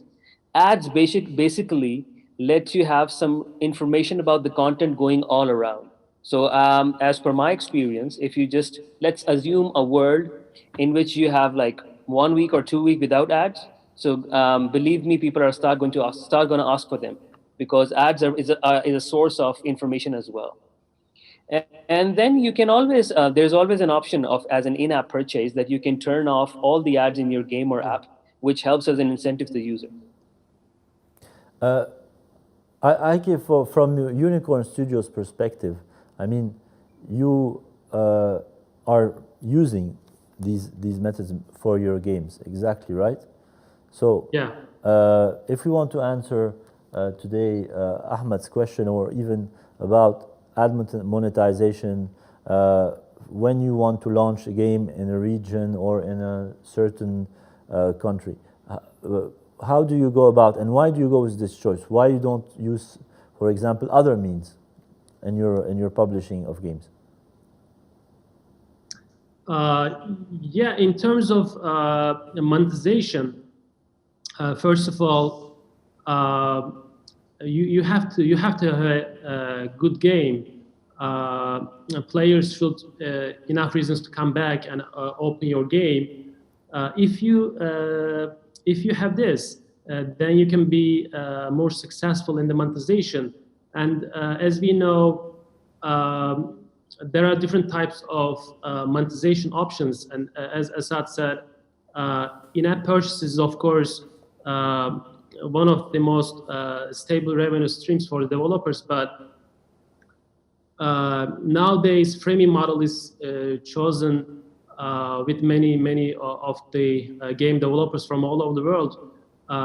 We also prefer a freemium model. The reason behind this is because if you just rely on in-app purchases, it means you are just monetizing a small portion of your players. So at monetizations comes at this point. So you will be able to monetize, a rest of your users, and you will be more competitive in the market. Also, but from the monetization perspective, you should be really careful while integrating ads to your game. We know that we are a casual game publisher, a game developer. We also make casual and hyper-casual games. And we know that ads are working really well with this kind of games. But while working with ads, you should know the weaknesses and limitations of different ad networks you are working with. And of course, you have to benefit from the strengths of these partners to optimize your revenue. And yeah, ad monetization is a very long and a process, and you have to optimize it during the way. So I believe the freemium model will be the best choice in the near future, and it is accepted by most of the developers. So ads, we will see more ads coming with the new titles, also integrated with the existing games in the market. Elvin, I wanted to, because you are part of the MMA, which is the Mobile Marketing Association. How is gaming important for marketing companies, ad companies? Is this a lucrative market, not a lucrative market? Can you give us an idea about the relationship between ads, brands, advertisers as well, and the gaming and the gaming companies? Yes. So yeah, the MMA, which stands for the Mobile Marketing Association, it's a global association, and we represent the whole ecosystem, from the brand side, the marketing technology side, from the publisher side, and the network side, as well as the agencies. Until now, our relationship to shape the future of marketing is our motto, has been purely, mostly, I would say, on marketeers and technology providers. Whereas today, I mean, even before the rise of the pandemic, we started seeing a lot of our marketeers, giving their budgets on advertising to gaming. Like 2 years ago, this wasn't the case, but like with the rise of the gaming app within the marketing ecosystem, where you see, for example, Procter & Gamble, giving out a huge dollar budget campaign for TikTok. This wasn't done 2 years ago. Now we have marketeers that we're seeing purely focusing on how they can reach out to new customer, especially the youth, through gaming. So maybe I made your question in a long term, but yeah, there is a really good relationship between gaming and marketing. And I think that's just going to improve as we see more people using games. Even like we were discussing with Aykut prior to our call, even the World Health Organization now they say play games. So we see both like marketeers and other types of associations, getting into more and more gaming. Which is good. Which is good. Which is good news for the developers also, and. I want to follow up with this question. Like, I noticed also a lot of gaming companies now, big gaming companies, are advertising in trying to sell like stuff inside their games. For example, FIFA. Like, if you look at like the stadium and all of that, you will see that they have like the X or Y as a company, like advertising inside the game. Would we see that in the future? Will we see this model, let's say, amplified and added more to other games in the mobile system, or this is just like one-off, just like with FIFA? You're asking me, right? Sorry, I didn't get that. Yeah, I mean, we even see this not just in marketing and gaming, but in education. Like a big part of, I'm sorry, I'm referring to pandemic all over because we have the results from pandemic. I don't want to play, the bad cop in any terms, but so like when you look at the people staying at their houses, two things jumped enormously, gaming and remote education. And I have a son who's 7 years old, and in his gaming platform, not gaming, school, in his school platforms, education platforms, they're using gaming. And it's not just like, there's this term called edutainment, education and entertainment, wrapped up in together. I was really surprised to see, like, in order to read more, like the more he reads, the more skins, which is also a type of advertising product, I'm assuming, he gets. So yes, we will see more of this. And I'm not just thinking it will be on casual or hyper-casual games. It will be on the education side as well. So why are casual and hyper-casual games doing so well in terms of ad monetization and monetization? Someone else can answer it because I'm not an expert on that. Okay, I'll just take that up. Don't worry. Okay. So the question was about the casual and hyper-casual games. What I believe is casual or hyper-casual is a genre which has a very short, span, attention span, and it tries to get you a lot of entertainment at the same time. So these kind of games don't really require much. In my terminology, I just call them a one-thumb game. Yeah. Hyper-casual is basically a one-thumb game, so that you don't have to invest a lot of energy playing them, but at the same time, you enjoy a lot playing them. So what happens is that keeps you captivated for that amount of time, and when you show ads during that amount of time, you don't have you have the patience of actually bearing them. And the interesting ad format that works a lot in hyper-casual games is rewarded ads. You lose your life, oh shit, I lose my life, let's do a rewarded ad, let's see it and resume my game. Let's earn more virtual currency, let's earn more coins. So that's how the hyper-casual, the most responsive ads to hyper-casual are, I think, rewarded ads. And the beauty of those, they are very difficult to get. We see that there are lots of hyper-casual games getting traction, but believe me, it's a difficult genre to handle. Because if you don't have some really good retention numbers, it won't get you good results. Also, RK, at some points here, I'm partially agree some of the comments that Asad made. But as he said, their lifetime of hyper-casual games are really low. So that's why developers need to focus on the ad monetization side, because in maximum lifetime of hyper-casual apps is 2 months, at most 3 months. So that's why they need to keep users engaged. That's why they use rewarded ads aggressively, but also they are using a lot of interstitial and display ads. And in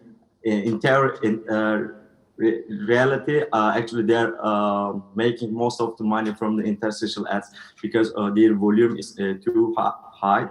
On casual sides, I believe there is a different sweet spot because on casual side, developers have a chance to connect ad monetization with in-app purchase items. And if they have a chance to find engaged users and users with high retention rates, they can promote IAP items to those users to uplift their revenue. So in my opinion, it's a little bit different if we consider casual and hyper casual. And I believe in this case, Erkay's comment will be more valuable than us. Thanks, Saikut.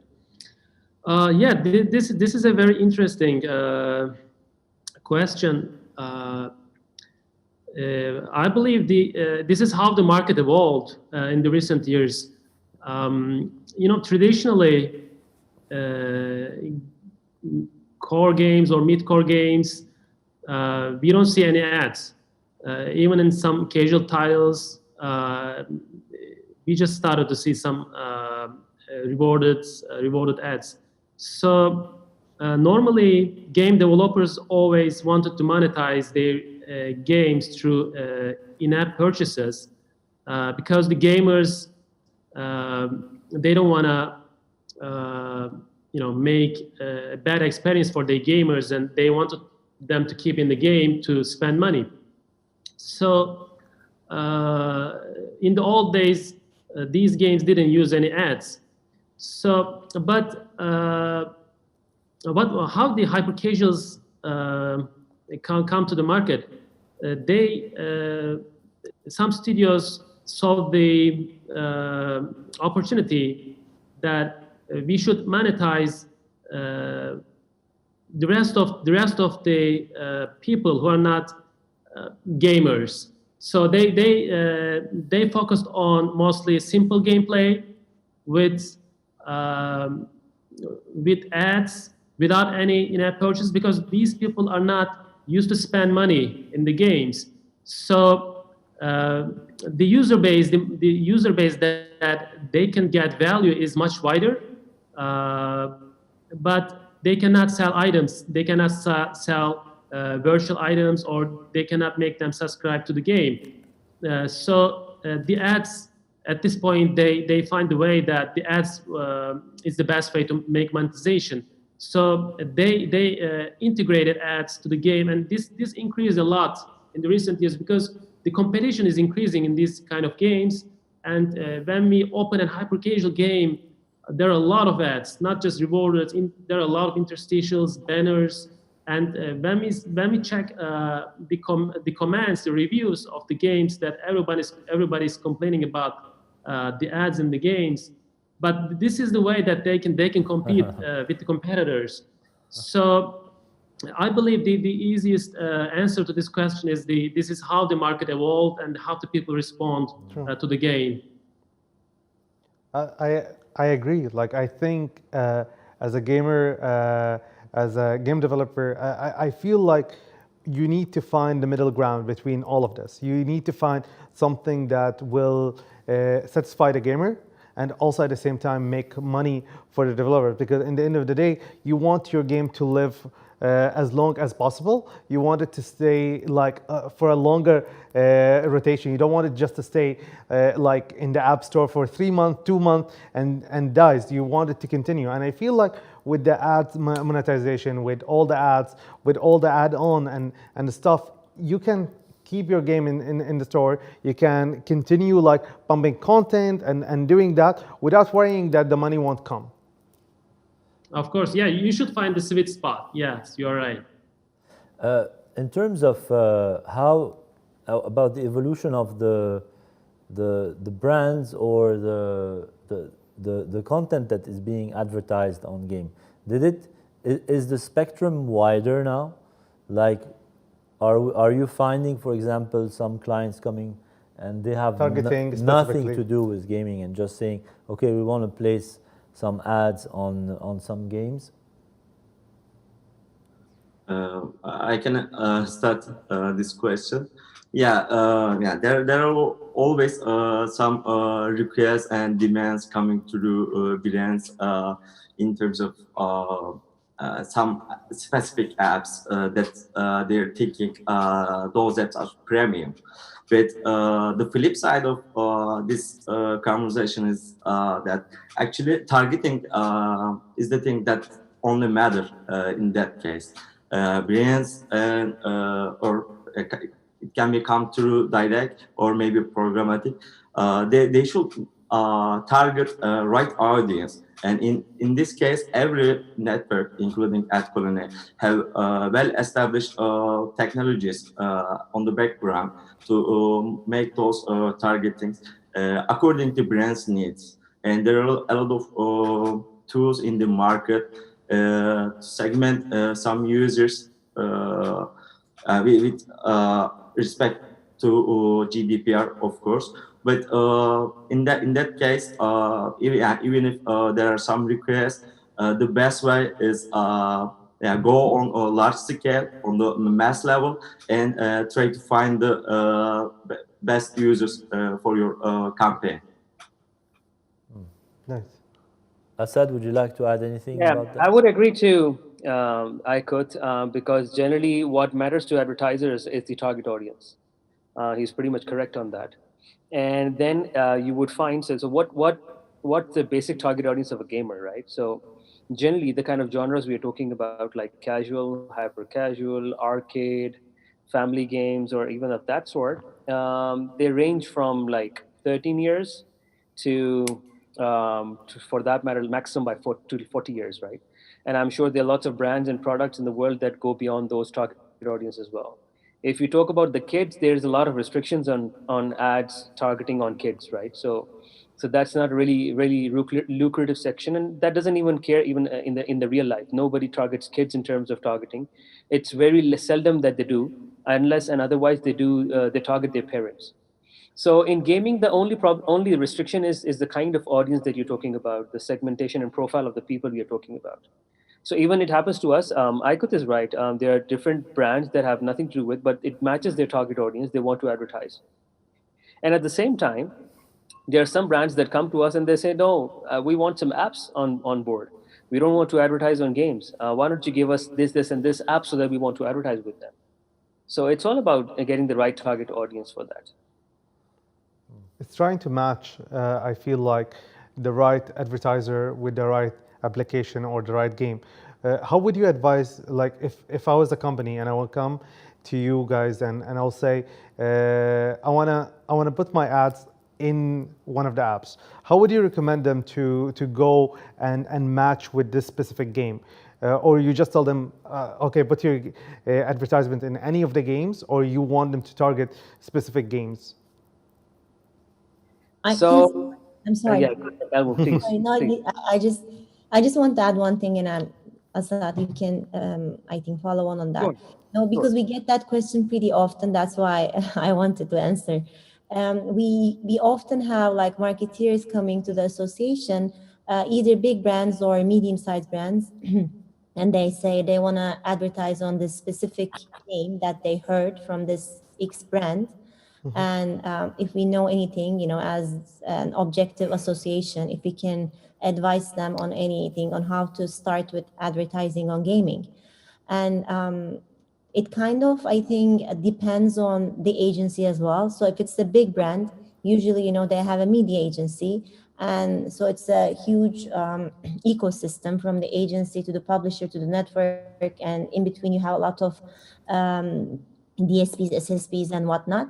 But I think it all comes down to like picking the right partner for yourself if you're a marketeer. And that's, as the association, that's what we advise to do. We're starting to run out of time. However, I would like to address a question for all the developers that are participating at DGC now or watching you. If I'm a startup developer and I don't have already too many downloads, should I use ad monetization or should I go towards another mean? At which point as a developer should I start using ad monetization? Yeah, maybe I can. Yeah, go ahead. Yeah, in my opinion, every developer should start Monetization from day one. Day one. Maybe day zero, because it's clearly a good business for everyone, and they can easily create money and generate revenue from ads. But the important point here, what is your app genre? So if you are developing a hypercasual studio, yeah, you should definitely focus on ad monetization and maybe casual. But if you're developing a mid-core and hardcore game, ad monetization can harm your users' retention and your gameplay. So that's the first thing every developer should consider, whether they should focus on ad monetization or IAP. Yeah, that's absolutely, I think, the way to go about it. You don't have to wait for anything. So there's a very good calculations that we can do, but it's a kind of a detailed thing. I won't talk it out all here, but it depends upon what kind of retention do you have. So because if there is some good retention you have, that's the amount of period in which your users will give you money for the ads.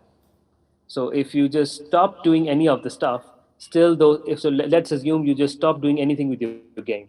So your user's gonna die down or leave your game after that amount of time.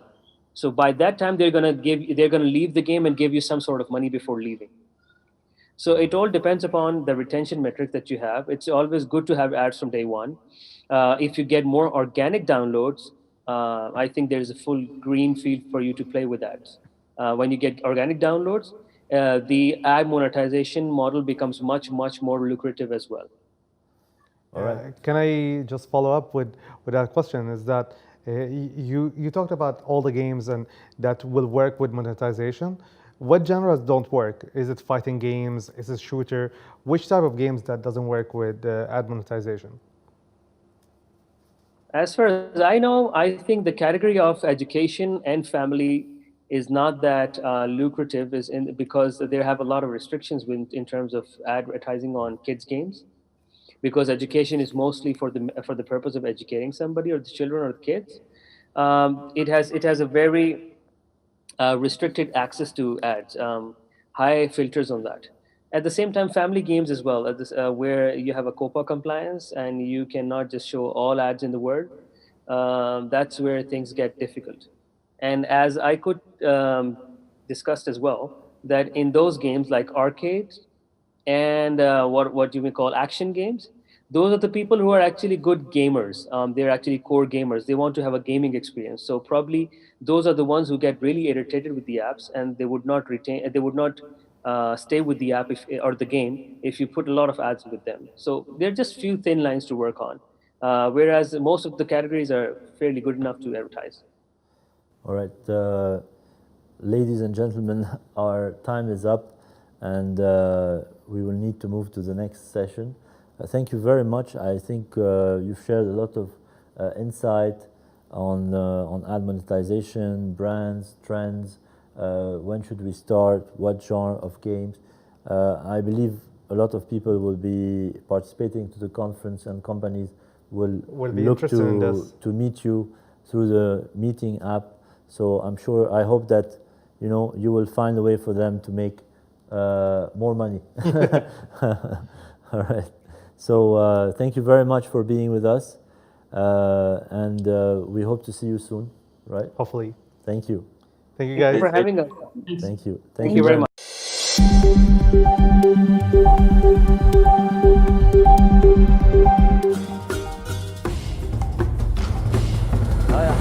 Hi. So you're back with us? Yeah, Habib. And with Fawzi Mesmar.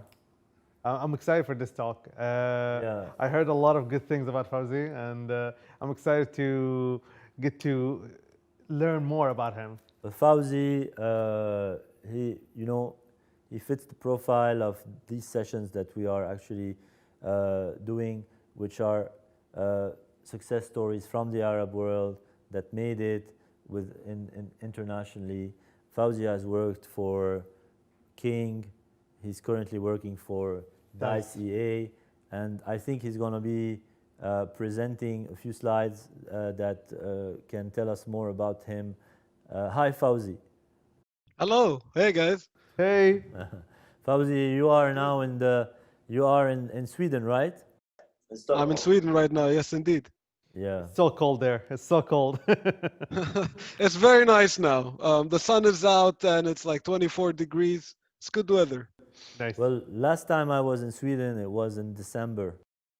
Oh, yeah. Best time to visit Sweden. But I really like Sweden, by the way. I Same here. really I love enjoyed it. Really, it's a very I nice love it. place. Fantastic place. So Fawzi, let's start, and we'll go through your slides, and then we can, speak a little bit more. Have a more conversation about what you're doing. So hello, everybody. My name is Fawzi. I'm a game designer. I started making games in Jordan. That's where I'm from. In Jordan, I worked for a bunch of local and independent companies. I started off with a group of friends starting our own thing, and then I started working with a bunch of other companies in the region. There, I worked on a wide variety of different games, from a PC 360 game to Facebook PHP games to a music trivia game called Music Sultan to Happy Oasis, a farming game. Then I collaborated with a Japanese company called Atlas on the Persona franchise. I worked with their Tokyo and Bangkok office on releasing Persona 3 Social. From there, I took a small detour to New Zealand, where I joined Gameloft.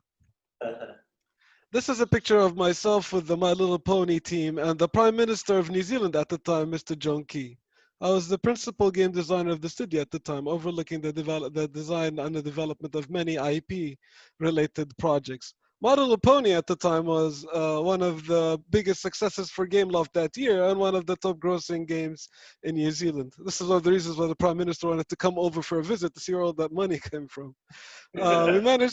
We managed to grow the studio quite a bit since then. And I worked on a bunch of IP-based games since then. So I worked on the Ice Age franchise. I worked on Ice Age Adventures.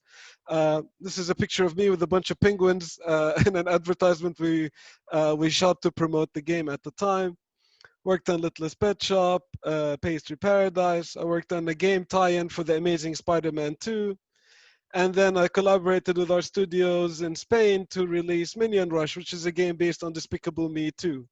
Minion Rush is one of the top 10 most downloaded games in iOS and Android history. I have 2 games on that list. This is one of them. From New Zealand, we took another detour to Japan, where I joined a company called Inish. Inish is an independent company that does a lot of code development with other studios such as Square Enix, Glue Mobile, Gree, and others. I worked in Tokyo. This is the office building where I'm from. I was on the last floor there. I was the only non-Japanese person on my team. This is a picture of me and my team. And there I worked on a lot of different games. I was the creative director for the studio, overlooking a lot of the development of games over there. Most of the games I worked at the time were for release in the local market. Probably you won't know most of them, but I'll tell you about them anyway.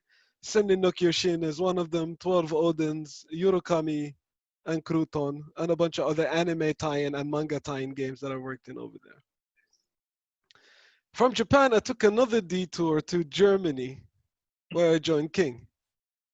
In King, I was the game design and production director for the Berlin studio.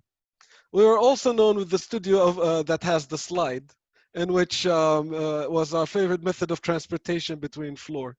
I was overlooking the Candy Crush franchise, mainly Candy Crush Jelly, Candy Crush Saga, and we developed Candy Crush Friends as well. This is a picture of Angela Merkel when she visited our office and tried to make a Candy Crush game, Candy Crush level at the time. And then from Germany, I took the smallest detour so far when I moved to Sweden, where I joined EA Dice. Yay. So I am the head of design at DICE. I overlook and manage the entire design craft. That includes game design, level design, UX design, etc. It's a team of over 85 people, as well as overlook both the Battlefront and the Battlefield franchises. 2 years ago, I've launched my first book. It's a book called Al-Khallab fi Fan Tasmim Al-Al'ab, Al-Khallab in the Art of Game Design, which is the first ever book to be written in Arabic on the topic of game design. Around 11 years ago, I co-authored around 9 comic books that were launched in the Middle East and North Africa region to create local superheroes for the youth. I co-authored around 9 of these, and they combined for 5 million units of sale at the time. I lecture a lot on game design. I do game design courses and classes almost in every country I've been to in the local university there. I did courses in the Auckland University of Science and Technology, Toda University, SAE, Media Design School, Berlin Games Academy, and I've just wrapped up the first course for game design for future games here in Stockholm, which is the second best game design or game development school in the world. I am a jury member for the International Mobile Games Awards, a jury member for the Game Developers Choice Awards, a Google mentor, and I collaborate with Google 2 to 3 times a year into mentoring young companies and small independent companies to help them make their products better and be ready for the market. And I also co-established the International Game Developers Association chapter in Berlin. So that's just a little bit about myself. I thought to start with an introduction before we start the chat. Yeah, I think we're done, and thank you for joining us. I love the laid back attitude of Fawzi. He's like, just a little bit. Just a little bit, like, where do we start? Where do we start? Like, do we start like from the small studio in Jordan, or should we go to New Zealand, or should we go to Germany? Honestly, I was like, you know, imagining where this arrow will go next. Yeah. You know? Maybe here to Dubai. Yeah. Which studio? Starting his own studio. Starting your own studio, Fawzi. That's Maybe a good question. Day. Yeah. Did you ever think about that? Huh? I've often thought about this. I started off in an independent studio, right, with like me and my friends trying to do something. That was a great time. So, but you know, like at the time we were all beginning, we made a lot of mistakes.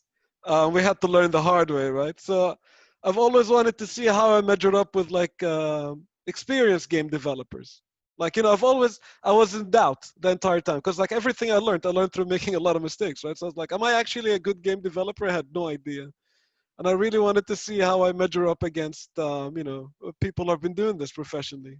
So when you made it to your first international studio, just coming from Jordan and just landing there, your first day, you know, the reality check, how was it? Man, that was quite an experience. So it's a bit of a funny story about how that happened. So my first like international gaming job was with a company called Atle. It's a Japanese company. At the time, they have signed a contract with a Saudi entity to start the co-development opportunity. They wanted to release games for the region as well as internationally. Part of their deal was that they're going to bring their crew from Japan. So they had the programmers, the artists, and everybody. But they wanted a local game designer that can understand the local market. So they started looking, and at the time, there was just me. That's crazy enough to specialize in game development. And then they did the interview with me. And they found out that I also spoke Japanese. So they were like, oh, so not only you're the only game designer, you speak Japanese. Yeah, they basically pretty much made me an offer right there in the interview, which was pretty nice. Yeah, that was pretty cool. The realization was that there was a lot of things that I just thought I was doing wrong. That turns out that, you know, it's part of the process. And yeah, there were a lot of things that I just did not know, and I, you know, started soaking up that experience from everybody. I always say that everything good that ever happened to me was because somebody took a chance on me, and those guys definitely did. And I appreciate that. But you started with your own like individual studio, like your indie studio. Now with all this experience, you did all of these tours and all of that. Don't you think it's time for you to start your own, maybe on the side? Like you still do your things with DICE, but at the same time, you do your own thing, your own indie game. Oh man, that would be nice. But like working on other games while I'm working at my own game. First of all, it's very hard to find the time, and second of all, it'll be in conflict of interest because I'm already working for games for my company. So like doing that kind of thing would require to be in like take the time and actually go for it. Go back a little bit in time, Fawzi. What made you decide to be a game designer? I mean, and how was it like? How was it accepted? Was it your family supported it to find support for that decision? But so what was the initial sparkle also? So I got infatuated with games when my dad bought us an Atari, like way back when. I started playing Space Invaders. That was like completely took over my mind. In fact, when I was in kindergarten, they were asking us, what do you want to do when you grow up? There was a piece of paper that we still keep till this day. And all my classmates did what? They want to be pilots or they want to, be firemen or something like this. And I wrote, I want to make games in Japan. I didn't know what game design meant, but I just wanted to make games. So when I was in junior high, when I finished a video game, I used to write a walkthrough on my school notebook by hand. So what you need to do to finish the game. And then I used to give that notebook to my classmates to help them finish the game and stuff. It was pre-internet times. And then one time I was like writing one of the walkthroughs for the game, and I was like, you gotta pick up the key from this place and use it on that door. And I was drawing a map of where you find these things. And then I realized I'm tracing what I'm seeing in the game, but somebody must have like imagined this and drew the map from their mind. And I was like, that's what a game designer is. That's the coolest job in the world. That's what I want to be. So that's like when I realized that. My parents were always super supportive. Like they were like, I remember like my dad used to have conversations with my mom. It's like, those kids are playing video games all the time. How are they doing in school? I was like, they're doing good. They're at the top of their class. I was like, okay. Do they have friends? Like, yes. Do they go out and exercise? They're like, yes. It was like, okay then. I can't find a reason to stop them from playing. He was trying to pick like something, but you couldn't. I couldn't find anything, so like, all right, I guess like let them have their fun. So yeah. Fawzi, tell me, when you have worked for different studios and all of them are big studios, is it every time a new experience? Is there so much difference between them? And switching from this studio, from the east to the west, yeah, to this other game, and of course, and going to Japan and coming back to Europe.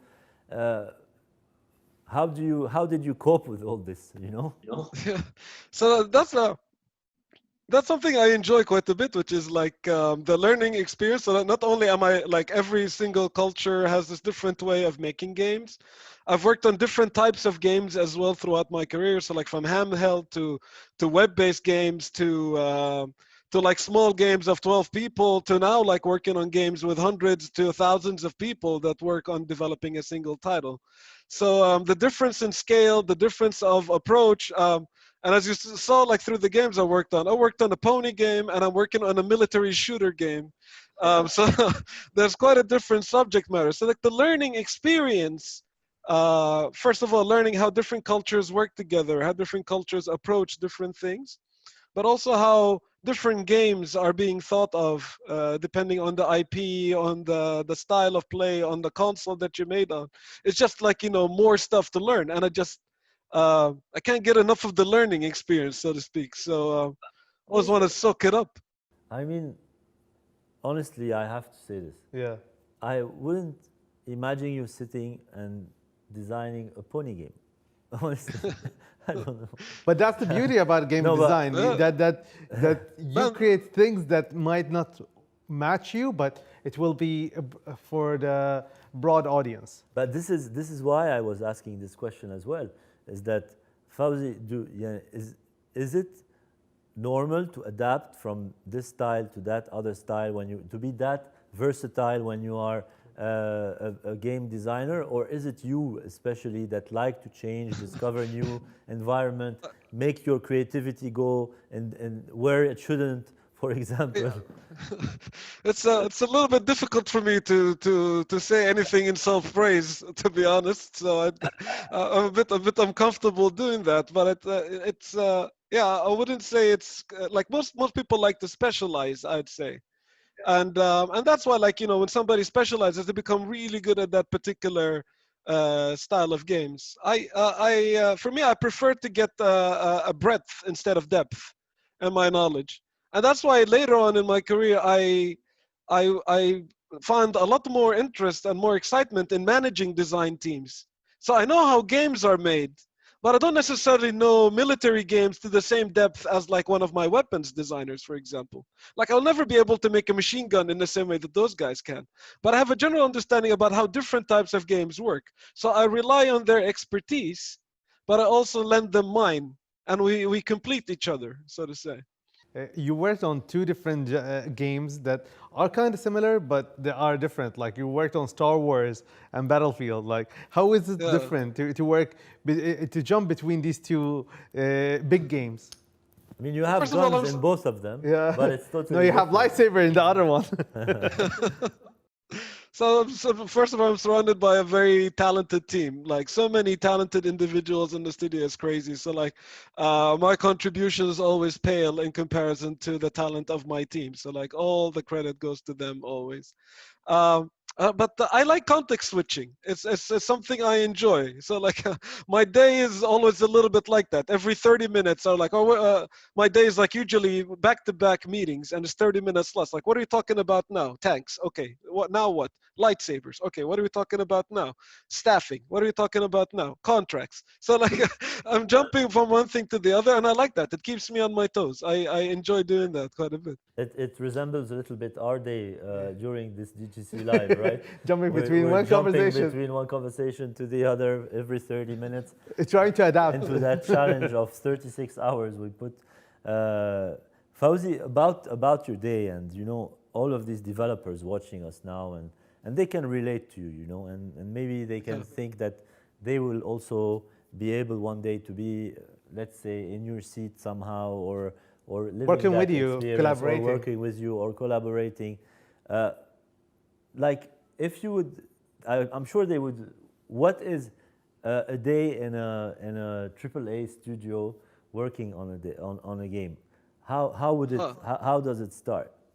I think it's very different from one place to the other. So like from my vantage point, I have 85 people in my team.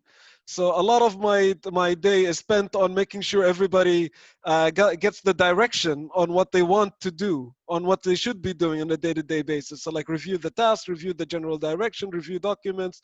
We have discussions around where we want to take the game, strategic discussions, business discussions, and that kind of stuff. The day could be widely different from somebody that's working in animation, for example. They could be in a motion capture room the entire day, to like people that work in sound. They could be in the field recording explosions and stuff, to people that work in programming or they on their computer, like coding and testing the game most of the time. But like I think where we all meet is that at least a couple of times a day we need to be running the game and playing together. And like we're playing and making notes, like, oh, this needs to be fixed and this needs to be fixed, and then after the play time is done, we're like all at each other's desk, like, yo, you need to fix this. I noticed this is broken, or like this is not working, and all of that. So games is like this. It's like a house of cards when it's like if you pull like one little piece, everything collapses. And it's like everybody coming in together to make everything stand on together and create a very cohesive experience. There's so much collaboration going on. I thoroughly enjoy that. You know, we still have a few minutes, and maybe I want to talk about the book, and like why did you decide to do an Arabic book about coding and directed clearly for the developers and coders of our region? So first of all, like when I first started making games, and I wanted to, like, you know, me and my friends, like I said, we're making a lot of these mistakes. I wish there was somebody to come in and tell me what to do, or like tell me what I'm doing was wrong. And we didn't have a lot of expertise in the region at the time. So everything I learned either by doing and making mistakes, or by reading up online, or by ordering books online at the time. It was very difficult to do e-shopping, to get stuff over. And I was fortunate enough to know, like, my mom's an English teacher. I grew up, like, with really good education and speak really good English. So I was fortunate enough to speak a second language and get that kind of knowledge. But then I thought, like, this kind of it shouldn't be difficult. It shouldn't be that hard. Like, for somebody to have to learn a second language to start, following their passion. And I just wanted to give young game developers what I wish somebody gave me. First of all, like, a shortcut of, like, all the things that I wish I've known, like, in terms of, like, just pure game design knowledge and one-on-one, basically. And, like, a story of, like, hey, you could do it too. If I could do it, anybody can do it. And so, like, I just wanted to give back to my region somehow. So I spent 3 years writing this thing. 400 pages almost of try to summarize as much as I can.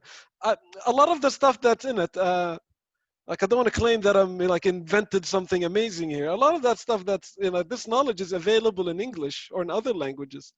And I read, like, around 30 or 40 books in English and Japanese, and I tried to distill that information as much as possible and present it to the Arabic reader.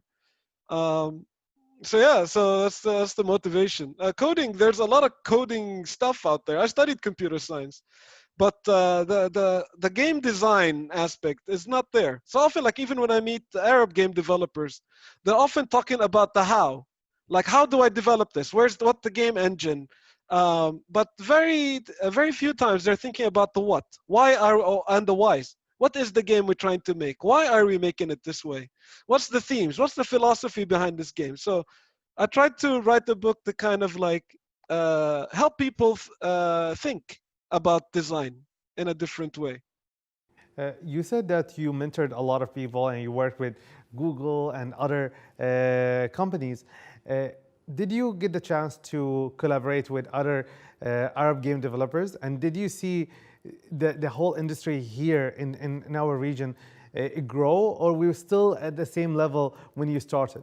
I was going to ask the same question because, as I said, Fawzi has been joining DGC for a few years already now and in direct contact with the game developers. I was also going to ask you the same question, which is, in the past years, you've been coming to DGC, going to other conferences as well in the region, or events, or giving your own workshop.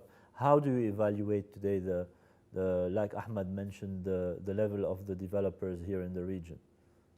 Yeah, so as Habib mentioned, I tried never to disconnect from the region, never forget where I'm from, So I've always kept in touch with the local scene, always, I take any excuse to come to game shows or to visit Arab countries to kind of speak with the youth, with the young developers, and talk to them about their projects and help them out in any way I can. Habib knows I'm, like, a frequent visitor to Dubai through his conference to come and talk to the developers there. I attend conferences in Jordan, in Lebanon, in Tunisia, in Morocco. Like, there was a conference in Morocco that was, like, the first in North Africa, or if not, like, the first conference in the northern part of Africa, and I really wanted to take part of that as well. So, like, always in touch with the local scene. Even if I can't show up in person, I'll do it virtually. I guess like Corona times made that normal, but even before that, I was doing a whole lot of that. So, like, there's, like, the Jordanian game development community. They gather every month. I try to come by every now and then. Most of these guys, they have me on Facebook or Twitter, and I hopefully I try to communicate with them as much as possible. It was a really cool moment for me. I think when I was in New Zealand and Japan, it was a little bit harder for me to come back as frequently. Now that I'm in Europe, it's much easier. So there was, like, maybe 2 years when I wasn't physically in the scene as much as I would have liked to. And then I came over to speak at like a game summit in Amman. So, like, where it all started for me. And they brought me over to be, like, one of the keynote speakers in the conference, kind of like, a local person that kind of, started working in the industry and all of that. Then I came up on stage, and there was like 700 people in the audience. That was like a really like mind-blowing moment for me. It's kind of like, when we started, it was just the 10 of us. We were like 15 people tops, like in the region making games, right? And I like to stand on stage and like 700 people. There was this like 15-year-old kid that's like made his own game and stuff like that. I was really moved. And that's when I was like, that was actually one of the key mottos. I was like, I need to finish that book. Like, there's definitely people that can benefit from this. And I later on collaborated with that conference so that they gave away the book for the second iteration of that conference to everybody that attended. They got a copy. The growth has been incredible. I'm genuinely happy to see that there's an industry now. There's companies that are, I go to, like when I'm speaking at other international conferences, I run into like the guys from Tomatum or the guys from Rababa or Habib, or like there's a Middle Eastern presence right now. There's a strong presence in publishing, and I think it's really cool. I'm hoping that we'll get as strong as presence in development to follow. All it takes is for one company to hit it big, and then the rest of the region will flourish around that. I often use like the example of CD Projekt Red, right? Like Poland, incredible country, but wasn't really known for game development before CD Projekt Red hit it big, right? Then they launched The Witcher, they launched The Witcher 2, they hit mainstream success, and then people left CD Projekt, started their own studio, and now the Polish game development scene is quite big and noteworthy. And most game development scenes started that way. So all we need is for those developers out there, and I hope some of them are listening, to just continue to do your thing. Yeah, do your thing. And all it takes is for one company to really hit it big, and the rest will follow. They are definitely listening, and a lot of them already know you, and others will definitely hook up with you on the meeting platform, request a meeting, and if you have some time just to talk to them, it would be great. And sure. Really, thank you, Fawzi. It's good to see you. It's been, we talk, but we didn't have a call for a long time now, and you just made it to your fourth DGC. Even if awesome. You just landed. You just landed, and at least this time we will not mess up your hotel room. that's Did you miss his hotel room? One time, yeah. Sometimes it happened. They didn't get his name or the right name. He got there, but he's cool because he's not like he's like. He messages me and he tells me, I got another room. We talk about it tomorrow. He's not like, I got another room. I'm going to sleep now. Tomorrow we can talk about it. Thank you, Fawzi. And thank you, Habib. Always good to catch up. Always good to catch up. And good luck for the next Arrow. Let's see where it will be. Hopefully here in the Middle East, starting your own studio. All right. And this is how we get it. Like this is how we get the CD Red project story. With someone like you, coming here and starting that and leading the youth to creating their own game. Maybe one day, man. That would be amazing for sure. For sure. Thank you,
an inspiring business hub where over 20,000 talented minds are positioning Dubai as the engine of innovation by pushing the limits of creativity every day.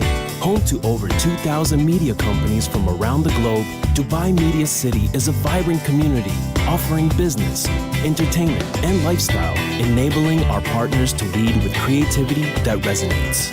Redefining the future of media innovation. Dubai Media City.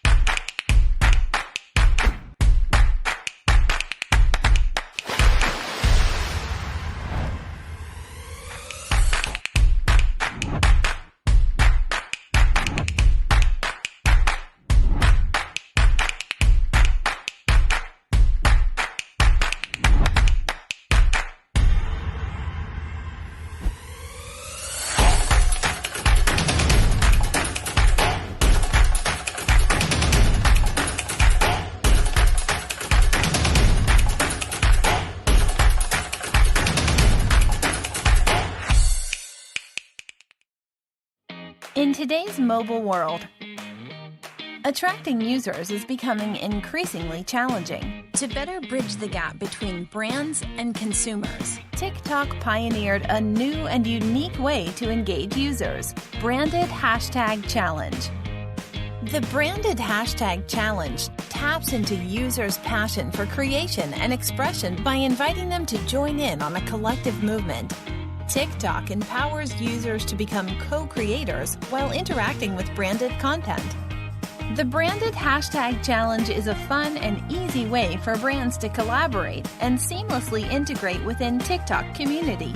Every day there's millions of hashtag challenges taking place on TikTok. Alongside some of the hottest trends in dance, comedy, fashion, food, and more. Users can discover the latest hashtag challenge on TikTok's discovery page. And popular challenge videos will be easy to find in users' For You feed. And they easily participate in the hashtag challenge by clicking Shoot button. In fact, over 50% creators have participated in a hashtag challenge, with an average engagement rate of 8.5%, generating huge brand buzz and affinity. Besides a highly customized theme accompanied by challenge rules that suits your campaign objective, you can enhance your hashtag challenge by adding branded effects and music. TikTok also has a rich ecosystem of influencers who help show users how to do the branded challenge and encourage creators to get involved.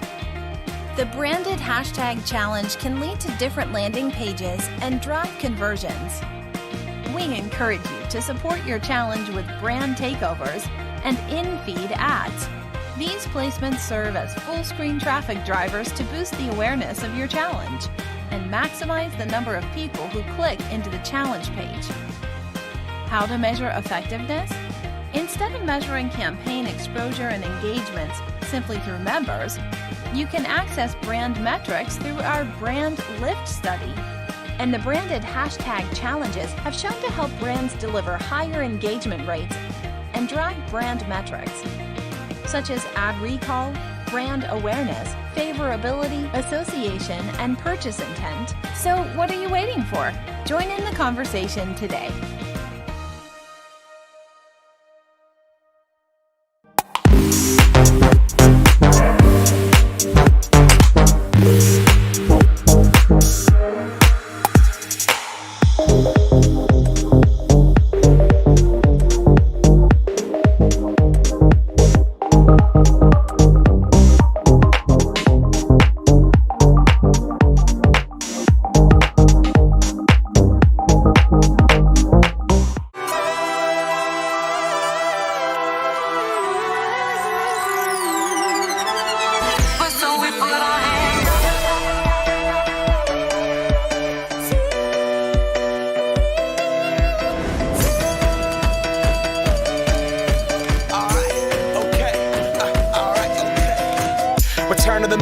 Get up what it is, what it does, what it is, what it isn't. Looking for a better way to get up out of bed instead of getting on the internet and checking a new hit. Me get up. It is!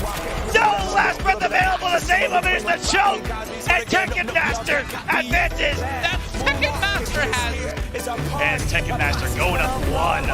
And we did it all way. Chrome music. I said my Feels like he means to go there. That's a mistake. That's but it's going to be a goal for Rami Saeed. 1-0, 30 minutes. Oh, it's beautiful. Down. Got that Bob Barker suit game and Plinko in my style. Money, stay on my craft and stick around for those pounds. But I do that to pass the torch and put on for my town. Trust me, on my INT. Master Esports win out map number 2. Esports convincingly taking out the win. 20,000 USD richer, man. That is insane. Crush shit. Labels out. There's the beautiful stuff. We give that to the people. For Pittsburgh, champion of 2019, Big Boy! Spread it across the country. This is the moment, tonight is the night. We'll fight till it's over, so we put our hands up like the ceiling can't hold us. Like the ceiling can't hold us. This is the moment, tonight is the night. We'll fight till it's over, so we put our hands up like the ceiling can't hold us. Like the ceiling can't hold us.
In today's mobile world, attracting users is becoming increasingly challenging. To better bridge the gap between brands and consumers, TikTok pioneered a new and unique way to engage users: Branded Hashtag Challenge.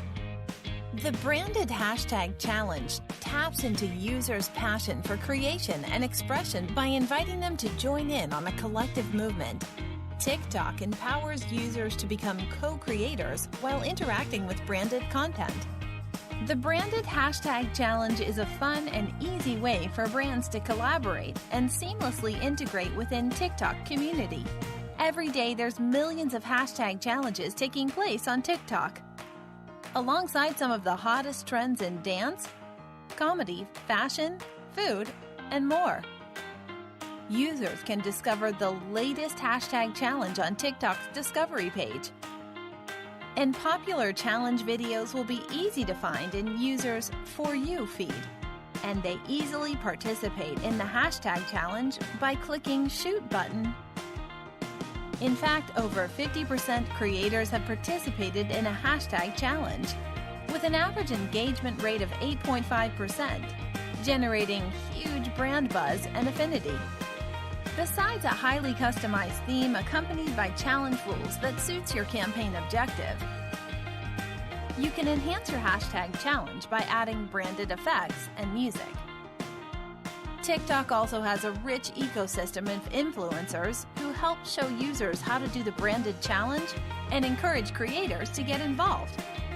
The Branded Hashtag Challenge can lead to different landing pages and drive conversions.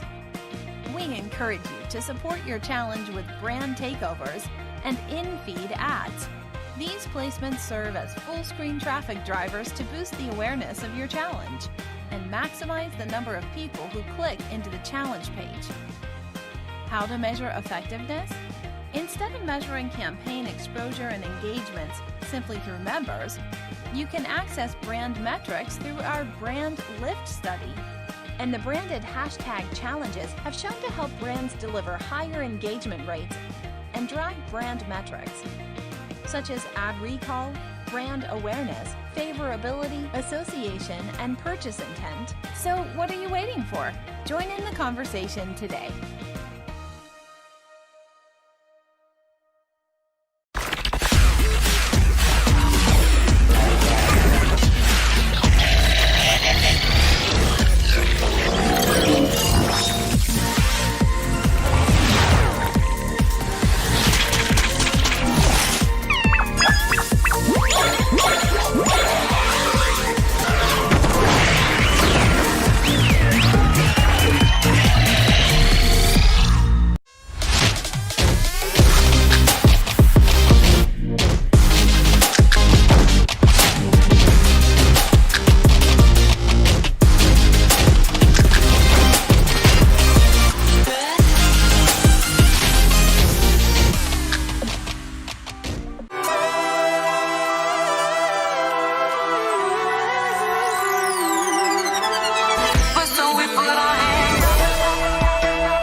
Looking for a better way to get up out of bed instead of getting on the internet and checking a new hit. Me get up. It is! No last breath available. The same of it is the choke. And Tekken Master advances. That Tekken Master has. And Tekken Master going up 1-0. And we did it all way. Chrome music. I said my feels like he means to go there. That's a mistake. That's a but it's going to be a goal for Rami Saeed. Won the last 30 minutes of the goal. It's beautiful. Down. Got that Bob Barker suit game and Plinko in my style. Money, stay on my craft and stick around for those pounds. But I do that to pass the torch and put on for my town. Trust me, on my IND. Nasser Esports win out map number 2. Sports convincingly taking out the win. 20,000 USD richer, man. That is insane. There's the front line. Beautiful stuff from we give that to the people. For Pittsburgh, champion of 2019, we give it to Big the people. Boy! Spread it across the country. Go back, this is the moment. Tonight is the night. We'll fight till it's over. So we put our hands up like the ceiling can't hold us. Like the ceiling can't hold us. Go back, this is the moment. Tonight is the night. We'll fight till it's over. So we put our hands up like the ceiling can't hold us. Like the ceiling can't hold us.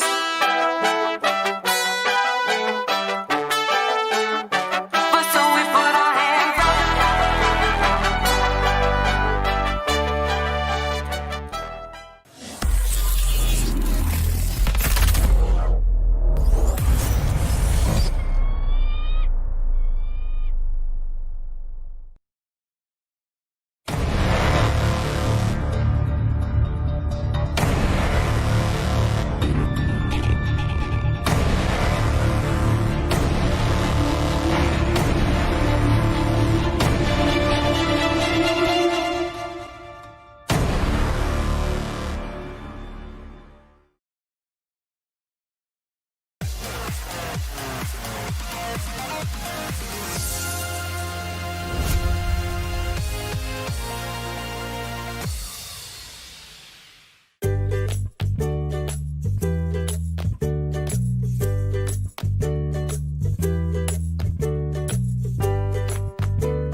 an inspiring business hub where over 20,000 talented minds are positioning Dubai as the engine of innovation by pushing the limits of creativity every day. Home to over 2,000 media companies from around the globe, Dubai Media City is a vibrant community offering business, entertainment, and lifestyle, enabling our partners to lead with creativity that resonates. Redefining the future of media innovation. Dubai Media City.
Came from the darkest regions, wrapped in a cloak of light. Minus of focus heights, I'm trying to get my opens right.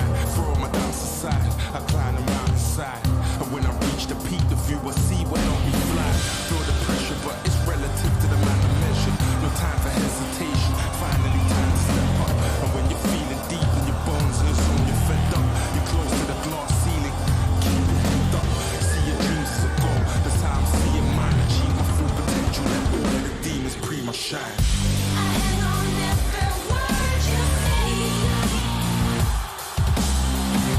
Don't wanna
Return to the Mac. Get up what it is, what it does, what it is, what it isn't. Looking for a better way to get up out of bed instead of getting on the internet and checking a new hit. Me get up. It is!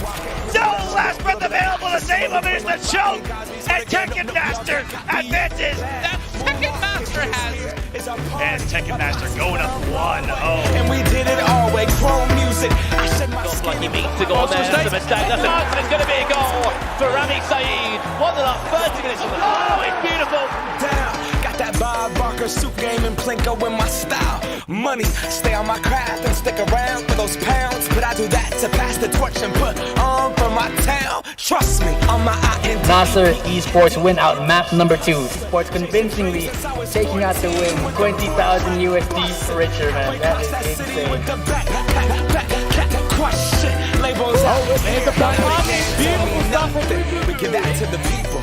For Pittsburgh, champion of 2019, Big Boy! Spread it across the country. Go back, this is the moment. Tonight is the night. We'll fight till it's over. So we put our hands up like the ceiling can't hold us.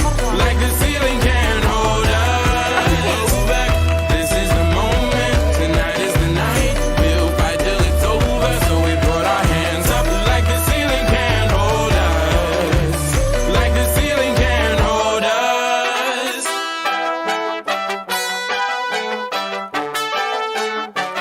So we put our hands up.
In today's mobile world, attracting users is becoming increasingly challenging. To better bridge the gap between brands and consumers, TikTok pioneered a new and unique way to engage users: Branded Hashtag Challenge. The Branded Hashtag Challenge taps into users' passion for creation and expression by inviting them to join in on a collective movement. TikTok empowers users to become co-creators while interacting with branded content. The Branded Hashtag Challenge is a fun and easy way for brands to collaborate and seamlessly integrate within TikTok community. Every day there's millions of hashtag challenges taking place on TikTok. Alongside some of the hottest trends in dance, comedy, fashion, food, and more. Users can discover the latest hashtag challenge on TikTok's discovery page. And popular challenge videos will be easy to find in users' For You feed. And they easily participate in the hashtag challenge by clicking Shoot button. In fact, over 50% creators have participated in a hashtag challenge, with an average engagement rate of 8.5%, generating huge brand buzz and affinity. Besides a highly customized theme accompanied by challenge rules that suits your campaign objective, you can enhance your hashtag challenge by adding branded effects and music. TikTok also has a rich ecosystem of influencers who help show users how to do the branded challenge and encourage creators to get involved. The branded hashtag challenge can lead to different landing pages and drive conversions. We encourage you to support your challenge with brand takeovers and in-feed ads. These placements serve as full-screen traffic drivers to boost the awareness of your challenge and maximize the number of people who click into the challenge page. How to measure effectiveness? Instead of measuring campaign exposure and engagements simply through members, you can access brand metrics through our brand lift study. And the branded hashtag challenges have shown to help brands deliver higher engagement rates and drive brand metrics, such as ad recall, brand awareness, favorability, association, and purchase intent. So what are you waiting for? Join in the conversation today.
Looking for a better way to get up out of bed instead of getting on the internet and checking a new hit. Get up. It is!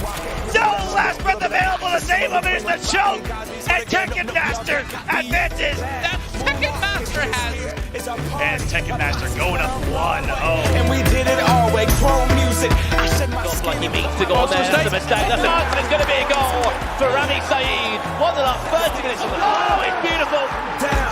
Got that Bob Barker suit game and Plinko in my style. Money, stay on my craft and stick around for those pounds. But I do that to pass the torch and put on for my town. Trust me, on my IND. Nasser Esports win out map number 2. Esports convincingly taking out the win. 20,000 USD richer, man. That is insane. Crush shit. Labels out. There's the back line. Beautiful stuff from the We give that to the people. Pittsburgh champion of 2019, Big Boy! Spread it across the country. This is the moment, tonight is the night. We'll fight till it's over, so we put our hands up like the ceiling can't hold us. Like the ceiling can't hold us. Go back, this is the moment, tonight is the night. We'll fight till it's over, so we put our hands up like the ceiling can't hold us. Like the ceiling can't hold us.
an inspiring business hub where over 20,000 talented minds are positioning Dubai as the engine of innovation by pushing the limits of creativity every day.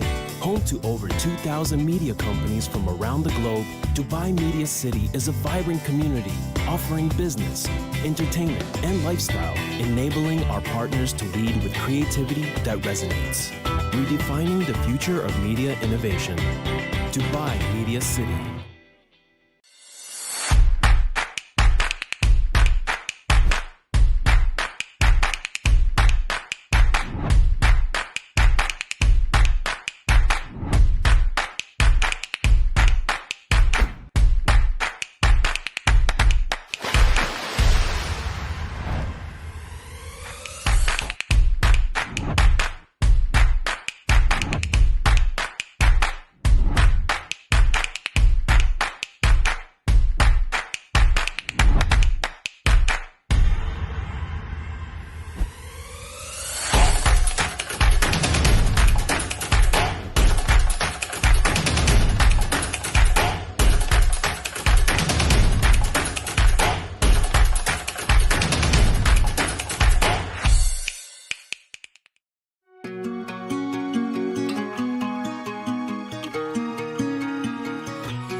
Came from the darkest regions, wrapped in a cloak of light. Minus of focus heights, I'm trying to get my opens right. Throw my doubts aside, I climb the mountainside. And when I reach the peak, the view will see when I'll be flying. Feel the pressure, but it's relative to the man I measured. No time for hesitation, finally time to step up. And when you're feeling deep in your bones and it's on you're fed up, you're close to the glass ceiling, keep your head up. See your dreams as a goal, that's how I'm seeing mine. Achieve my full potential, let all of the demons pre my shine.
In today's mobile world, attracting users is becoming increasingly challenging. To better bridge the gap between brands and consumers, TikTok pioneered a new and unique way to engage users: Branded Hashtag Challenge.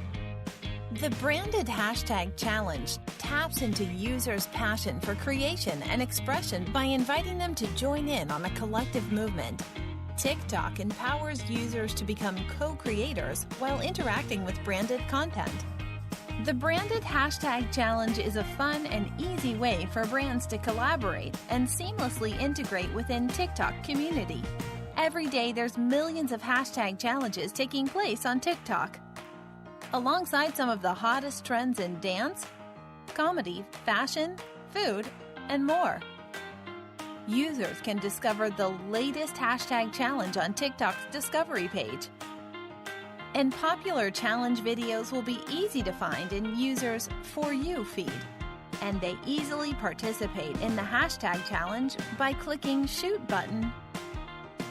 In fact, over 50% creators have participated in a hashtag challenge, with an average engagement rate of 8.5%, generating huge brand buzz and affinity. Besides a highly customized theme accompanied by challenge rules that suits your campaign objective, you can enhance your hashtag challenge by adding branded effects and music. TikTok also has a rich ecosystem of influencers who help show users how to do the branded challenge and encourage creators to get involved. The Branded Hashtag Challenge can lead to different landing pages and drive conversions. We encourage you to support your challenge with brand takeovers and in-feed ads. These placements serve as full-screen traffic drivers to boost the awareness of your challenge and maximize the number of people who click into the challenge page. How to measure effectiveness? Instead of measuring campaign exposure and engagements simply through members, you can access brand metrics through our Brand Lift study. And the Branded Hashtag Challenges have shown to help brands deliver higher engagement rates and drive brand metrics, such as ad recall, brand awareness, favorability, association, and purchase intent. So what are you waiting for? Join in the conversation today.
Looking for a better way to get up out of bed instead of getting on the internet and checking a new hit. Me get up. It is no last breath available. The same woman is the choke, and Tekken Master advances. That Tekken Master has. And Tekken Master going up 1-0. And we did it all way. Chrome music. I said my lucky means to go on there. It's a mistake. That's and it's going to be a goal for Rami Saeed. 1-0. 30 minutes on the. Oh, it's beautiful. Down. Got that Bob Barker Barker, soup game and Plinko in my style. Money, stay on my craft and stick around for those pounds. But I do that to pass the torch and put on for my town. Trust me, on my Nasser Esports win out map number 2. Esports convincingly taking out the win. 20,000 USD richer, man. That is insane. There's the back pocket. Beautiful stuff from we give that to the people. For Pittsburgh, champion of 2019, Big Boy! Spread it across the country.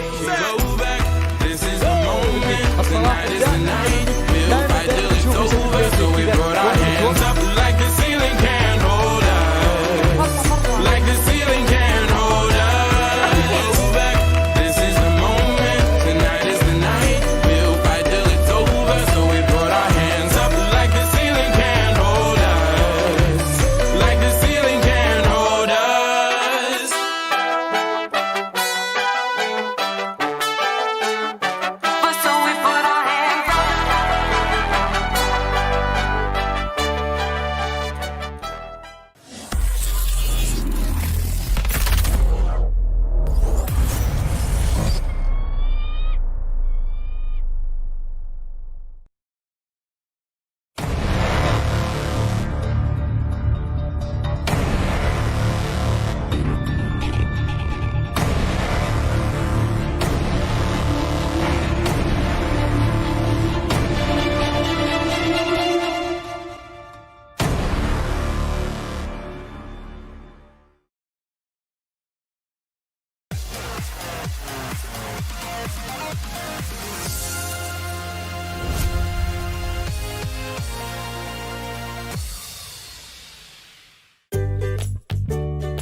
An inspiring business hub where over 20,000 talented minds are positioning Dubai as the engine of innovation by pushing the limits of creativity every day.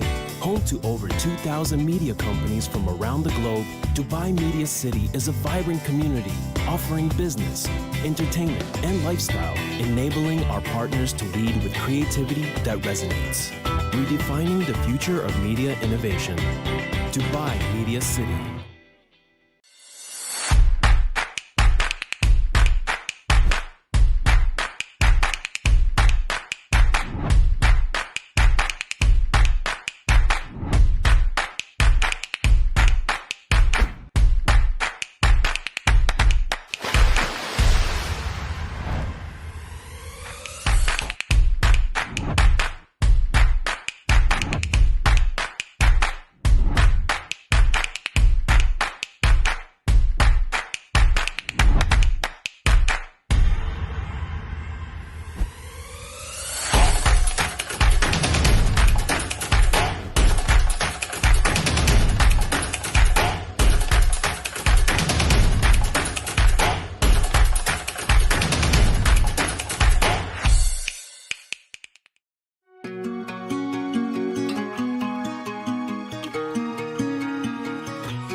for the darkest regions, wrapped in a cloak of light. Minus the focus heights, I'm trying to get my opens right. Throw my doubts aside, I climb the mountainside.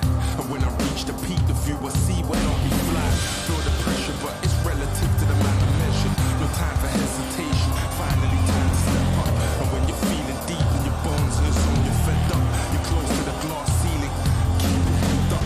See your dreams as a goal, that's how I'm seeing mine. Achieve my full potential, let all of the demons pre my shine.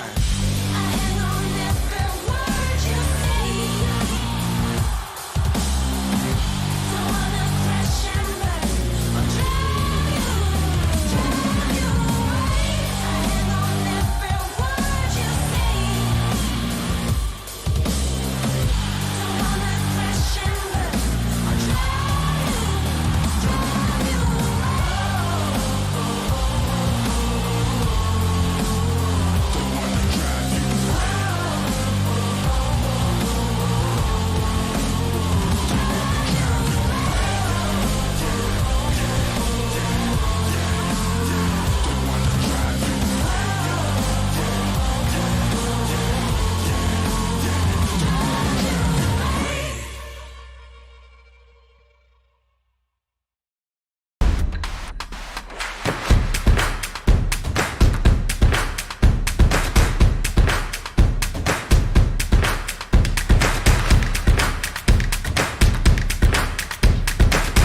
today's mobile world, attracting users is becoming increasingly challenging. To better bridge the gap between brands and consumers, TikTok pioneered a new and unique way to engage users: Branded Hashtag Challenge.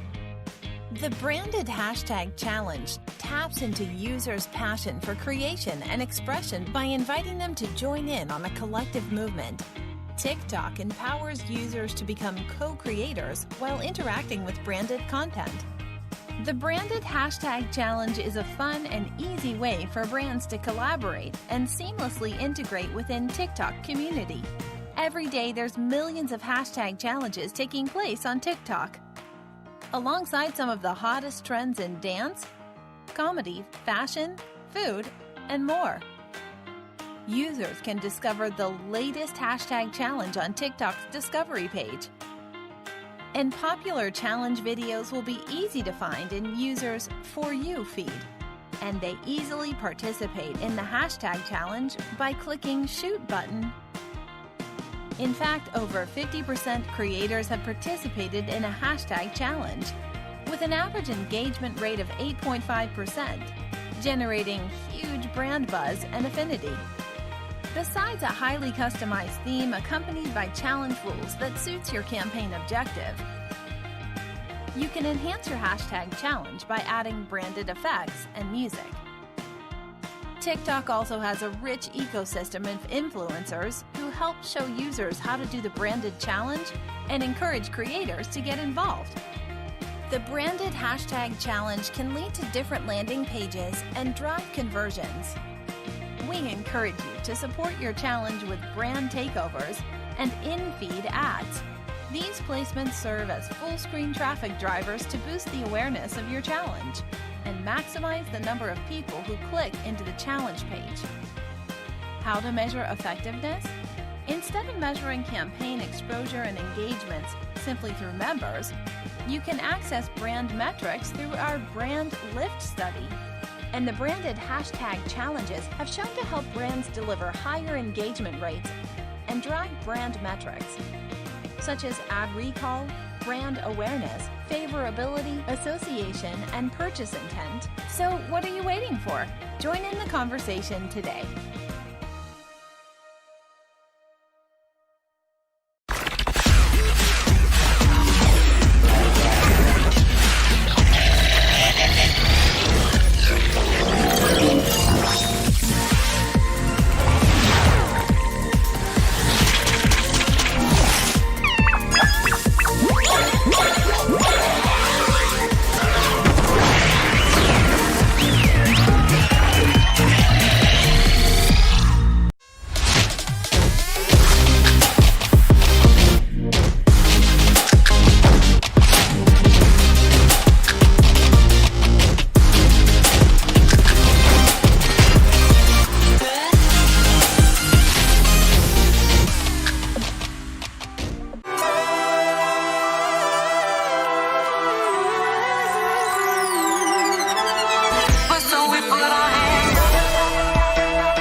Looking for a better way to get up out of bed instead of getting on the internet and checking a new hit. Me get up. It is!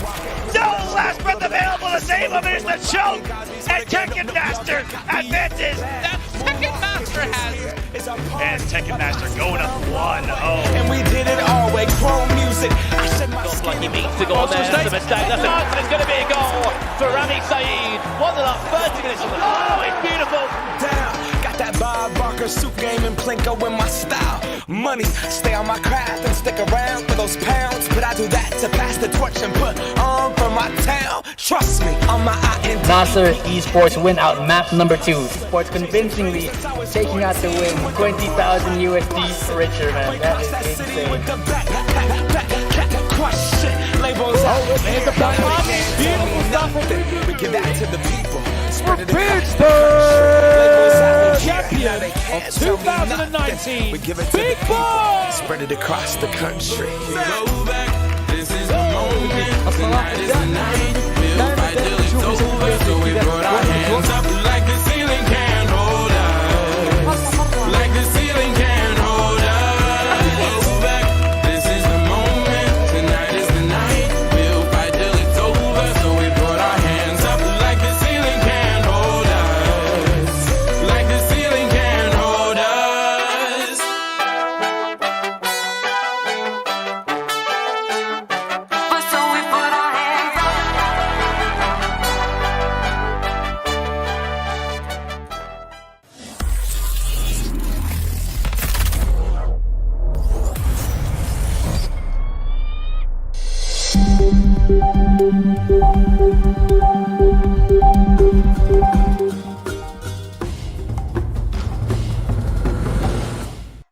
Hi, I'm Kate Edwards, otherwise known as Captain Marvel today, and I'm here to provide my results for the judging of the cosplay contest for DGC Dubai for 2020. Let me just start by saying I thought everyone's entries were phenomenal. Everyone did a really great job. I know how much effort it takes to do cosplay, both the costume creation as well as, you know, carrying yourself well. So I was really impressed with everybody's effort. However, there were 3 that really stood out for me, and so I'm here to present to you my first, second, and third place for the contest. So to first place, overall, I give it to Monster Hunter.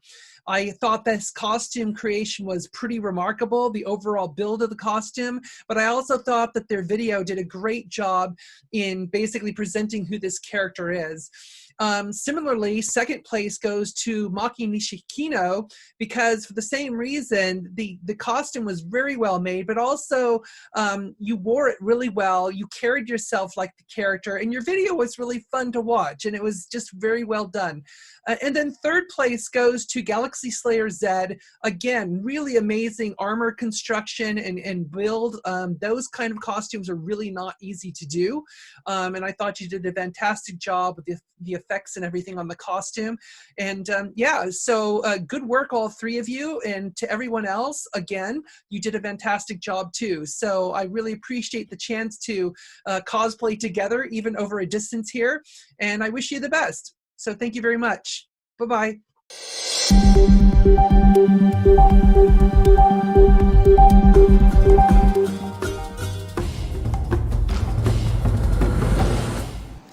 Alright everybody, dear viewers around the world, welcome to another session here on DGC, the Dubai Gaming Conference, going live for the first time ever here in the Middle East. The first gaming conference ever going live with you guys. And now in Arabic, as predominantly it's going to be an Arabic session.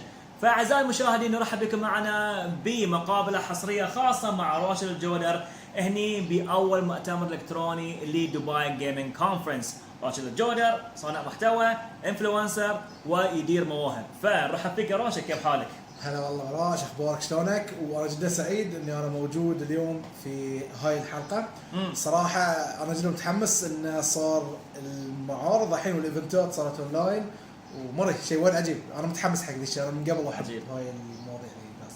واحد بعد هذه اول مؤتمر الكتروني حق صناع المحتوى ويسوون العاب وبس حتى من الشرق الاوسط حتى من العالم كله يهي لنا كلنا في هذه المنصه مع الدي جي سي. عجيب عجيب جدا حماس جدا متحمس نار واثاره. فحين يا راشد الجودر كونك صانع محتوى، نعم، وكونك تدير مواهب لصناع محتوى، يس، وكونك جيمر نفس الوقت، زين الحين في المؤتمر دي عندنا ناس يسوون العاب وتكنولوجيا ورجول حق تكنولوجيا وحتى عندنا بلوك تشين وعندنا كل شيء حتى اي سبورتس. حلو عجيب. الحين السوشيال ميديا، يوتيوب، تيك توك، منصات الانستغرام، كل موجود، سناب شات، كومنت كله في مكان واحد. ايش تقدر تقول لنا عن توجه الشركات في ترويج لمنتجاتهم على السوشيال ميديا؟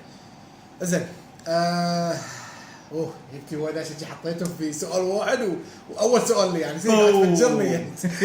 زين شو الحين احنا في زمن خلاص صار السوشيال ميديا هي من اقوى المنصات في الاعلان الرقمي. يعني قبل كنا احنا قبل 10 سنوات زين كنا نشوف المجلات والجرايد والتلفزيون كانوا من اهم المنصات الموجوده حتى حق الامور الاعلانيه. ولكن احنا الحين في عام 2020 صارت اقوى منصه اعلانيه هي السوشيال ميديا، وسائل التواصل الاجتماعي. صارت اقوى من التلفزيون، اقوى من الجرايد. حتى الحين يعني في الوقت الحالي يعني ابوي قبل كان يعني ابوي رجال كبير كان قبل دائما يشوف الجرايد، الحين قام يشوف الجريده بالتابلت. لا خلاص يعني صار انا دائما اذا اعرف ان صدق خلاص احنا تغيرنا، اشوف الناس الكبار اذا تماشوا معنا فصدق احنا الحين وصلنا مرحله ان الاشياء القديمه هي راحت خلاص. صار اللي هو وسائل التواصل الاجتماعي هي من اقوى المنصات. ما اقول ان التلفزيون مات ولا جرايد ماتت، لا موجودين ولهم ناسهم لهم متابعينهم، وفي قنوات تطورت، في قنوات دشت اونلاين صح عشان تواكب هاي الجيل اللي قاعد يصير. بس السوشيال ميديا او وسائل التواصل الاجتماعي التطبيقات دي كلها مكسره لا. فالحين عندك ناس اللي قاعد يشتغلون بالسنه سنتين حتى سنين على لعبه معينه وعلى تكنولوجيا معينه او على ابلكيشن معين. الحين خلاص كل تركيزهم على اللعبه دي سووها خلصوا على النقال، على البلاي ستيشن، على الاكس بوكس، نينتندو سويتش، على اي منصه. حلو. يا دور ان احنا الحين خلينا نقول يبون يروجون حق اللعبه. اوكي. لان عقب ما صرفوا كل فلوسهم على صناعه اللعبه، الحين يا دور ان يروجون حق اللعبه. اوكي. فالحين عندنا سوشيال ميديا، انت ككونك مروج للمواهب والمنتجات على السوشيال ميديا. اوكي. شو يسوي؟ زين انت الحين كشخص صانع العاب، او يمكن تكون ديزاينر، يمكن تكون كاتب، او تكون انت مدير انتاج هاي اللعبه دي او مخرج هاي اللعبه. يمكن انتم ما عندكم خلفيه حق الماركتينج، او في ناس وايد شركات حتى يعني في انواع مختلفه من البزنس ما يعتبرون الماركتينج شيء مهم. يقولون احنا البرودكت مالنا هو يروج حق نفسه. فاكيد هالشيء غلط يعني. دائما يقولون يعني ان الماركتينج هو عشان 70% من المشروع نفسه عشان ينجح، انك شلون تروج بجميع انواعه، مو لازم انك في السوشيال ميديا، يعني جميع الطرق. الماركتينج هو ماركتينج يعني من قديم الازل يعني حتى في فتره ما هاي قصه حقيقيه يعني. تقريبا في عام 1880 زين في شخص تخيل باع برودكت صخره زين، روج لها، سوى لها اسم وكيان وخلوه يعتبر بت، لانه سوى صخره. اي حصل صخره، وماركت لها صح بطريقه وايد ذكيه وباعها وصار مليونير، وصل مليون، باع مليون صخره. هاي صدق، هاي قصه حقيقيه يعني. زين فعشان ابين لكم الماركتينج ايش قد هو شيء مهم. فانت الحين كصانع لعبه صنعت لعبه، خلينا نقول لعبه شوتر مسدسات، نفس لعبه، خلينا نقول لعبه ببجي يعني، نضرب مثل فيها. زين شلون اروج حق اللعبه؟ اولا فكر في الشخص او في المحتوى اللي يناسب اللعبه اللي انت صنعتها. مثلا براء انت صانع محتوى زين تسوي حق العاب الشوتر، يعني انت قاعد تلعب كول اوف ديوتي كل مره وتلعب فورتنايت خلينا نقول، يعني هي لعبه شوتر في نهايه اليوم وباتل رويال. فانت الحين هاي الانسان الصح اللي انا راح اروج للعبه كبدايه لي. انه اكيد يعني الحين براء مثلا عنده خلينا نقول 600,000 متابع اللي مشاهداته 200,000، وناس وايد حابه العاب الشوتر لان تتابع على اساس ان هاي الانسان يعني العاب شوتر. فانت اذا اعطيته لعبه شوتر وماركت لها بطريقه صحيحه، فانت على الاقل خلينا نقول يعني اسوء الاحوال يمكن خلينا نقول 3000 شخص بيشوف. بلى الحين بس القضيه صار شنو؟ اول الناس تلخبطوا او الشركات معينه تلخبطوا او عندنا شويه تشويش ان شلون نقدر نروج حق اللعبه دي او حق البرودكت دي عن اي سوشيال ميديا. فهي الموضوع موضوع ارقام، لايكات، كومنتات، الشيرز او هالتخصص. لان الحين شو اللي يصير؟ مره واحد تشوف واحده خلينا نقول عندها 1,000,000 فولور، بس قوتها في انها في ازيائها، في الميك اب مالها، بس يقول له عندنا 1,000,000 فولور وشي فلوجز والسافر وكل شيء، ما اروح هي الشخص المناسب انه اروح نروج اللعبه لها. انا لايك بس اول شيء ميك اب. اوكي خلينا ندش في هالموضوع ذي، لان هالموضوع اولا هو مو صح ولا هو غلط. زين بس انت لازم تفكر فيها شلون بتروج حق الشيء. انا دائما اقول الشخص صاحب التخصص وهو افضل من الناس المختلفه. خلينا نضرب مثال ان انت الحين سويت خلينا نركز على لعبه الشوتر، لعبه ببجي اللي صنعتها. زين انا الحين اللعبه روجتها عند براء نفس ما قلنا من قبل شوي. هو انسان مهتم في العاب الشوتر في قناته، ويوم لي خلينا نقول 10,000 داونلود في اللعبه، 10,000 شخص لعبها، غير ان الناس لعبوها وعجبتهم ونشروها حق ربعهم، فصار عندك الحين تقريبا خلينا نقول 50,000 واحد. زين فقلت انا الحين روجت عند براء، زين خلينا نجرب ندش سوق ثاني مختلف بس بطريقه مختلفه بعد جيمنج. بعد جيمنج نقول هاي الانسان اللي عندها 1,000,000 متابع. ترى 1,000,000 متابع رقم حول، يمكن من هالناس دي يحبون يلعبون العاب لكن ما بيعطونك تاثير نفس براء. فاحنا دائما هذول الناس نوصل لهم عقب سنه او عقب سنتين من اول ما نزلت اللعبه. تقول انا الحين ابى اغير الناس اللي عندي، خلينا نشوف ناس مختلفه من كاتيجوري مختلف عشان يدشون اللعبه. خلينا نضرب مثال، انا عندي ربعي اصدقائي مالهم في الجيمنج يعني يعني يلعبون العاب بين فتره وفتره بس مو ناس جيمر هارد كور. يلعبون الحين كول اوف ديوتي موبايل ادمان مو طبيعي عشان هندسه اجتماعيه. اي وهم يلعبونها في الدوام، يلعبونها هني لانها في التليفون وشيء سهل وغير انهم مع بعض قاعد يلعبون فقاعد يستمتعون. دائما الالعاب المالتي بلاير او الاونلاين حتى لو كانت اللعبه سخيفه لكن قاعد تلعبها مع مجموعه تصير حلوه. زين هاي شيء احنا نعرفه يعني. ف هم ما لهم في الجيمنج، عجبهم ذا الشيء من شخص ما له دخل في الجيمنج، نفس الميك اب ارتست البنايه. بس هي اذا جابتها بطريقه حلوه وعرفتوا شلون تروجون حق البنيه ذي بطريقه حلوه وتركب على المحتوى مالها بالجيمنج. يعني مثلا اذا انت الحين بتروحين الصالون، زين مثلا بعطيك فيديو حق اعلان، بتروح الصالون بيسوون شعارها، يبي لها مثلا ساعه ساعتين، وانت قاعده لعبي لك لعبه وانت تخلصين هاي لعبه مثلا كول اوف ديوتي اللي انت سويتها، فانت شلون ما تلعبين وانت قاعد تسوي شعرك، شلون ما تلعبين. فهو عباره شيء يضيع وقتها في حياتها اليوميه في البيوت مالها. شفت شلون الفكره شلون دخلها؟ زين.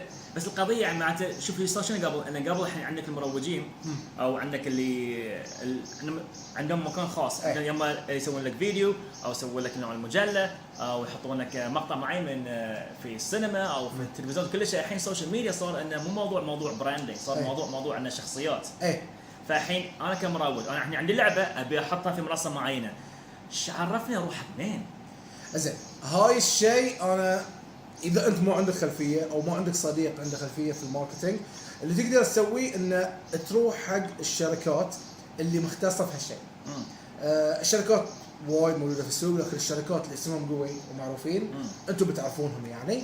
زين ما بروج على شركاتنا يعني نعمل كونكشن اكيد. زين المهم في شركات وايد موجوده في السوق نفسه تقدرون تتواصلون معاهم دايركت، وهم الشركات نفسهم راح يشتغلون معاكم على كامبين.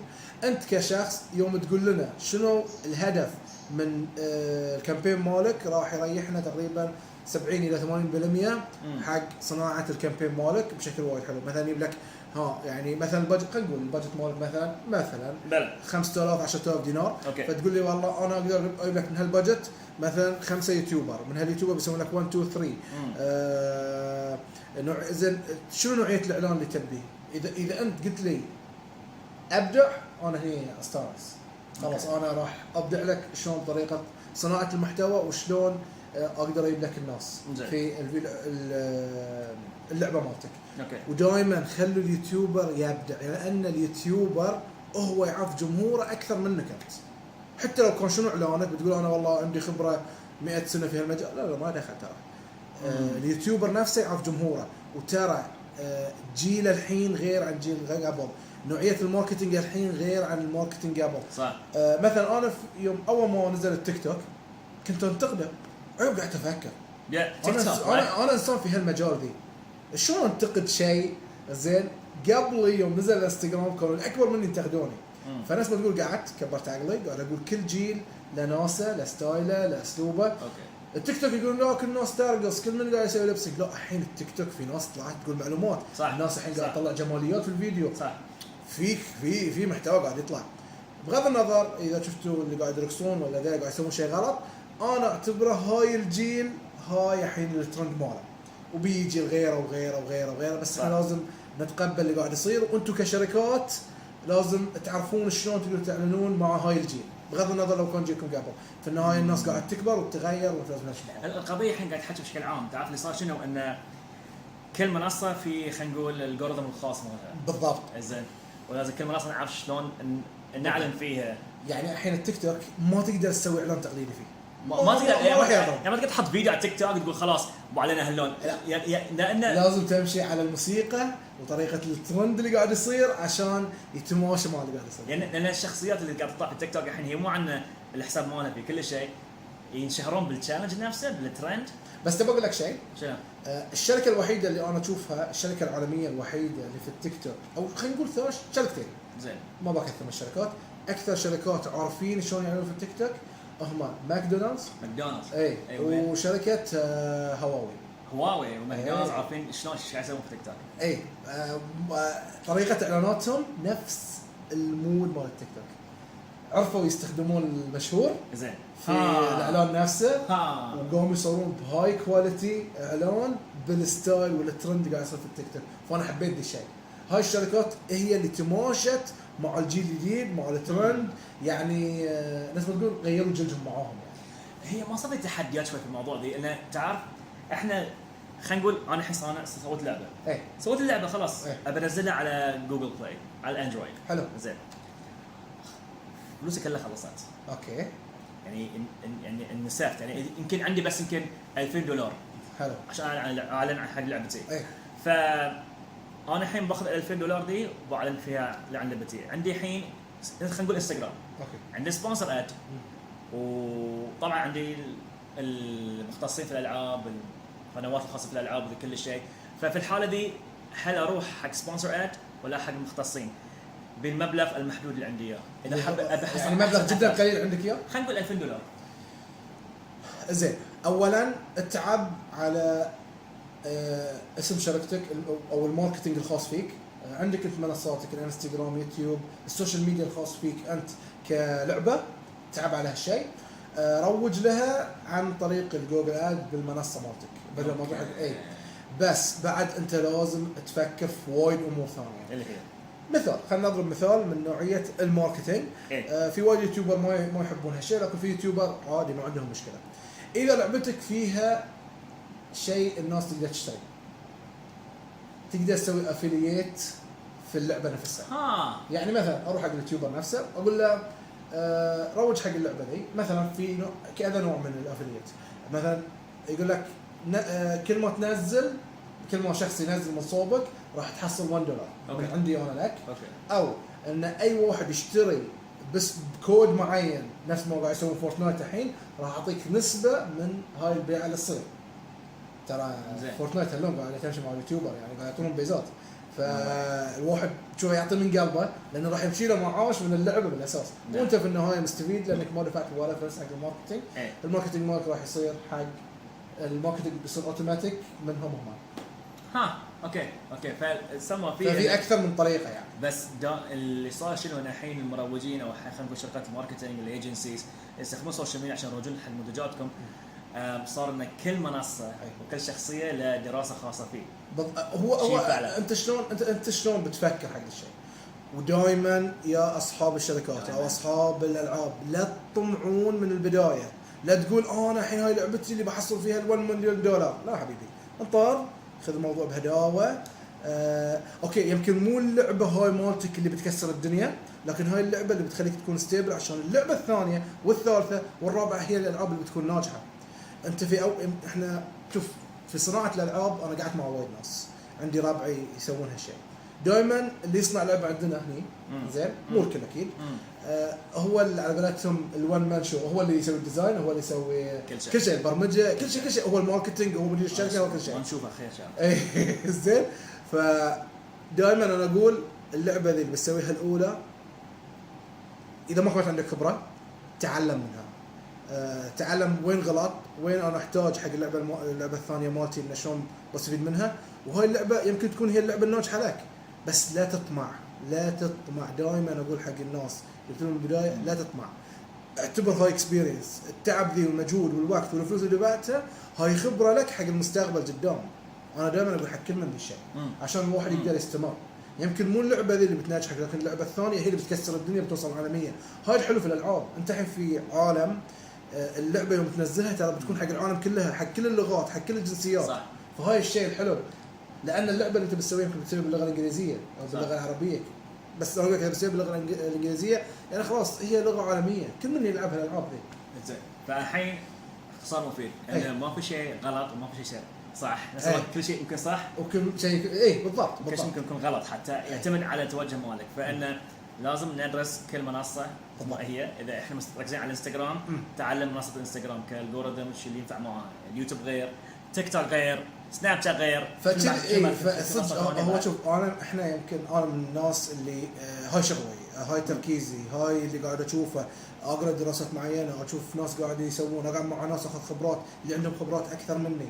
انت كشخص تقول انا مو عندي وقت حق كله، فكذي قاعد اقول لهم دائما اذا انت عندك باجت بتقطع اللعبه، حط ببالك ان 50% من هالباجت ينقط في الماركتينج. زين، شلون انا بسوي لعبه لكن ما حد يعرفها؟ صح. فانت لازم تفكر، اوكي انا الحين انا عندي 10,000 دينار، مو ب 10,000 او 9,000 دينار تقول بسوي اللعبه.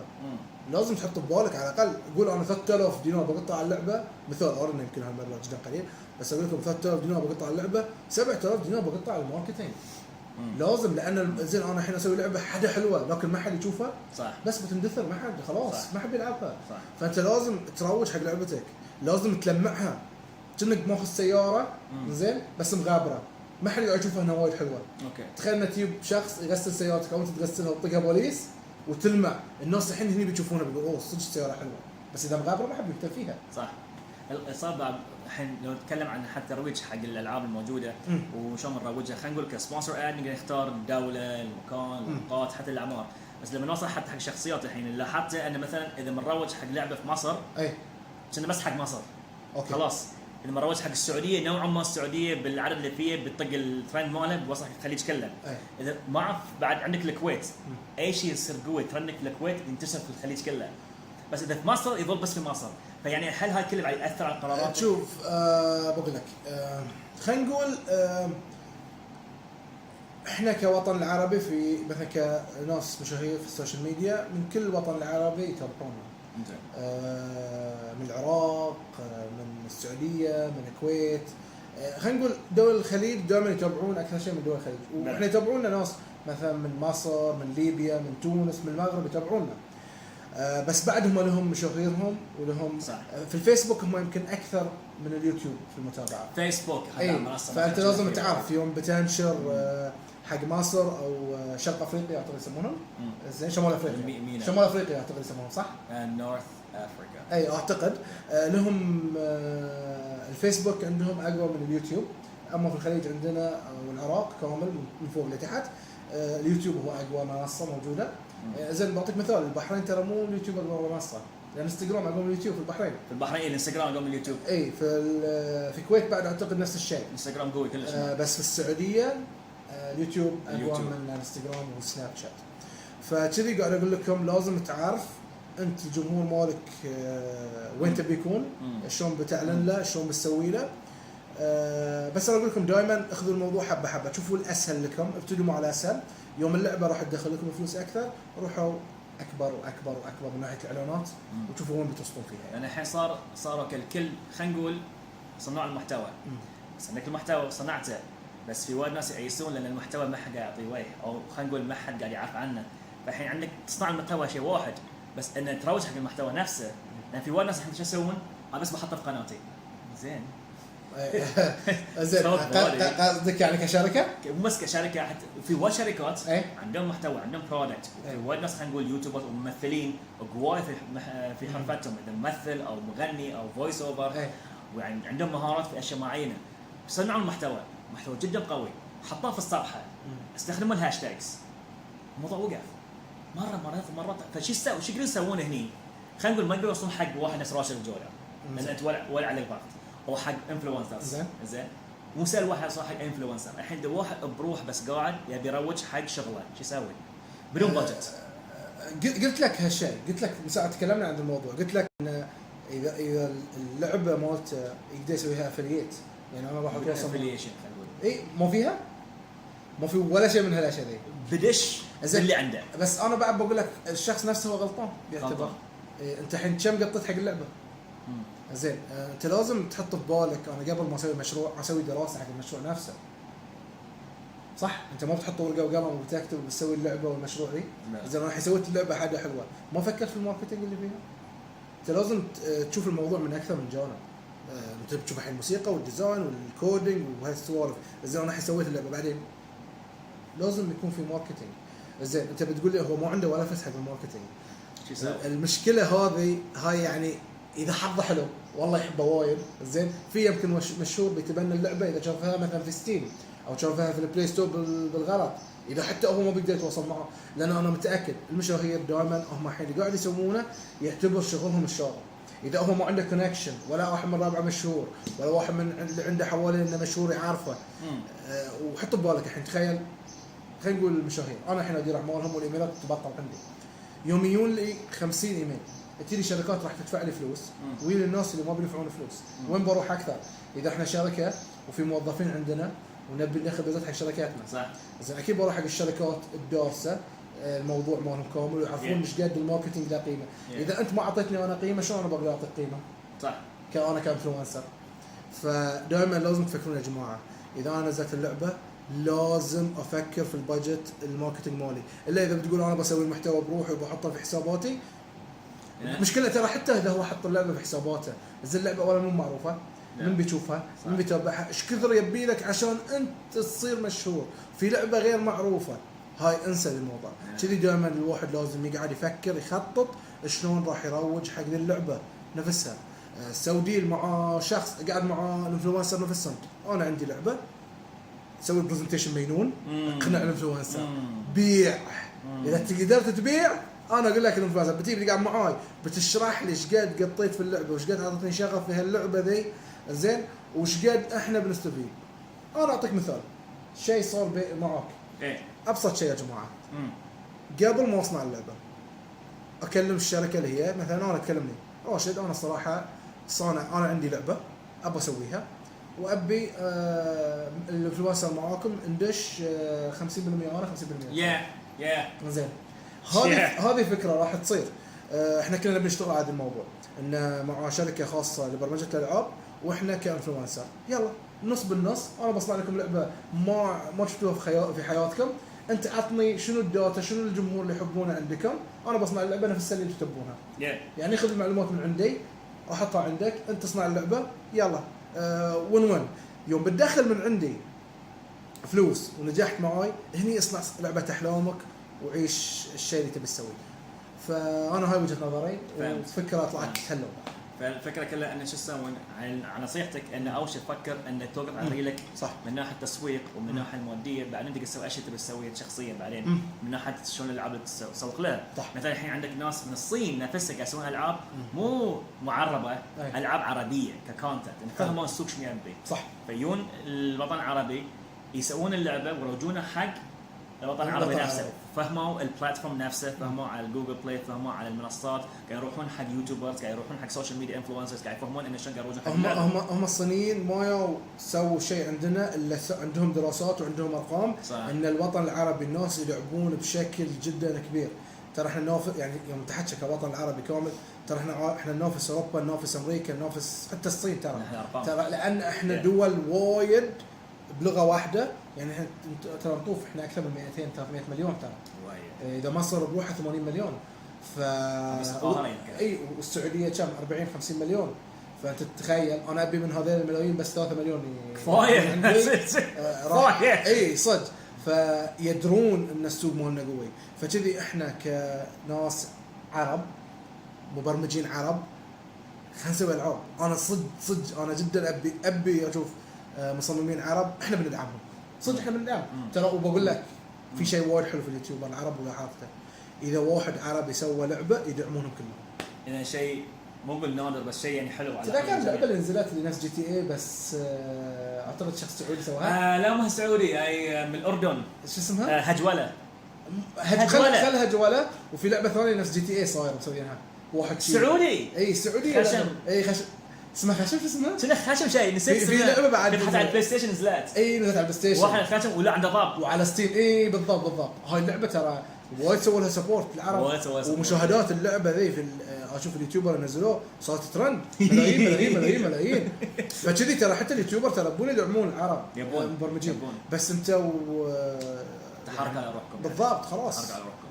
فالحين حكينا نوعا ما خلينا نقول بشكل عام مو مبسط عن الشركات وش كثر ناس هم يهتمون الحين بالسوشيال ميديا انفلونسرز. حتى لو ان صار في فتره معينه خلينا نقول في كذا انفلونسر استغل الوضع بدون ذكر اسامي وفي شركات نوع استاءت من النتائج اللي حصلوا. يعني يجي لك انفلونسر يقول له انا عندي 20,000 فولور وعطني هاي ببلاش وهاي سعري لكل بوست. فشي يصير الشركات المحلات الصغيره يروحون يعطون مبلغ وقدره بس ما يحصلون اي نتيجه لانه يمكن الشخص نفسه يمكن شاريهم بالاساس واحنا وايد هاي انت الحين كشخص احنا الحين صار خلاص الانستغرام او السوشيال ميديا صار له فتره موجود مو شيء جديد. المفروض انتم حتى كمحلات شوي تثقفون في هالموضوع او كمبرمجين العاب. ما يصير واحد عنده مثلا 500,000 متابع لايكاته ما تطوف ال100. فهاي يبين ان هاي الانسان اوريدي شاري هالمتابعين وايد وما اكثرهم ذي الناس وهالمشاهير عايشين مقلب يعني بالاساس. بس انتم لازم تركزون في هالامور حتى في اليوتيوب. انت الانسان يوم تشوفه تعرف وش قد مؤثر. تشوف الكومنتات اللي عنده ايش قد الناس شلون قاعد تتفاعل معاه. يعني شوف انا بعطيك مثال عبد الحكم. انا عبد الحكم بالنسبه لي حكوم اي ارقام يعني الحين تقريبا هو عنده 70,000 متابع، لكن هاي الانسان مؤثر. عندي بالنسبه لي مؤثر اكثر من اشخاص عندهم نص مليون، لان انسان الناس قاعد تتفاعل معه، انسان مؤثر. عبد الحكم انا بالنسبه لي اذا انا اعلن عنده احسن من شخص عنده 300,000 وغير مؤثر. فانت تقول انا ساعات تروح حق يعتمد على المنتوج، تروح حق واحد مختص في الشيء، احنا تروح حق الارقام. انا بالنسبه لي الاختصاص هو اهم من الرقم نفسه. انا هاي وجهه نظري، وفي ناس وايد ضد الشيء اللي اقوله، بس انا هاي شيء منتهي منه وقلت لهم، قلت حق وايد ناس اذا بتجي لي شركه تقنيه تبي تعلن عندي شيء تقني عند شخص كوميدي، تفرق اذا اعلنته عن شخص تقني.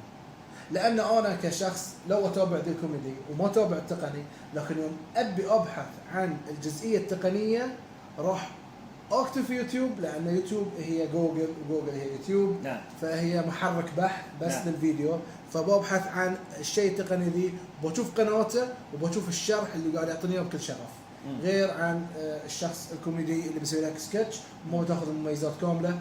وانت يمكن الكوميديين مو كلهم مؤثرين ان انا يبيع لي تليفون، يمكن يبيع لي 5000، لكن هاي الشخص المختص يبيع لي 40-50 ألف، لان الناس مهتمه يوم دشت شافت الفيديو ماله.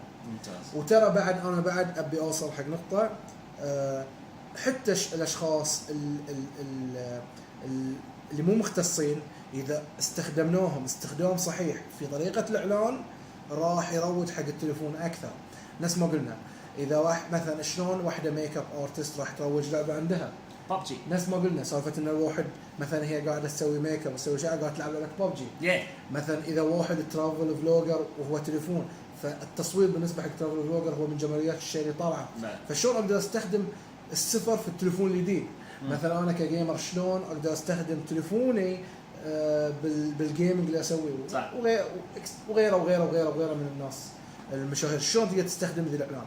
فكذي بتقول كذي انت تحتاج شركه تعرف شلون راح تاخذ البرودكت مالك وتوجهه بالتوجه الصحيح عشان يبيع البرودكت مالك. ممتاز. فالحين خلينا نقول تكلمنا بشكل عام ومبسط عن الشركات وشلون يهتمون في صناع المحتوى. الحين صناع المحتوى خلينا نركز اكثر شيء على الجيمرز الحين، لان في وايد من صناع محتوى جيمنج الحين. انا جيمر زين، عندي نوع ما شغف، ابي اشارك شغفي مع الناس في الجيمنج. الحين جات فتره ان قنوات الجيمنج كانت في البدايه عباره عن براندز، كسر جيمنج، اي جي ان، صاروا الحين اشخاص، جيمر سناك، ساوري ستيشن. الحين مره واحده شفنا انه صار في انتقال، صار في اهتمام من براند قناه مجموعه الى اشخاص. ترى الاشخاص هم براند، ترى صاروا هم سووا لهم براند خاص فيهم، شخصياتهم هي براند نفسها، لبسهم اللي يلبسونه هو براند. خلينا نذكر لك شخصيات. مثلا الحين خلينا نتكلم اولا شلون تقدر تميز صح في الجيمنج. من الناس المميزه الموجوده عندنا نفس ما قلت لك بندريتا. بندريتا يوم دش المجال ترى كان في وايد جيمر صراحه، يعني مو بندريتا ترى هو من اول الناس، لا كان في وايد ناس، بس تميز بالكاريزما مالته، هو يضحك، اسلوبه في التقديم كان وايد حلو. عندك بوفالا بعد من الناس اللي تشوفه تضحك حتى لو ما تحب الجيمنج بتقعد بتشوف الفيديو بتضحك، فهاي حلو. سبوكي فلسفه، سبوكي عالم بروحه، سبوكي تروح له تدش القناه مالته تحس انه هي خليك انه هو جيمنج، بس تدش تحس انه انا داش شيء ثاني. اي مونتاج وذي. سبوكي شيء خيار بالنسبه من احسن الجيمر بالنسبه لي انا. عندك حمان دش الجيمنج بزاويه مختلفه، سوى تحديات، يطبخ ويلعب وتحديات حمان المينونه ذي، يعني دش من زاويه معينه. فدائما الناس ذي تميزت حق وصلت حق الشيء اللي خلينا نحكي عن سالفه البراند كاشخاص. الحين خلينا نضرب مثال. حمان من شخصيته يمكن حتى الناس اللي تتابع حمان تعرف حمان يحب القطاوه. حمان يحب الادلاقات كرامه، الادلاقات اللي ملونه اللي فيها اشكال ساكس. فالناس فحمان صنع له براند خاص فيه، الوانه الخاصه فيه، لبسه، طريقه لبسه، هو خلاص هو صار براند يعني. نفس الشيء بندريتا، نفس الشيء. يمكن بندريتا يعني حمان احسه قاعد يمشي بخطوه مدروسه. يمكن بندريتا اللي قاعد يسوي عفوي زين فاقول لك يعني في ناس قاعد تخطي بالبراند مالها بشكل مدروس وفي ناس بشكل عفوي قاعد يصنعون البراند فيهم. يعني شوف لو انا قلدتك زين لو بلبسك او ذي انا تقلدت براند صح ولا لا؟ هم ما دخل تمام بس سايبر بانك. فهاي هي الفكره. مو لازم الاسم هو يربط البراند، الشخص هو البراند نفسه. اوكي ممتاز. فالحين براندنج ما بين قنوات والشخصيات. الحين دشينا في الجيمنج جت فتره انه عباره عن نسوي محتوى مثل ريفيوز شويه جيم بلاي شويه كل شيء، فكنا سلطه في البدايه انك تسوي كل شيء قبل ما تقدر. مره واحده صار في اهتمام زياده بس في الجيم بلاي والستريمينج. فالحين في ناس بس مختصه بس بالفورتنايت نسميهم فورتنايترز لا؟ اي تقدر اي او شنو فيفا شو اسميهم؟ فيفاويين.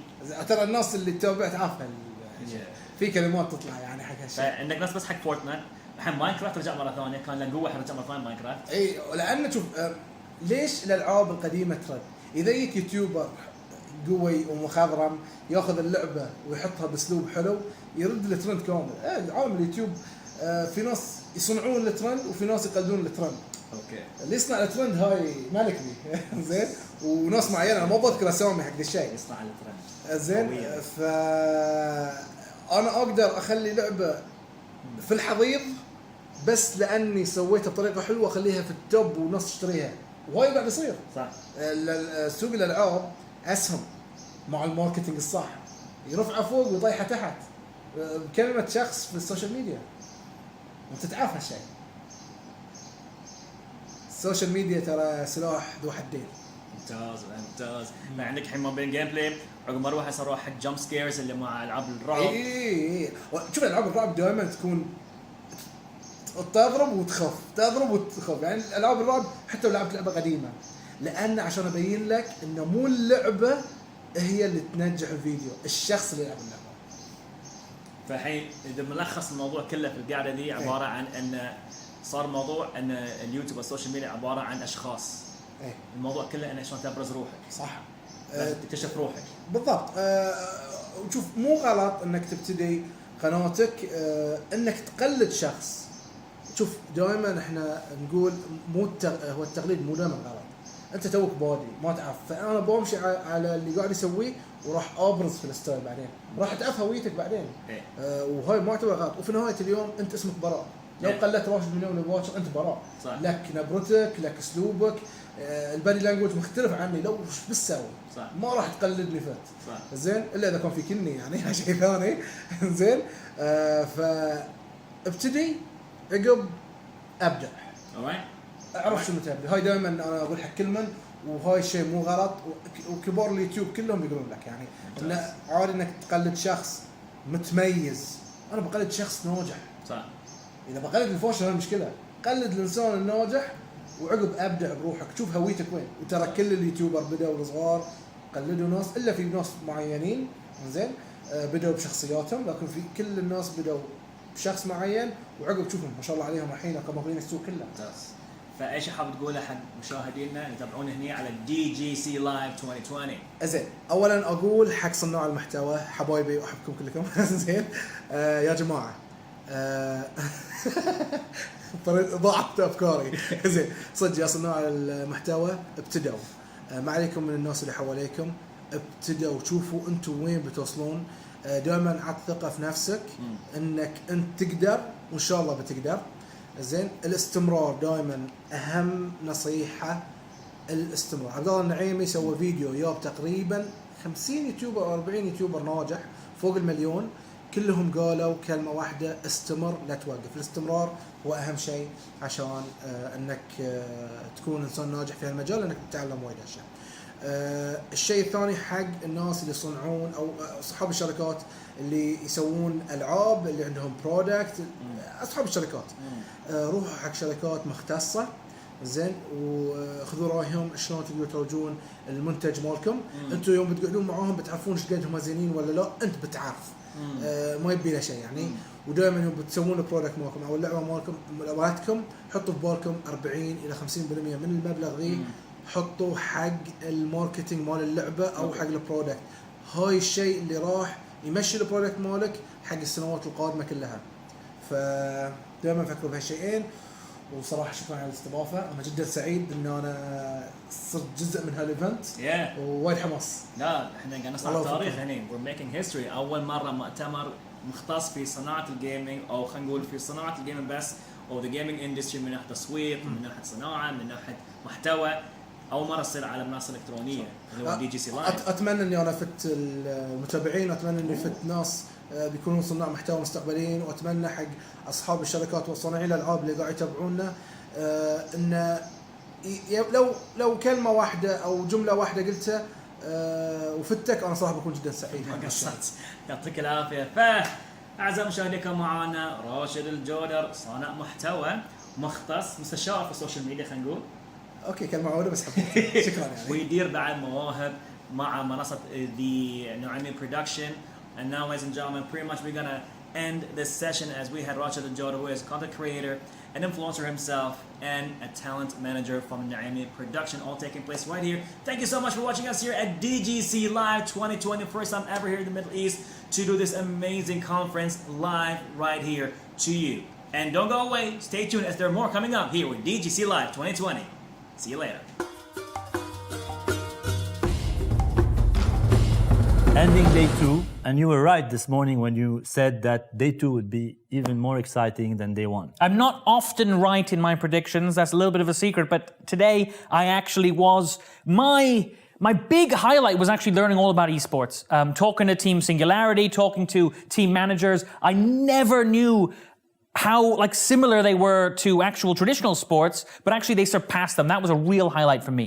Yeah, we had really very interesting participants from the region, international participants and experts on esports. Yeah, but obviously it's not just about today because we have one more day to go. We do have one more day to go. It's our last day, and did we leave the best for the last? I think we did. But you know what? I don't know about you, I just need a little sleep before day 3 because we've been going at it so hard. There's been so many announcements, so many developers, so many panels. There's been so much content. I'm just going to have a little lie down and then we'll start day 3 tomorrow. I think I'll join you on that. Perfect.